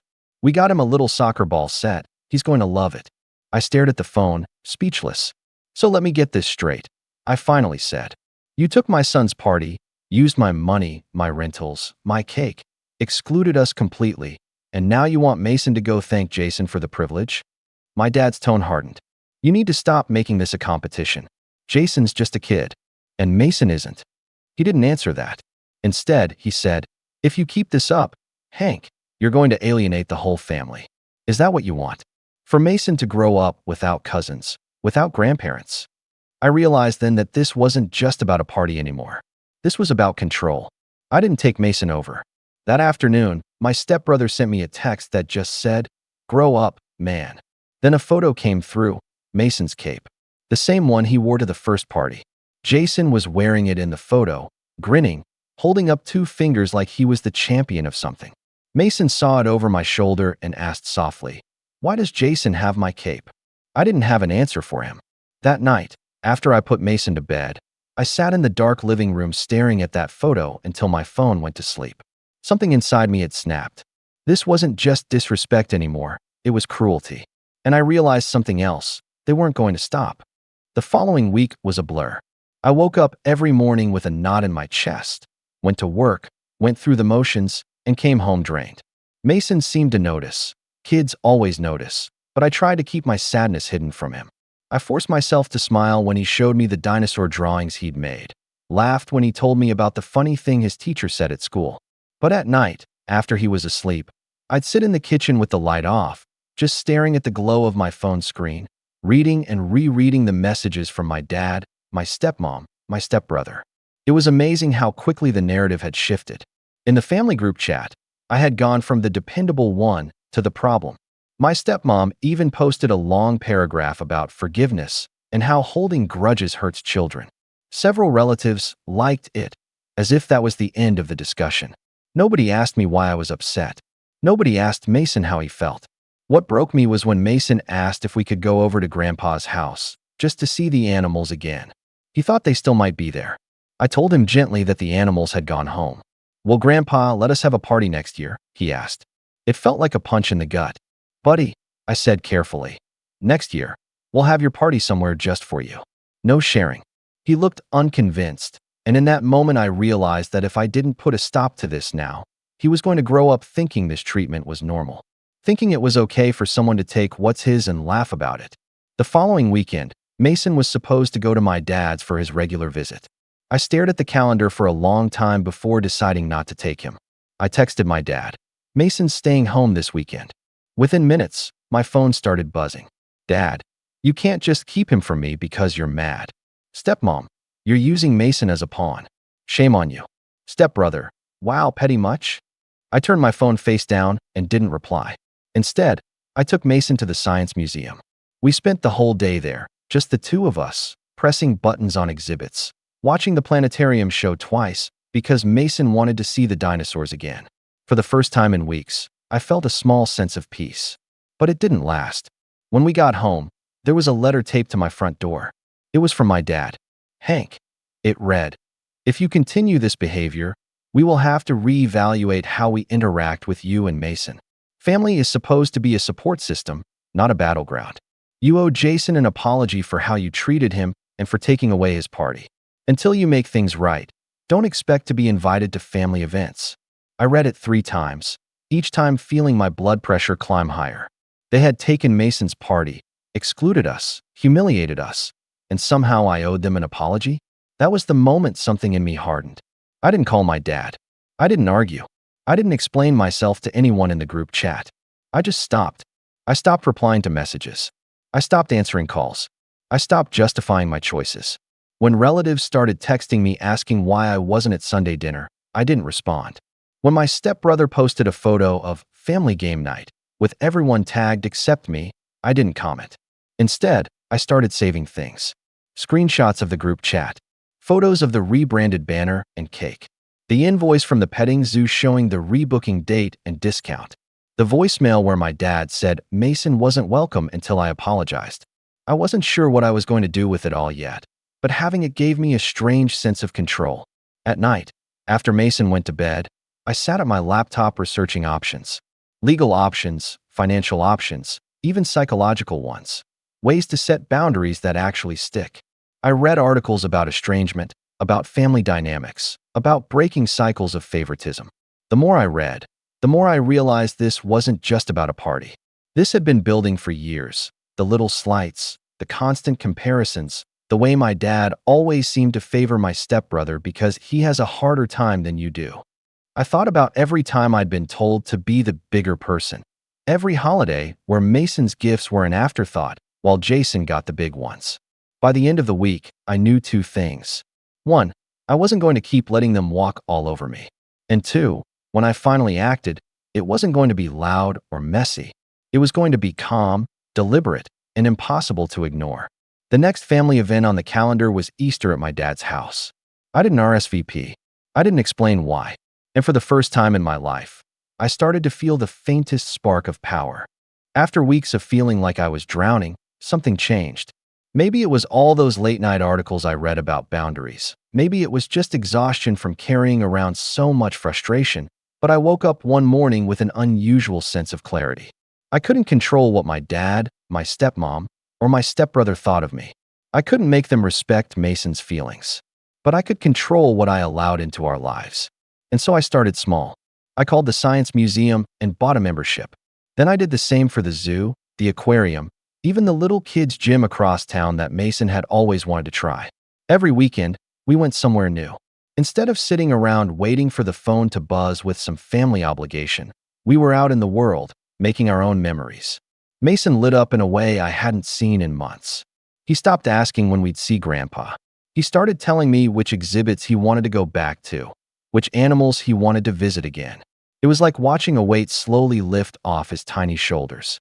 I also started taking better care of myself. I hadn't realized how much energy I had been burning just trying to keep the peace. With that burden gone, I found myself cooking real meals again, going for runs after Mason's bedtime, even reconnecting with some old friends I hadn't seen since before the divorce. One night, a buddy invited me to a trivia night at a local bar, and for the first time in ages, I said yes. Life started to feel bigger, fuller, like Mason and I were living in color again instead of just gray. At work, something similar happened. I'd been dragging through my days for months, doing just enough to keep things from falling apart. But now I started volunteering for projects again, throwing out ideas at meetings, taking on more responsibility. My boss noticed. "Hank," she said one morning after a presentation I'd given, "where has this version of you been hiding?" I just smiled and said, "He's back." Within a month, I was offered a small promotion, nothing flashy, but enough to give me a little bump in pay and a lot more say in how my team operated. For the first time in a long while, I felt like I had some real forward momentum. Meanwhile, my silence seemed to be driving my family crazy. The group chat was still going strong, but I wasn't in it anymore. I had muted notifications weeks ago, but I'd still check every now and then just to see what they were saying. It was always some variation of, "Are you coming to Sunday dinner? Where are you guys? Jason misses Mason." Then, after Easter passed without me showing up, the messages started getting sharper. "So this is it, huh? You're just done with the family. You're punishing Mason by keeping him away. You think you're better than us now? I didn't reply. Instead, I started redirecting my focus towards something else, something long overdue. I'd been slowly gathering every document I could find. The receipts, the photos, the voice messages, even the letter my dad taped to my door. I kept them organized in a folder on my laptop. I didn't know what I was going to do with them yet, but I knew that when the time came, I wanted to be ready. And that time was coming sooner than I thought. One Friday afternoon, I got an email from my stepbrother. Not a text, an actual email, with the subject line, important. Inside it read, Dad says you need to come to Jason's school fundraiser next weekend. He's counting on you to cover the entertainment since you already have the contacts. Don't make this difficult. I stared at the screen, my jaw tightening. Not only had they not apologized for what happened, they were now assuming I'd foot the bill for another event entirely, as if my money and effort were some kind of family resource to be allocated at will. Instead of replying, I forwarded the email to my personal folder and closed my laptop. Later that night, I started calling around. Not to rent anything, not yet, but to get quotes, to see what it would take to throw a party that no one could hijack. Something big enough to make a statement. Mason was sitting at the table coloring while I made the calls. When I hung up, he looked up and asked, Are we going to have another party? Yeah, buddy, I said, smiling. We are. And this time, it's going to be perfect. Over the next few weeks, I kept working quietly behind the scenes. Every time my phone buzzed with a message from my dad or stepmom, I felt calmer than I had in months. They could send all the guilt trips they wanted. I was building something they couldn't touch. It wasn't just about a party anymore. It was about showing Mason that we didn't have to settle for being treated like second-class family members. We could create our own joy on our own terms. By the time spring turned into summer, I was ready. And when the next big family gathering rolled around, a combined barbecue for my dad's birthday and Father's Day, I knew exactly what I was going to do. By the time that combined barbecue came around, I wasn't just emotionally ready. I was prepared in every practical way too. I had spent weeks lining up vendors, scoping out venues, and carefully choosing dates. Every decision was made with two things in mind: making the day unforgettable for Mason and making sure there was absolutely no way my family could co-opt it. But before I could set my plan in motion, something happened that nearly made me lose my cool. 2 days before the barbecue, I got a call from the petting zoo company, the same one I'd originally hired. The owner, who remembered me well, said, Hank, I thought you'd want to know. Your stepmom just tried to book us for the same day you requested for your next event. We told her we were already committed, but she got pretty upset. I laughed bitterly. Of course they tried to book them. It wasn't enough that they had taken Mason's party. Now they wanted to take whatever I was planning next. I thanked the owner for the heads up and confirmed all the details for my own reservation. Then, just to be sure, I put down an additional deposit to lock everything in airtight. It was oddly satisfying to know that for once, they couldn't override me. The day of the barbecue, I decided to show up, but not empty-handed. Mason and I arrived a little late on purpose, just enough to make an entrance. My dad was already manning the grill, my stepmom fluttering around with drinks, my stepbrother tossing a football with Jason. When they saw me, the entire yard went quiet for a moment. Well, look who decided to show up, my dad said, flipping a burger. I smiled calmly. Figured we'd drop by for a bit. My stepmom gave me a tight-lipped look. So you were talking to us again? I didn't answer her.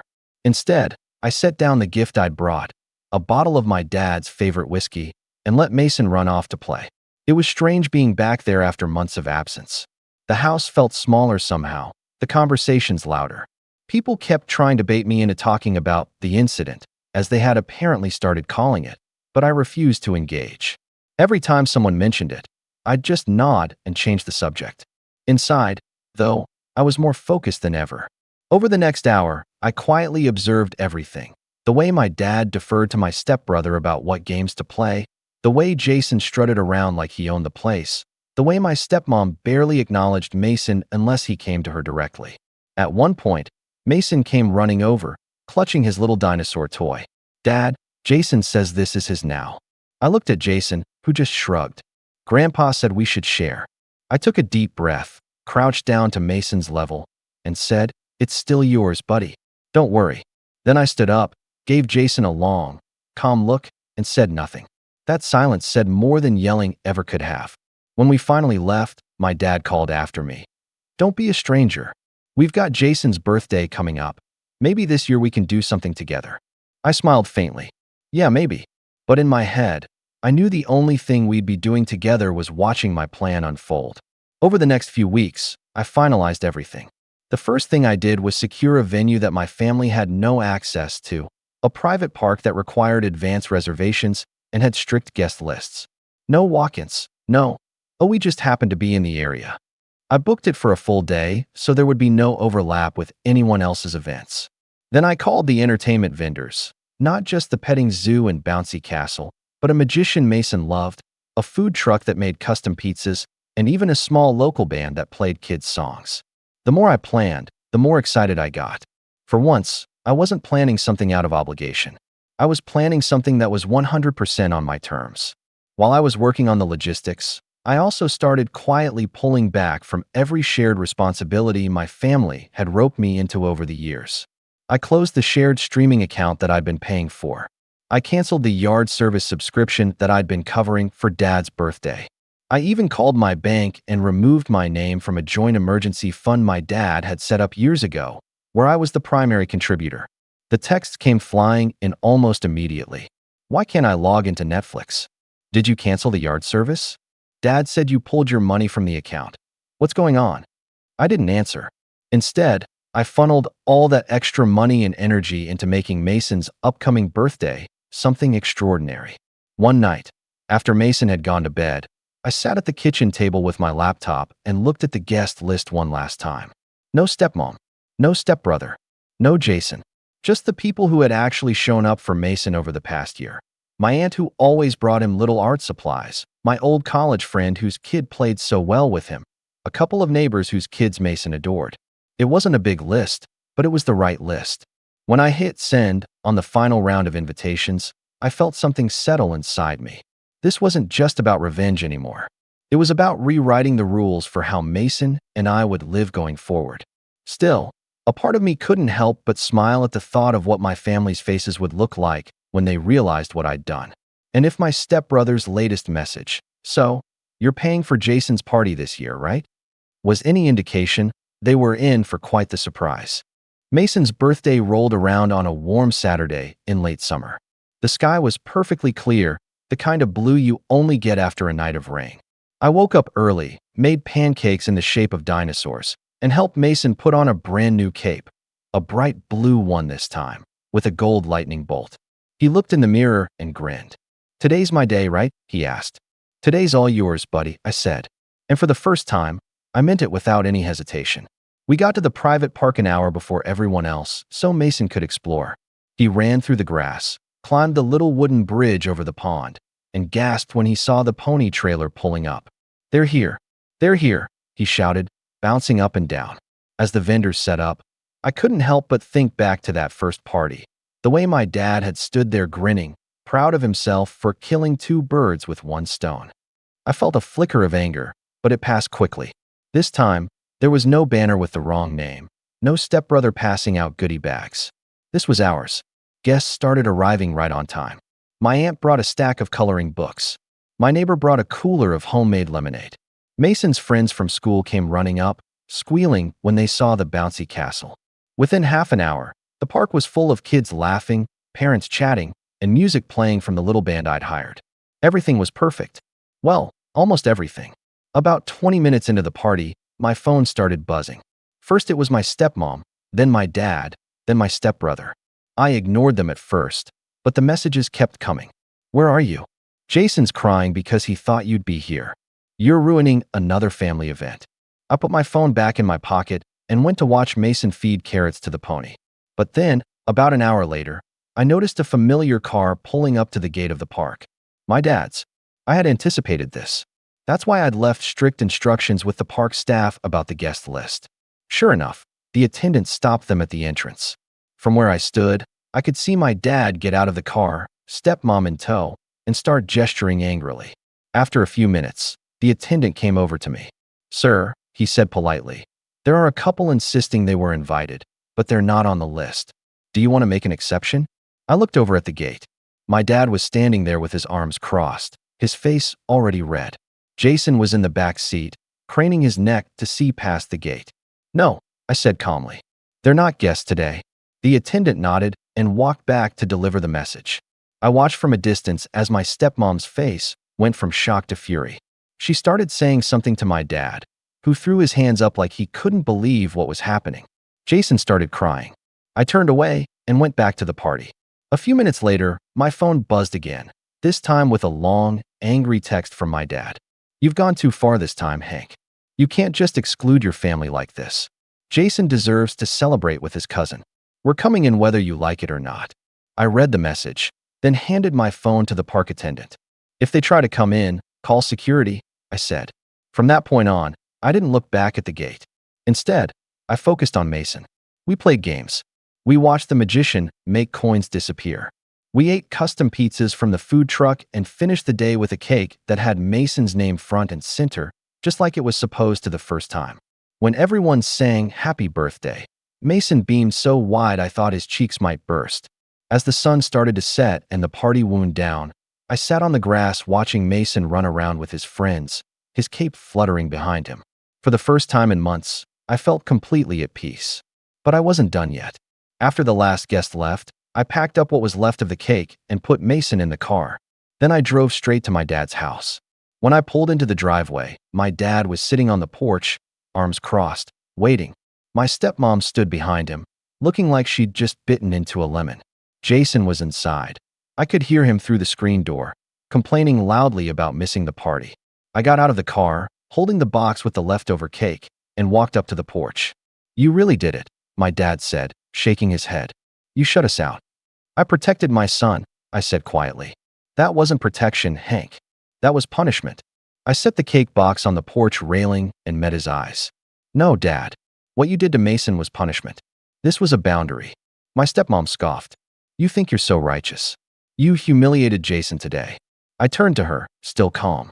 "You humiliated Mason months ago.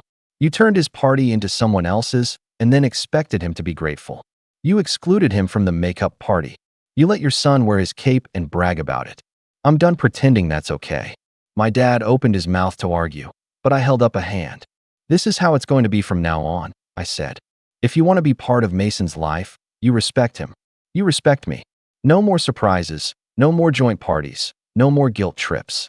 If that's too much for you, then stay out of our lives." The porch went silent. My dad looked at me like he was seeing me for the first time. "You've changed," he said finally. "Yeah," I said, picking up the cake box again. "I have." Then I turned and walked back to the car. And as I drove away, my phone buzzed with one last message from my stepbrother. A single line that made me smile despite myself. "You really blew up the group chat this time." By the next morning, my phone was a war zone. The group chat had exploded overnight. Over 100 messages by the time I opened it. My stepmom had clearly been typing furiously for hours, alternating between angry rants about how I had humiliated the family and melodramatic pleas about how Jason had cried himself to sleep. My dad's messages were shorter but sharper. "You embarrassed me in front of my own grandson. You've crossed a line, Hank. This is your last chance to make things right." My stepbrother had jumped in too, naturally. "You think you're teaching Mason a lesson, but all you're doing is showing him how to be petty. Hope you're proud of yourself." I stared at the screen for a long moment, then put the phone down without replying. Instead, I made pancakes for Mason again, and we had a slow, easy morning. We built Lego sets on the living room floor, watched a movie, and laughed so hard at one scene that my sides hurt. The contrast between the warmth of that moment and the venom still flying in my phone made it crystal clear. We were better off this way. Around noon, there was a knock at the door. I opened it to find my dad standing there, his arms crossed, looking more tired than angry now. "Can we talk?" he asked. I nodded and stepped outside, closing the door behind me so Mason wouldn't hear. My dad took a deep breath. "Look, Hank, I don't like how you handled yesterday, but I've been thinking, maybe we did go too far with Jason's party. Your stepmom just wanted everyone together. She didn't mean to hurt Mason." I folded my arms. "Dad, this isn't about meaning to hurt him. It's about the fact that when I told you it did hurt him, you doubled down. You booked the same vendors, used the same decorations, and kept him out of it entirely. You had months to apologize and you never did." He didn't argue with that. After a long pause, he said, So what happens now? Are you just going to keep him away from us forever? I shook my head. That's up to you. If you can respect boundaries, no joint parties without asking, no using my money for someone else's kid, no bad-mouthing me or Mason to his face, then yes, you can be part of his life. If you can't, then no. For the first time in months, my dad didn't look defiant. He just looked tired. I'll talk to your stepmom, he said finally. We'll figure it out. That was the first crack in the wall. Over the next few days, the tone in the group chat shifted. The angry rants from my stepmom stopped. My stepbrother went quiet. My dad sent a message, a short one, but more meaningful than all the others combined. Mason's party looked great. I'm glad he got to have his day. I didn't reply, but I screenshotted it and saved it. A week later, my aunt invited us to a small family dinner, not at my dad's house, but at her place. When we arrived, there were no banners, no surprises, just a simple meal and a cake with both boys' names written on it side by side. Jason was there, and for once, he didn't say anything rude. He just sat and ate quietly. It wasn't perfect, not by a long shot, but it was a start. As we drove home that night, Mason was half asleep in the back seat, clutching a goodie bag from my aunt. Dad, he mumbled. Yeah, buddy. Today was good. Nobody took my stuff. I smiled. That's because we made sure of it. And as the streetlights passed overhead, I felt something settle deep in my chest, a quiet certainty that we'd finally turned a corner. I wasn't just the dependable one anymore, the one who kept the peace at my own expense. I was the one who had drawn the line and held it. When we got home, I put Mason to bed, then walked into the kitchen, picked up my phone, and typed a single message into the group chat. Mason and I will be at family events when respect is mutual. If that doesn't work for you, we're fine on our own. I hit send, turned off my phone, and set it face down on the counter. For the first time since this all started, the house felt completely quiet and completely ours. And I couldn't stop smiling. I was 15 the day my mom sat me down in the kitchen and told me she was leaving. There wasn't some dramatic explosion, no shouting match, no tears.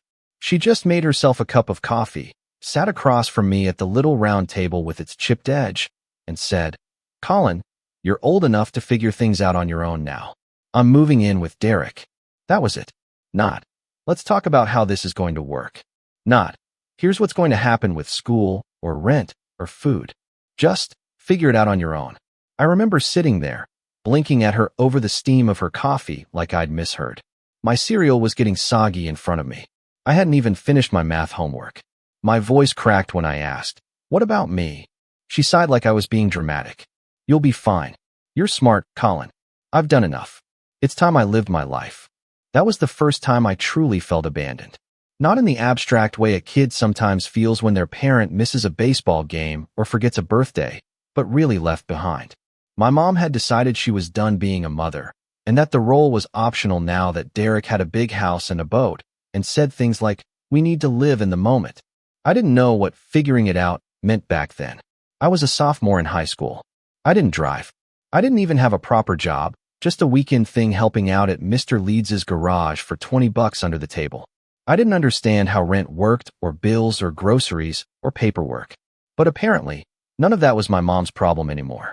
She moved out 2 weeks later. No long goodbye. She left a box of canned food in the pantry, dropped off her house key on the kitchen counter, and disappeared.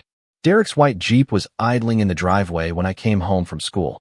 I watched her hug him at the curb like she was heading off on a cruise, not abandoning her kid. I didn't cry that night. I just sat on the living room floor with all the lights off, trying to listen for sounds that weren't there anymore. The squeak of her sandals on the tile, her laugh when she talked to her friends on the phone, the low hum of her favorite cooking show in the background.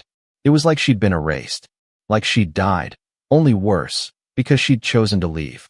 Over the next few weeks, things unraveled fast. The mortgage was unpaid.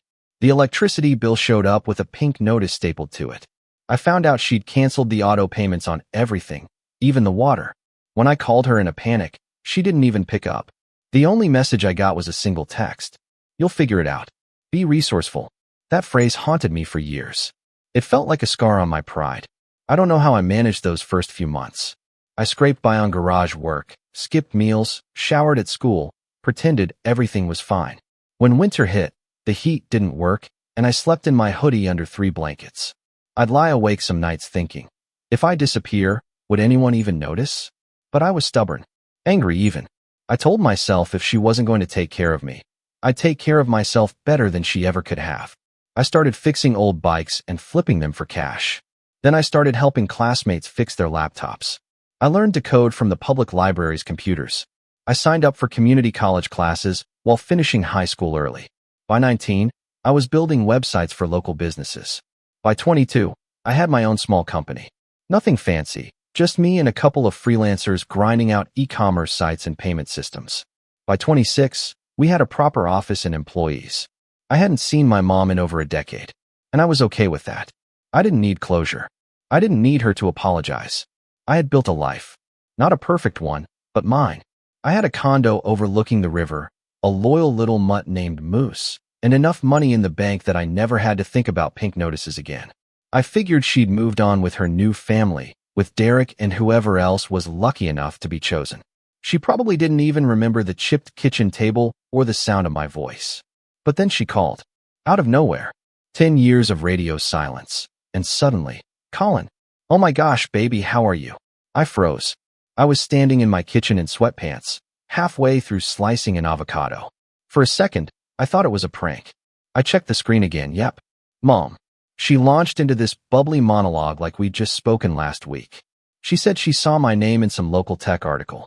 Your little company's doing so well, huh? She gushed, like I'd sent her quarterly updates or something. I didn't say much. Just let her talk. My stomach twisted as she kept using this chirpy, performative tone, like she was auditioning for favorite parent. She asked about my ventures and how crazy it was that her son had become such a success. And then she said it. So, your little brother needs help with tuition. The words landed like a slap. I blinked. Excuse me. She sighed, dropping the sugary voice. Derek and I have been a little tight with money since he retired. We just didn't plan on college costs being so high, you know? And your brother, he really wants to go to this out-of-state school. I cut her off. My brother? Oh, Colin, don't be petty, she said, with a sigh like I was being difficult. You know what I mean. Derek's son. But we raised him since he was 10. He's family. I didn't respond right away. I just stared at the knife in my hand, wondering how I was supposed to process this. She hadn't asked how I'd survived after she left. She hadn't apologized. She hadn't even acknowledged what she did. And now, she wanted money? No, not for her. For him.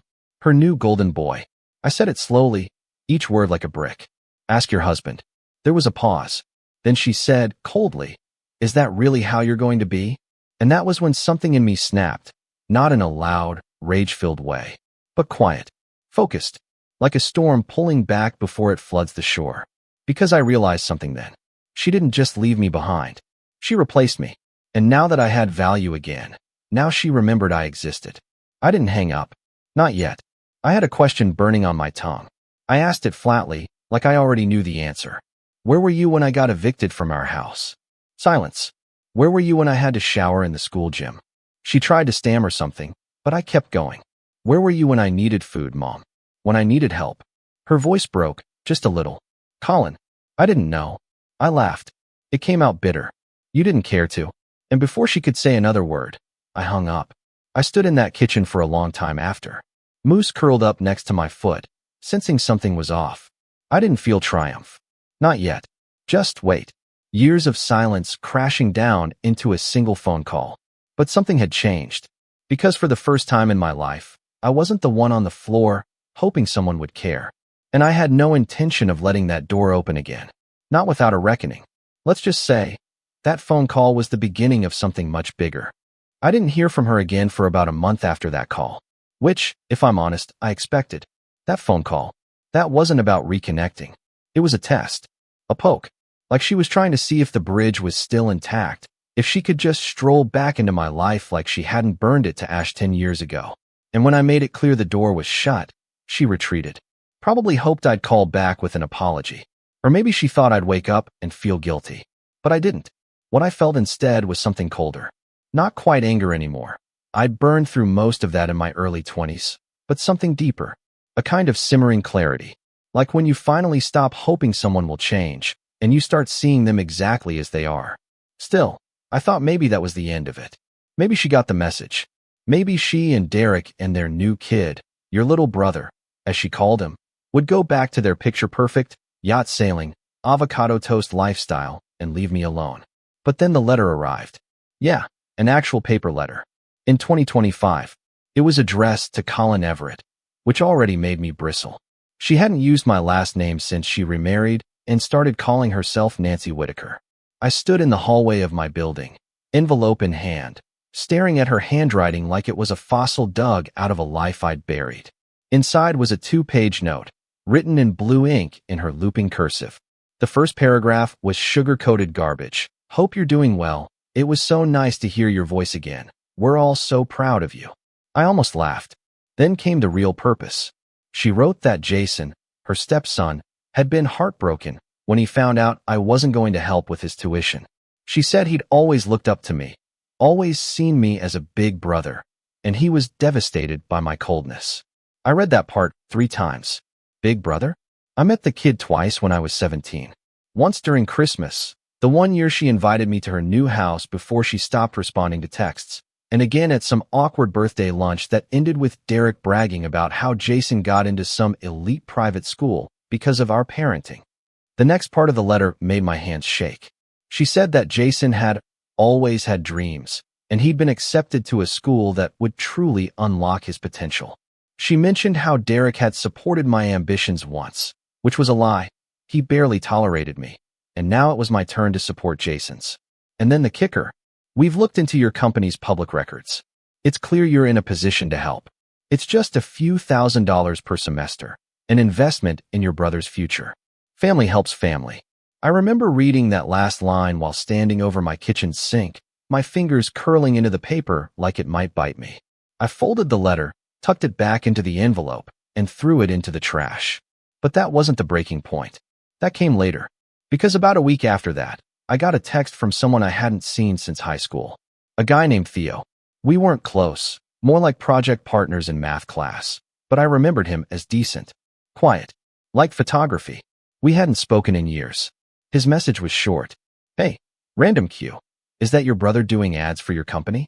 I blinked. What? I replied, what do you mean? He sent back a screenshot. It was a social media ad.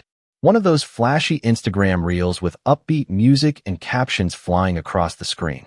The video showed a guy in a campus hoodie, walking through some college quad with a laptop bag slung over his shoulder.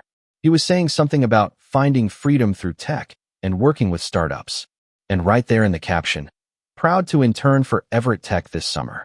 Huge thanks to my big brother for inspiring me to chase my dreams. Jason, Nancy's little brother Jason, using my name, my business, to make himself look like he was part of it. I stared at that screen like my brain had blue screened. I hadn't hired him. I hadn't spoken to him. I hadn't even known where he went to school. And yet, here he was, marketing himself as my intern, using the reputation I'd built from blood and sleepless nights and years of solitude to prop himself up like some shiny tech prodigy. I felt a chill crawl down my spine. Was this some mistake? Some misunderstanding? Maybe he just made a post and didn't think I'd see it? But then I checked the tag. He had linked to my company's Instagram page, a page he should not have had access to. Except now, someone had made new posts. Posts I hadn't approved.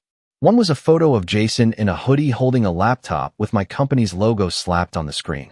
Another was a quote card with my name and a fake testimonial. Jason's work ethic is unmatched. He's going to change the world.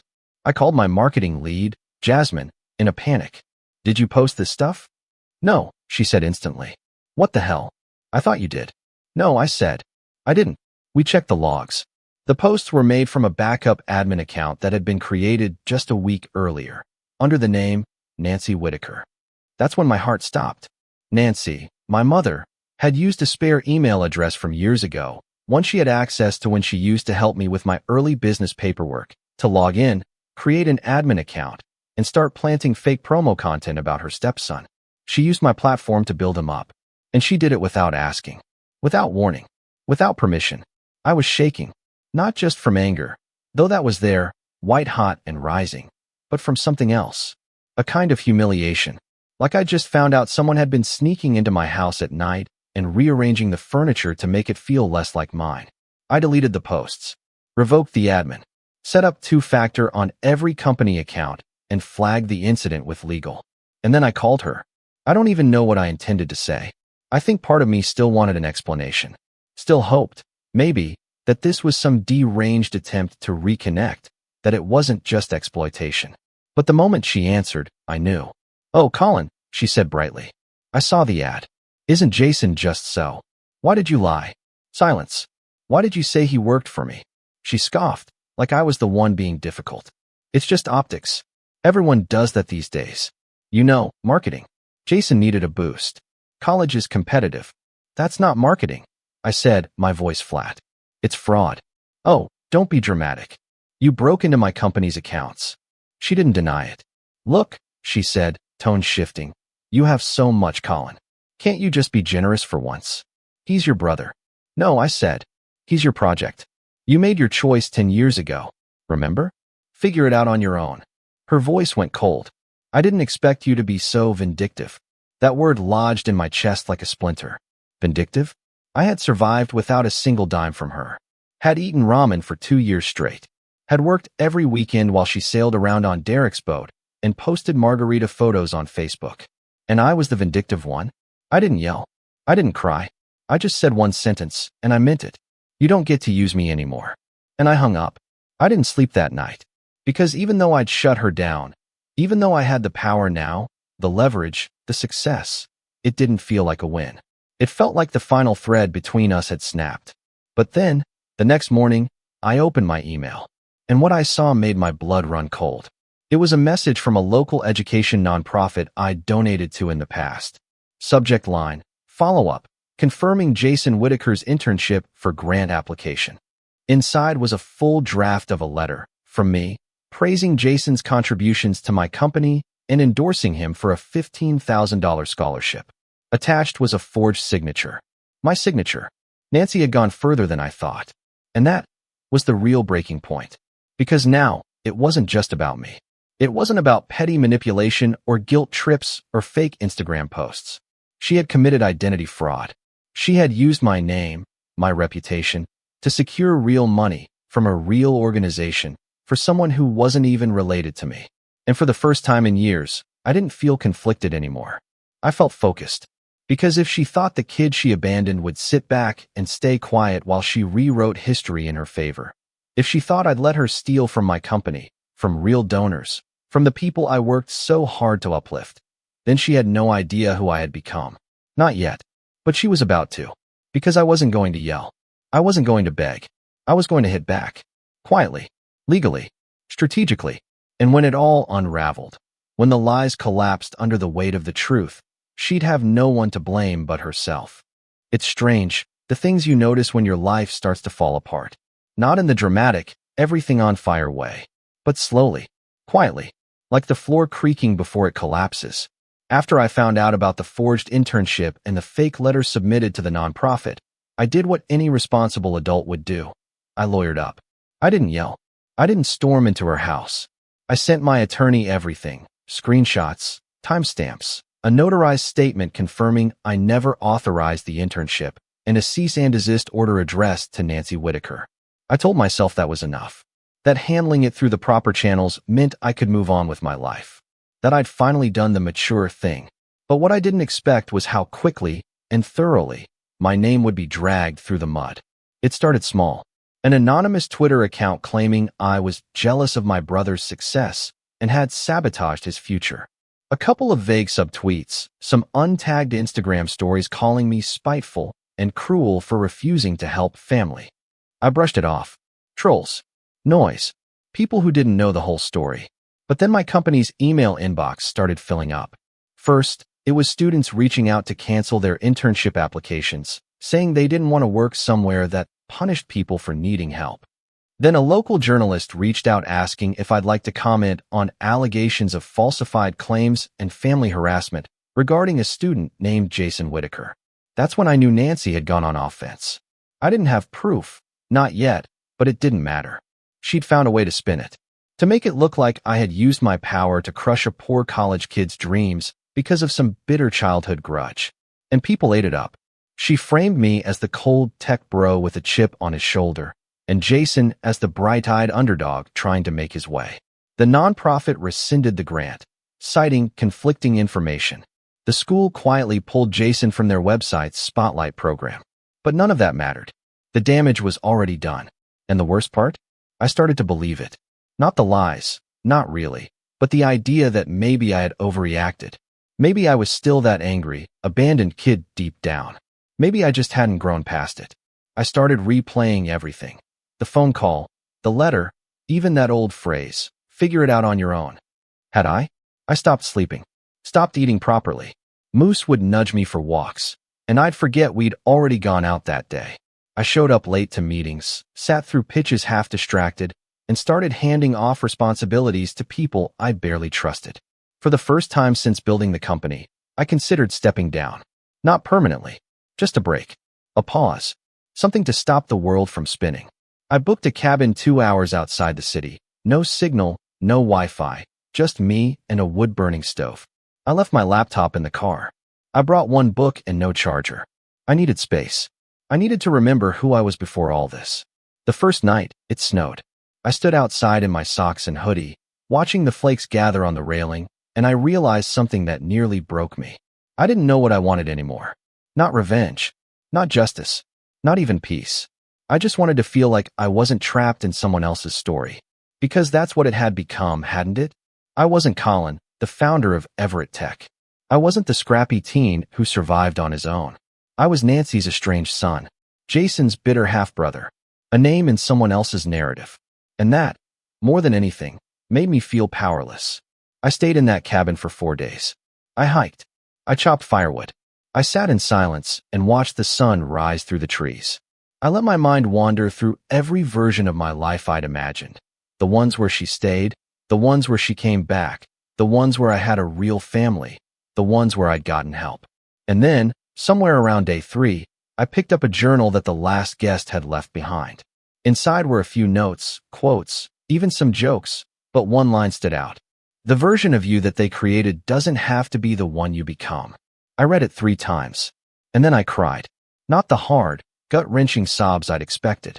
Just slow, quiet tears that trickled down my cheeks and dropped onto the paper like punctuation. Because that was it. That was the truth I'd been dancing around for weeks. Nancy had created a version of me, one she could control, one she could manipulate. The angry, selfish son who abandoned his family and hoarded his wealth out of spite. And the worst thing I'd done was let it live. Let it shape how I walked into rooms, how I saw myself. I let it shrink me, and I was done doing that. When I returned to the city, I didn't storm back in like a conqueror. I didn't declare war. I just went to work. Real work. I started meeting with our nonprofit partners again, in person, face to face. I told them the real story, not for sympathy, but for context. I owned my silence. I acknowledged the confusion. I didn't drag my mother's name through the mud. I didn't need to. I just told the truth. Then I sat down with my team. I explained what had happened. The fake posts, the login breach, the scholarship fraud, the personal fallout. And I told them what I planned to do next. We rebranded the internship program.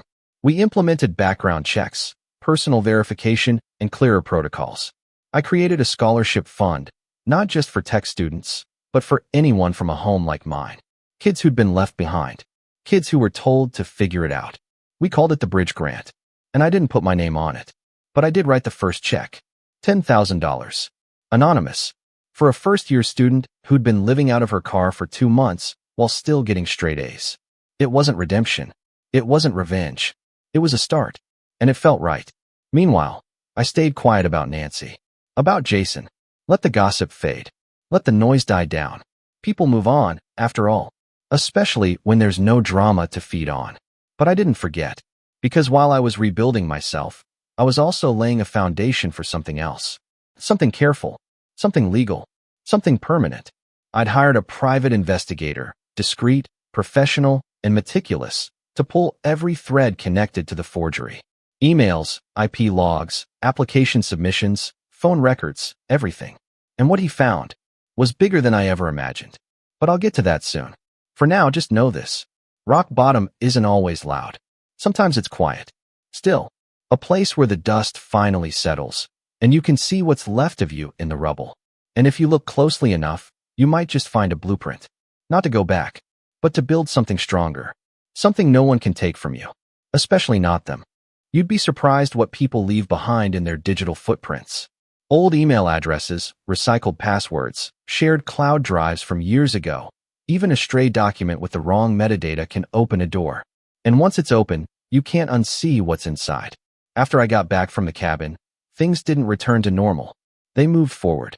I wasn't the same guy who'd flinched when my mom's name showed up on my phone. I wasn't the abandoned teenager trying to prove his worth in silence.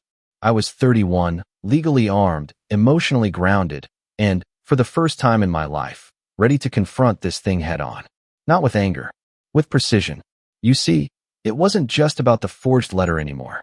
Not after my private investigator, Curtis, called me late one Wednesday night with a file so damning I had to pull over just to process it. I wasn't expecting this deep a trail, Curtis said, voice calm but tense. But your mother's been using your name for a lot longer than we thought. How long? At least 3 years. Silence. I was parked outside a Thai place, engine still running, food getting cold in the passenger seat. The phone pressed against my ear felt heavy. What kind of usage? Credit, business referrals, personal favors. There's a rental application from last year that used your name as a co-signer. Someone forged your digital signature. There's also a donation to a local gala event last spring, supposedly from Colin Everett, CEO of Everett Tech. I pulled the tax documents. It was registered under your name. I let out a low breath, heart thudding. Is Jason connected to any of it? Curtis hesitated. That's the thing. A lot of these events, fundraisers, campus partnerships, even social media push, they all list Jason as the beneficiary. He's using the image of being your intern, your mentee, your brother. These people think he's part of your business legacy. It hit me like a punch. They weren't just name-dropping me. They were building a brand off me. I thanked Curtis and asked him to compile everything. Emails, screenshots, legal documents, social media posts, financial links, the works. He sent it over in a secured folder titled Operation Broken Bridge. I didn't ask him to change the name. It felt fitting. The next step wasn't rage. It wasn't confrontation. It was strategy. I started by tightening every bolt in my company. I hired a cybersecurity firm to sweep our digital infrastructure. We found 2 outdated credentials still linked to Nancy's email, plus an old Dropbox folder from my startup days that I hadn't touched in years. Guess who had been accessing it? From that folder, we traced 3 PDFs and a company deck that had been used in another presentation. This time not by Jason, but by Derek, my mother's husband, at a family-owned startup panel hosted by a small business incubator. Derek had introduced himself as the original investor behind Everett Tech. I nearly laughed out loud. But that's when it clicked. This wasn't some fluke. It wasn't one fake internship or a borrowed password. This was a long-game identity grab, subtle, quiet, incremental. They didn't want to take over my company. They wanted to link themselves to it just enough that when Jason launched his own career, it would carry my reputation with it like scaffolding. My mother hadn't come back into my life for guilt or reconnection. She'd come back because I had value again. And the scary part? It was working. They were hosting events, booking panels, getting speaking engagements, all built on the illusion that we were one big tech-savvy, tight-knit family. And now that I saw the whole puzzle, I knew what I had to do. I had to take it all down, publicly. But not right away. Not angrily. Not emotionally. Carefully. Legally. Surgically. The first thing I did was reach out to an old contact from a podcast I was featured on years ago, Layla. She ran a tech media channel focused on startup origin stories and entrepreneur exposés. We'd kept in touch loosely, and I knew she had a strong nose for drama and a strict code of ethics. I sent her a simple message. I think I've got a story. Not about me. About the people who tried to rewrite my story as their own. She replied in under 5 minutes. Tell me everything. I'm all ears. I told her enough. Not everything. Not yet. Just the surface-level fraud, the internship lie, and how my company's image had been used for personal gain. She asked for documents. I told her I'd send them when it was time. In the meantime, I needed to make my move in private. So I created a timeline, a clear map of what they had done, when, and how each action connected to my name or reputation. I used sticky notes across the walls of my home office. Blue for Jason, red for Nancy, yellow for Derek. green for any business or institution they'd interacted with using my name. The wall looked like something out of a detective drama, and the more I mapped it, the more disgusted I became. But I also felt something else. Control. Every connection on that wall was a string I could pull. Every forged link was a chance to cut off their access and expose the lie. And one piece of that web gave me an idea. At one of the events Jason had attended, a tech youth summit in a neighboring state, he had spoken on a panel titled From Mentorship to Partnership, Building with Family. According to the event's flyer, he was listed as Everett Tech Junior Advisor, a title that did not exist, and the summit had been recorded. That's when I made the call that would change everything. I reached out to the event organizer, a woman named Kim, and told her there had been a serious misrepresentation on one of their panels, one that could expose their organization to legal liability. I was calm, respectful, told her I wasn't looking for a lawsuit, just the raw footage of Jason's talk. She hesitated at first, but eventually agreed to share it privately. And when I watched it, my stomach turned. Jason stood on stage, smiling, confident, dressed in a suit that didn't quite fit right, but tried to scream tech mogul. And then, in front of 100 students and 3 local news crews, he said, "I've been lucky to grow up in a family that's deeply involved in innovation. My older brother founded Everett Tech, and I've been helping behind the scenes since I was 16. We brainstorm together, collaborate on social initiatives, and share a vision for the future." Not a single word of it was true, but it sounded so real. And I knew, watching it, that this was the moment. This was what I'd use to burn it all down. But first, I needed to gather allies. I started making quiet calls, reaching out to every institution, nonprofit, and business that had interacted with Jason, Nancy, or Derek under my name. I didn't threaten. I didn't accuse. I asked questions. When did you first hear about Jason? Who introduced him? Did he say he was employed with Everett Tech or just affiliated? Can you send over the forms he submitted? I framed it as an internal audit, which wasn't a lie. I collected dozens of emails, signed documents, and references, many of them falsely attributed to me. One application even listed me as a personal guarantor for a startup accelerator grant. That one, it had a signature forged using my old signature from a 2016 TEDx waiver form. They dug deep, but so had I. And now I had it all. The paper trail, the digital breadcrumbs, the recorded footage, the falsified applications, the tampered donation records.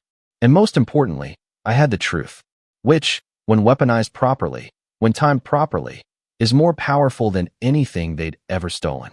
But I wasn't going to drop it all at once. I needed a stage, a moment, a mirror, big enough for everyone to see who they really were. And that opportunity came faster than expected. I got a mass email from an old alumni listserv at my high school. Inside was a glossy flyer for a charity banquet happening next month, hosted at a local arts center. Black tie, silent auction, dinner, the whole thing. But what caught my eye was the theme: building futures together, honoring family legacies in entrepreneurship.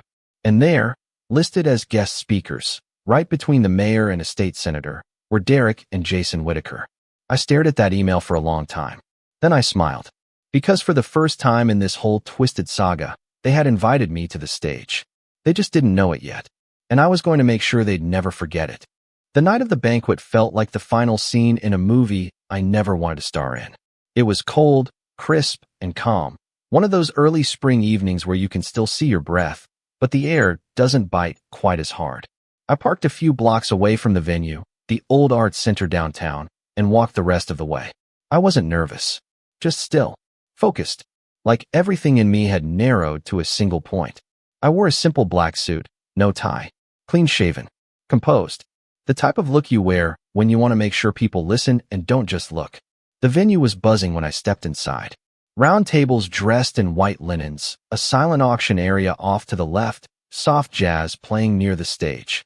Waiters wove through the crowd with glasses of champagne and miniature crab cakes. All around me were donors, faculty members, local business owners, city council reps. Everyone smiling, congratulating, networking. I kept to myself. For now. The program booklet sat neatly on each table, printed in gold script. Building futures together, honoring family legacies in entrepreneurship. And right there on the second page was a full spread titled Featured Family Spotlight, the Whitakers. A glowing 2-page bio of Derek and Jason. Photos of Jason shaking hands with community leaders. A paragraph about how their family-first philosophy had shaped Jason's journey in the tech world, complete with a quote falsely attributed to me. Jason's work reflects the spirit we've always valued at Everett Tech. Colin Everett. I smiled. It was the last time that quote would ever see the light of day. The event kicked off right on schedule. Dinner first. Speeches after. I sat near the back, alone at a table meant for overflow guests who RSVP'd late. No one noticed me. Not yet. The lights dimmed. A few short speeches rolled by. Light applause. The occasional forced chuckle. Then the MC took the stage again. And now, for our main presentation of the evening, he said. Please join me in welcoming a family that embodies the spirit of mentorship and innovation. Ladies and gentlemen, Derek and Jason Whitaker. Applause. Not thunderous, but polite. Polished. They stepped on stage together, all smiles. Derek in a too-tight blazer. Jason in a tailored suit and shiny dress shoes, looking like he belonged on a college brochure. They spoke about building legacy, about lifting each other up, about how family can be the ultimate business partner. I waited. Let them talk. Let them soak in every nod of approval, every clap, every sip of admiration. Then, right as Jason was saying, when I interned for my brother Colin, I stood up, quietly, and walked toward the side of the stage, where the event coordinator, a woman named Meredith, was standing by the AV table. I tapped her shoulder gently and handed her a flash drive. She blinked at me. Can I help? I'm Colin Everett, I said softly. That drive contains proof that the guests on stage have built their entire story on fraud. Her eyes widened. I pulled out a manila folder and handed it to her. Inside was a letter from my lawyer, already reviewed by the event's legal team earlier that week after I gave them a heads up. It outlined every falsified claim, every forged document, every unethical use of my name. The AV tech looked at Meredith. She gave a slow nod, and that's when the screen behind Jason flickered. He didn't notice at first. Neither did Derek. They were mid-sentence, basking in the glow of self-congratulation, until the first slide popped up. The real story behind the Whitaker legacy. The room shifted. People turned. Murmurs. A few confused laughs. Jason looked behind him. His smile froze. The next slide was a screenshot of the fake scholarship letter with my forged signature. Then a video clip of Jason's Tech Summit speech, with a caption that read, "Every word you're about to hear is a lie." Then an email chain showing Nancy submitting documents on my behalf. Then the Instagram ad, the one with Jason wearing the Everett Tech hoodie, claiming to work for me. Derek stepped forward, hands raised. There seems to be a technical issue. No, Meredith said, taking the mic calmly. There's no issue. But there has been a correction. We were misled by the Whitakers. And the person whose name was used without consent is here tonight. Every head turned. Jason stared at me like he'd seen a ghost. I walked down the side aisle, hands in my pockets, eyes on him the whole way. No anger, no smugness, just calm. I took the mic from Meredith. I'm Colin Everett, I said, founder of Everett Tech, and the man they've been lying about for 3 years. Silence, not a whisper. You could hear the clink of a dropped fork. I told the room everything, briefly, clearly. The faked internship, the forged documents, the scholarship fraud, the social media manipulation. I even showed the evidence. I didn't embellish, didn't attack. I let the facts do the talking. And when I was done, I looked directly at Jason. I didn't come here to embarrass you, I said. I came here to end it. You tried to build your future on someone else's past. But that past was built without shortcuts, without lies, without family support. You don't get to inherit that just because it's convenient now. He tried to speak, some garbled defense about being misunderstood, but no one cared. Not anymore. The fallout started immediately. The banquet organizers issued a public apology before dessert was even served. The MC skipped the closing speech. Guests began leaving in clusters, awkward and stunned. By the next morning, the story was trending on local news outlets, thanks to Layla, who had received the full dossier from me just before the banquet, along with clearance to publish after the event. Her article went viral. Family fraud, the startup lie that fooled a city. Within 48 hours, the scholarship committee revoked all funding tied to Jason. The university opened an investigation into falsified academic and employment claims.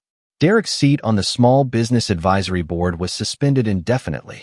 Nancy's involvement in the forgery, backed by emails and login traces, became part of a civil suit my lawyer filed the next day. But none of that brought me joy. What did? The voicemail, left by Nancy 2 days later. I hadn't blocked her yet. I wanted to hear it. "Colin," she said, her voice shaking. "Why are you doing this? We're family. You're destroying everything. Jason's future, Derek's reputation, our lives." A pause. "I just don't understand how you could be so cold." I didn't respond. I just saved the message. Because it proved what I always knew. She only saw value in me when I was useful. Never when I was hungry, alone, 17, and sleeping with 2 hoodies on because the heat had been shut off. Never when I was walking to school with holes in my shoes. Never when I sat on the edge of my bed wondering if I mattered to anyone. But now I mattered. Not because of who she thought I was, but because of who I became in spite of her. In the weeks that followed, I stayed out of the spotlight. Let the legal process take over. Rebuilt the company's image, not with PR spins or slick messaging, but with transparency. Honesty. We released a formal statement. Donated to the nonprofit Jason tried to scam. Doubled our internship budget and started a new mentoring initiative with one rule. You don't need family to make it, just the truth and the will to work. We named it Project on Your Own. And as for Nancy, I haven't heard from her since. The last I saw, her Facebook went dark. No more margaritas. No more yacht selfies. Just silence. Jason's LinkedIn vanished too. Derek's entrepreneur talks stopped showing up on event calendars. They disappeared, not in some fiery explosion, but in a quiet unraveling. And me? I'm still here. Still building. Still working. Still walking into rooms without flinching. Because for the first time in my life, I'm not running from the past. I'm standing exactly where I belong. And when people ask how I did it, I smile and say the same thing every time. I figured it out on my own. I found out my parents left everything to my sister in their will, and that's when I decided to stop contributing to their expenses. My name is Alex. I'm 27, and I've always been the responsible one in the family. Growing up, I did what I thought was expected.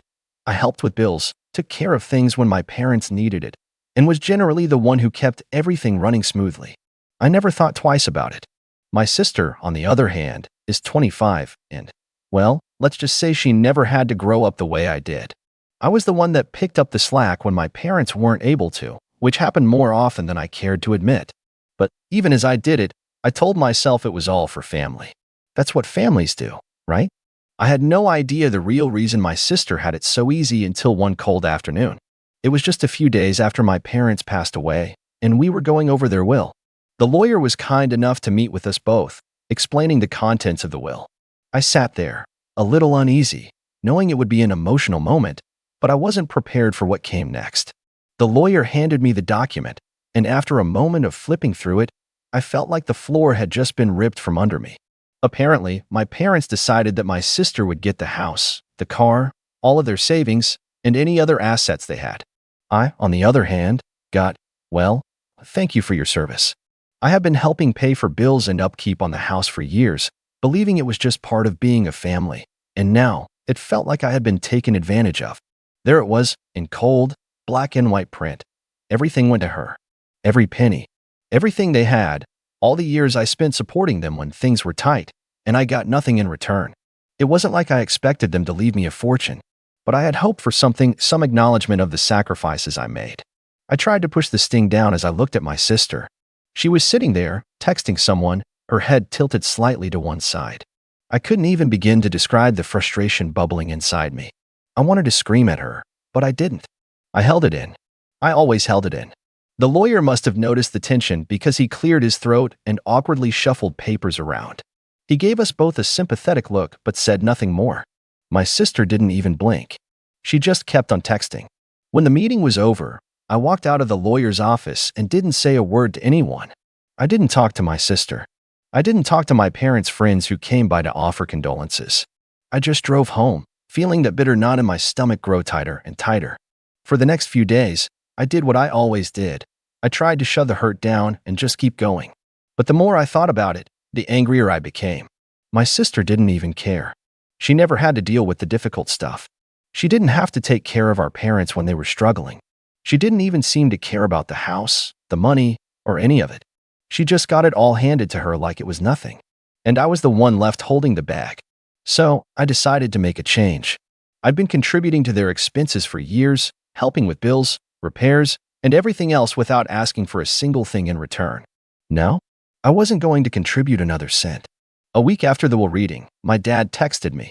No greeting. No, how are you? Nothing. Just, the rent is due. My heart skipped a beat, and the first thing that hit me was the tone. It wasn't even a request. It was just an assumption that I would continue paying, like I always had. I had to stop myself from throwing my phone across the room. I'd had enough. I didn't even think twice about my response. I just typed, not anymore. You'll need to ask your daughter. I hit send without a second thought, my thumb lingering on the screen for a moment, as if the phone might blow up in my face from the sheer audacity of what I had just done. I stared at the message, my heart pounding. The silence after I sent it felt deafening. I knew my dad would be furious. He was never the type to be vulnerable or admit when he was wrong. And my sister? Well, she was probably going to act like I was being childish, maybe even tell me I was being a drama queen about the whole thing. But I didn't care anymore. I waited. A few minutes later, my phone buzzed again. It was my dad. I opened the message and it simply said, "What is wrong with you, Alex?" I could feel my anger building up. There was no, "Hey," no, "How are you holding up?" Just anger. No care. No concern. Just demand. I took a deep breath. He was just upset because I wasn't doing what he expected. He was used to me handling everything, picking up the slack, and I wasn't going to do it anymore. Not after everything that had happened. I didn't respond right away. I didn't want to rush this. I wanted him to stew in his own frustration for a bit. I wasn't going to make this easy for him. That night, as I sat there stewing over everything, I kept wondering if I had done the right thing. Was I being petty? Should I just help out like I always had, swallow my frustration, and keep the peace? I had spent my whole life trying to be the one who kept things together for the family, but now it felt like everything was falling apart, and I felt completely alone in it. The next day, my phone buzzed again. This time, it was my sister. I groaned and stared at the message. It was short, direct. "Dad said you're not paying rent anymore? What's up with that?" I wanted to ignore her, but I couldn't. She was the one who would get everything anyway, so why should I keep doing all this? I decided to respond, keeping it short and to the point. "I'm done. I'm not paying for something I'm not getting anything back for. You're the one inheriting everything, so it's on you now." The response was instant. "What do you mean on me? I don't have the time to deal with rent, Alex. Why are you doing this?" And there it was. The truth finally came out.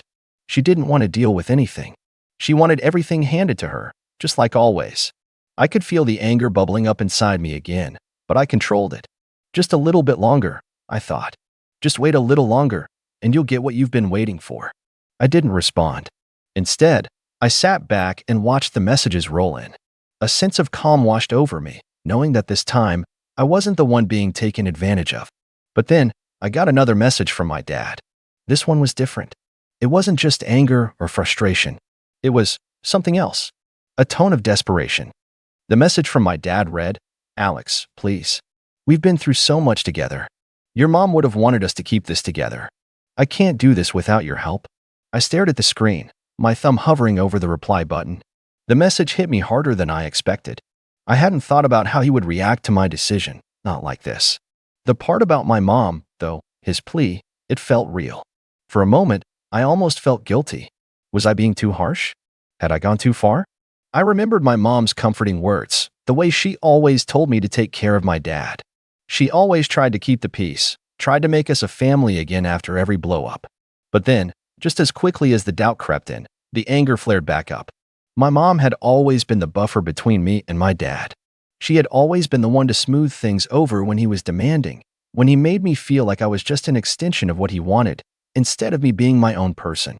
I remembered the nights where I'd sit by her side after an argument with him, and she'd quietly remind me that it was okay to be frustrated, that I didn't always have to shoulder the responsibility for everything. It hurt. It hurt more than I wanted to admit. My mom was gone now, and that meant I didn't have her there to help me understand what to do anymore. I closed my eyes for a moment, breathing deeply as I wrestled with my emotions. The messages from my dad kept coming in, but I didn't open them right away. Instead, I let the silence between us stretch, giving myself time to think. I was no longer just a son in his eyes. I had become something more, something he could lean on. I had been there for him for so long, but in all that time, had I really ever been allowed to be anything other than that? I couldn't keep sacrificing my own life, my own future for him.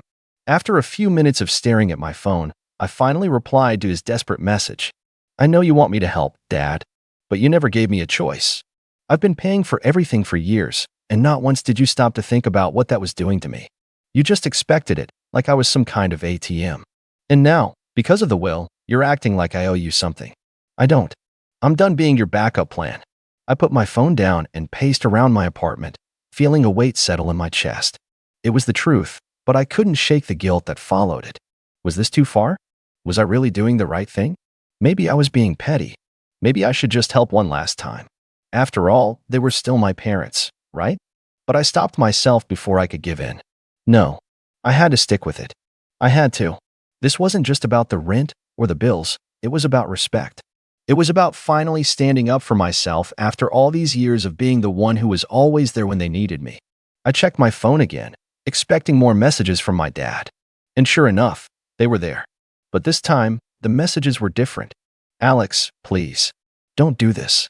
I know we've had our issues, but we're family. Your sister, she's not ready for this responsibility. You know she isn't. I froze. His words hit me like a ton of bricks. There it was. The unspoken truth that I had known all along. My sister wasn't ready for any of this. She had never been expected to be the responsible one. She was the one who always got a free pass, who never had to deal with the hard stuff. My dad had always known that. And now, he was trying to guilt me into fixing it because he couldn't rely on her. Don't act like this is the first time you've asked me to pick up the slack. I typed back, my fingers trembling slightly. You've always relied on me, Dad. And I've always been there, but not anymore. You'll have to figure it out on your own. I hit send and immediately regretted it. The finality of it all hit me in a wave, and I felt an odd sense of emptiness. What had I just done? I couldn't take it back now. The response came quickly. You're making a huge mistake, Alex. You don't want to do this. I'm begging you. I stared at the message, my mind spinning. But it was the last line that really got to me. I've never asked you for much, but I need you now. The words pierced through me like a knife. I had spent my whole life feeling like I was always the one who had to be there, the one who had to sacrifice for the family. And now, even after everything, I still couldn't get out from under that weight. The guilt gnawed at me. I set my phone down again, walking around the apartment, trying to breathe through the waves of frustration. I could feel my chest tightening. I hated this. I hated that this had to happen. But I wasn't going to let him manipulate me anymore. This was my chance to take control of my own life. A few hours later, as the evening sun began to set, I received another message from my sister. This one was different, though. This time, she didn't ask about the rent or what I was doing. Instead, she simply wrote, Dad's freaking out. He says you're abandoning the family. I sighed. Of course, that's what he would say. He always had to turn it into a bigger drama.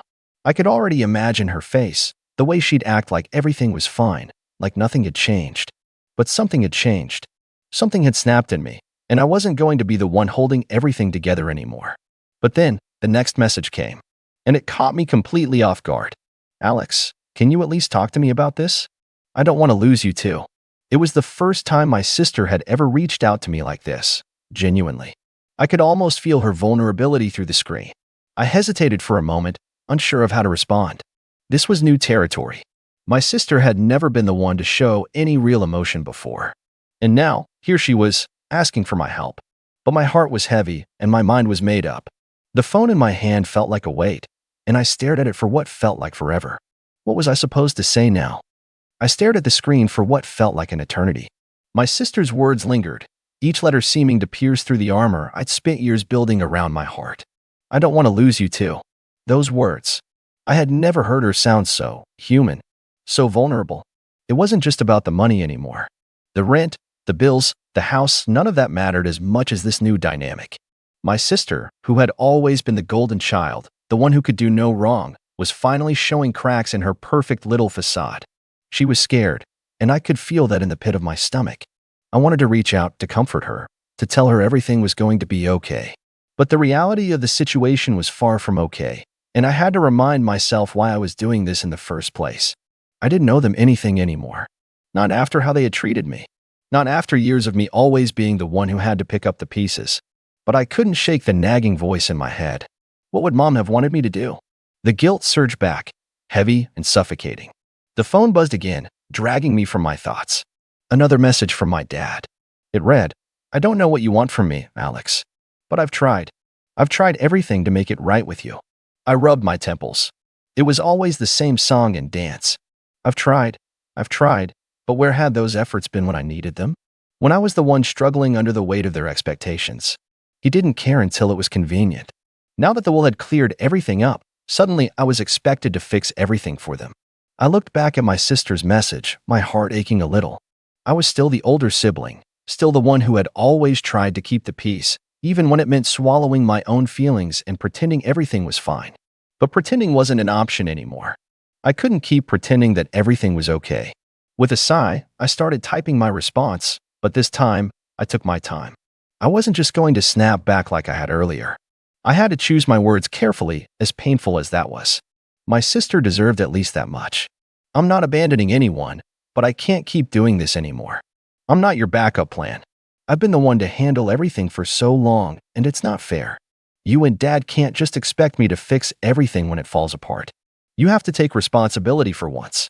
The words felt harsh, but they were true. There was no point in sugarcoating it. This wasn't about me being angry. It was about me finally standing up for myself.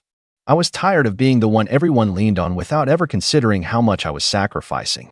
I had sinned, but as I waited for her reply, a sense of dread filled me. What if she didn't understand? What if this was the end of our relationship? She had always been the one to lean on Dad, to be the one who got out of the tough stuff. Maybe I was wrong. Maybe I was being too harsh on her. But deep down, I knew I couldn't go back. The phone buzzed again, and my heart skipped a beat. This time, it was from my sister, I understand. But please, don't shut me out. I'm not like Dad. I know I've been selfish before, but I'll try, Alex. I promise. I leaned back in my chair, exhaling slowly. My sister's words hit me harder than I expected. She was finally acknowledging it, acknowledging her part in all this. But could I really believe her? Could I trust that things would be different this time? I wanted to believe her. I really did. But the last few years had taught me not to trust easily. The guilt that had plagued me for so long had been built on a lifetime of me always giving in, always making excuses for their behavior. Maybe this time will be different, I thought. But maybe wasn't good enough anymore. I typed back, I'll try. But I need you to really step up this time. I can't keep doing everything for you, and I won't. After I sent it, I felt an odd sense of relief. At least I had said my piece. At least I wasn't running away from this anymore. It wasn't perfect, and I wasn't sure where things would go from here, but I had drawn a line in the sand. I wasn't just going to be their safety net anymore. But then, my phone rang. It was my dad. I stared at the screen, my heart pounding in my chest. I could feel the tension in the air, thick and suffocating. I had no idea what he was going to say, but I knew it wasn't going to be good. With a deep breath, I answered. Alex, listen, my dad's voice crackled through the phone. I know things are rough, but you've always been there for us. Always. Don't turn your back on your family now. You're the only one who can help us. I closed my eyes, the words swirling in my mind. You're the only one who can help us. That was the crux of it all, wasn't it? He had always relied on me, expected me to fix things when they went wrong, but never gave me a choice in the matter. Dad, I said, trying to keep my voice steady, I'm not your backup plan anymore. You can't keep putting everything on me and expecting me to just fix it. I'm not going to keep sacrificing my life to make up for your mistakes. I heard him sigh on the other end of the line. I didn't raise you to be like this. You're turning your back on everything we've worked for. My pulse quickened. You didn't raise me at all, Dad. You used me. There was silence for a moment, and I could almost hear him processing my words, trying to come up with something to say. But he didn't. You've made your choice, then, he finally said, his voice flat, defeated. I didn't respond. There was nothing more to say. The call ended, and I felt a weight settle into my chest. The finality of it all. I had cut the cord. But what did that really mean? I wasn't sure what would happen next. But I knew one thing. I wasn't going back. The days following that call were quieter than I expected. At first, there was a heaviness in the air, like everyone was waiting for the other shoe to drop. My dad didn't reach out again, and I couldn't say I was surprised. This wasn't a new dynamic. It was just finally laid bare. I had always known he was emotionally distant, but it wasn't until I called him out that I saw just how little he had actually given me over the years. I spent a few days just breathing.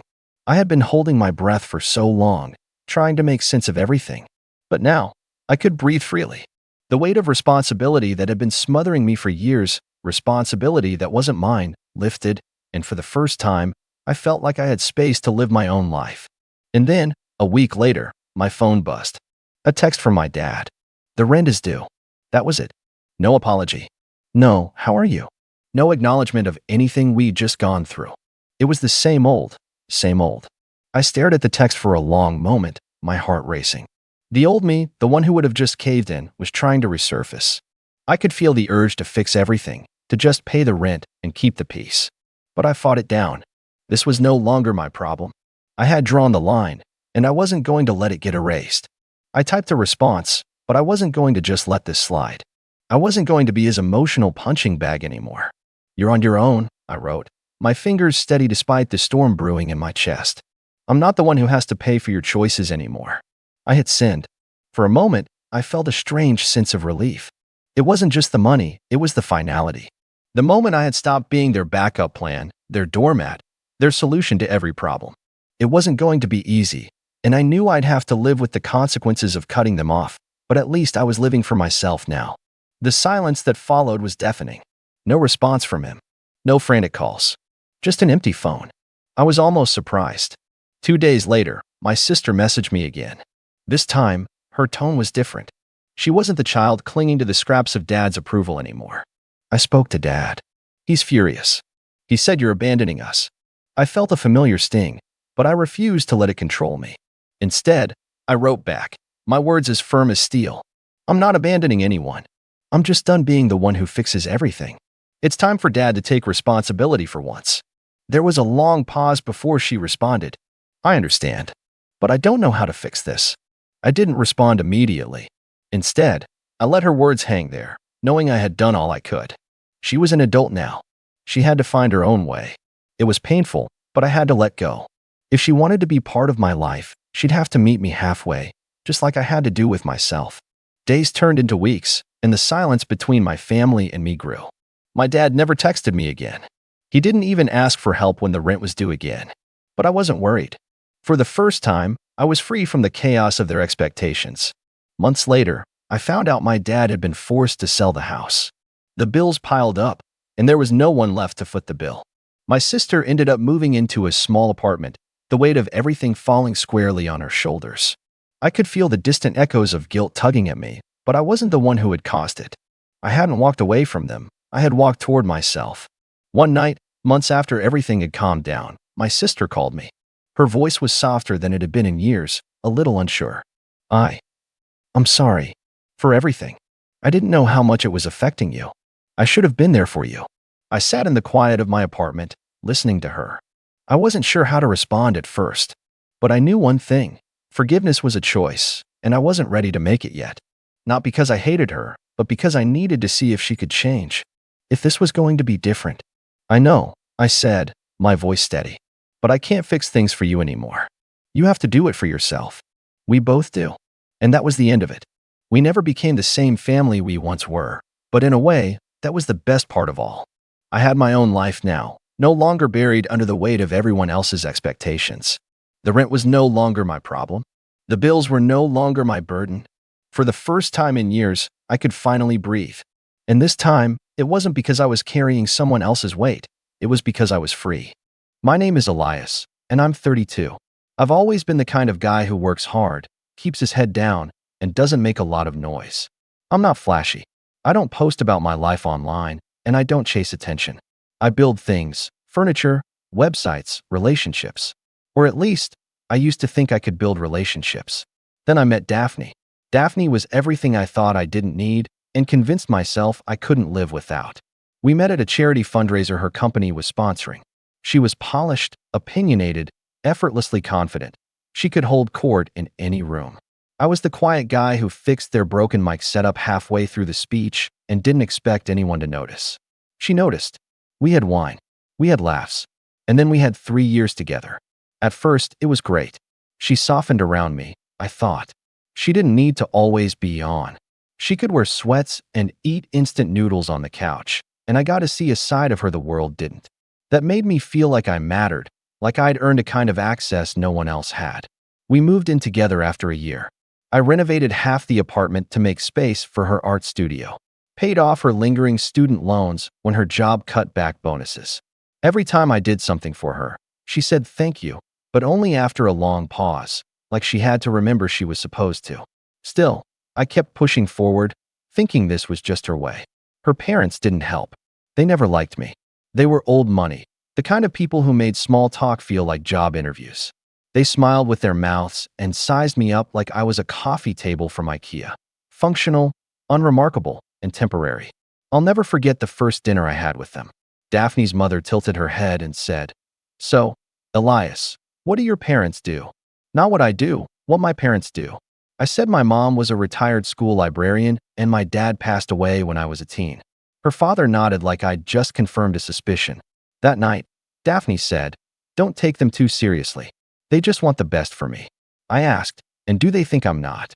She didn't answer right away, just kissed me and said, "You are to me." That should have been a red flag, but I clung to the hope that love could smooth out the dents. That maybe, with time, I could win them over, not because I needed their approval, but because I wanted Daphne to stop straddling two versions of herself, the one who loved me and the one who wanted to impress them. The proposal wasn't flashy. It was quiet. Just us. On the deck behind my cabin, where we'd once watched a thunderstorm roll in while wrapped in a blanket. I knelt, gave her the ring I'd saved for, and told her I wanted to build the rest of my life with her. She said yes. She cried. I thought that meant something. But something shifted after that. Subtle things at first. She started saying my apartment instead of our place. When wedding planning came up, she'd brush off my suggestions with lines like, "Let's leave the aesthetics to me. You just handle the budget." She wanted a destination wedding in Santorini. Her parents offered to chip in if the guest list was appropriate, which apparently meant no one from my side except my mom. I told her I wasn't comfortable with that. She sighed and said, "Elias, don't make this a class thing." It was a class thing, but I swallowed it. The tension finally broke on a Wednesday night. We'd just gotten back from dinner with her parents, another meal of subtle barbs and paper-thin pleasantries. Her dad had made a toast to ambition and marrying up. Everyone laughed, including Daphne. When we got home, I asked, "Do they really think you're marrying up?" She shrugged, kicked off her heels, and said, "No, they think I'm settling." I didn't say anything. I just stared at her, trying to catch her eyes. And then she rolled hers and added, "Honestly, I do too sometimes." I remember the way the air felt in that moment. Heavy, still, like even the walls were holding their breath. I didn't yell. I didn't throw anything. I just nodded, walked into the bedroom, opened the drawer where I'd placed the ring box, just in case she wanted to have it resized later, and took it out. She didn't even notice at first. She was scrolling through something on her phone. I held it up. Her eyes flicked to me. "What?" I said calmly, "Give it back." She blinked. "Seriously?" I held her gaze. She hesitated, then slipped it off and handed it to me like it was a ring pop that lost its flavor. I didn't say a word. I walked to the closet, grabbed her suitcase, the one she brought when she first moved in, and started filling it. Methodically. She didn't stop me, just watched. When I wheeled it to the front door, she finally asked, "What are you doing?" I said, "Giving you a chance to find someone who meets your standards." She laughed once, sharp and hollow. "You're overreacting." I opened the door. She stood there for a moment, maybe waiting for me to fold, to second-guess myself like I always did when she withdrew affection. But I didn't move. 10 minutes later, she was standing on the curb with her suitcase, trying to order an Uber on a credit card I had canceled an hour before dinner. That night, I changed every password, froze the joint account, called my lawyer in the morning. I thought that would be the end of it. But a week later, there was a knock on my door.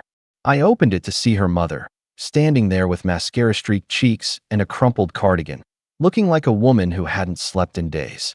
"She made a mistake," she said. And just as I felt the weight of old doubts trying to creep in, I remembered every quiet moment I'd ignored, every look I let slide, every version of myself I buried to make her feel taller. I smiled, and slowly, without a word, I closed the door. I didn't move for a long time after I shut the door. I just stood there in the hallway, hands still on the knob, heart pounding, not from anger, not even from adrenaline, but from the sheer clarity. Like a fog had finally lifted.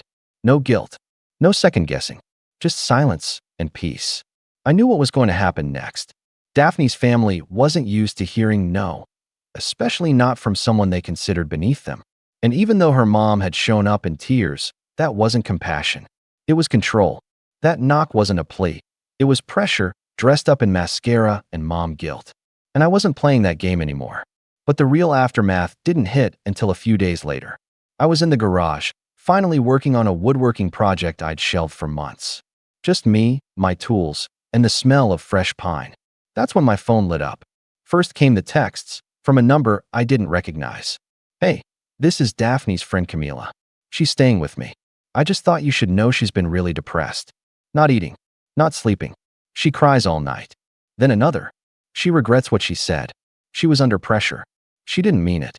And finally, you guys were great together. Please don't let her spiral like this." I stared at the messages for a long time, thumb hovering over the screen.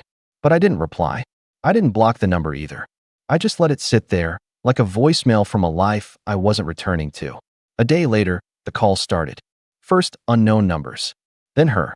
I never answered. She didn't leave voicemails, just kept calling at odd hours. 1:13 a.m., 4:07 a.m. I watched them come and go. Part of me expected her to show up again, but she didn't. Not yet. Instead, it was her father who reached out next. A cold, clipped email, subject line, request for closure. He wrote like a man used to being listened to. Said I was acting rashly, and that my decision was disrupting family dynamics.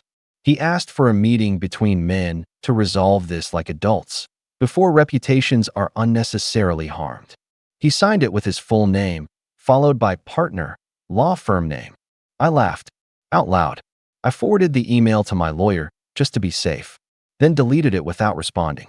That same week, the refund requests started rolling in. Her mom tried to get money back from the venue, citing emotional distress. Her father contacted the travel agency to dispute the honeymoon deposit.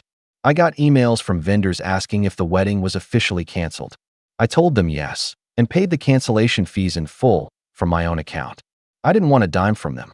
I didn't want anything that had her family's name attached to it. But what really broke the silence was my mom.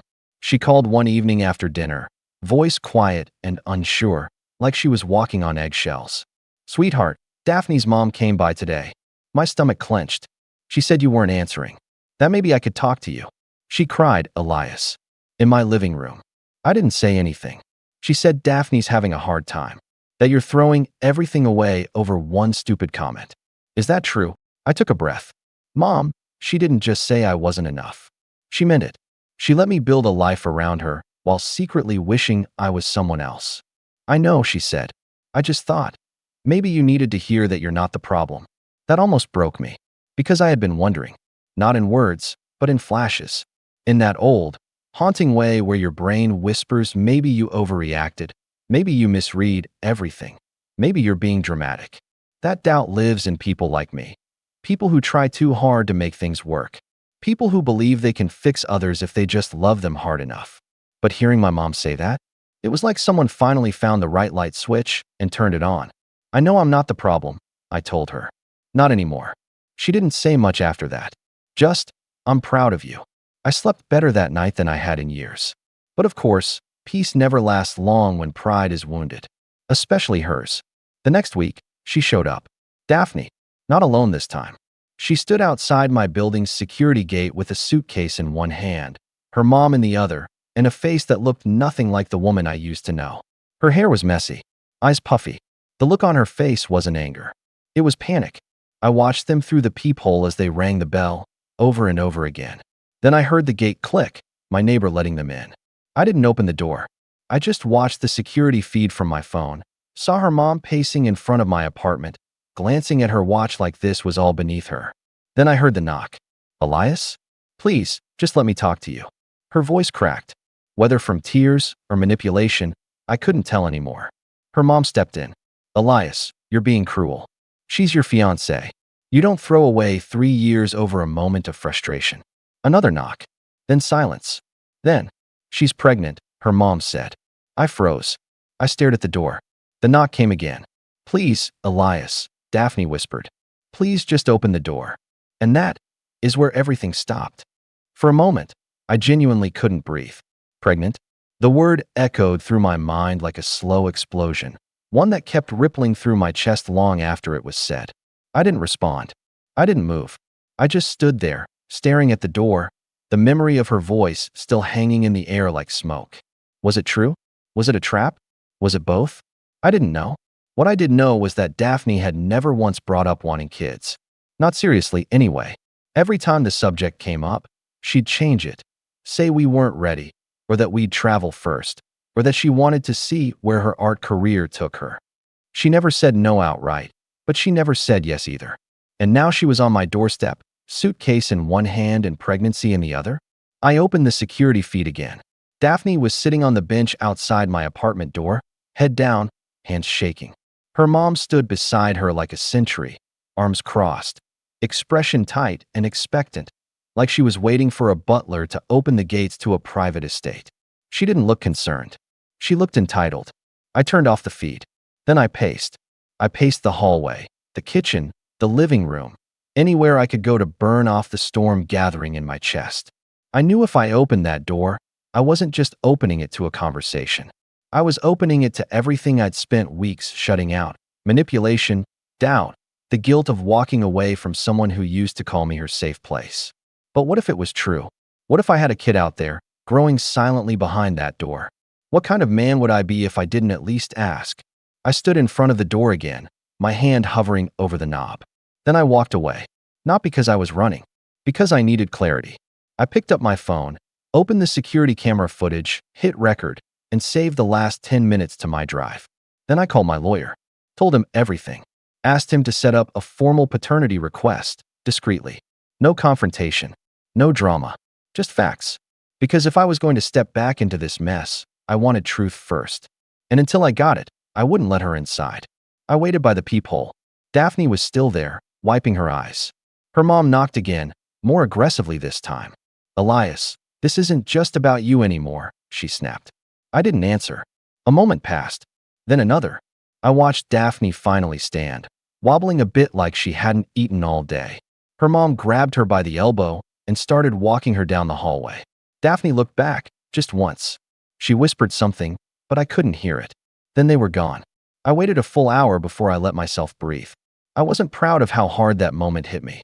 I hated that even after all the betrayal, all the dismissiveness, there was still a piece of me that wanted to believe her, that wanted to run after her and say, if this is real, we'll figure it out. But belief without evidence had already cost me too much. 2 days passed, then 3. Radio silence. Then I got the call from her mother. No words, just a voicemail. You'll regret this. She's not your burden anymore. You made your choice. The message ended with a click. No mention of the pregnancy. No request for a meeting. Just a bitter woman leaving a threat disguised as a goodbye. I sent the message to my lawyer. But something about it itched at me. Daphne didn't sound like herself at the door, and her mother? She sounded off. Defensive. Too rehearsed. Like they were playing a role, and the moment the performance didn't go their way, they changed the script. Later that night, I got an anonymous email. No subject, just a screenshot. It was from someone I didn't know, probably one of her friends. The image showed a group text thread with Daphne's name clearly visible, and one line highlighted. If I say I'm pregnant, he won't shut the door again. Watch. I stared at the screen. It took everything in me not to throw my phone against the wall. Instead, I just sat there in the dark, screen glowing in my palm, the weight of 3 years pressing into my chest like a stone. She lied. She lied. And not just to me. She lied about life. About something sacred. About something I never joked about. Something I would have given everything to protect. The ring. The rent. The years. The trust. I could have forgiven so much. But this was war. I didn't sleep that night. I just sat there, phone on the couch beside me. The glow of that message burned into my mind like a brand. If I say I'm pregnant, he won't shut the door again. I didn't even feel rage at first, just this quiet, stunned ache. The kind that hits when you realize someone you loved not only hurt you, but calculated how to hurt you. Not in the heat of a fight. Not in a moment of weakness. No, planned it. And for what? Control? Ego? Revenge because I walked away? I paced the apartment, trying to figure out when it all started to go sour. But that was the worst part. There wasn't one moment. It was death by 1,000 little jabs. A slow erosion of respect. The offhand comments. The dismissive looks. The times she made me feel like I was lucky to be with her, when in truth, she should have been grateful for a man who would have moved mountains just to see her smile. By sunrise, the ache had hardened into something sharper, something quieter. Not hatred, but certainty. And certainty, I've learned, is what gets you through a storm. So I called my lawyer again. I need to respond, I said. Not with words. Not with drama. With finality. He didn't ask for details. He knew the type of woman I was dealing with by now. He helped me file for a cease and desist based on harassment, false claims, emotional manipulation. I compiled everything. The footage, the text thread, even the audio of her mother's voicemail. And then I did something I hadn't done since this whole mess began. I wrote an email to Daphne. No anger. No insults. Just cold, clean truth. Daphne, I know about the lie. There will be no second conversation. No emotional blackmail. No slow drip of half-truths and regrets. Asterisk I loved you. That's real. But what you did, asterisk this, it killed everything. My lawyer has been authorized to communicate on my behalf from this point forward. I've attached a letter confirming termination of our lease, joint accounts, and shared assets.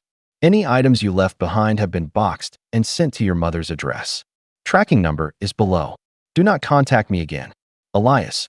I hit send and sat back. That was the moment it ended for me. Not the breakup.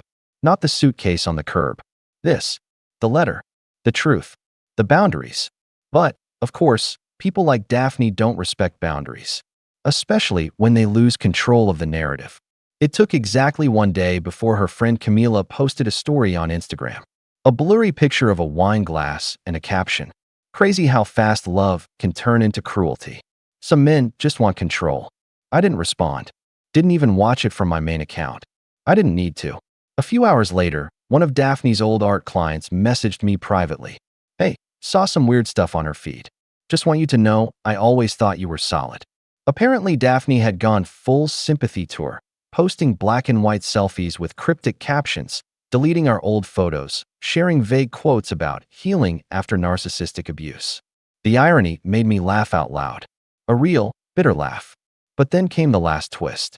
She showed up again. Alone this time. I was coming back from a run when I saw her standing by the parking lot of my building. Hoodie pulled low over her eyes. Hands stuffed in her sleeves. The moment she saw me, she didn't speak, just started crying. Real tears this time. Not crocodile ones. The kind that make your chest tighten, even when you know better. I stopped a good 20 feet away. Don't, I said. I'm not here to fight, she said, voice cracked. I'm not even here to ask for anything. Then why? She wiped her face with her sleeve. Because I finally get it. I get why you left. I needed to say that. I nodded once. She stepped forward, cautiously. I lied, she whispered. About being pregnant. I thought if I could just talk to you, if I could get you to see me again, maybe you'd remember what we had. I didn't speak. Elias, I ruined everything, didn't I? Yes, I said. Calm. Clear. She let out a sob, like the final bit of hope had cracked under its own weight. I didn't know how to be with someone like you. You never asked for anything. You just gave. And I took. And then when you stopped, I panicked. I waited a moment, then said, you didn't ruin it because you panicked. You ruined it because when you had the chance to be honest, you chose to manipulate me instead. She flinched. I stepped past her. She didn't try to stop me. But just as I opened the door to the building, she called out one last time. Did you ever actually believe I loved you? I turned. I believed you loved the idea of me, I said. But the real me?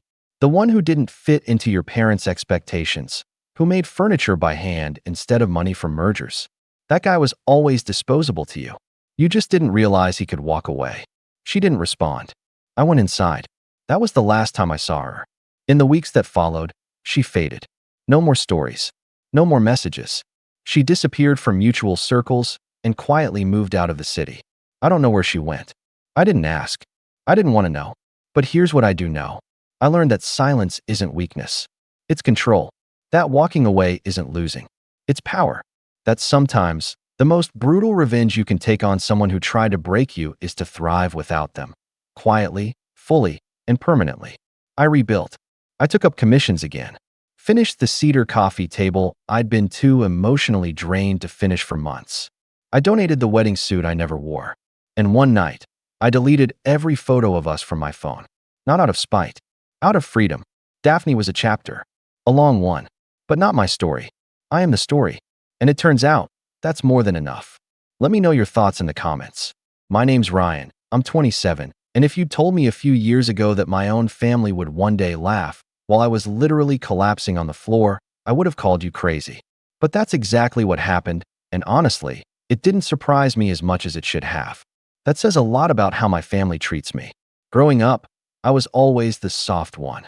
At least, that's what my mom and relatives liked to call me. My cousin Derek got football trophies. My sister Emily was the straight-A perfectionist, and me?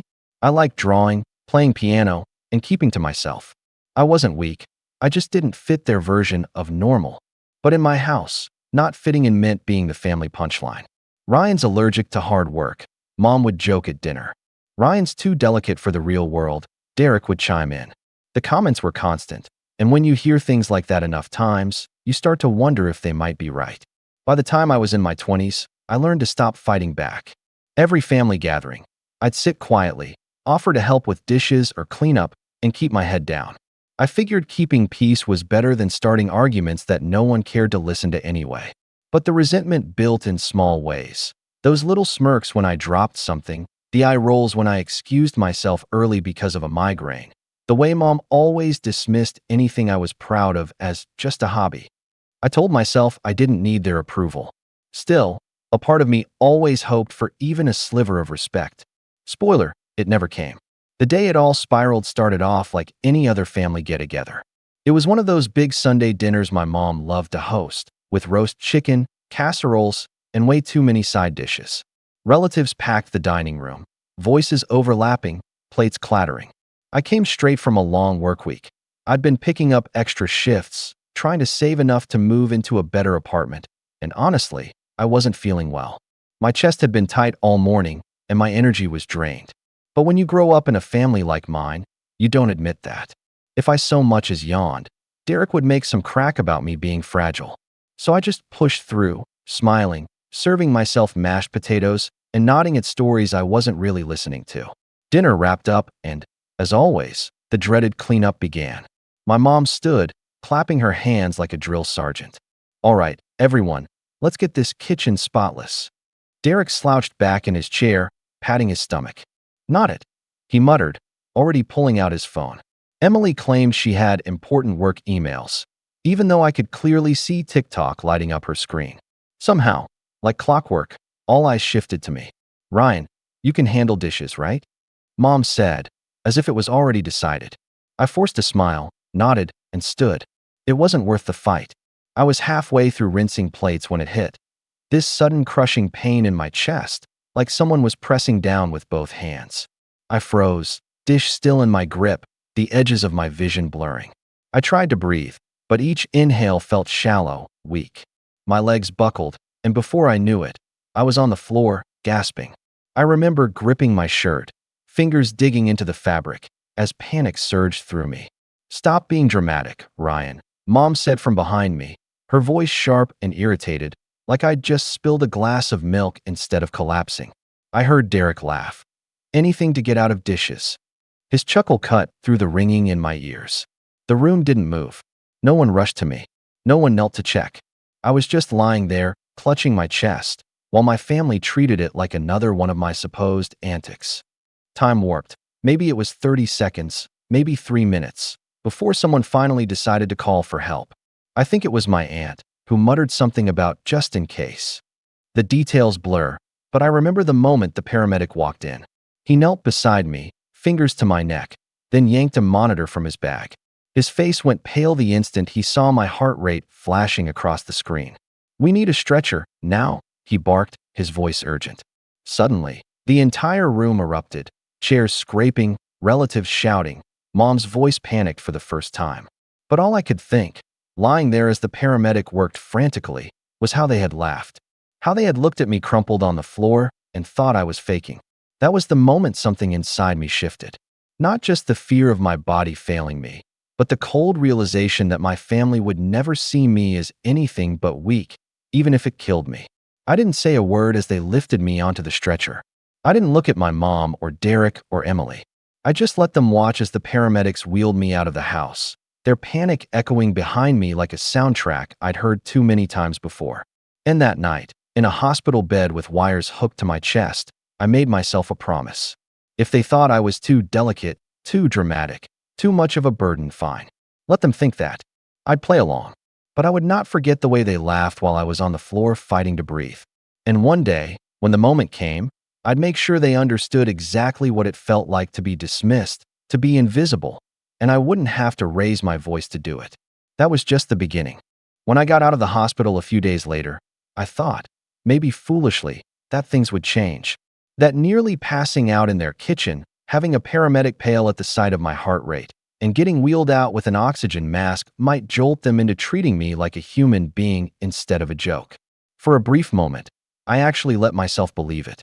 When Mom came to pick me up from the hospital, she wore that look she always reserved for church funerals. Somber, but oddly performative, like she wanted everyone to see how concerned she was. In the car, though, her mask slipped almost immediately. "Ryan, you scared everyone half to death," she said, sighing like I'd inconvenienced her. "You can't do that at family gatherings. People thought you were, well, being dramatic again." I stared out the window, the hospital wristband still tied around my arm. "Mom, I wasn't faking. They told me my heart rate dropped dangerously low. The doctor literally said it was serious." She waved a hand. I know, but you have to understand how it looked. You've always been sensitive. People assume. Sensitive. That word again. Like collapsing on the floor gasping for air was the same as getting misty-eyed at a sad movie. I didn't argue. I'd learned long ago that pushing back just made her dig in deeper. Still, a knot formed in my chest, tighter than the hospital monitor's cuff had been. When I walked back into that house a week later for Sunday dinner, nothing had changed. Plates piled high, Derek boasting about some promotion at work. He worked for his dad's friend's construction company, and even then, he managed to fail upward, Emily flaunting her acceptance into another graduate program.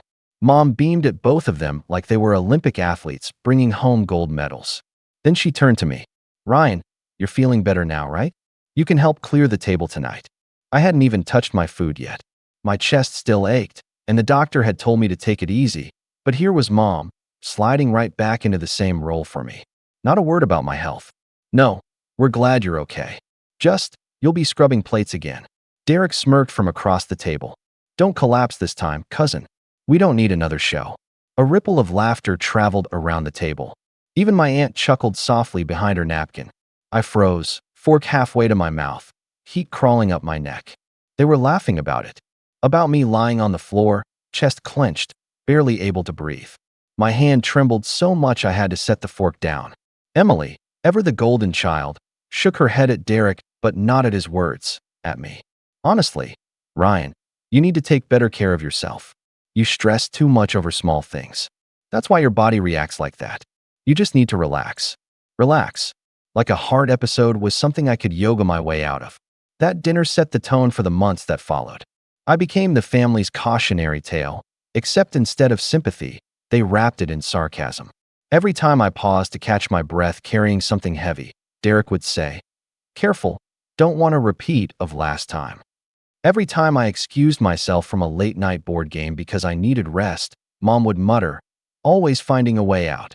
Emily once even patted my shoulder like I was a child and said, "Maybe if you worked out more, you wouldn't scare us all like that." The worst part wasn't just the jokes. It was the way they stuck me in the same old role. The helper, the cleaner, the background character in their drama. Mom would call me at odd hours, asking if I could mow her lawn because Derek was busy with his career. She asked me to drive Emily to campus one morning because her car wasn't running right, even though I had to be late to my own job to do it. When I finally refused one of these favors, saying no to shoveling the driveway after a snowstorm because my doctor had literally told me not to strain myself, Mom gave me this look of pure disappointment. "Ryan, you know we can't rely on anyone else. Derek's schedule is packed. Emily's got so much studying. You're the only one I can count on." Count on. Funny choice of words. It didn't mean trust or value. It meant I was expendable. I'd come home after these dinners, seething quietly, sitting in my dim apartment with takeout cartons, replaying every word in my head. I wanted to shout at them, to throw all the hospital reports in their faces, to make them see. But deep down, I already knew they never would. Not because they couldn't, but because they didn't want to. They liked the narrative too much. Ryan the fragile one. Ryan the burden. Ryan the servant. One evening, Derek posted a photo on Instagram from a family barbecue I hadn't even been invited to. In the background, my mom was holding up a glass of wine, laughing, the caption reading, "Best family ever." My chest burned in a way that had nothing to do with my health. They had literally left me out, after everything, and didn't even try to hide it. When I confronted Mom about it, gently, over the phone, she brushed it off with, "Oh, honey, we didn't think you'd want to come. Too much noise, too much activity for you. We were thinking of your health." But I knew the truth. It wasn't about protecting me. It was about convenience. I wasn't part of the picture. Literally. The favoritism only got worse. Derek mentioned he needed help with a down payment on a truck, and Mom immediately offered to loan him money. Emily announced she wanted to study abroad, and suddenly the entire family rallied to cover her travel expenses. When I mentioned my medical bills were piling up, silence. Then Mom's voice, curt. "Ryan, you've got to learn to be independent." The message was clear. When Derek or Emily needed help, it was a family responsibility. When I needed help, it was a personal failing. And yet, they still leaned on me for the grunt work. I became the unpaid chauffeur, the errand boy, the guy they could text last minute to pick up groceries or assemble furniture. And if I dared to say no, the guilt tripping came fast. "I guess you just don't care about family," Mom would say. "Your sister never complains," or "Your cousin does so much for us." Lies, all of it. But here's the thing. While the resentment grew, so did something else. A kind of quiet clarity. Each sarcastic jab, each manipulation, each dismissal was like another brick stacked on a wall inside me. At first, it just made me feel trapped. But after a while, I realized it was also building something sturdy, something I could stand on. Because the more they underestimated me, the more they gave me space to think, to plan, to imagine a future where their laughter didn't echo in my ears, where their favoritism didn't dictate my worth. And though they didn't know it, the cracks were starting to show in their perfect little system. Derek's promotion wasn't as stable as he made it sound. Emily's endless schooling was draining resources fast. Mom's sighs grew heavier, her demands sharper, her mask of control slipping. They didn't notice me watching, listening, quietly cataloging every word. But I noticed. And one day, those details would matter. For now, though, I let them keep playing their game. I nodded, I helped, I absorbed their jabs. But inside, I was no longer just enduring. I was waiting for the moment when their arrogance would hand me exactly what I needed. And when it came, I wouldn't just collapse quietly on the floor. I'd make sure the whole family felt the weight of what they'd done. The moment it all truly broke didn't come with warning. It never does, really. If anything, it arrived dressed in all the usual trappings of a family celebration. One of those events where I already braced myself for the sideways comments, the quiet dismissal, the familiar cycle of being the butt of the joke. I thought I knew what to expect. But what happened that night changed everything. It was Emily's birthday, one of those milestone ones that demanded a spectacle. 25. My mom treated it like a royal coronation. Balloons, banners, a catered dinner instead of Mom cooking herself, rented linens on the tables. Derek even strung up fairy lights in the backyard, which he bragged about for days like he'd engineered the entire power grid. Everyone had been buzzing about it for weeks. Me? I got a text the morning of, "Don't forget to be here by 5 o'clock. Dress nice. And can you pick up the cake?" That was it. No, we'd love to see you. No, can you make it? Just an instruction. So there I was, standing in line at a bakery, carefully balancing a triple-tiered strawberry cream cake with Emily's name scrawled in glossy frosting, while my chest ached faintly from the weight. I kept hearing the doctor's voice from weeks ago, avoid heavy lifting, be mindful of stress. But who in my family cared about that? I knew if I didn't show up with the cake, I'd be branded selfish, unreliable, dramatic. Again, when I arrived, the backyard was already buzzing with people. Friends of Emily's, Derek's buddies, half the extended family. Music thumped from speakers, fairy lights blinked overhead, and laughter carried through the air. Everyone turned to look when I came in balancing the cake box, and for half a second, I thought maybe, just maybe, I'd get a thank you. About time, Mom said, swooping in to grab the box. Be careful, don't smudge it. Go park at the end of the street. We're saving the driveway for Derek's truck. That was my grand welcome. Dinner was served. Gifts were opened. Emily twirled around in her new designer dress, showing off the diamond earrings Mom and Dad had bought her. Derek toasted her with champagne, recounting some story about how she was destined for greatness. Everyone clapped. My gift to Emily, a framed charcoal sketch I'd worked on for weeks, pouring detail into every shadow, sat unopened on a side table. She'd glanced at it once and said, "Oh, thanks," before moving on to the next glittery box. I swallowed the hurt, the same way I always did. I thought I could get through the night quietly, slip out early, and go home to my empty apartment where at least no one laughed at me for existing. But then came the betrayal. It was around dessert, when the cake had been cut and everyone was buzzing from sugar and wine, that Derek leaned back in his chair with that smug grin plastered on his face. "Hey, Em," he said, loud enough for everyone to hear. "Did you tell Ryan the good news yet?" Emily laughed, tossing her hair back. "Oh, not yet. I guess now's as good a time as any." She turned to me, her eyes gleaming in that patronizing way she'd perfected. "So, Ryan, remember when Mom was saying she might sell the piano?" My stomach tightened instantly. That piano wasn't just furniture. It was my childhood refuge, the one thing I loved in that suffocating house. When I was 10, while Derek and Emily were out winning trophies and straight A's, I'd sit for hours at that upright piano in the corner of the living room, teaching myself chords, writing little melodies. It was the one place I felt like I was more than the family weakling. Even as an adult, whenever I stopped by, I'd drift toward it, let my fingers play something just to breathe again. Emily's smirk widened. "Well, I'm taking it with me. Mom and Dad said I could have it for my apartment. I've been wanting to learn for ages, and it'll look perfect by the window. Isn't that great?" The table erupted in cheers, Derek clinking his glass against hers, my aunt nodding approvingly. "So cultured, Emily. A piano in your place will be so sophisticated." My fork clattered against my plate. "What?" The word slipped out before I could stop it. Mom gave me that warning look, the one that said, "Don't make a scene." "Ryan, it's Emily's turn to enjoy it. You hardly ever play anymore." "That's not true," I said, my voice shaking. "Every time I come over, I play. That piano." I broke off, my chest tight for reasons that had nothing to do with my condition. "You know what it means to me." Emily tilted her head, eyes glinting. "Oh, come on, Ryan. Don't be so dramatic. It's just an instrument. You can always buy your own if it matters that much. You've got a job, right?" The jab landed sharper than she probably realized. Everyone knew my paychecks barely covered rent and medical bills. Buying my own piano was a fantasy. Derek chuckled. "Careful, Em. Don't let him feign on us over this." Laughter rippled around the table. Something inside me cracked. The laughter was louder than the music, sharper than the lights strung above. They weren't just taking the piano.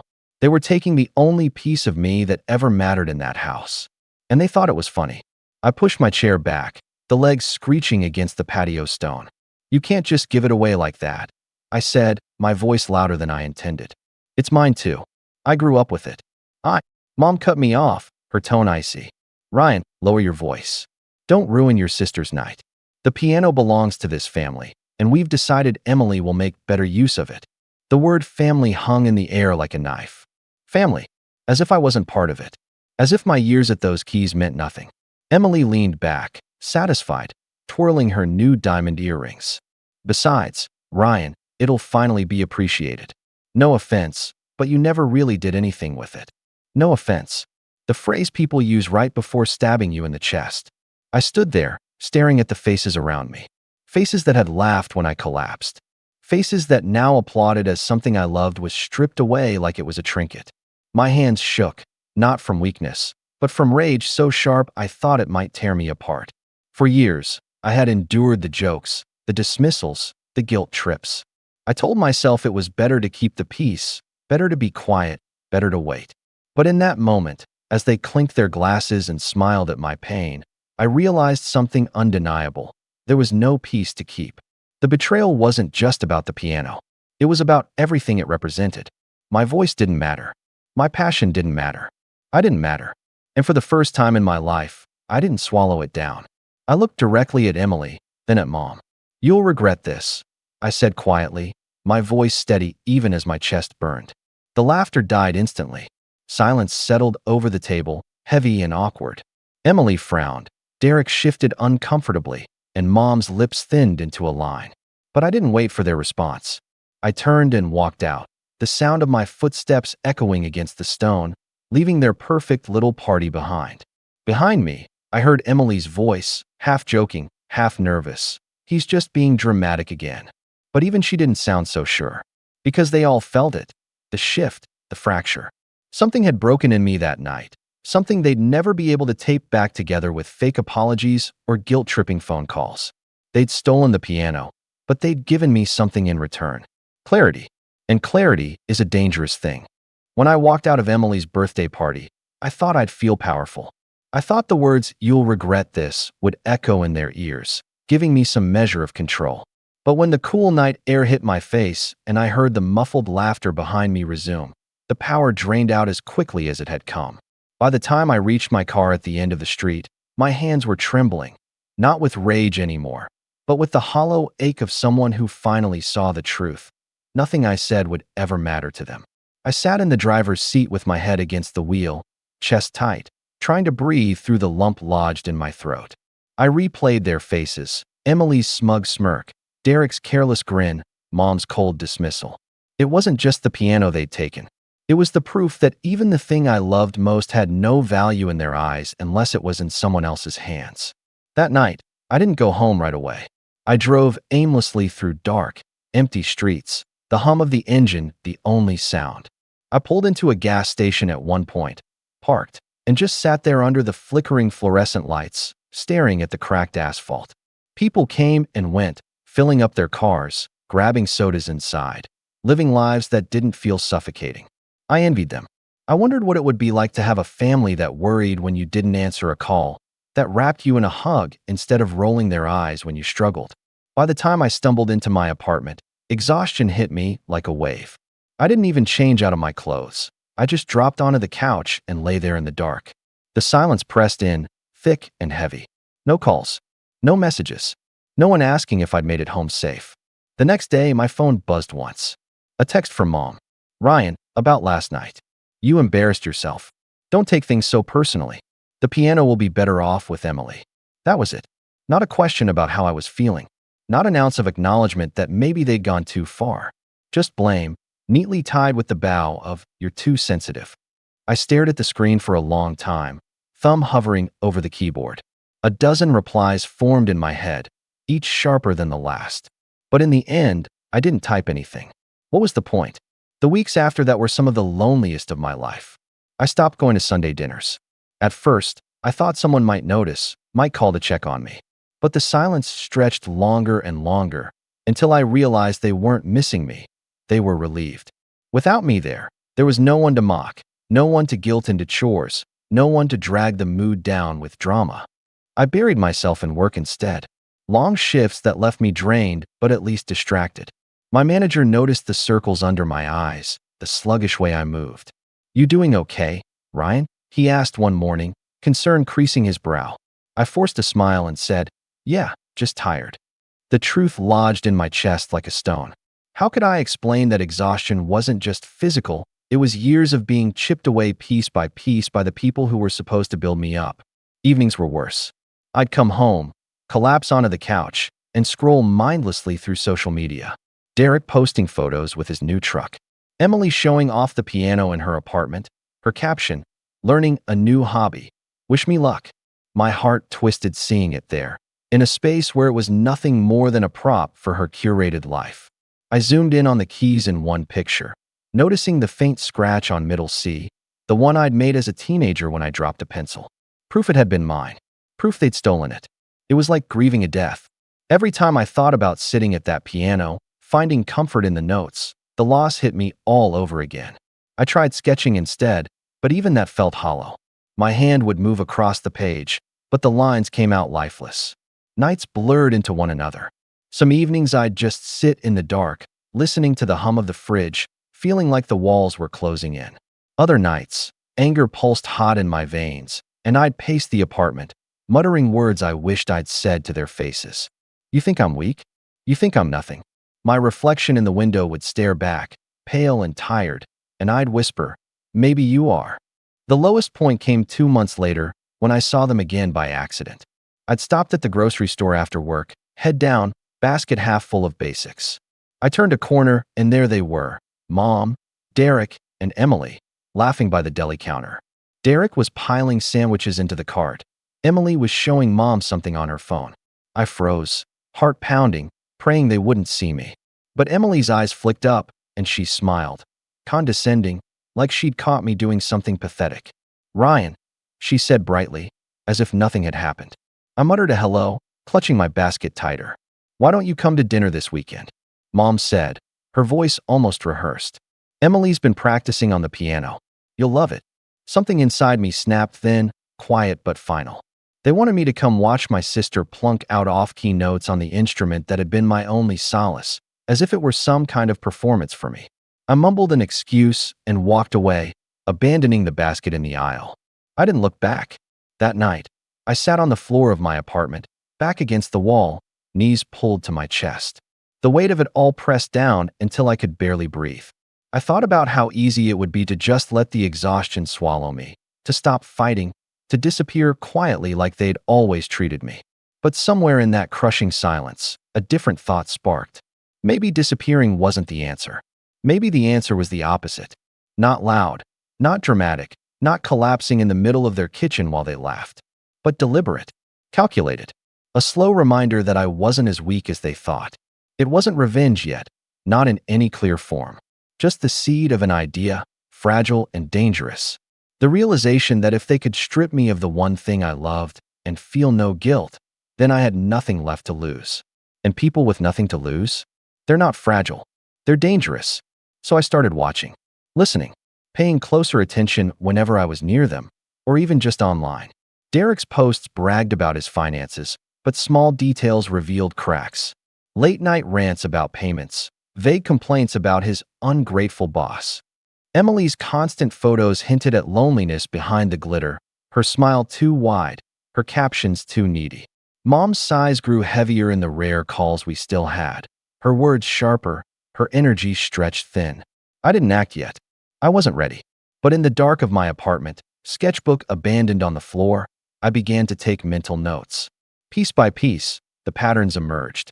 And as broken as I felt, as low as I'd sunk, one truth grew clearer every day. They had handed me everything I needed without even realizing it. All I had to do was wait. And waiting was something I'd learned to do very, very well. When you've been pushed to the bottom long enough, there comes a point where you either stay there and let the weight crush you, or you start digging with whatever scraps of strength you have left. For me, the digging began in small, almost invisible ways. It started with silence. Not the kind of silence that left me curled up on the couch, listening to the hum of the fridge, but a chosen silence. I stopped answering their calls. I stopped scrolling through their posts, stopped giving them space in my head. At first, it felt like cutting off oxygen. But slowly, like unclenching a fist, I realized I was breathing easier without their voices in my ear. Then came routine. I forced myself into habits, not grand ones, but steady ones. Waking up earlier. Cooking real meals instead of eating out of plastic containers. Sketching again, even if the drawings were rough and lifeless at first. I bought a cheap keyboard off a classified site. Not the weight or beauty of the family piano, but it was mine. Mine alone. Every night after work, I'd sit in my small apartment, fingers pressing out broken melodies. At first, my chest ached more from the memory of what I'd lost than the notes themselves. But over time, those notes became something else. A reminder that I still had a voice. The turning point came at work. My manager, the same one who had noticed my exhaustion months earlier, called me into his office. "Ryan," he said, tapping his pen against a folder. "You've been putting in extra hours. I know things haven't been easy for you personally, but the truth is, you're good at this job. Really good. I want to move you into a lead position." I blinked at him, half convinced I'd misheard. Lead position? Me? I'd spent so long being the background character in my family's story that the idea of being recognized for anything felt alien. But it was real. The promotion came with a raise. Not massive, but enough that for the first time, I could pay bills without counting every coin. Enough to let me breathe. With the raise, I made choices my family would have mocked. I didn't buy flashy clothes or gadgets. I saved. I invested in myself. I upgraded my keyboard to a digital piano with weighted keys. I took an online course in music composition, something I'd always dreamed of but never believed I deserved. And slowly, my sketches came back to life too. Lines steadier, shading deeper, stories forming in every stroke. Something shifted inside me with each step. I started walking taller, speaking with more confidence at work. My coworkers noticed. They invited me out for drinks, for trivia nights, for casual hangouts. At first, I hesitated. I wasn't used to being wanted. But I went. And to my surprise, people laughed at my jokes, listened when I spoke, and treated me like I belonged. It was addictive, that feeling. Not because I craved validation, but because I realized I wasn't broken. I wasn't fragile. I had just been trapped in a family that needed me to play a role they'd written. Outside of their script, I was free to be someone else. Someone real. Months passed, and my apartment transformed. The cheap couch was replaced with a sturdy second-hand one I refinished myself. My sketches lined the walls in simple frames, each one a reminder of the voice I'd reclaimed. The digital piano sat near the window, sunlight spilling across the keys in the morning. I started recording little pieces, nothing fancy, just melodies layered over one another. A friend from work heard one and said, "You should put this online." So I did, tentatively at first, uploading to a small platform under a pseudonym. No fanfare, no announcement. Just music in the void. To my shock, people listened. A handful at first, then more. Comments trickled in. "Beautiful. This touched me. Please make more." For the first time, strangers valued the thing my family had dismissed as useless. That was the beginning of power. Not power over others, but power over myself. The realization that I didn't need their validation, that I could build something that belonged entirely to me. Meanwhile, my family still lived in their bubble, blind to my growth. Mom occasionally left voicemails dripping with passive aggressiveness. "Ryan, it's been weeks." Family doesn't turn their back on each other. Derek posted about his new truck, though careful scrolling revealed cracks, complaints about payments, stress about hours. Emily flaunted her piano on social media, her captions increasingly desperate for attention. Day 40. Still learning. So hard, but I'll get there. Her videos showed her stumbling through scales, every note stiff and forced. The likes and comments dwindled. I didn't comment. I didn't reach out. I watched quietly, and each post, each message reinforced the same truth. While they were stuck in their cycle, I was rising. The real test came when I bumped into Derek at a cafe one morning. He looked frayed.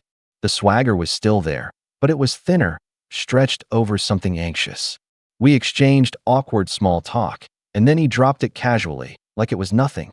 "Hey, man, you doing better now?" "Good, good. Listen, you think you could float me a little cash? Just a temporary thing. Truck payments are killing me." The old Ryan would have folded instantly, reaching for his wallet to prove he wasn't selfish. But I just smiled, sipped my coffee, and said, "Sorry, can't help you." His face flickered, shock, then annoyance. But he didn't push. He just muttered something and walked away. I sat there afterward, my heart steady, my chest calm. I realized that was power too. Saying no, refusing to be their safety net. Weeks later, Emily tried a different approach. She called out of the blue, her voice overly sweet. "Ryan, you should come over sometime. I'll play for you on the piano, you can give me tips. It'll be fun." I almost laughed. She wanted me to validate her struggle, to hand her the approval she never gave me. But I kept my voice even. "I'm busy," I said. "Maybe another time." She faltered, clearly unused to me turning her down, before recovering with, "Well, let me know." I hung up and sat at my own piano, fingers gliding across the keys. My music flowed smoother than hers ever would, not because I was better, but because it mattered to me. It lived in me, and they couldn't take that away anymore. My success grew slowly but steadily. At work, I earned another small raise, another set of responsibilities. Online, my music gained traction. One track hit 1,000 streams, then 10,000. An indie podcast even reached out, asking to feature it. Every milestone was small in the grand scheme, but to me, it was monumental. It was proof. Proof that I wasn't fragile, that I wasn't worthless, that I could stand on my own. And through it all, my family had no idea. They still painted me as the weak one, the dramatic one, the burden. Let them. Their blindness was their weakness, not mine. Because while they were busy laughing at the memory of me collapsing or boasting about their shallow wins, I was building something they couldn't see.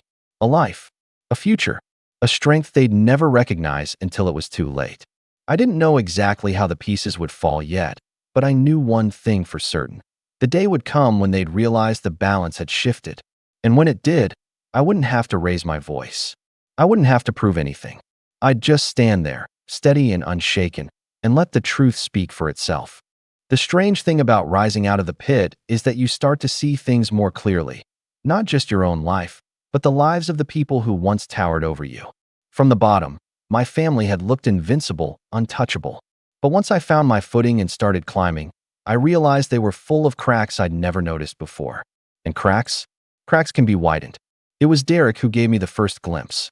After that awkward cafe meeting where he hinted at needing money, I started paying closer attention. Not directly. He'd never confide in me. But through the digital trail he left everywhere. Social media posts, little overheard comments, even mutual friends from around town. The truck he bragged about constantly? Turns out he'd financed it with a loan he could barely afford, betting on a promotion at work that wasn't guaranteed. His boss, who was also a family friend, had started cutting hours, and Derek was stretched thinner than he let on. His Instagram flexing was smoke and mirrors. Beneath it, he was struggling. Emily, too, wasn't as untouchable as she pretended. All those posts about her sophisticated, new life with the piano were followed, quietly, by fewer likes, fewer comments. She was posting every day, sometimes multiple times, desperate for engagement. A friend of mine who still moved in her social circle mentioned offhandedly, "Emily's not doing great. She spends more time staging pictures than studying. I think she's behind on rent too." And then there was Mom. For years, she had run the house like a general, but even generals get tired. On one of the rare calls she placed to me, I caught the strain in her voice. "I don't know how much longer I can keep this all together," she muttered, not realizing how much she was admitting. Between Derek's issues, Emily's tuition, and the house, it's just one thing after another. The house. That word lodged in my mind. The house I'd grown up in, the one that held the piano they had stolen from me. The house Mom clung to as her kingdom, even while it drained her dry. If there was one thing that could unravel her control, it was money. At first, I didn't think much of it. But then one evening, scrolling half-bored through county property records online, I stumbled onto something that made my heart race. The house, our family house, was in Mom's name alone. The mortgage balance was higher than I expected, and the property taxes were overdue. Not by much, but enough to leave a public mark. It was a revelation. For so long, I'd thought of that house as a fortress, a symbol of permanence. But it wasn't untouchable. It was fragile, tied to numbers in a bank ledger and deadlines that didn't care about family pride. I didn't act immediately. Instead, I tucked the information away, letting it simmer. Knowledge is like a seed. You don't plant it all at once. You wait for the right season. Meanwhile, my own life continued its quiet upward curve. The music I'd been uploading online gained steady traction. One of my compositions was picked up by a small YouTube creator for their video, and overnight my track doubled in streams. Then another podcaster reached out, offering to pay for usage rights. The money wasn't huge, but it was more than I'd ever earned from my art before. For the first time, I looked at my bank account and felt something other than dread. At work, the promotion had shifted me into a position where I wasn't just following orders, I was leading. I managed small projects, coordinated with clients, and even got sent to a regional conference. Standing there in a suit, talking to professionals who respected me, I realized how far I'd come from the version of myself who once mowed Mom's lawn while Derek slept in. The more confidence I gained, the more I began to test boundaries with my family. Small refusals at first, saying no when Mom asked me to help Derek move furniture, or when Emily wanted feedback on one of her clumsy piano videos. Each refusal was met with silence or mild guilt tripping, but they were too distracted by their own issues to press hard. And that's when I saw it. The balance was shifting. For years, I'd been their fallback, their scapegoat, the one they could rely on to clean up messes while mocking me for being weak. But now, when I stopped showing up, the cracks widened faster. They weren't as stable as they pretended, and my absence made it clear. The final piece fell into place at work, of all places. A colleague, someone I'd grown close to, mentioned they were buying their first home. You should look into real estate, they told me. Even if it's just small investments. You'd be good at it. You're meticulous, and you've got savings now. The idea lodged itself in my brain and wouldn't let go. Real estate, property, ownership. For so long, my life had been about surviving, about keeping my head down. But what if I could build something bigger? Something that gave me leverage, stability, and a kind of power my family could never take from me? So I started studying. Quietly, late at night, after work and piano practice. Books, online courses, local seminars. I learned about foreclosures, about investment properties, about how to spot opportunities where others saw dead ends. The more I read, the more the dots connected. And then I circled back to Mom's house. That overdue tax notice. The high mortgage balance. The truth that the fortress wasn't as solid as everyone believed. It was too soon to act. I knew that. But knowledge is power, and I had both time and patience on my side. I imagined the day they'd realize the roles had reversed, the day they'd come to me, not with jokes or dismissals, but with need. And I wouldn't have to shout or gloat. I'd simply decide whether or not to extend my hand. For now, though, I stayed silent. I built. I grew. I saved every extra dollar, invested carefully, and watched my little music project blossom into a side income one never expected. Each step forward was like placing another brick under my feet, raising me higher while they stayed stuck in the quicksand of their choices. And as the months passed, I stopped feeling like the fragile one entirely. Because here's the truth no one tells you. The longer people underestimate you, the more powerful you become when you finally rise. They don't see you coming. They don't prepare for it. They hand you every opportunity by assuming you're too weak to take it. And my family, they'd spent a lifetime underestimating me, which meant that by the time they realized what I was capable of, it would already be too late. Revenge isn't about yelling. It isn't about slamming fists or grand explosions. That's what my family never understood. They always thought of me as dramatic because their idea of strength was noise, the loudest laugh, the sharpest jab, the biggest display. But real strength? Real revenge? It's quiet. It's calculated. It's the moment they realize they've been playing checkers while you've been playing chess. By the time the opportunity came, I was ready. I'd been watching, waiting, and building for over a year. My savings had grown, my side income from music had doubled, and my position at work had become stable enough that I wasn't terrified of missing a paycheck. I wasn't rich, not yet, but I was steady. And steady is a dangerous thing to someone whose life is built on appearances. The cracks in my family's fortress had widened. Derek's truck payments caught up to him, and he started skipping events because he was working late, though everyone knew it was to cover bills. Emily had abandoned her grand piano project after months of failure, quietly shifting it out of frame in her photos. Mom's voice grew tighter every time I picked up the phone, which was rare. One evening, she let it slip. The mortgage company is calling again. They're relentless. That's when the plan began to crystallize. I kept my distance, of course. I didn't want them suspecting anything. But I dug deeper into the property records, into tax filings, into the county's public notices. And there it was, a notice of pre-foreclosure. Mom had fallen behind further than she admitted. The house they had used as a stage for my humiliation, the house they guarded like it was a family crown, was slipping from their grasp. The irony wasn't lost on me. They'd mocked me as fragile, dramatic, useless. But while they were busy laughing, I had been quietly learning, saving, positioning. And now, the balance of power was about to flip in the most poetic way possible. I reached out to a real estate contact I'd made through one of my seminars. We met at a small coffee shop, me in a pressed shirt, him flipping through papers. "You're serious about this?" he asked, sliding the documents across the table. "Dead serious," I said. My hand was steady as I signed. The process wasn't fast.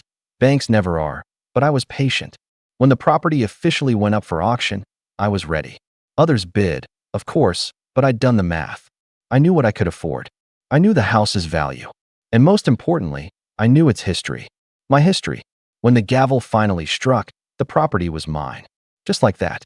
The house my family had ruled over, the house where I'd been the servant, the weak one, the punchline, now belonged to me. I didn't rush to tell them. That would have ruined the beauty of it. Instead, I waited for them to come to me. And sure enough, it didn't take long. A week later, my phone lit up with Mom's name. I let it go to voicemail. Then another call. And another. Finally, I answered, my voice calm. "Ryan, you need to listen," she said, her tone frantic in a way I'd never heard before. "The bank, they've made a mistake. They've sold the house. We don't know what to do." I let a pause stretch, long enough for her panic to settle in my ears. "No mistake," I said evenly. "I bought it." Silence. Then, incredulous. "You what?" "I own the house now," I repeated. My voice didn't waver. I didn't gloat. I just stated the fact like the weather. The quiet on the other end was thick, suffocating. I imagined her face, the disbelief, the way her world tilted in that moment. Finally, she snapped. "Ryan, this isn't funny." "It's not a joke," I said softly. "The deed has my name on it." For years, they had laughed at me for collapsing, for being dramatic, for holding on to things that mattered. Now, there was no laughter, only silence. Word spread quickly. Derek called next, his tone sharp. "Man, you can't just take the house. That's Mom's. That's the family's." "No," I said calmly. "It was the bank's. And now it's mine." "You don't even need it," he exploded. "You live in some apartment. You're barely there." I needed it enough. I cut in. Then Emily called, her voice coated with faux sweetness. "Ryan, you can't honestly mean to keep it. Where will Mom live? Where will we go for holidays?" "Not my problem," I said. The truth was, I hadn't decided what to do with it yet. Sell it, rent it, maybe even keep it as my own sanctuary. But what mattered wasn't the logistics. What mattered was the shift. For the first time in my life, they needed me. And I didn't need them. The days that followed were like living in an alternate universe. The same people who had mocked me for years suddenly scrambled to call, to text, to plead.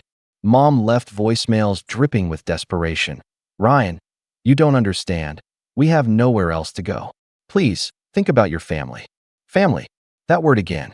The weapon they'd wielded against me like a club, now turned into a begging plea. I didn't rush.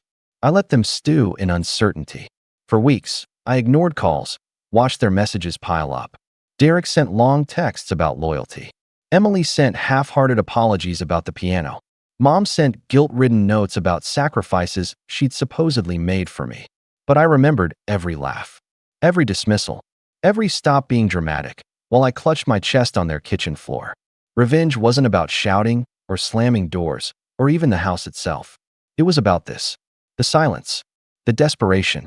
The moment they realized the one they had underestimated, dismissed, and mocked had been holding the cards all along. When I finally did respond, I kept it short. A single text. "The keys are mine now." Nothing more. Because sometimes, silence is the loudest revenge of all. The fallout didn't happen overnight. That's the thing about power shifts. They're never instantaneous. They unfold like dominoes, one piece toppling the next, until you realize the entire board has changed. After my text, "The keys are mine now," the silence from my family was deafening. For days, no calls, no messages. I half expected Derek to show up pounding at my door, or Mom to appear in tears begging face to face. But nothing came. Then, slowly, the flood began. First, a long message from Mom, written like a confession letter. "Ryan, I know we've made mistakes. But this is your family. Family is everything. If you sell the house, you'll destroy us. Please, don't be cruel. Think of your sister. Think of Derek. Think of me. We need this house. We need you." I stared at the words for a long time. For years, "We need you" had meant, we need you to clean up after us, to sacrifice for us, to be the one who carries the load. Now it meant something very different. Now it was literal. They needed me. I didn't respond. The calls came next.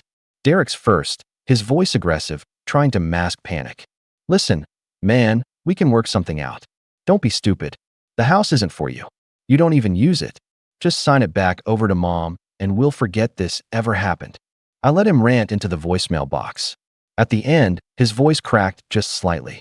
That was the first time I realized how scared he really was. Emily tried charm instead. "Ryan." Her message began, her tone soft and syrupy. I've been thinking a lot about how I treated you. About the piano. I shouldn't have taken it, I see that now. But you have to admit, this is going too far. We're family. Holidays won't be the same without the house. That line almost made me laugh. Holidays. The same holidays they'd excluded me from, or mocked me through, or used me for cleanup while they celebrated. Now suddenly, holidays mattered. Weeks turned into a month, and the panic sharpened. I started hearing from relatives I hadn't spoken to in years. A cousin texted me, saying Mom was devastated, Emily was barely keeping it together, Derek was not himself. One aunt even tried guilt-tripping me about legacy. Your grandparents would be so disappointed to see you acting like this. Legacy. Funny word. Because if legacy meant humiliation, then maybe it was time to end that cycle for good. The breaking point came one rainy afternoon when Mom showed up outside my apartment. I hadn't told her my new address, but she must have gotten it from some paperwork or asked around. I opened the door and found her standing there, soaked, clutching an umbrella like it might keep her from collapsing. "Ryan," she said, her voice trembling. "We need to talk." I let her in. She sat on the edge of my couch, dripping water onto the floor, and for the first time in my life, she looked small. Not the towering matriarch who ran our household like a general, but a tired, scared woman who had lost control. "You can't take the house from us," she said softly. "That house is everything. It's our memories, our history. Without it, we have nothing." I leaned against the wall, arms crossed. "You mean without it, you have nothing?" Her eyes flashed, but she didn't deny it. Instead, she tried another angle. "We were hard on you. I know that. But we love you, Ryan. We always have. You're just sensitive. We didn't know how to handle you." I almost laughed. Sensitive. The same word she'd used to dismiss me for years, now wrapped in a fake apology. I shook my head slowly. "You laughed when I collapsed on your floor. You gave away the only thing that mattered to me. You told me to stop being dramatic when I could barely breathe. That's not love. That's cruelty." She flinched, but didn't argue. Silence stretched between us, heavy and sharp. Finally, she whispered, "So what happens now?" That was the moment I realized how far I'd come. For years, I was the one asking that question. What happens now? After every insult, every dismissal, every betrayal. But now, the question was hers. And the answer was mine. "I'm selling the house," I said evenly. Her face crumpled. "Ryan, please." "No." I cut her off, my voice steady. "I'm not doing this for you. I'm doing this for me. That house was never a home for me. It was a cage. Selling it is the only way to let it go." She stared at me, eyes wet, and for the first time in my life, I saw recognition in her expression. Recognition that she had lost me for good. The sale went through 2 months later. A young couple bought it, excited to start their family. I handed over the keys with a steady hand, watching as they smiled, imagining a future full of love and walls that had once held nothing but pain for me. For them, it would be a beginning. For me, it was an ending. The fallout for my family was swift. Mom had to move into a small rental apartment across town, stripped of her throne. Derek ended up selling his truck at a loss to cover his debts, his bravado shattered. Emily bounced between friends' couches, her sophisticated life reduced to a string of staged photos in borrowed spaces. They called less and less, at first out of anger, then out of pride, and finally out of resignation. One by one, the voices that had once crowded my head went quiet. And in that quiet, I found peace. I filled my apartment with music. My compositions grew, my online following blossomed, and one day, an independent label reached out with an offer. For the first time in my life, I wasn't just surviving. I was thriving. On my terms. Sometimes, late at night, I'd think about the boy I used to be. The boy who sat at that piano, fingers trembling, hoping for a scrap of approval. I wished I could tell him that one day, he'd own the very keys they tried to take from him. That he'd rise, not with noise, but with quiet strength they couldn't touch. The last time I saw Mom, months after the sale, she looked at me across a cafe table with tired eyes. "Ryan," she whispered, "why did you do it? Why didn't you give us another chance?" I set down my coffee, leaned forward, and met her gaze with a calm she'd never seen from me before. "Because you never gave me one." And with that, I stood, walked out into the sunlight, and left her behind, for good this time. My name's Jason, I'm 34, and I used to think that love, real, lasting love, was something you could build like a house. With enough work, it'd stand through anything. I met Vanessa when I was 26. She was lightning in a bottle, sharp-tongued, ambitious, and the kind of woman who turned heads without trying. I was quieter, steadier. I worked in architecture, and I liked things with structure. She thrived on chaos. Somehow, we balanced each other out, for a while. When we got married at 29, I thought we were solid. We bought a house together, we split bills, we hosted dinner parties. She said she wanted to wait before kids so she could focus on her career. I supported her. I handled most of the housework, ran errands, stayed up late helping her prep for big client meetings. I thought we were a team. I didn't realize she'd started seeing me as dead weight until it was too late. Things shifted about a year ago. Little things at first. She stopped kissing me goodbye in the mornings. We stopped having dinner together. I'd get home from work and find her already in bed, scrolling through her phone with this glazed, distant look. I'd ask if everything was okay, and she'd smile, tight-lipped, and say, "Just tired." That was her favorite phrase for the last few months of our marriage. Just tired. Around March, she started spending more weekends away. Girls' trips, she called them. I never questioned it. I trusted her. And I think, deep down, I didn't want to know what was really happening. I didn't want to admit that the woman I loved was pulling away, one silent mile at a time. Then came our 6th wedding anniversary. She told me weeks in advance that she was planning a surprise party. "Don't make any plans," she said. "It's going to be special." She smiled in that way people do when they know something you don't. I figured she was finally rekindling things, maybe trying to reset us. I bought her a necklace she'd been eyeing for months. Had it engraved with the coordinates of where we first met. I was ready to fight for us. The party was at her parents' estate, which should have been the first red flag. I arrived and immediately noticed something was off. There were banners that read "Fresh Starts" and "To New Beginnings." I thought maybe her parents were renewing their vows or something. But no. Every eye turned to me as I stepped into the backyard, and it hit me like a punch. This wasn't our anniversary party. This was something else entirely. She stood by the gazebo in a white dress, not bridal, but flashy, and as soon as she saw me, she waved me over like I was late to my own funeral.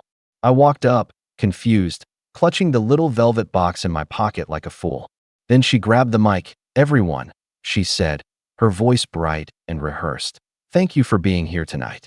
This is a special evening, because I finally get to let go of what's been holding me back." I blinked.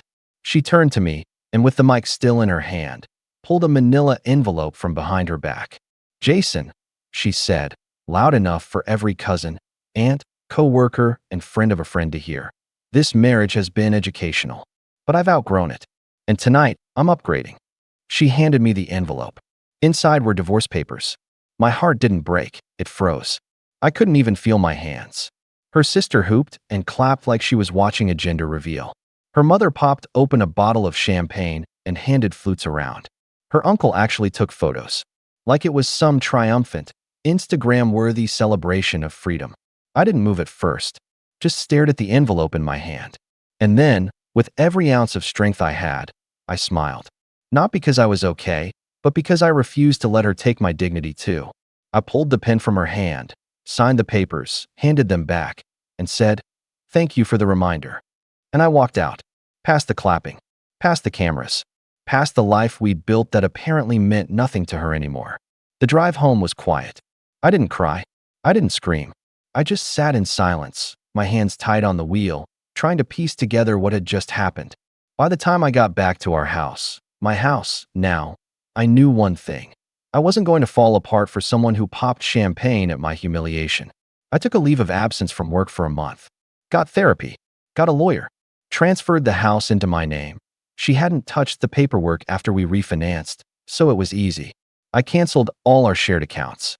I even reached out to a few mutual friends, and let's just say, the story they told about her girls' trips added up with what I found on her old iPad. Apparently, upgrading meant a tech startup guy named Brandon. Younger, flashier, dumber, from what I could gather based on his social media posts. I didn't confront her. I didn't rage. I just disappeared from her world with the kind of clean silence that echoes longer than shouting ever could. Months passed. I sold the house, moved to a different city, took a higher-paying job that gave me a view of the water from my office window. I started running again, reading again, living again. Then this morning, Exactly 6 months from that backyard humiliation, my phone buzzed. 10 missed calls. All from Vanessa. Then came the texts. Can we talk? I miss you. I made a mistake. And the last one? Please, just open the door. I looked out my window. There she was, parked at my gate. Makeup smudged, hair a mess, eyes red from crying. But I didn't move. I just sat there, watching, while the silence hung in the air like a question with no good answer. I watched her for a while from behind the curtain. She didn't see me. She just sat there, gripping the steering wheel like it was the only thing keeping her from falling apart. Every few seconds, she'd glance down at her phone, probably hoping I'd reply. Then she'd look up at the gate again. She must have been parked there for at least 20 minutes. I won't lie. Part of me felt something twist in my chest. Not because I missed her, but because I used to love her. Genuinely. I would have burned down the world for her once. And now here she was, ashes in her own fire. She did this. Not just to me, but to us. And that weight, that was hers to carry. I leaned back and sat down on the edge of my couch, the text still glowing on my phone. Please, just open the door. It wasn't the first time she'd reached out. A few weeks ago, she sent a message asking if I'd be open to a conversation, followed by some vague apology. I ignored it. Then came the LinkedIn notification. She viewed my profile. She even liked a comment I left on someone else's post, which was about as subtle as a car alarm at midnight. I figured it was just regret creeping in. But this? Showing up at my place unannounced, crying at my gate? This was different. I stood and walked toward the front of the apartment, peeking through the curtain again. She was out of the car now, leaning against the hood, arms crossed tightly like she was trying to hold herself together. From this distance, I could just make out the mascara trails under her eyes. Her phone buzzed in her hand. She looked at it, didn't answer, and shoved it in her pocket. That was when the doorbell rang.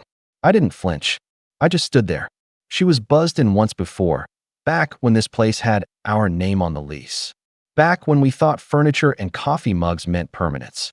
But now I had one name on everything, and hers wasn't it. The intercom buzzed again. Jason, her voice cracked through the speaker. Please, just give me 5 minutes. Silence. I know I don't deserve it, but I don't know who else to turn to. I could hear her breathing. It wasn't a performance anymore. This wasn't champagne popping Vanessa. This was something raw, cracked, and small. The woman who used to command a room now sounded like she couldn't fill a whisper. I didn't answer. She didn't press it again. I watched her sit down on the cold stone step of the gate, hugging her knees like a child. She stayed like that for a long time. Minutes passed. Maybe 10.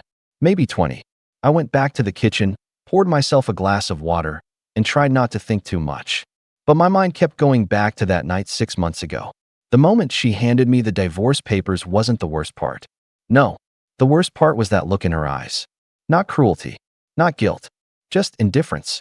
Like I was already filed away in her mental storage, and she'd moved on to shinier things. But now she was the one left in the cold. My phone buzzed again. Vanessa, Brandon left. Took everything. He said I was too much drama. My friends won't answer. My sister told me I got what I deserved. She laughed. I stared at the message. Slowly, the words sank in. So Brandon was gone. The guy she left me for had bailed. Classic. These men who chase the thrill, they rarely stay for the reality. And Vanessa? She'd bet on the wrong horse. Again. But part of me wondered if this was really about me, or just about convenience. Did she regret losing me? Or did she just miss the life I gave her? The safety, the steadiness. The man who held her hair back when she was sick, who fixed the sink without being asked, who remembered anniversaries when she couldn't be bothered to look at a calendar. I opened the text thread, typed 3 words, then deleted them. I wasn't ready to reply. Not yet.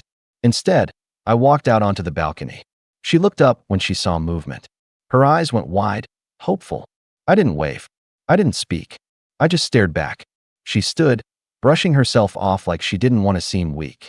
Even from up here, I could see the way she tugged her coat tighter, like that could somehow shield her from the cold truth of what she'd done. Then she called out, Jason. Her voice cracked. I don't care if you hate me. I needed to say I'm sorry. To your face. I leaned on the railing, arms crossed. I didn't say a word. She took a few hesitant steps toward the front door, not past the gate, just far enough that she could see me clearly. You didn't deserve what I did. None of it. I thought I was chasing something better. But I didn't realize you were the better. You always were. I kept my face still. I let people laugh at you. I let them treat you like a joke. And I stood there while you walked away. I didn't stop you because I thought I'd already won. But I lost more than I understood. I turned and walked back inside, not slamming the door, not storming away, just leaving. And I left her standing there, alone with her words. I sat on the couch and stared at the necklace I never gave her, still tucked in its box, still engraved with the coordinates of where we met. I should have thrown it out months ago, but some part of me held on. Not for her, for the man I used to be, and maybe for the man I am now. I looked at the gate camera feed. She was still standing there, waiting. But this time, I was the one holding the pen. And what I write next, that's where the Rayal story begins. I stayed on the couch for a long time, watching her on the gate cam. She didn't yell. She didn't plead. She just stood there like someone trying to outwait a storm. And part of me wondered if that was her strategy all along. Endure just long enough until I cracked. But she didn't know me anymore. She didn't know how far gone I was from the man who used to bend over backwards for her, who used to ask what he did wrong every time she hurt him. The man who used to apologize just to keep the peace, who thought love meant sacrifice without limit. That man, he died the night she handed me those papers like a hostess handing out party favors. Still, I won't pretend it was easy. Watching her shiver outside my gate felt like trying to ignore an open wound. There was a time I would have wrapped my arms around her without hesitation, no matter how badly she'd hurt me. But time has a way of hardening people, of turning love into a bruise you keep poking, just to make sure it still hurts. My phone buzzed again. Vanessa, I'm not here to get anything from you. I just needed you to see me, to know I'm not pretending anymore. I didn't respond, but I read it again and again, until I found myself standing by the door, fingers brushing the handle like muscle memory was stronger than logic. I cracked the door just enough to feel the air slip through. It was cold, and it carried something sharp with it. Maybe truth, maybe finality. I didn't let her in, but I stepped out. She turned immediately when she heard the door, her breath hitching. Jason, she said softly, like my name was something fragile she hadn't dared speak aloud in months. I didn't speak. I just stood there, hands in my coat pockets, staring at her through the bars of the gate like she was a ghost. Her hair was pulled back in a messy bun, the kind she used to wear on Sundays when we'd stay in and make pancakes. But she wasn't that woman anymore, and I wasn't that man. Thank you, she said, her voice trembling, for at least letting me see you. I raised an eyebrow. Why are you here, Vanessa? Really? She hesitated. Because everything I thought I wanted turned out to be hollow. Brandon was exciting, sure, but he didn't know how to love anyone but himself. And my friends? They were only ever around when I had something to offer. And when I didn't, they vanished. That's unfortunate, I said, my tone flat. But there was something bitter clawing its way up my throat. Sounds like a rough wake-up call. She took a breath, wiping her eyes with her sleeve. It is. And I'm not asking for anything. I know I don't have the right. I just wanted you to know that you weren't the problem. You were the best part of my life, and I was too blind to see it. I let the silence stretch. I wanted her to feel it, to sit with it like I had to sit with the quiet after she left. The mornings I woke up to an empty bed.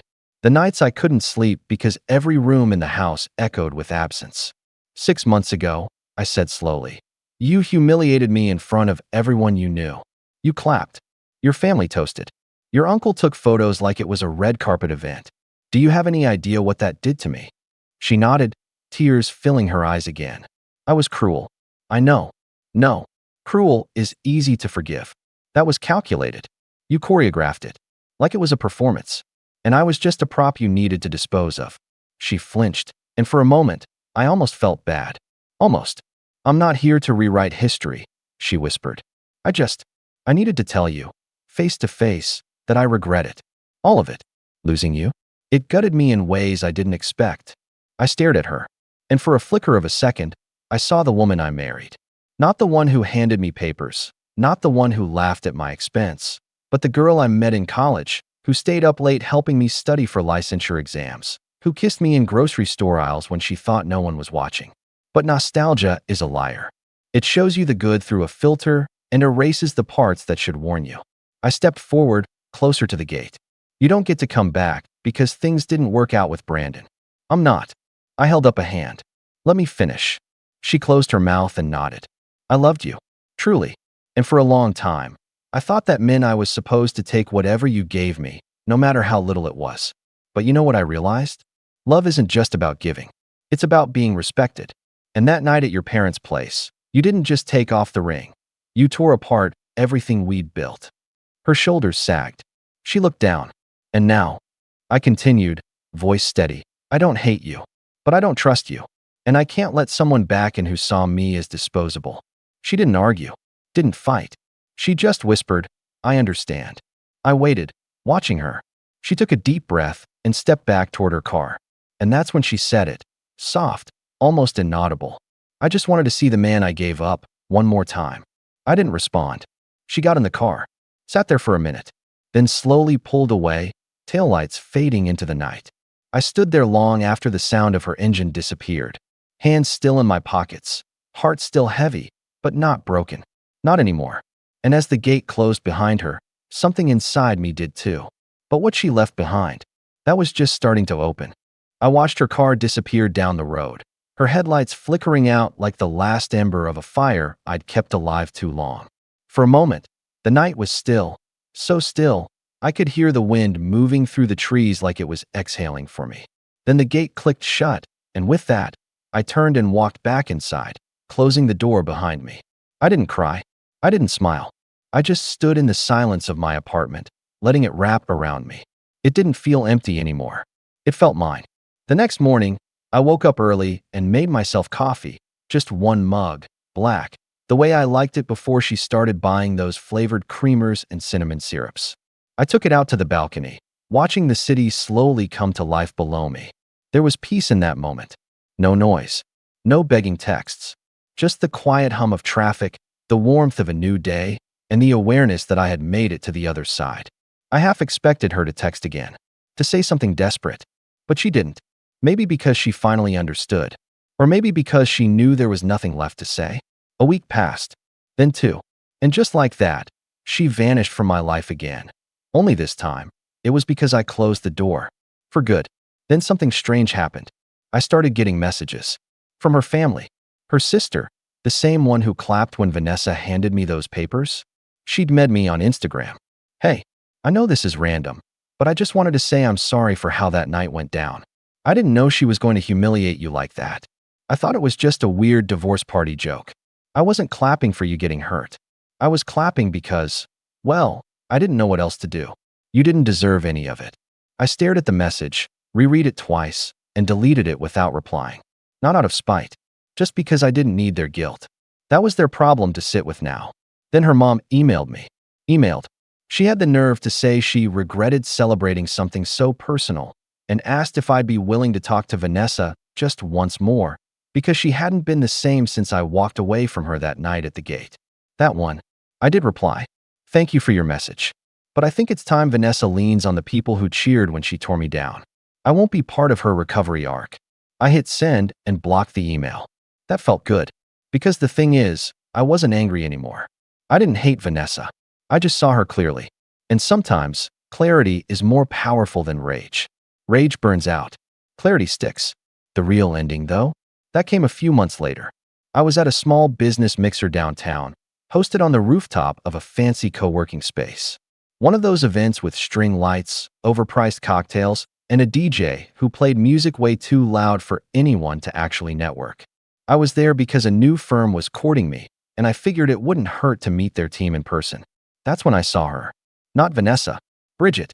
Bridget was one of the mutual friends who'd quietly disappeared during the divorce drama. We hadn't talked since, and I didn't blame her. She was always closer to Vanessa. But she walked over, drink in hand, and smiled. Jason, she asked, tilting her head like she wasn't quite sure if it was me. I nodded. Hey, Bridget. You look. She glanced me over, eyes widening a bit. You look good. Thanks. You too. We chatted. Nothing heavy. Work, weather, music, travel. And just when I thought she was going to bring up her, Bridget surprised me. You know, she said, I always wondered how you stayed so calm that night. If it had been me, I think I would have flipped the table. I smirked. Trust me, I thought about it. She laughed, but then her face softened. Vanessa's a mess now. She keeps talking about you. Says she lost the only person who ever made her feel safe. I don't think she even understands why she did it. Maybe she thought someone flashier would make her feel more valuable. She didn't need someone flashy, I said. She needed therapy. Bridget nearly spit out her drink laughing. Okay, that was good. We ended up talking for over an hour. She was sharp, funny, grounded, and completely uninterested in dragging Vanessa into the conversation again, which I appreciated a lot. We exchanged numbers, not in that forced, we should catch up sometime way, but because it felt easy, like the start of something that wasn't trying to fix the past, just move forward. That night, as I got home, I passed by the drawer where I'd kept Vanessa's necklace. I opened it for the first time in months. The box was still there. I picked it up, opened it, and stared at the engraved coordinates. The cafe where we met. The stupid little cafe where she tripped over my chair and spilled her latte. We laughed. We talked for hours. It had meant something once. But now it was just a pin on a map that led to nowhere. So I closed the box, and I walked it straight to the trash chute in the hallway. The clang of the metal lid slamming shut echoed like punctuation. The final period on a chapter I'd let run on far too long. A few weeks later, I went on a date with Bridget. Then another. Then a weekend trip. Then a quiet night on my couch watching old movies and laughing at how bad our pizza order was. And the whole time, I didn't think about Vanessa once. Not when Bridget held my hand. Not when she leaned into me during a horror movie. Not even when she accidentally knocked over my favorite mug and apologized 100 times while trying to clean it up with the sleeve of her hoodie. Because this, whatever it was, felt nothing like before. It felt new, honest, simple. And maybe that's what real love is supposed to feel like. Not fireworks and grand gestures, but quiet safety. The kind that doesn't need applause, or champagne, or an audience. The kind that stays. Months passed. Life moved on. I moved on. And Vanessa? The last I heard, she moved in with a cousin. Tried to rebuild. Maybe she's healing. Maybe she's still chasing upgrades. But she won't find what she had with me. Because what we had, she handed it away, smiling, while people cheered. And me? I didn't just walk away. I walked forward. And I never looked back. I would love to hear your thoughts in the comments below. I never thought I'd be the kind of guy who lets people walk all over him. But I guess that's exactly who I became. My name's Ryan. I'm 34. And if you asked anyone in my family, they'd probably tell you I've always been the responsible one. The one who works hard, who always shows up, who fixes things quietly without making a scene. I built my first business out of my college dorm room, just a little app that helped local stores organize deliveries. And by the time I was 28, I had enough success to put my student loan days behind me for good. But with every dollar I earned, it wasn't just me who leveled up. It was my parents, my sister, our family's entire way of living. And for 5 long years, I paid for it all. Every mortgage payment, every vacation, every emergency bill they didn't want to handle themselves. They called me the bank, laughed like it was cute, and kept their hands open. I laughed too. At first. It started small, like these things always do. I remember it so clearly. I had just turned 29 and bought a modest but modern place near the outskirts of the city.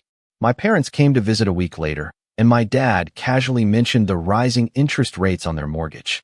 You know, he said, swirling his coffee like he was brainstorming some genius solution.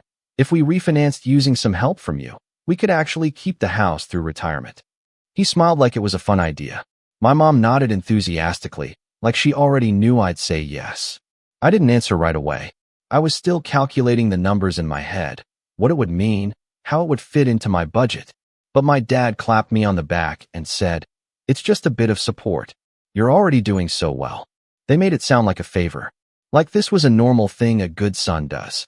And I guess I wanted to be good.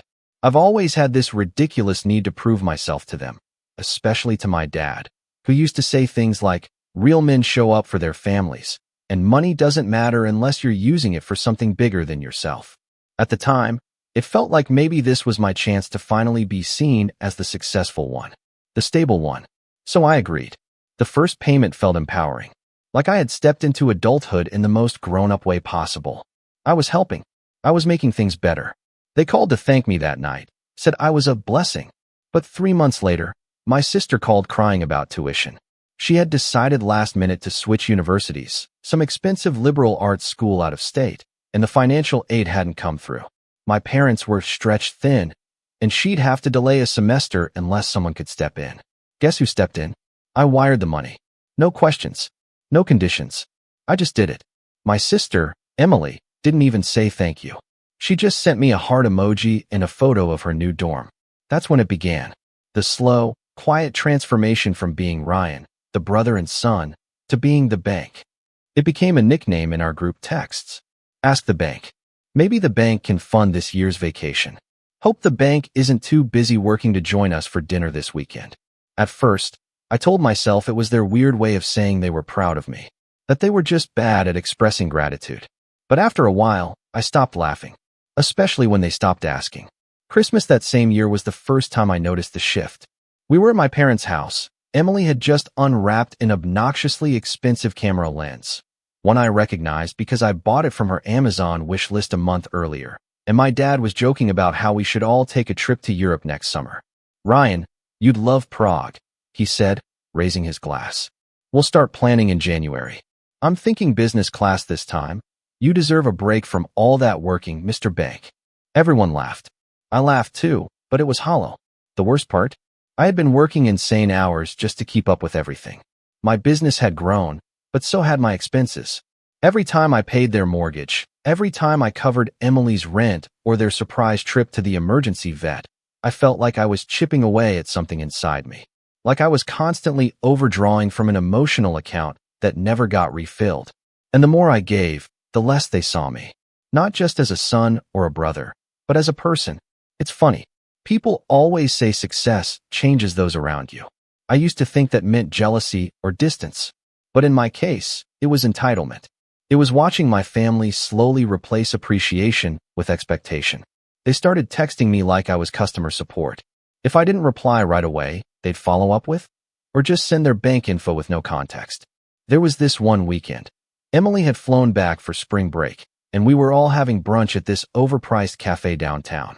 My mom was going on and on about her yoga retreat and how transformative it had been, and then suddenly she looked at me and said, "You should really try something like that. You've been looking a little exhausted." She meant it as concern, I think.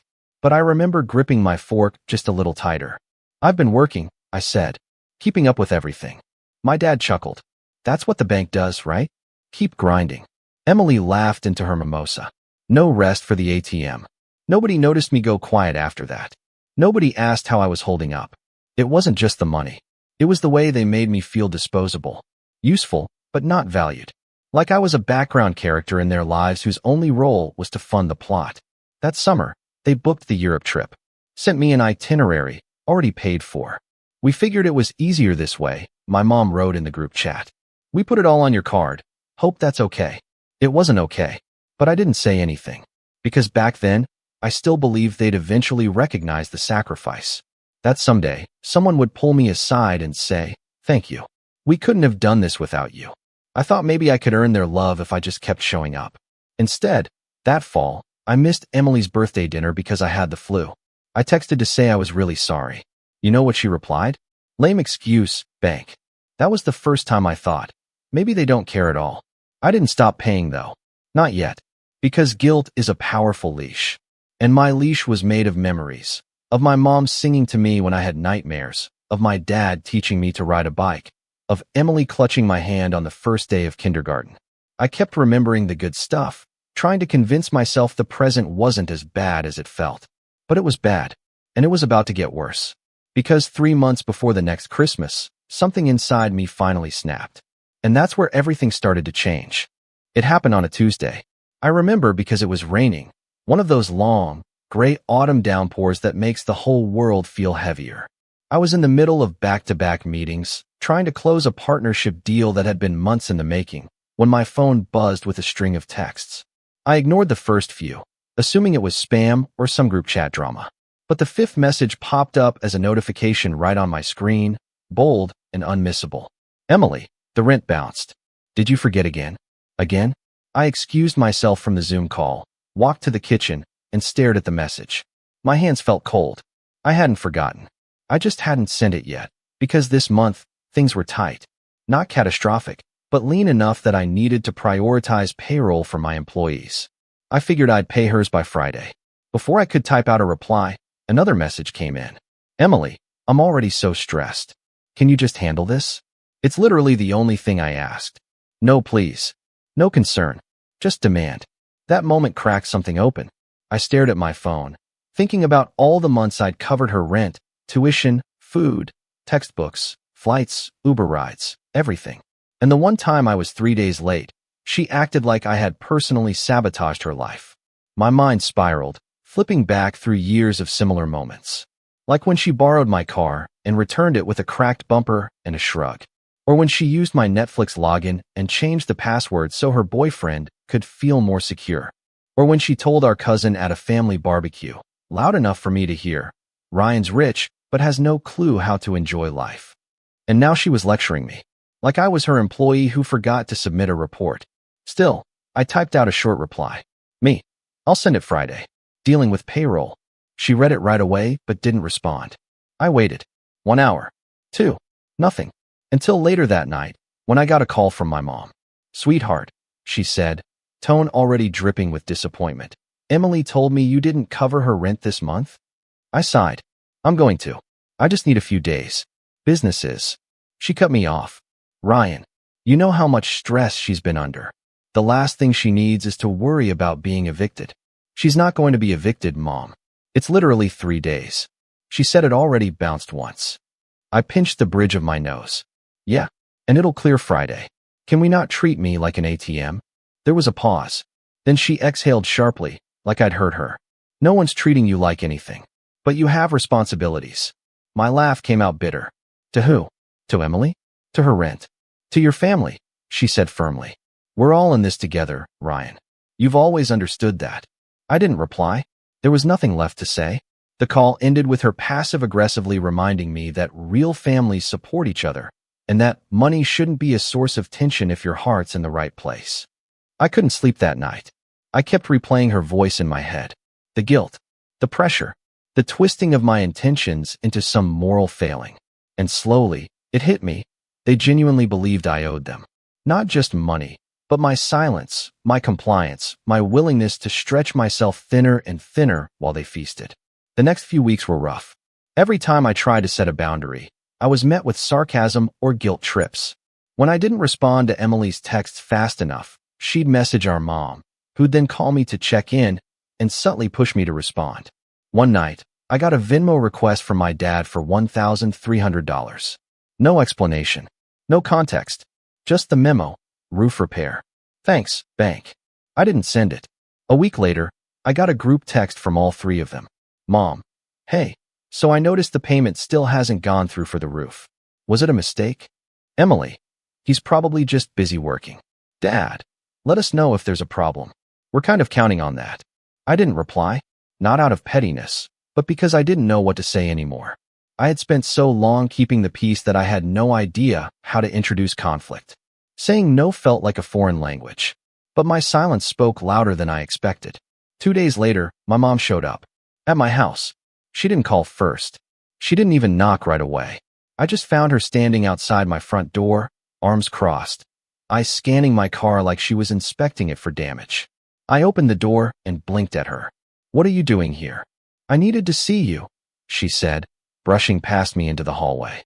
I wanted to talk face to face, since texts clearly aren't working. I stood still. "Mom, I'm working. You can't just show up like this." "You're always working," she snapped, spinning around to face me. "That's the problem. You've buried yourself in this isolated world of numbers and businesses and bank accounts, and you've forgotten what it means to be part of a family." I stared at her, stunned. "You think I forgot? I've paid for everything. For 5 years. You guys haven't paid a mortgage payment since 2018. Emily hasn't held a job in 3 years. Every vacation we've taken, every dinner, every flight, I covered all of it." Her face hardened. "Because you can. Because you chose this life. You made more than the rest of us.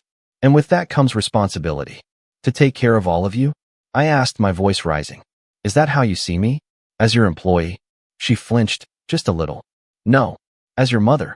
As someone who's done everything for you. You wouldn't be where you are if we hadn't sacrificed for you." That's when something inside me broke. "I am where I am because I worked for it," I said quietly. "Because I gave up sleep, weekends, relationships. Because I built something from nothing while you kept calling me names and laughing behind my back." Her voice dropped, Cold now. You're being selfish. I didn't answer. I walked past her, opened the front door, and gestured. She looked at me like she couldn't believe it. But she left. And that was the moment I knew things couldn't go back to the way they were. The days that followed were oddly quiet. No texts. No calls. No random requests for money. It should have felt like peace, but it felt like the eye of a storm. And I was right. Because the real blow came 2 weeks before Christmas. It was a casual Friday. I was catching up on invoices when I got a call from my cousin Mark. We weren't especially close, but we talked enough that I answered. "Hey man," he said, sounding weird. Hesitant. "So, I heard something, and I don't know if I should be telling you this." "What?" "I was at your parents' house last night. They were having dinner with some family, and I overheard your mom talking to Aunt Liz about a backup plan. Something about pulling equity from your business, just in case things spiral. She said they had all your account info already." My blood went cold. "What do you mean, backup plan?" "I don't know. It sounded like they expected you to crash soon. Like, financially." She said something like, "He's stretched so thin, we might have to take control before he tanks it." I barely heard the rest of the call. Because in that moment, I realized my own family wasn't just taking from me. They were preparing for my collapse. And worse, they were planning for it. Positioning themselves to scoop up whatever was left. Like vultures. Like I was already gone. I sat in that silence for hours, staring at nothing. That night, I opened every account, every payment portal, every auto transfer I had linked to them. And I started shutting it all down. Quietly. One by one. No warnings. No explanations. Just silence. It was time to let the bills do the talking. And Christmas was just around the corner. The first overdue notice arrived 6 days before Christmas. It was for the mortgage. One of those polite, corporate emails that starts with, "We noticed your payment is late." Like the bank is just a concerned friend gently tapping you on the shoulder. I saw it because the account was still under my email, though the payments hadn't been mine for over 3 months now. I had removed my auto pay, but hadn't bothered updating my contact info. Maybe a part of me wanted to watch it happen. Maybe I needed proof. 2 days later came the second one, Emily's rent. Same message, same tone. A little more urgent this time. By the third notice, this one for a family phone plan I hadn't realized I was still covering, I started getting calls. Missed call. Missed call. Missed call. Mom. Dad. Emily. Back to back. No voicemail. Just silence followed by ringing again 20 minutes later. I didn't pick up. It wasn't out of spite. I just wasn't ready. Not emotionally. Not mentally. I was holding something fragile inside me, a quiet strength that was still forming, and if I let them speak to me too soon, I knew they'd find a way to crack it open. So I waited. I focused on my breathing. I worked. I cleaned the house. I went for long walks without headphones. I bought groceries and actually cooked for myself for the first time in months. And for the first time in years. I started sleeping. Really sleeping. No waking up at 3 a.m. to check transfer confirmations. No calculating interest rates in the shower. No staring at the ceiling trying to figure out if I'd forgotten to pay something. The silence that once terrified me began to feel like peace. But peace doesn't come without a storm first. Christmas morning came fast. I didn't go to their house. I had already decided that weeks ago. I stayed home, lit a candle, watched the snow fall out the window. I expected the morning to be quiet, but around 11 a.m., the doorbell rang. I knew who it was before I even stood up. I opened the door slowly. My parents were standing on the porch, both wrapped in coats, neither smiling. My mom was holding a red and gold tin of cookies. My dad had his hands in his pockets. "Merry Christmas," she said, voice strained. "Hi," I said. I didn't invite them in. There was a long pause before my dad cleared his throat. "We need to talk." I figured. They stepped in without being asked, brushing past me like old habits die hard. My mom set the tin on the kitchen counter like it was a peace offering. I stayed near the door. 3 months, she said finally. "You stopped everything 3 months ago?" I nodded once. "Without telling us." My dad's voice was sharper than I'd ever heard it. "Would it have mattered if I did?" I asked. "Would you have taken it well?" They didn't answer. I could see the fury behind my dad's eyes. The panic behind my mom's. It was all catching up now. Missed payments, frozen accounts, canceled cards. And Christmas morning, no less. I wondered how many presents under their tree were bought with money they assumed I'd be transferring. "Why?" my mom asked softly. "After everything we've been through together." I met her eyes. Because I finally realized we weren't in this together. I was just funding it. That's not fair, she snapped. We supported you growing up. We gave you everything. I took a deep breath. You raised me. You provided for me as parents should. And I'm grateful. I always have been. But that doesn't mean I owe you a lifetime salary. My dad shook his head. We didn't ask for all of it. You offered. I did, I admitted. I offered because I thought it would make me feel closer to you. I thought maybe if I took care of everyone, you'd see me, be proud of me. But all it did was turn me into a bank account with a heartbeat. Silence. Heavy. Real. We were counting on you, my mom said, barely above a whisper. And that's the problem, I said. You didn't prepare. You just expected. They didn't stay long. They left the cookie tin behind. My mom paused at the door, looked like she wanted to say something else, but then just turned and followed my dad to the car. I closed the door and leaned against it, heart pounding, hands shaking, but I didn't cry. I thought I might, but there were no tears left. That was my rock bottom. Not because I was broke, not even close, but because I had finally accepted something I had been avoiding for years. The love I wanted from my family was never coming. At least not in the way I needed it. I had been feeding a machine, hoping it would one day turn around and hug me.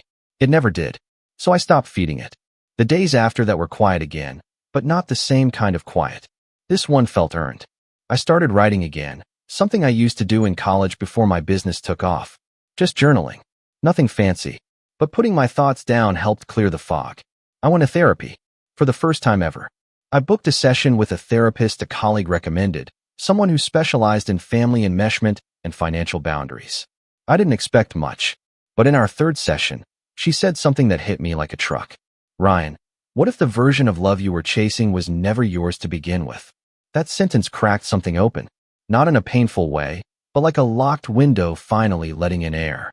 I had spent years trying to buy my way into worthiness, into belonging. But the truth was, I was worthy without the money. I just needed to believe it myself. So I started making changes.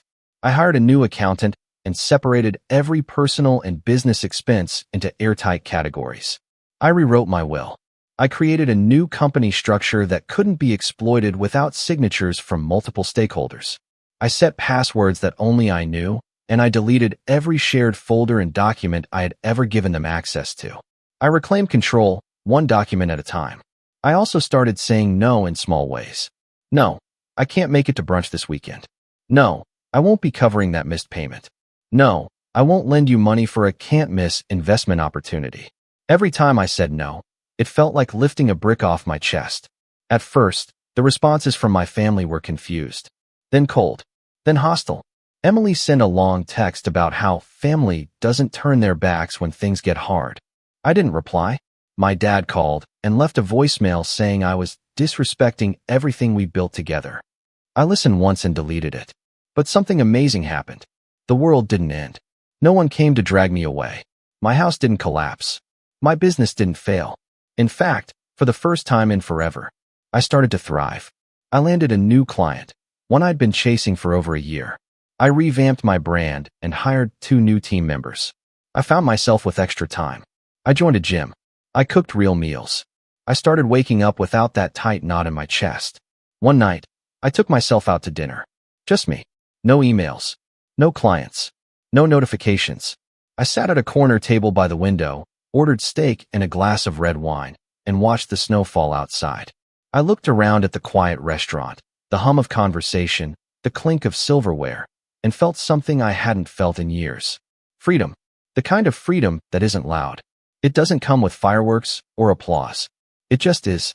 It's the space you get back when you stop being someone else's safety net. When you stop stretching yourself so others can stay comfortable. It wasn't easy.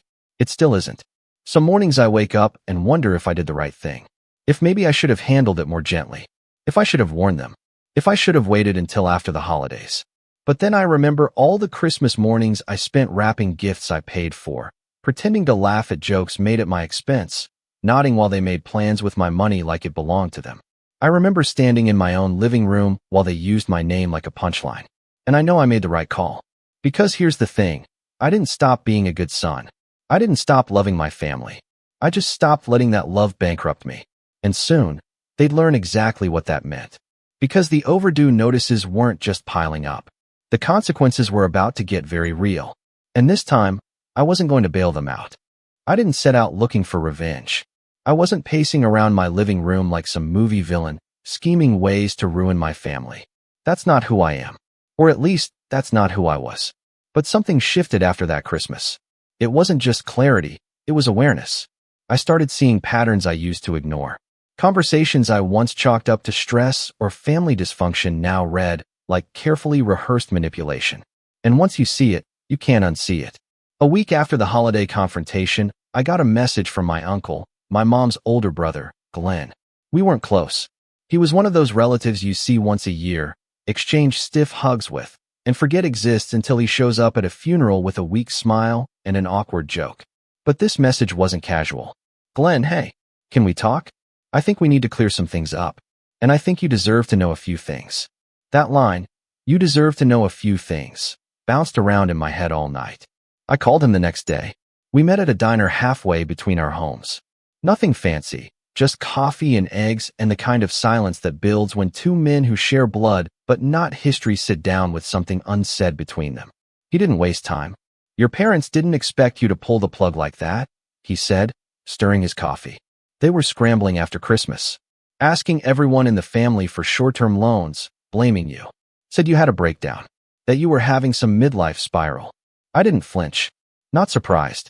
But what is surprising, he continued, is how long they've been preparing for this.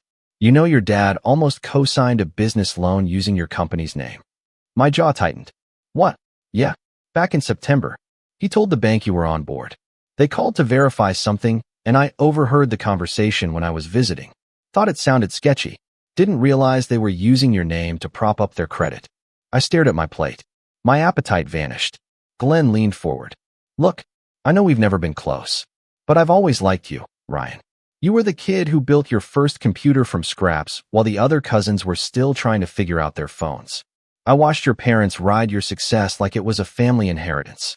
And I stayed quiet because, well, it wasn't my business. But after that Christmas mess, I think you've got a right to know they've been making plans behind your back for a long time. He pulled a folder from his coat. I raised an eyebrow. What is this? Copies of emails. Loan applications.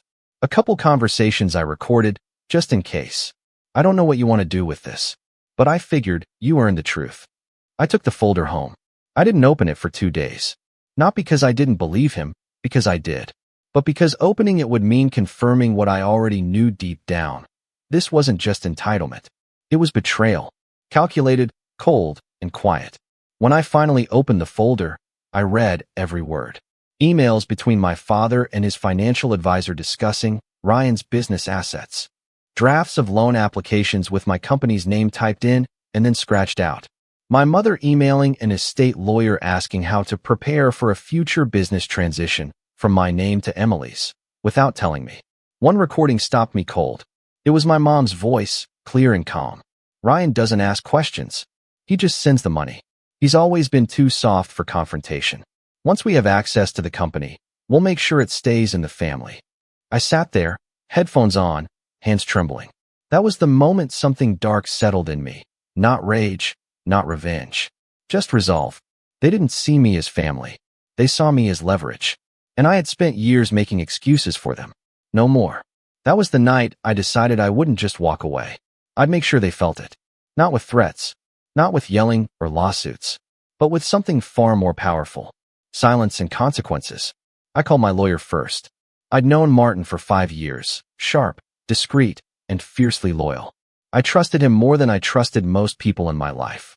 I need a wall, I told him, between me and anything they could possibly touch. He didn't ask questions, just got to work. In the next 2 weeks, we restructured every part of my business. We moved my primary company under a holding entity registered in a separate jurisdiction. We locked down accounts, cut off residual access points, and reviewed every past transaction with forensic detail. You gave them power, Martin said, flipping through documents, but not control. Luckily, I also hired a private investigator. Not because I wanted dirt, but because I needed clarity. I wanted to know how deep the manipulation ran, what else they might have done under my name. If they'd forged signatures, used documents I'd signed for other purposes. The PI found 3 attempts, none successful, but close, to leverage my business credit for private family loans.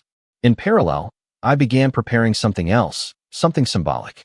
A formal statement of separation. Not a legal document. Not a cease and desist. Just a letter. Handwritten. Calm. Detailed. It started like this. To my family, I want you to know that I have loved you.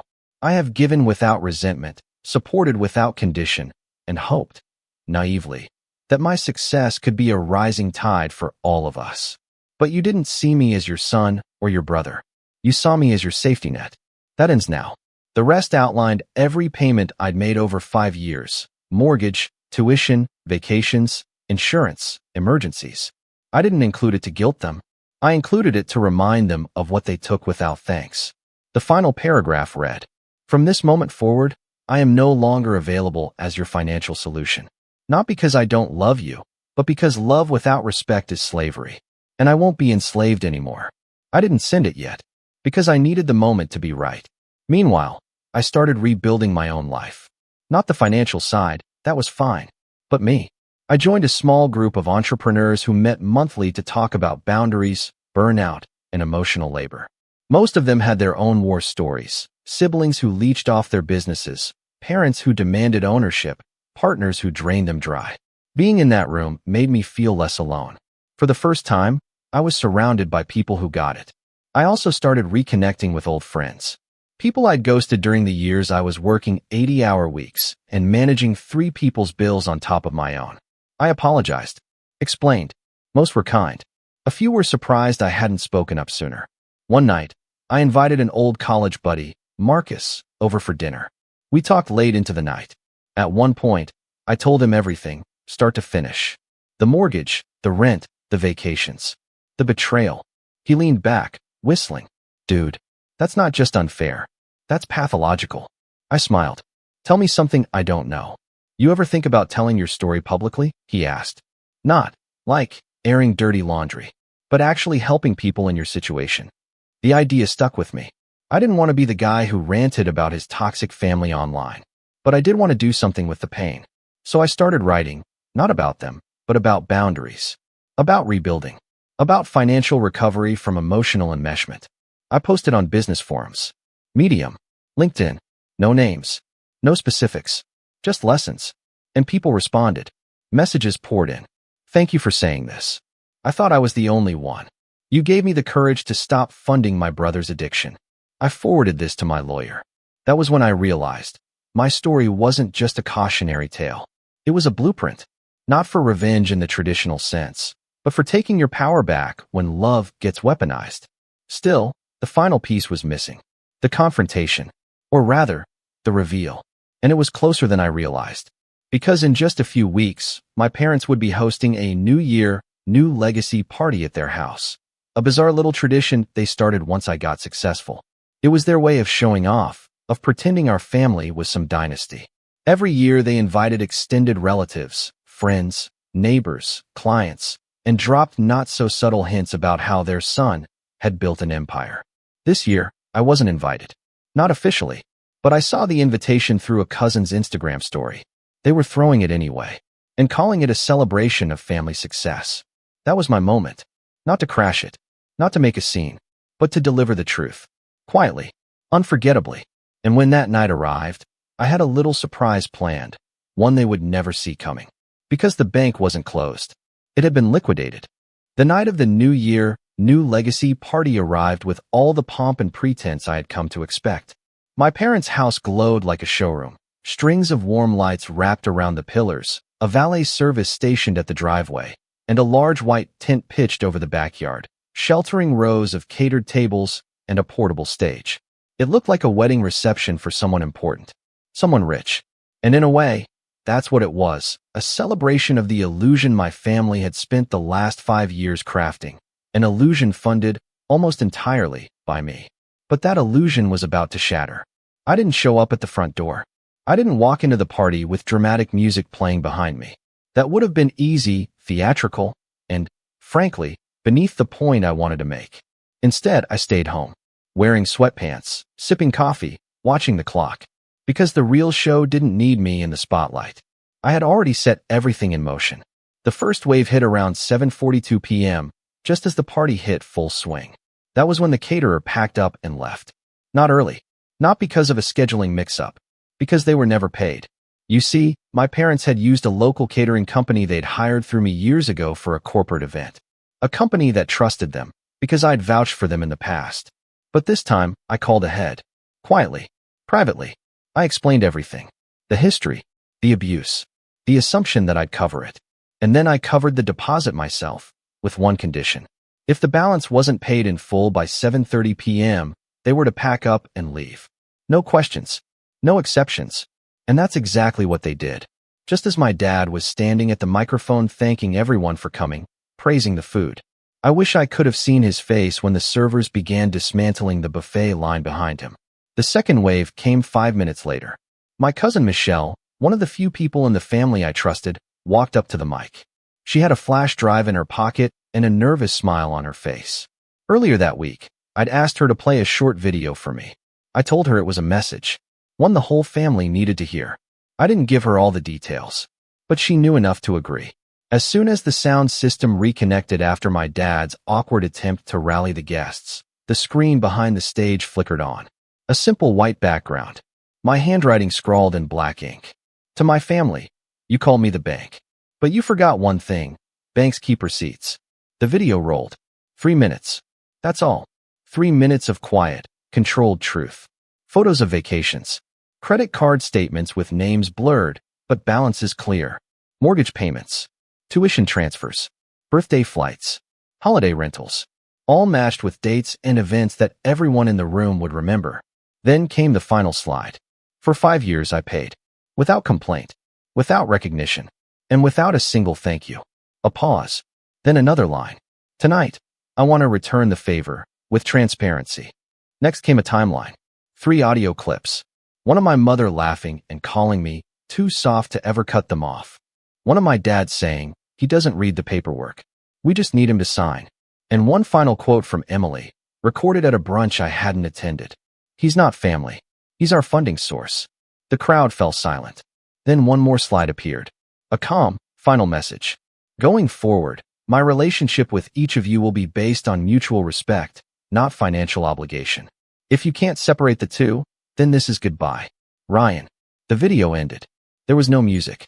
No applause. Just silence. The third wave hit at 8:15 p.m. That was when my attorney's courier arrived. He handed my father a padded envelope. Inside was the letter I had written weeks ago, the formal statement of separation. Not just emotional, but financial. It included documentation of every payment made under my name. Termination of power of attorney. Yes, I had discovered my parents had forged one. A notice revoking all co-signatures and family trust access. A clause forbidding them from using my business name in any way, shape, or form. It wasn't a lawsuit. It was a declaration. An unshakable boundary backed by legal force. They could fight it if they wanted, but they'd lose. And it would get public. Fast. The final blow wasn't legal, though. It was social. Because in that crowd, those friends, neighbors, distant relatives sipping champagne, were people who had always whispered about how lucky my family was. How blessed they were to have such a generous son. Now they saw the truth. The whispers changed. I know, because the next morning, my inbox was flooded with quiet apologies. From aunts. From uncles. Even from my dad's old colleague, who simply wrote, "Didn't realize what you were carrying." Respect. I didn't respond to most. I didn't need to. The truth had spoken louder than I ever could. In the weeks that followed, my parents tried to recover. They posted photos pretending the party had gone off without a hitch. Emily wrote a long Instagram caption about fake family and setting your own boundaries, completely unaware of the irony. But behind the scenes, the cracks widened. Their mortgage, now fully theirs again, became a strain they weren't prepared to handle. Emily's tuition? She missed the next semester. The phone plan was cut off. The private credit card? Closed. They reached out, of course. Emails. Voicemails. A handwritten letter from my mom quoting Bible verses about forgiveness and reminding me of the times I held you as a baby. I didn't reply, because I wasn't angry anymore. I was free. Freedom doesn't come with a grand finale. It comes with peace. It comes with slow mornings and clean inboxes. with cooking dinner for yourself without guilt, with going to bed knowing every cent you earned is building your life, not someone else's fantasy. I still think about them sometimes, not with hate, but with clarity. They were who they were, and I finally became who I needed to be. Not a son chained by guilt, not a brother trapped by duty, but a man who learned, slowly, painfully, that love without respect is just control dressed in sentiment. I paid the price, but in the end, the return on investment was everything. They called me the bank, but now the account is closed, the balance is zero, and the door locked from the inside. My name is James, I'm 36, and I've always been the quiet one in the family, the dependable son, the one who never made waves. My younger sister, Natalie, was the golden child. She had the bubbly personality, the photogenic smile, and the picture-perfect nuclear family, complete with a husband, 2 kids, and an Instagram page full of pumpkin patches and beach vacations. Meanwhile, I've been running a tech consultancy I built from scratch, working quietly, saving smart, investing wisely, and steadily building a life that, while not flashy, was entirely mine. My parents, especially my mother, always leaned toward Natalie. At first, it was small things. She'd get the bigger slice of cake, the last word in arguments, the nicer room on vacations. It was brushed off as she's the baby, and I let it go. I let a lot of things go, actually, like when Mom paid for Natalie's wedding, all of it, while telling me to be grateful for your independence. Or when Dad helped them with a down payment on their first house, saying, "She's starting a family, James." It's different. Different, apparently, meant I wasn't worth the same support. I didn't say anything. I just worked harder. By the time I was 30, I had built my company into something solid, not flashy, but stable enough that I was earning more than both of my parents combined. I bought my own house, debt-free. I set up a retirement fund. And most importantly, I started a trust, originally meant to ensure that if anything ever happened to me, the people I loved would be taken care of. I didn't tell anyone about it. Not Mom, not Dad, not Natalie. Over the years, I noticed a pattern. Every time Natalie had a financial hiccup, Mom would call me. Not Hermie. "James, can you help Natalie with the car repair? They're short this month." Or, "Her son's tuition is due, and they weren't expecting such a large fee. Can you pitch in?" Sometimes, the calls came under the guise of emotional appeals. Family supports family, or she'd do it for you. Except she never did. Natalie once forgot my birthday 3 years in a row. Mom said she was busy with the kids. I had the flu once. Bad enough I ended up in the hospital for a night. And when I called to let them know, Mom just sighed and said, "Well, Natalie's dealing with so much stress. Try not to worry her." Still, I helped. Quietly. Steadily. Until the day I realized they weren't asking. They were expecting. That's when things began to shift. It started during a dinner last year. We were all seated around the table at my parents' house, and Mom was going on and on about how Natalie was such a strong woman for managing 2 kids and a household, and how some people didn't understand real responsibility. I didn't say anything at first. I just sipped my wine and listened. But then she turned to me, smiling that condescending, syrupy smile she reserved for when she thought she was being wise, and said, "James, I just hope you know that when the time comes, we'll expect you to take care of Natalie. She has real needs, a family to look after. You'll understand when you have your own one day." I looked at her for a long moment. Not angry, not sad, just tired. I didn't respond. I just nodded slightly and changed the subject. That night, I updated my trust. I removed both my parents and Natalie as beneficiaries. I added in a scholarship fund for underprivileged kids interested in tech. I updated my will. I wrote a letter, detailed, firm, and unemotional, explaining my reasons. My lawyer reviewed it and signed off. For the next 6 months, I kept my distance. I returned calls, visited on holidays, but kept it surface level. And then, last week, Mom invited me to lunch. Just the 2 of us. She said she wanted to talk about the future of the family. We met at a quiet cafe, the kind she liked, all organic salads and overpriced coffee. She hugged me stiffly, complimented my shirt, and launched right into small talk. For 20 minutes, she danced around something, eyes flicking nervously around the room, tapping her fingers on the table. Then she finally said it. "We've been thinking," she began, "about the inheritance." I didn't say anything. I just watched her. Your father and I feel it makes the most sense for the bulk of it to go to Natalie, she continued. She has a husband, 2 children, real responsibilities. You're stable, independent. You don't really need it the way she does. I sat very still, not because I was surprised. I wasn't, but because I knew what was coming next. You understand, right? She said gently. You've always been so reasonable. And that's when I reached into my coat pocket and pulled out the envelope. It was thick, heavy with legal pages, and sealed. I slid it across the table without a word. She blinked at it. What's this? She asked, her hand hovering over it. You might want to read that before you finish that sentence, I said, my voice quiet. She opened it slowly, pulling out the letter from my lawyer and the copy of the updated trust details. I watched her face shift from curiosity to confusion, then to something that flickered dangerously close to panic. Her fingers gripped the edge of the paper, her eyes scanning faster and faster. She looked up at me. What is this? That's the trust one built, I said. The one you didn't know about. It used to include you and Dad. And Natalie. It doesn't anymore. Her mouth opened, but nothing came out. She looked down again, flipping to the section with the beneficiary list. Her voice finally returned, high and shrill. You took us out? What? I didn't answer. I just looked at her, really looked at her. And for the first time, I think she realized I wasn't the quiet, obedient son anymore. She tried again.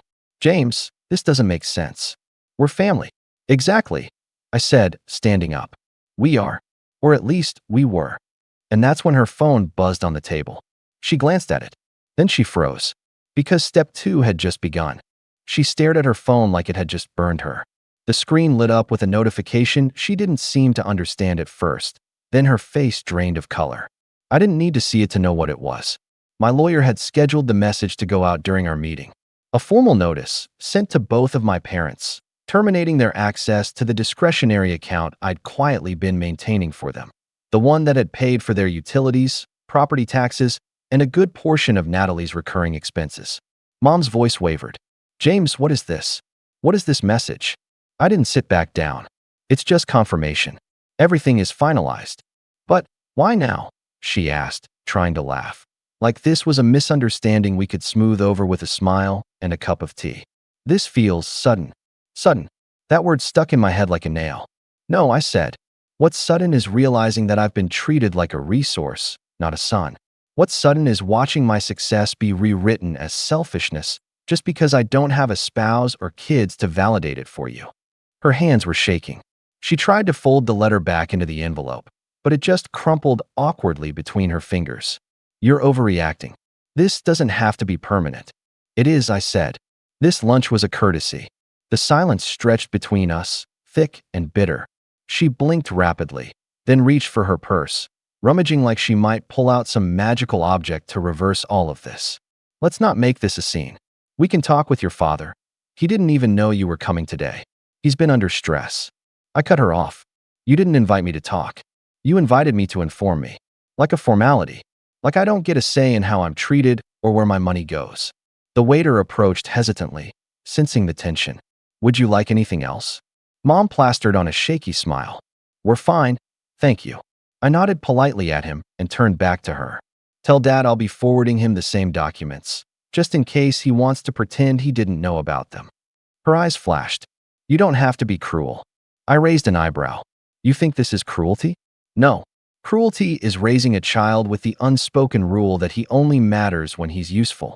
This is just closure. She actually looked hurt for a moment, and a tiny part of me, the old part, the kid who still wanted her approval, flinched. But I didn't let it show. I couldn't. I have a meeting, I said, glancing at my watch. I'll let you take some time with those documents. I walked out without waiting for a goodbye. The cool spring air hit me like a reset button. For a moment, I stood there on the sidewalk, hands in my pockets, heart pounding.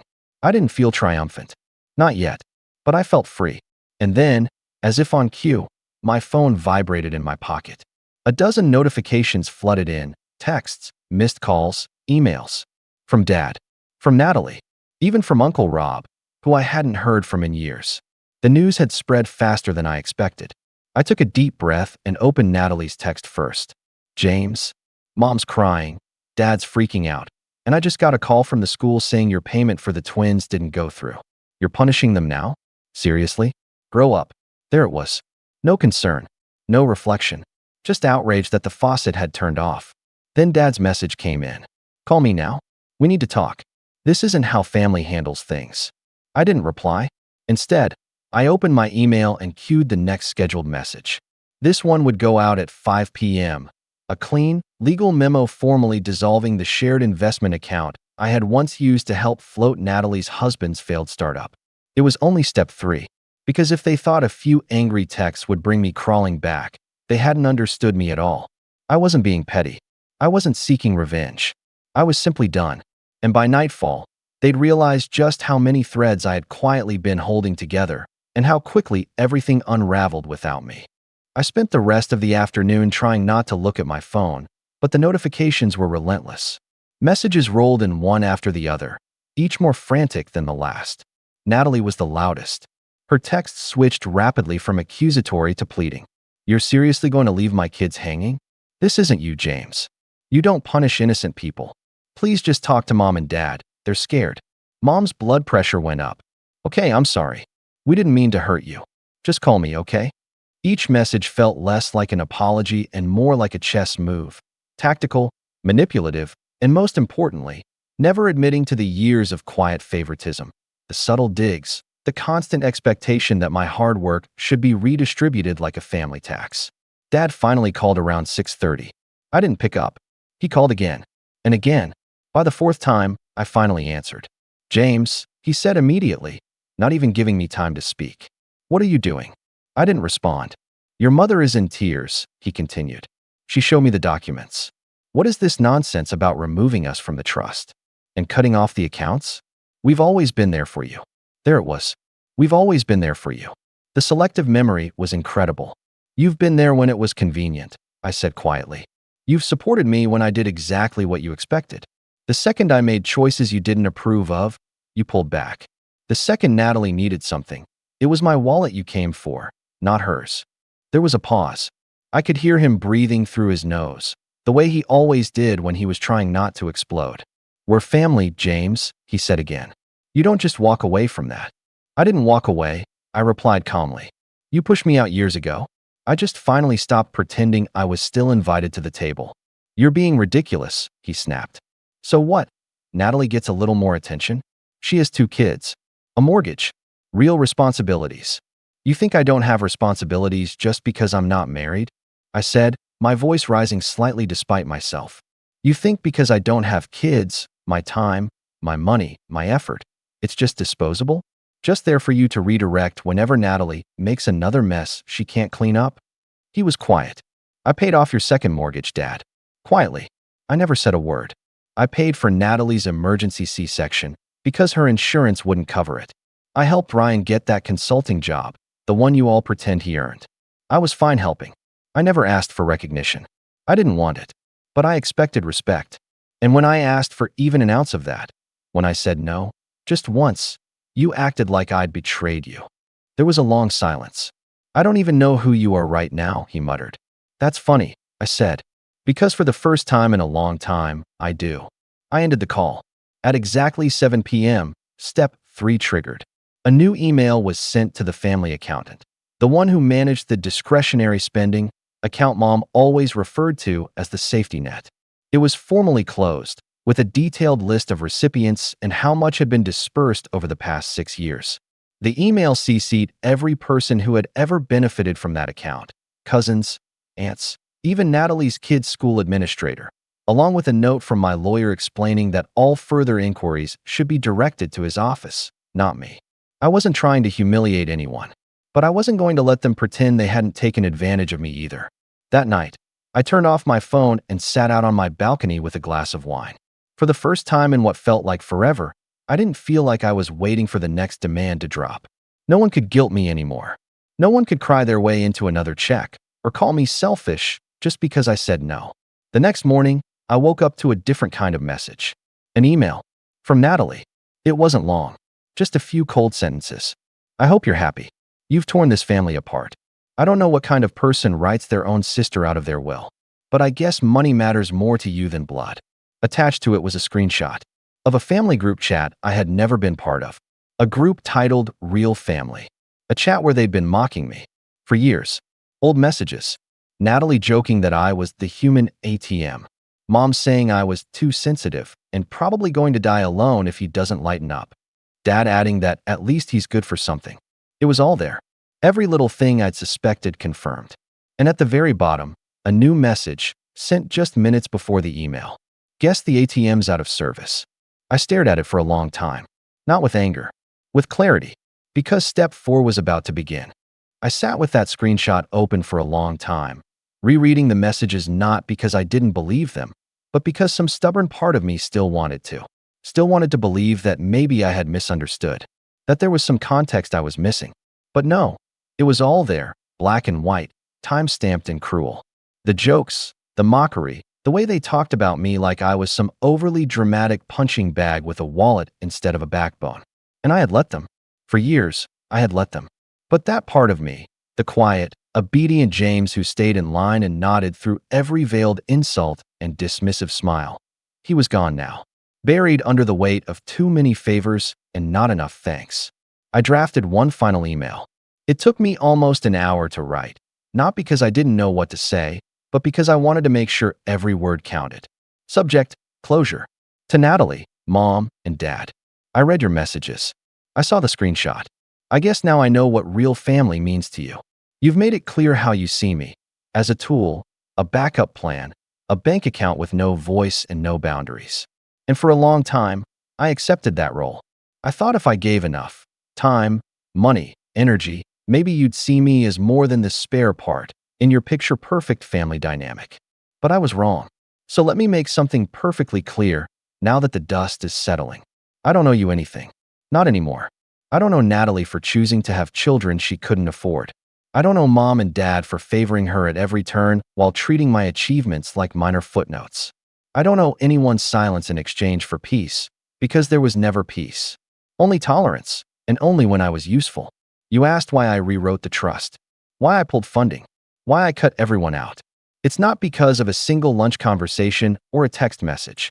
It's because you taught me something, over and over. I'm only valuable to you when I'm giving. And the moment I stop, I become selfish, cruel, ungrateful. Well, now you don't have to worry about that anymore. Effective immediately, the educational fund for the twins is dissolved. The house loan co-signed in 2019 has been bought out and transferred to me. Your lien on the property is canceled. All financial accounts previously shared or connected to me have been closed. The will is final. Your names are not in it. In your words, I guess this means I've torn the family apart. But let's be honest, it was already broken. You just never thought I'd stop taping it back together. I'm done fixing what you keep breaking. Goodbye, James. I hit send. And with that, it was finished. At first, there was silence. A heavy, eerie kind of quiet. No responses for hours. Then just after noon, Natalie replied, a single word. Wow. A few minutes later, Dad called. I didn't answer. Then Mom. Then Natalie again. Eventually, they stopped. I knew they weren't done trying, but they were regrouping, trying to find a new angle, a fresh guilt trip. But it wouldn't work. Not anymore. A week passed. Then 2. I got a letter in the mail. Not an email. A letter. From my mother. The envelope was cream-colored, fancy, with her signature cursive on the front. I almost didn't open it, but curiosity won. Inside was a 3-page letter, written in long, neat loops, her serious handwriting. It started with memories. How I used to help in the kitchen. How I held Natalie's hand when she was scared of the dark.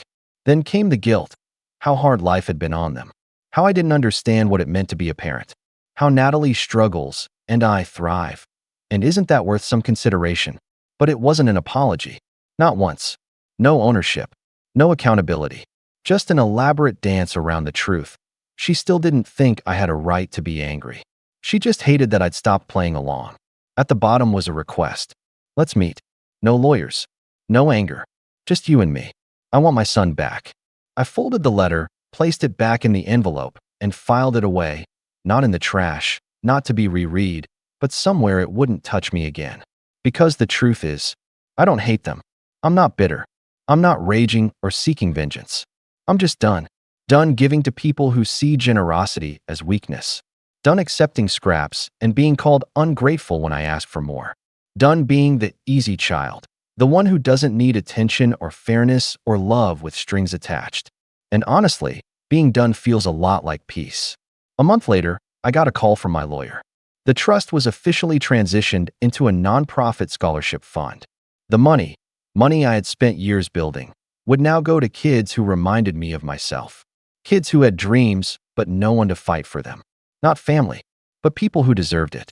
I attended the launch ceremony in a dark suit, standing quietly at the back of the room while the first recipients shared their stories. They didn't know who I was. I didn't introduce myself. I just listened. And for the first time in a long time, I felt proud, not for what I'd earned, but for what I'd finally learned to let go of. That night, I sat in my quiet house, no texts buzzing, no tension in my chest. Just music playing low, a glass of wine, and a stack of applications to review for the next wave of scholarship students. And I smiled, because I hadn't lost my family. I had simply stopped mistaking them for one. My name's Daniel, I'm 32, and for the past 6 years, I've been the ghost benefactor of my family. That's not what they call me, of course. They just call me the quiet one. Or, if my sister's feeling bold enough, the guy who never visits but magically shows up when the bills need paying. I never asked for that title. It just happened. It started small, $200 for my dad's overdue insurance, then $500 for a roof leak, a few thousand for my mom's dental work, and before I knew it, I was the invisible safety net they all pretended didn't exist. No thank yous. No acknowledgement. Just the assumption that I would cover the next disaster.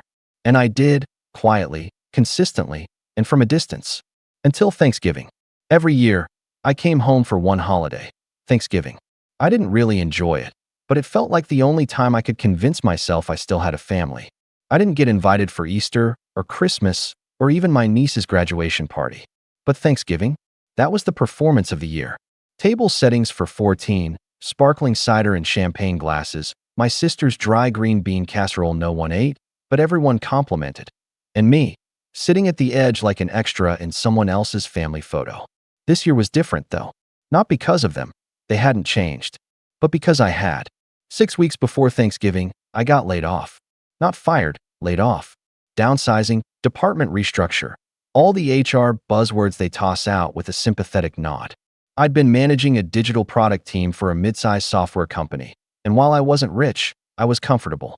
And after 10 years of saving and never splurging, I had a decent safety net. But this time, when I looked at the dwindling account balance and the monthly auto payments going out to cover mom's credit card, dad's car loan, and my sister's streaming subscriptions, don't ask, I realized something brutal. They didn't know. They didn't even know I'd lost my job. No one had asked, and I didn't tell them. I wanted to see what Thanksgiving would look like if I said nothing, if I just showed up like usual. Would anyone care? Would anyone even notice I wasn't smiling anymore?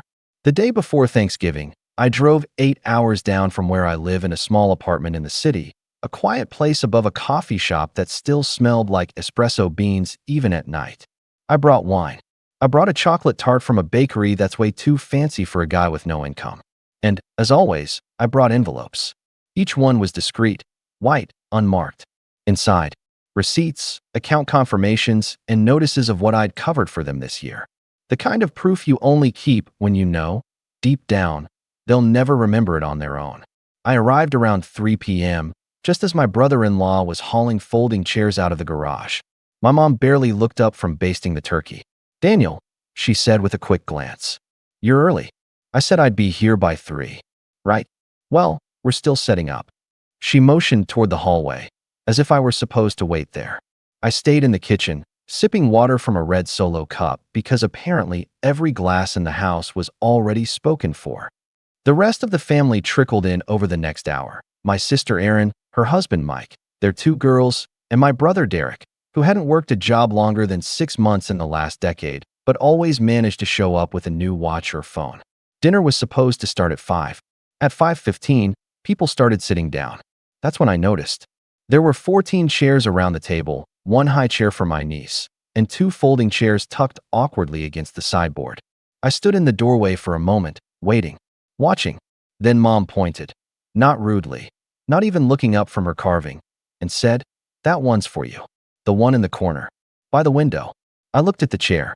It wasn't even facing the table properly. It had a paper napkin on it, like a placeholder, but no plate, no silverware, no name card. Nothing. Seriously? I asked, not loudly, just softly. I didn't want to make a scene. My sister burst out laughing. Be grateful you're even invited, Daniel. Some of us actually show up year-round. I blinked. Not because it surprised me, but because it didn't.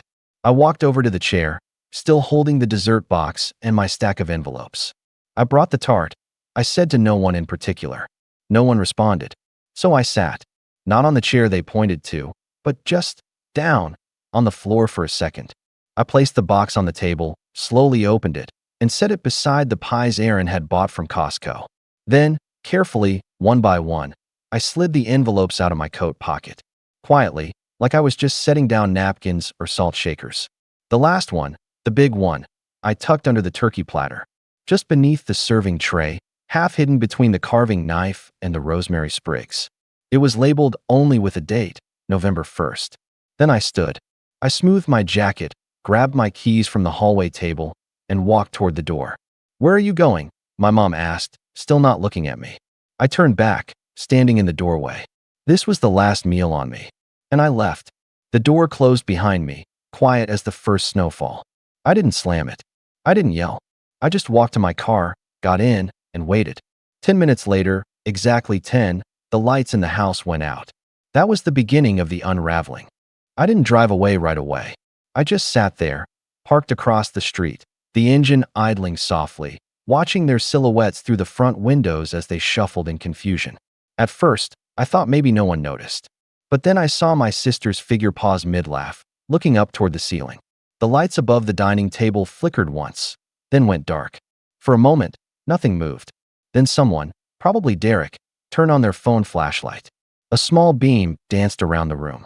People started standing. I could picture the complaints without hearing them. Did someone trip a breaker? It's the oven, maybe? No, the microwave's off too. They wouldn't know right away what happened. The house was under my name. The utilities, the internet, even the ridiculous streaming services they insisted on bundling. They thought it was Dad's house because he'd paid it off. He hadn't. I had.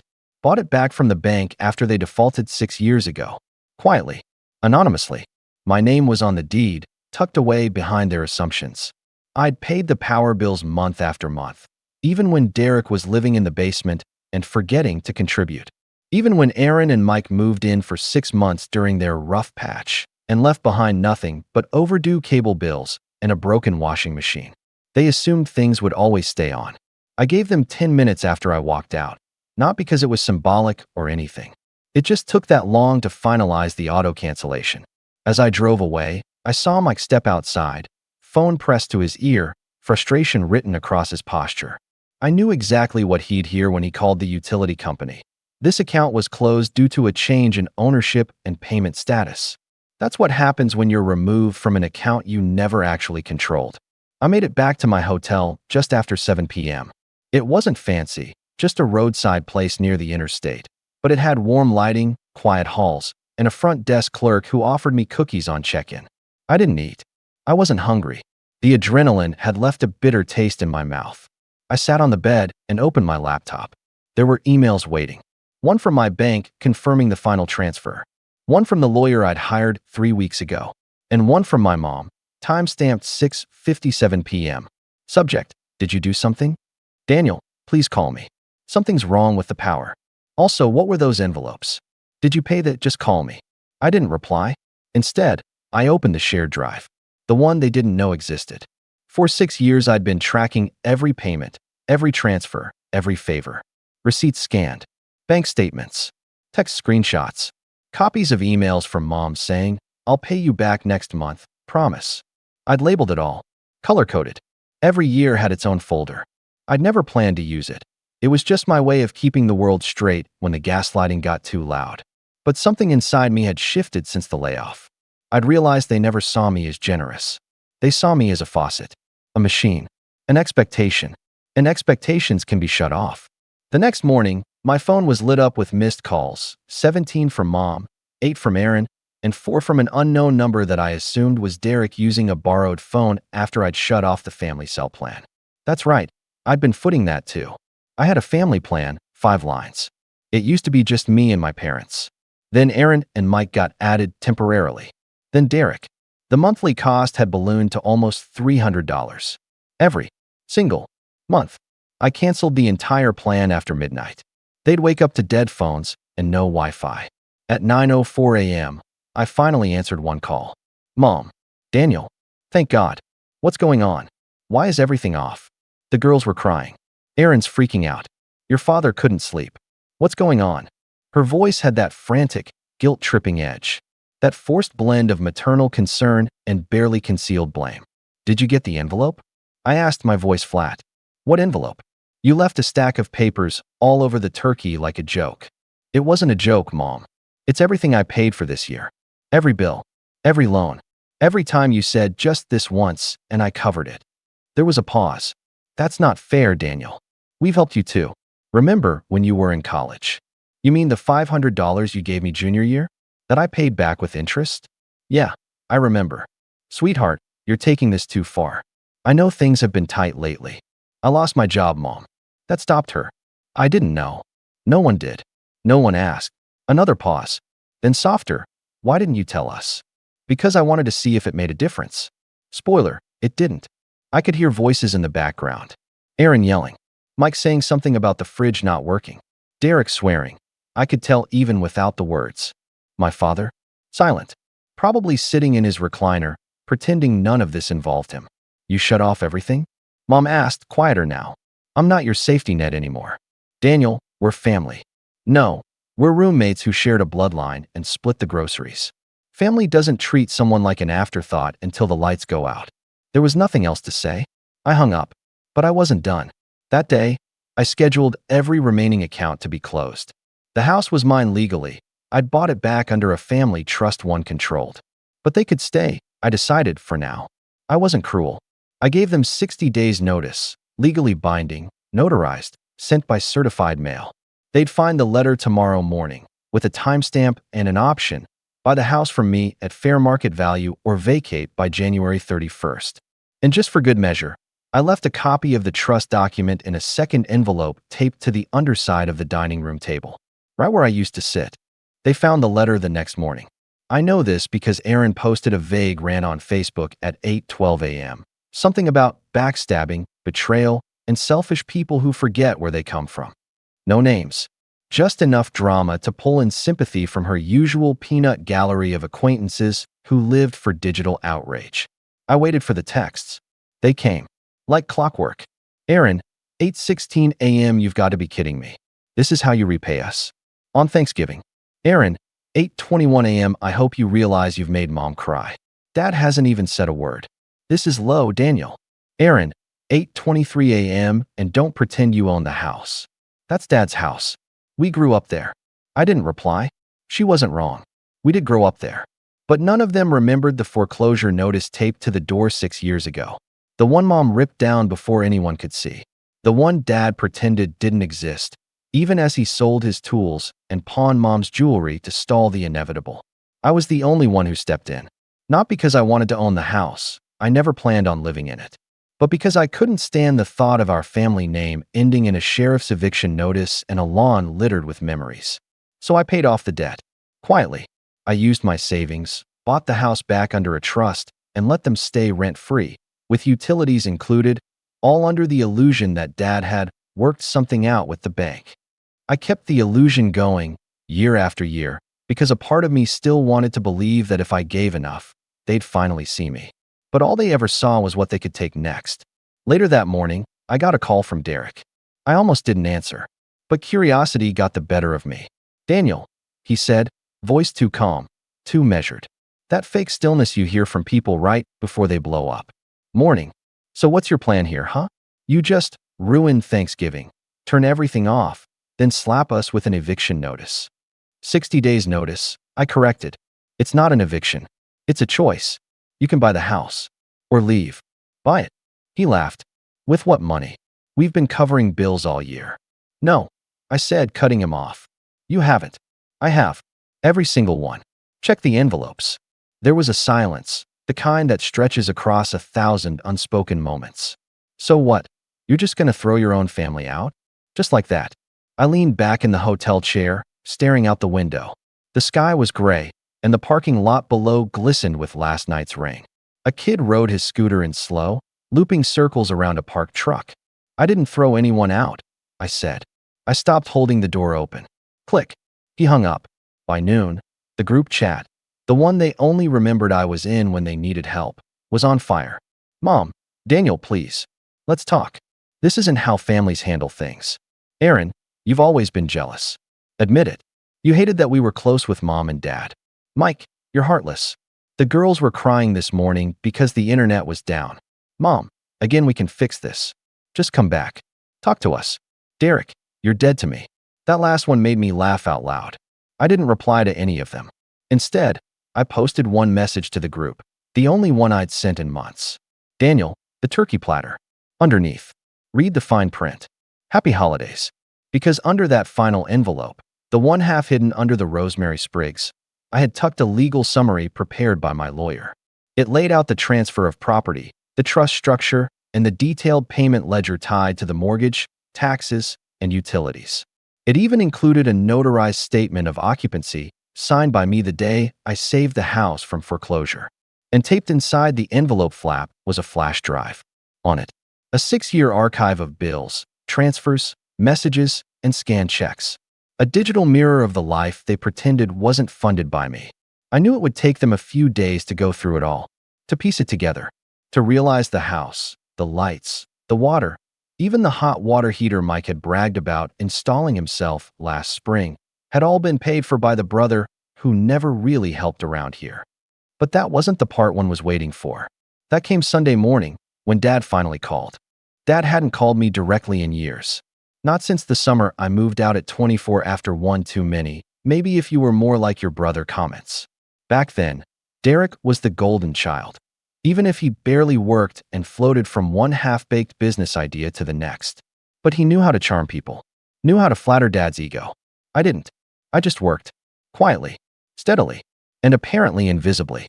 So when I saw Dad, incoming call on my screen that Sunday morning, I just stared at it for a minute. I let it ring. Not because I was angry, that had passed. I was just done. But something made me answer. His voice was slower than I remembered, maybe more gravel in the tone, or maybe I just hadn't heard it without background noise and disappointment in a long time. Daniel, he said. No greeting. No, how are you? Dad, I got the letter. I figured. He cleared his throat, and for a moment, I thought he might actually say thank you, or maybe even apologize. But instead, he said, you could have handled this like a man. I closed my eyes. There it is. What's that supposed to mean? I spent 6 years quietly fixing everything. I said, my voice calm but flat. I paid the mortgage. I kept the lights on. I covered the groceries when Mom's card got declined. I replaced the plumbing when the basement flooded. I never asked for anything in return. I never brought it up. Not once. You never told us. Because I knew what would happen. You would have made it about pride. Or worse, you would have expected it. Dad didn't answer right away. I could hear a soft thud in the background, like someone pacing across a creaky floor. You embarrassed us, he finally said. I laughed.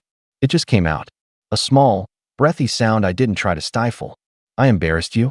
I paid to keep you in a house you lost. You lied to your own wife and kids, let them believe you fixed it. And I'm the one who embarrassed you. He didn't say anything. I didn't do this to humiliate anyone, I added. I did this because I was tired of being used. The silence stretched. Then he spoke again, voice low, slower. Your mother's not sleeping. That's not my fault. She's scared, Daniel. She thinks you hate her. I don't hate her, I said, and that was true. But I'm not going to bankrupt myself for people who don't even remember my birthday. That hit harder than I meant. But it was true. My last birthday? Not a single text. Not one. I'd spent it alone, watching old sitcoms and eating frozen pizza, while scrolling through Aaron's post about family being everything, over a dozen photos from a weekend getaway I hadn't been invited to, one I later found out I paid for, because my card was used to book the Airbnb. Dad sighed. So what now? I took a breath. Now, you have 2 months. 60 days. You want to stay? You buy the house. I had it appraised. The number's fair. No profit on my end. And if we can't, then you leave. I've already contacted a property manager. There's a waiting list of tenants. He started to say something, maybe an argument, maybe a plea, but stopped. For once, I think he realized there wasn't anything left to say. So he just ended the call with, "Fine." And that was that. Over the next few weeks, things got quiet. Eerily quiet. The group chat stopped pinging. No more guilt trips, no passive-aggressive Facebook posts, no surprise calls asking if I could just float them until Friday. I think they were all in shock. The utility company confirmed the final transfer of service back to my name. The cable plan, the cell phones, the security system, all closed. The last auto payment cleared on December 1st. I watched the balance on my account slowly stabilize. One afternoon, I got a text from Aaron. Just one sentence. "So that's it." I didn't reply. The truth is, there wasn't much else to say. I didn't do any of this out of spite. I did it because I had finally hit my emotional credit limit. There's a moment when you realize you've been underwriting someone else's life at the cost of your own, and no one even noticed. That moment for me came when I sat in that folding chair on Thanksgiving, with no plate, no seat at the table, and my mother casually saying, "That's where you belong." No one belongs in a corner. Not when they've carried the weight of the whole damn house. Christmas came and went. I stayed in the city. No calls. No cards. No fake, "We missed you," text from Mom. New Year's Eve, I got one final message. "Derek, December 31st, 10:17 p.m., we're moving out. Congrats. You got what you wanted." I stared at it for a long time. It didn't feel like victory. It felt like quiet. Like peace. Like the noise had finally stopped. I sent back a single word. "Good." In January, I drove down one last time. The house was empty. Cleaner than I expected. The spare key was left in the mailbox. There was no note, no final jab, no apology. I walked through the rooms alone. The kitchen where Mom used to bake banana bread. The living room where Dad always fell asleep with the game still on. The hallway where Erin once shoved me into a wall because I looked at her wrong. All of it now silent. Still, I stood in what used to be my room, the one Derek took over after I left, and looked at the initials still carved in the closet wall. Dr. Age 9.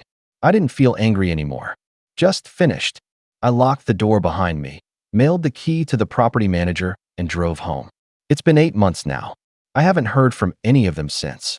Erin moved to a new city. Derek is apparently crashing with a friend. My parents are renting a smaller place 2 towns over. I'm working again, contract work for now, building something new, something mine. My life is quieter, simpler, and for the first time in a long time, it belongs entirely to me. Sometimes, when I walk past the bakery where I bought that last tart, I think about Thanksgiving, about the empty chair, about the envelope under the turkey platter, and then I remember what it felt like to finally, quietly say, "This was the last meal on me." And I don't regret a thing. Let me know your thoughts in the comments below. My name's Callum, I'm 29, and until recently, I thought I was finally in a stable, grown-up relationship. After years of dating disasters and false starts, I'd met someone who felt different. Her name was Kayla. She was bright, quick-witted, and had this calm confidence that drew people in without her needing to say much. We'd been together for nearly a year, and I won't lie, I was all in. Mornings with her felt like peace. Evenings felt like home. And for the first time in a long while, I let myself believe I'd finally gotten it right. I used to overthink everything. Who called first? Who texted last? How many X's were in her goodnight messages? But with Kayla, I relaxed. I didn't feel like I had to compete for space in her world, or so I thought.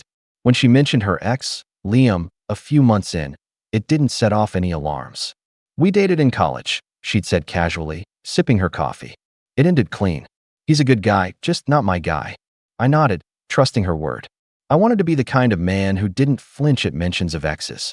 Besides, we all have a past, right? But over time, the name Liam came up more often. Always in passing, always in that same light tone, like she was testing how much weight it carried with me. She'd mentioned that he used to make the best playlists, that he had this habit of eating dessert first, that he'd taught her how to longboard. He was annoying about it, she'd laugh. But he was patient. Still, I didn't say anything. I convinced myself it was harmless nostalgia. After all, I wasn't threatened. Liam was a memory. I was the present. Or so I kept telling myself. Even when she'd scroll through old photos and pause just a second too long, I swallowed it. I didn't want to be the insecure boyfriend. I let it go. Again and again. My birthday was coming up, and Kayla offered to plan the dinner. She told me she wanted to keep it small, just a handful of friends. Classy, she'd said. Simple and intimate. I trusted her, smiled, and even told her to keep the guest list a surprise. As long as you're there, I joked, it'll be perfect. We made the reservation at this quiet Italian spot downtown. Dim lights, live violinist, brick walls that made it feel like you were tucked away from the rest of the city. I wore the shirt she liked. She wore the perfume I got her for our 6-month anniversary. Everything seemed fine, until we walked into the restaurant and saw him. Liam, sitting there, already at the table, holding a small bouquet of purple freesia, Kayla's favorite. He stood up when he saw her, gave her this knowing smile, and said, "Still your scent, huh?" She laughed, actually laughed, and then turned to me like nothing was wrong. "You remember Liam," she said, sliding into the seat next to him. Not across. Next to. I didn't respond right away. I blinked. My mind tried to catch up to what was happening. My friends, about 8 of them, were scattered around the table. Most of them knew Liam too. They gave awkward waves or nods. No one said a word about the elephant sitting right next to my girlfriend. I tried to keep my voice level. "Didn't expect to see you here," I said, still standing, still trying to process. Kayla gave me this look, like I was the one being weird. "He's just here as a friend. Be mature about it." Then she leaned slightly toward him, whispering something I couldn't catch, and he handed her the bouquet. "You still know my favorite," she said softly, not even trying to hide the grin curling at her lips. And that was the moment. That was when something cracked. I wasn't loud. I wasn't dramatic. But I felt something shift inside me, like the last inch of rope finally giving way. I didn't sit. I didn't smile. I just picked up my wine glass, tapped it lightly with a fork, and said, "To my last day wasting time on someone who's still hung up on her ex."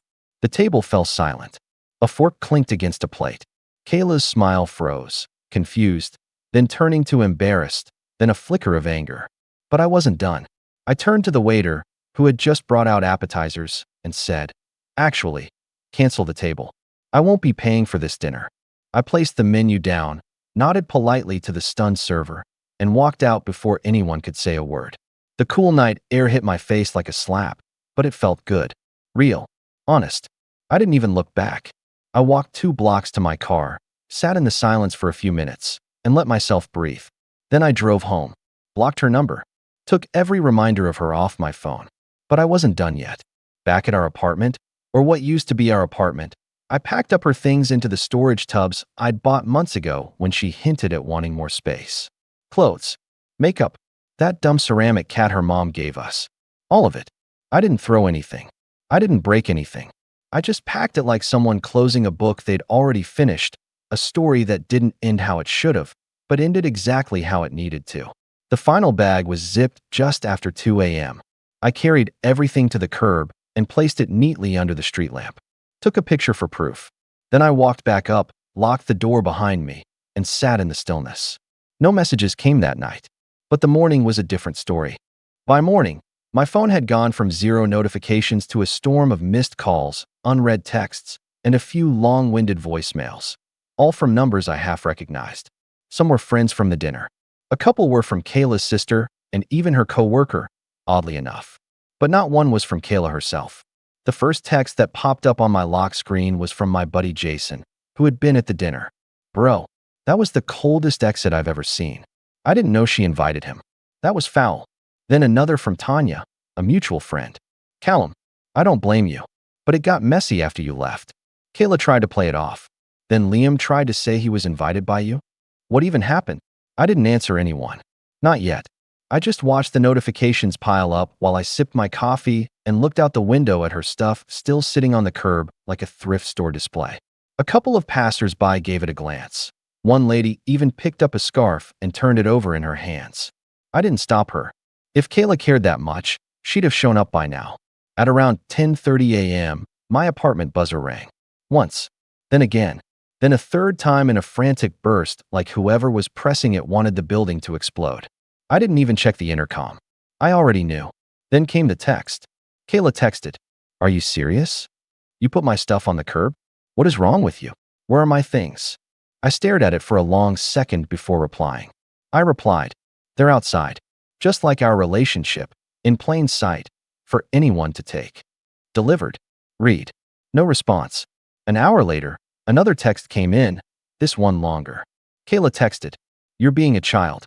Liam is my friend. I asked you to be mature, and you embarrassed me in front of everyone. You abandoned your own birthday dinner. Do you realize how unhinged that looks? I tried to do something nice for you, and you turned it into a disaster. You should be ashamed." That was the moment I realized she truly didn't get it. She wasn't sorry. She didn't feel bad. She wasn't embarrassed that she brought her ex to her boyfriend's birthday dinner.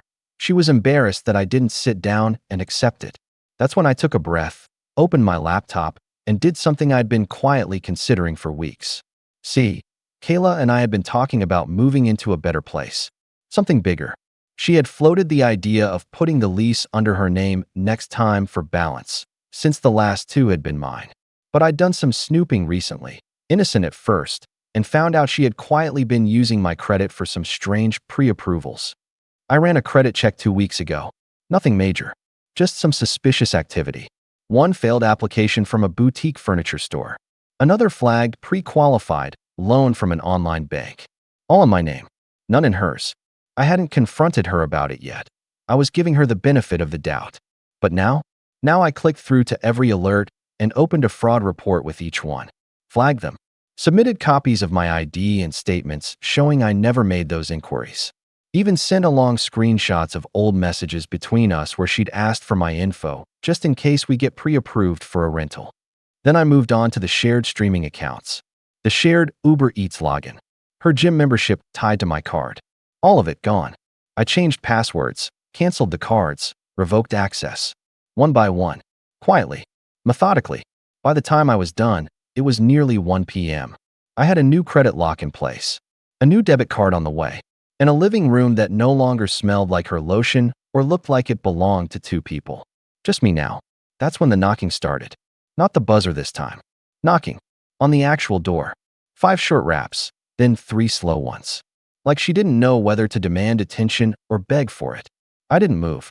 Didn't breathe. Then I heard her voice, muffled, but unmistakably hers. "Callum, can you please open the door? Just let me explain." I stayed silent. The knocking continued, softer now. I didn't plan for him to come. He said he wanted to give me flowers. That's it. It was a nice gesture. You overreacted. Still, I said nothing. After a few more pleas, there was silence. Then footsteps retreating down the hall. I waited another 5 minutes before checking the peephole. She was gone, but her final message was waiting. She texted, "If you think you can just erase me from your life like this, you're wrong. We shared a life. I deserve better than to be thrown out like trash." I stared at that one for a while, then typed out the last message I would ever send her. "Then you should have treated me like more than a placeholder." And that was it. No more texts. No more calls. But I had a feeling this was far from over. That dinner, that was just the beginning. The following few days were eerily quiet, like the calm after a storm. Not because the storm had passed, but because it was gathering strength again just beyond the horizon. I didn't hear from Kayla again directly, but the universe has a funny way of reminding you of the people you're trying to erase. The first reminder came from a mutual friend, Zoe, who messaged me on Instagram, of all places. We weren't particularly close, but she and Kayla used to work together and had shown up at a few game nights we hosted. Her message was short. "Hey, just wanted you to know Kayla's telling everyone you left her homeless and humiliated on purpose. I'm not trying to stir anything. Just thought you should be aware.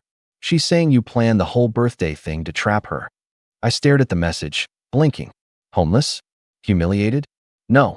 She was spinning it, twisting it into some melodrama where she was the victim and I was the cold, calculating villain. I felt my stomach turn. It wasn't just betrayal now, it was defamation. Quiet, under-the-radar poisoning of my reputation in circles we both once shared. I didn't respond to Zoe right away. Instead, I opened my private journal doc, the one I'd kept ever since things first started feeling off with Kayla months ago.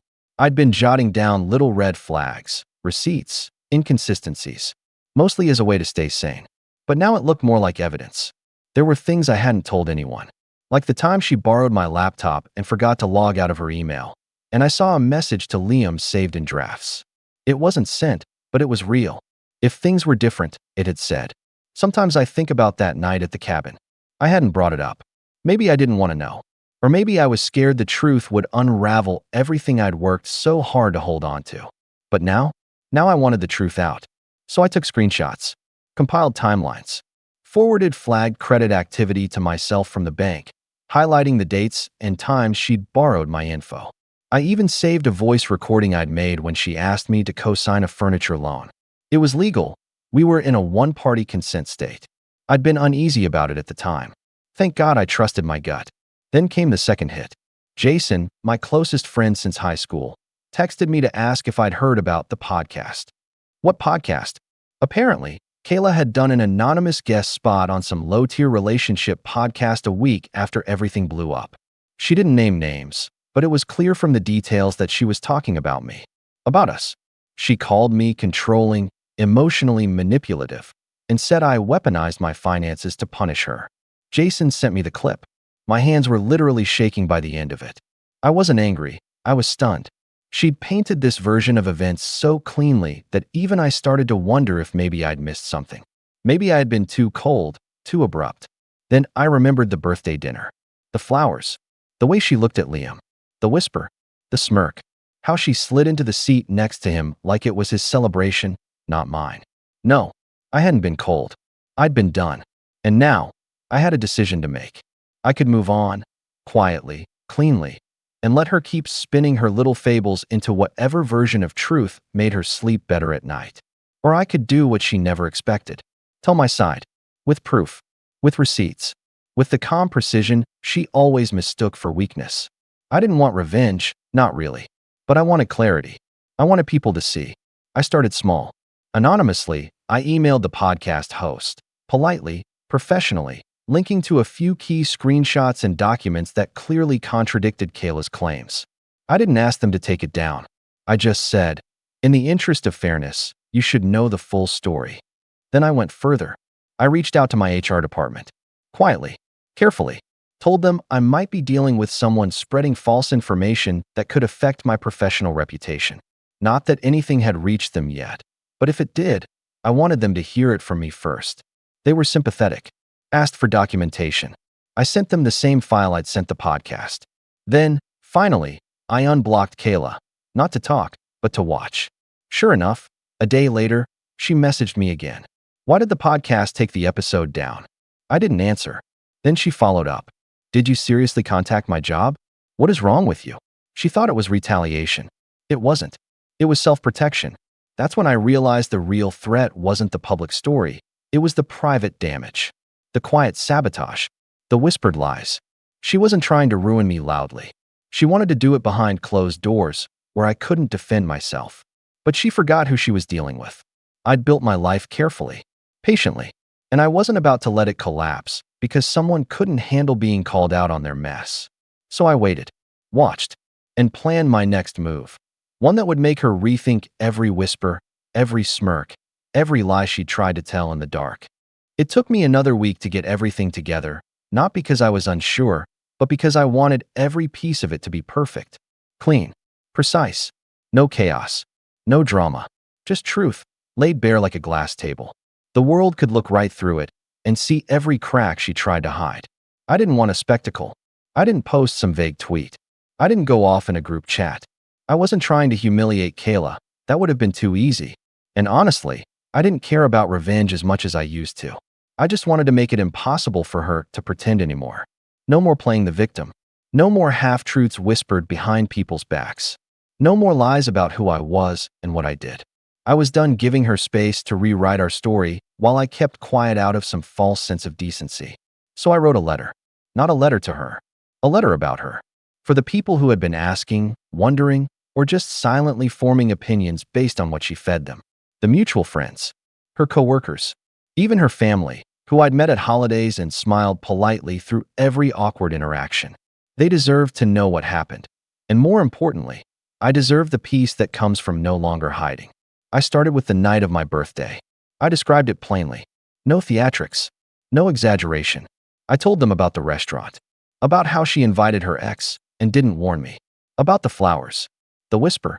The moment I realized I was a background character in my own relationship. Then I moved on to the details she didn't think anyone knew. I included screenshots. Just a few, not everything. The message to Liam sitting in her email drafts. The timestamp of the online loan inquiry made from our IP address while she was logged into my laptop.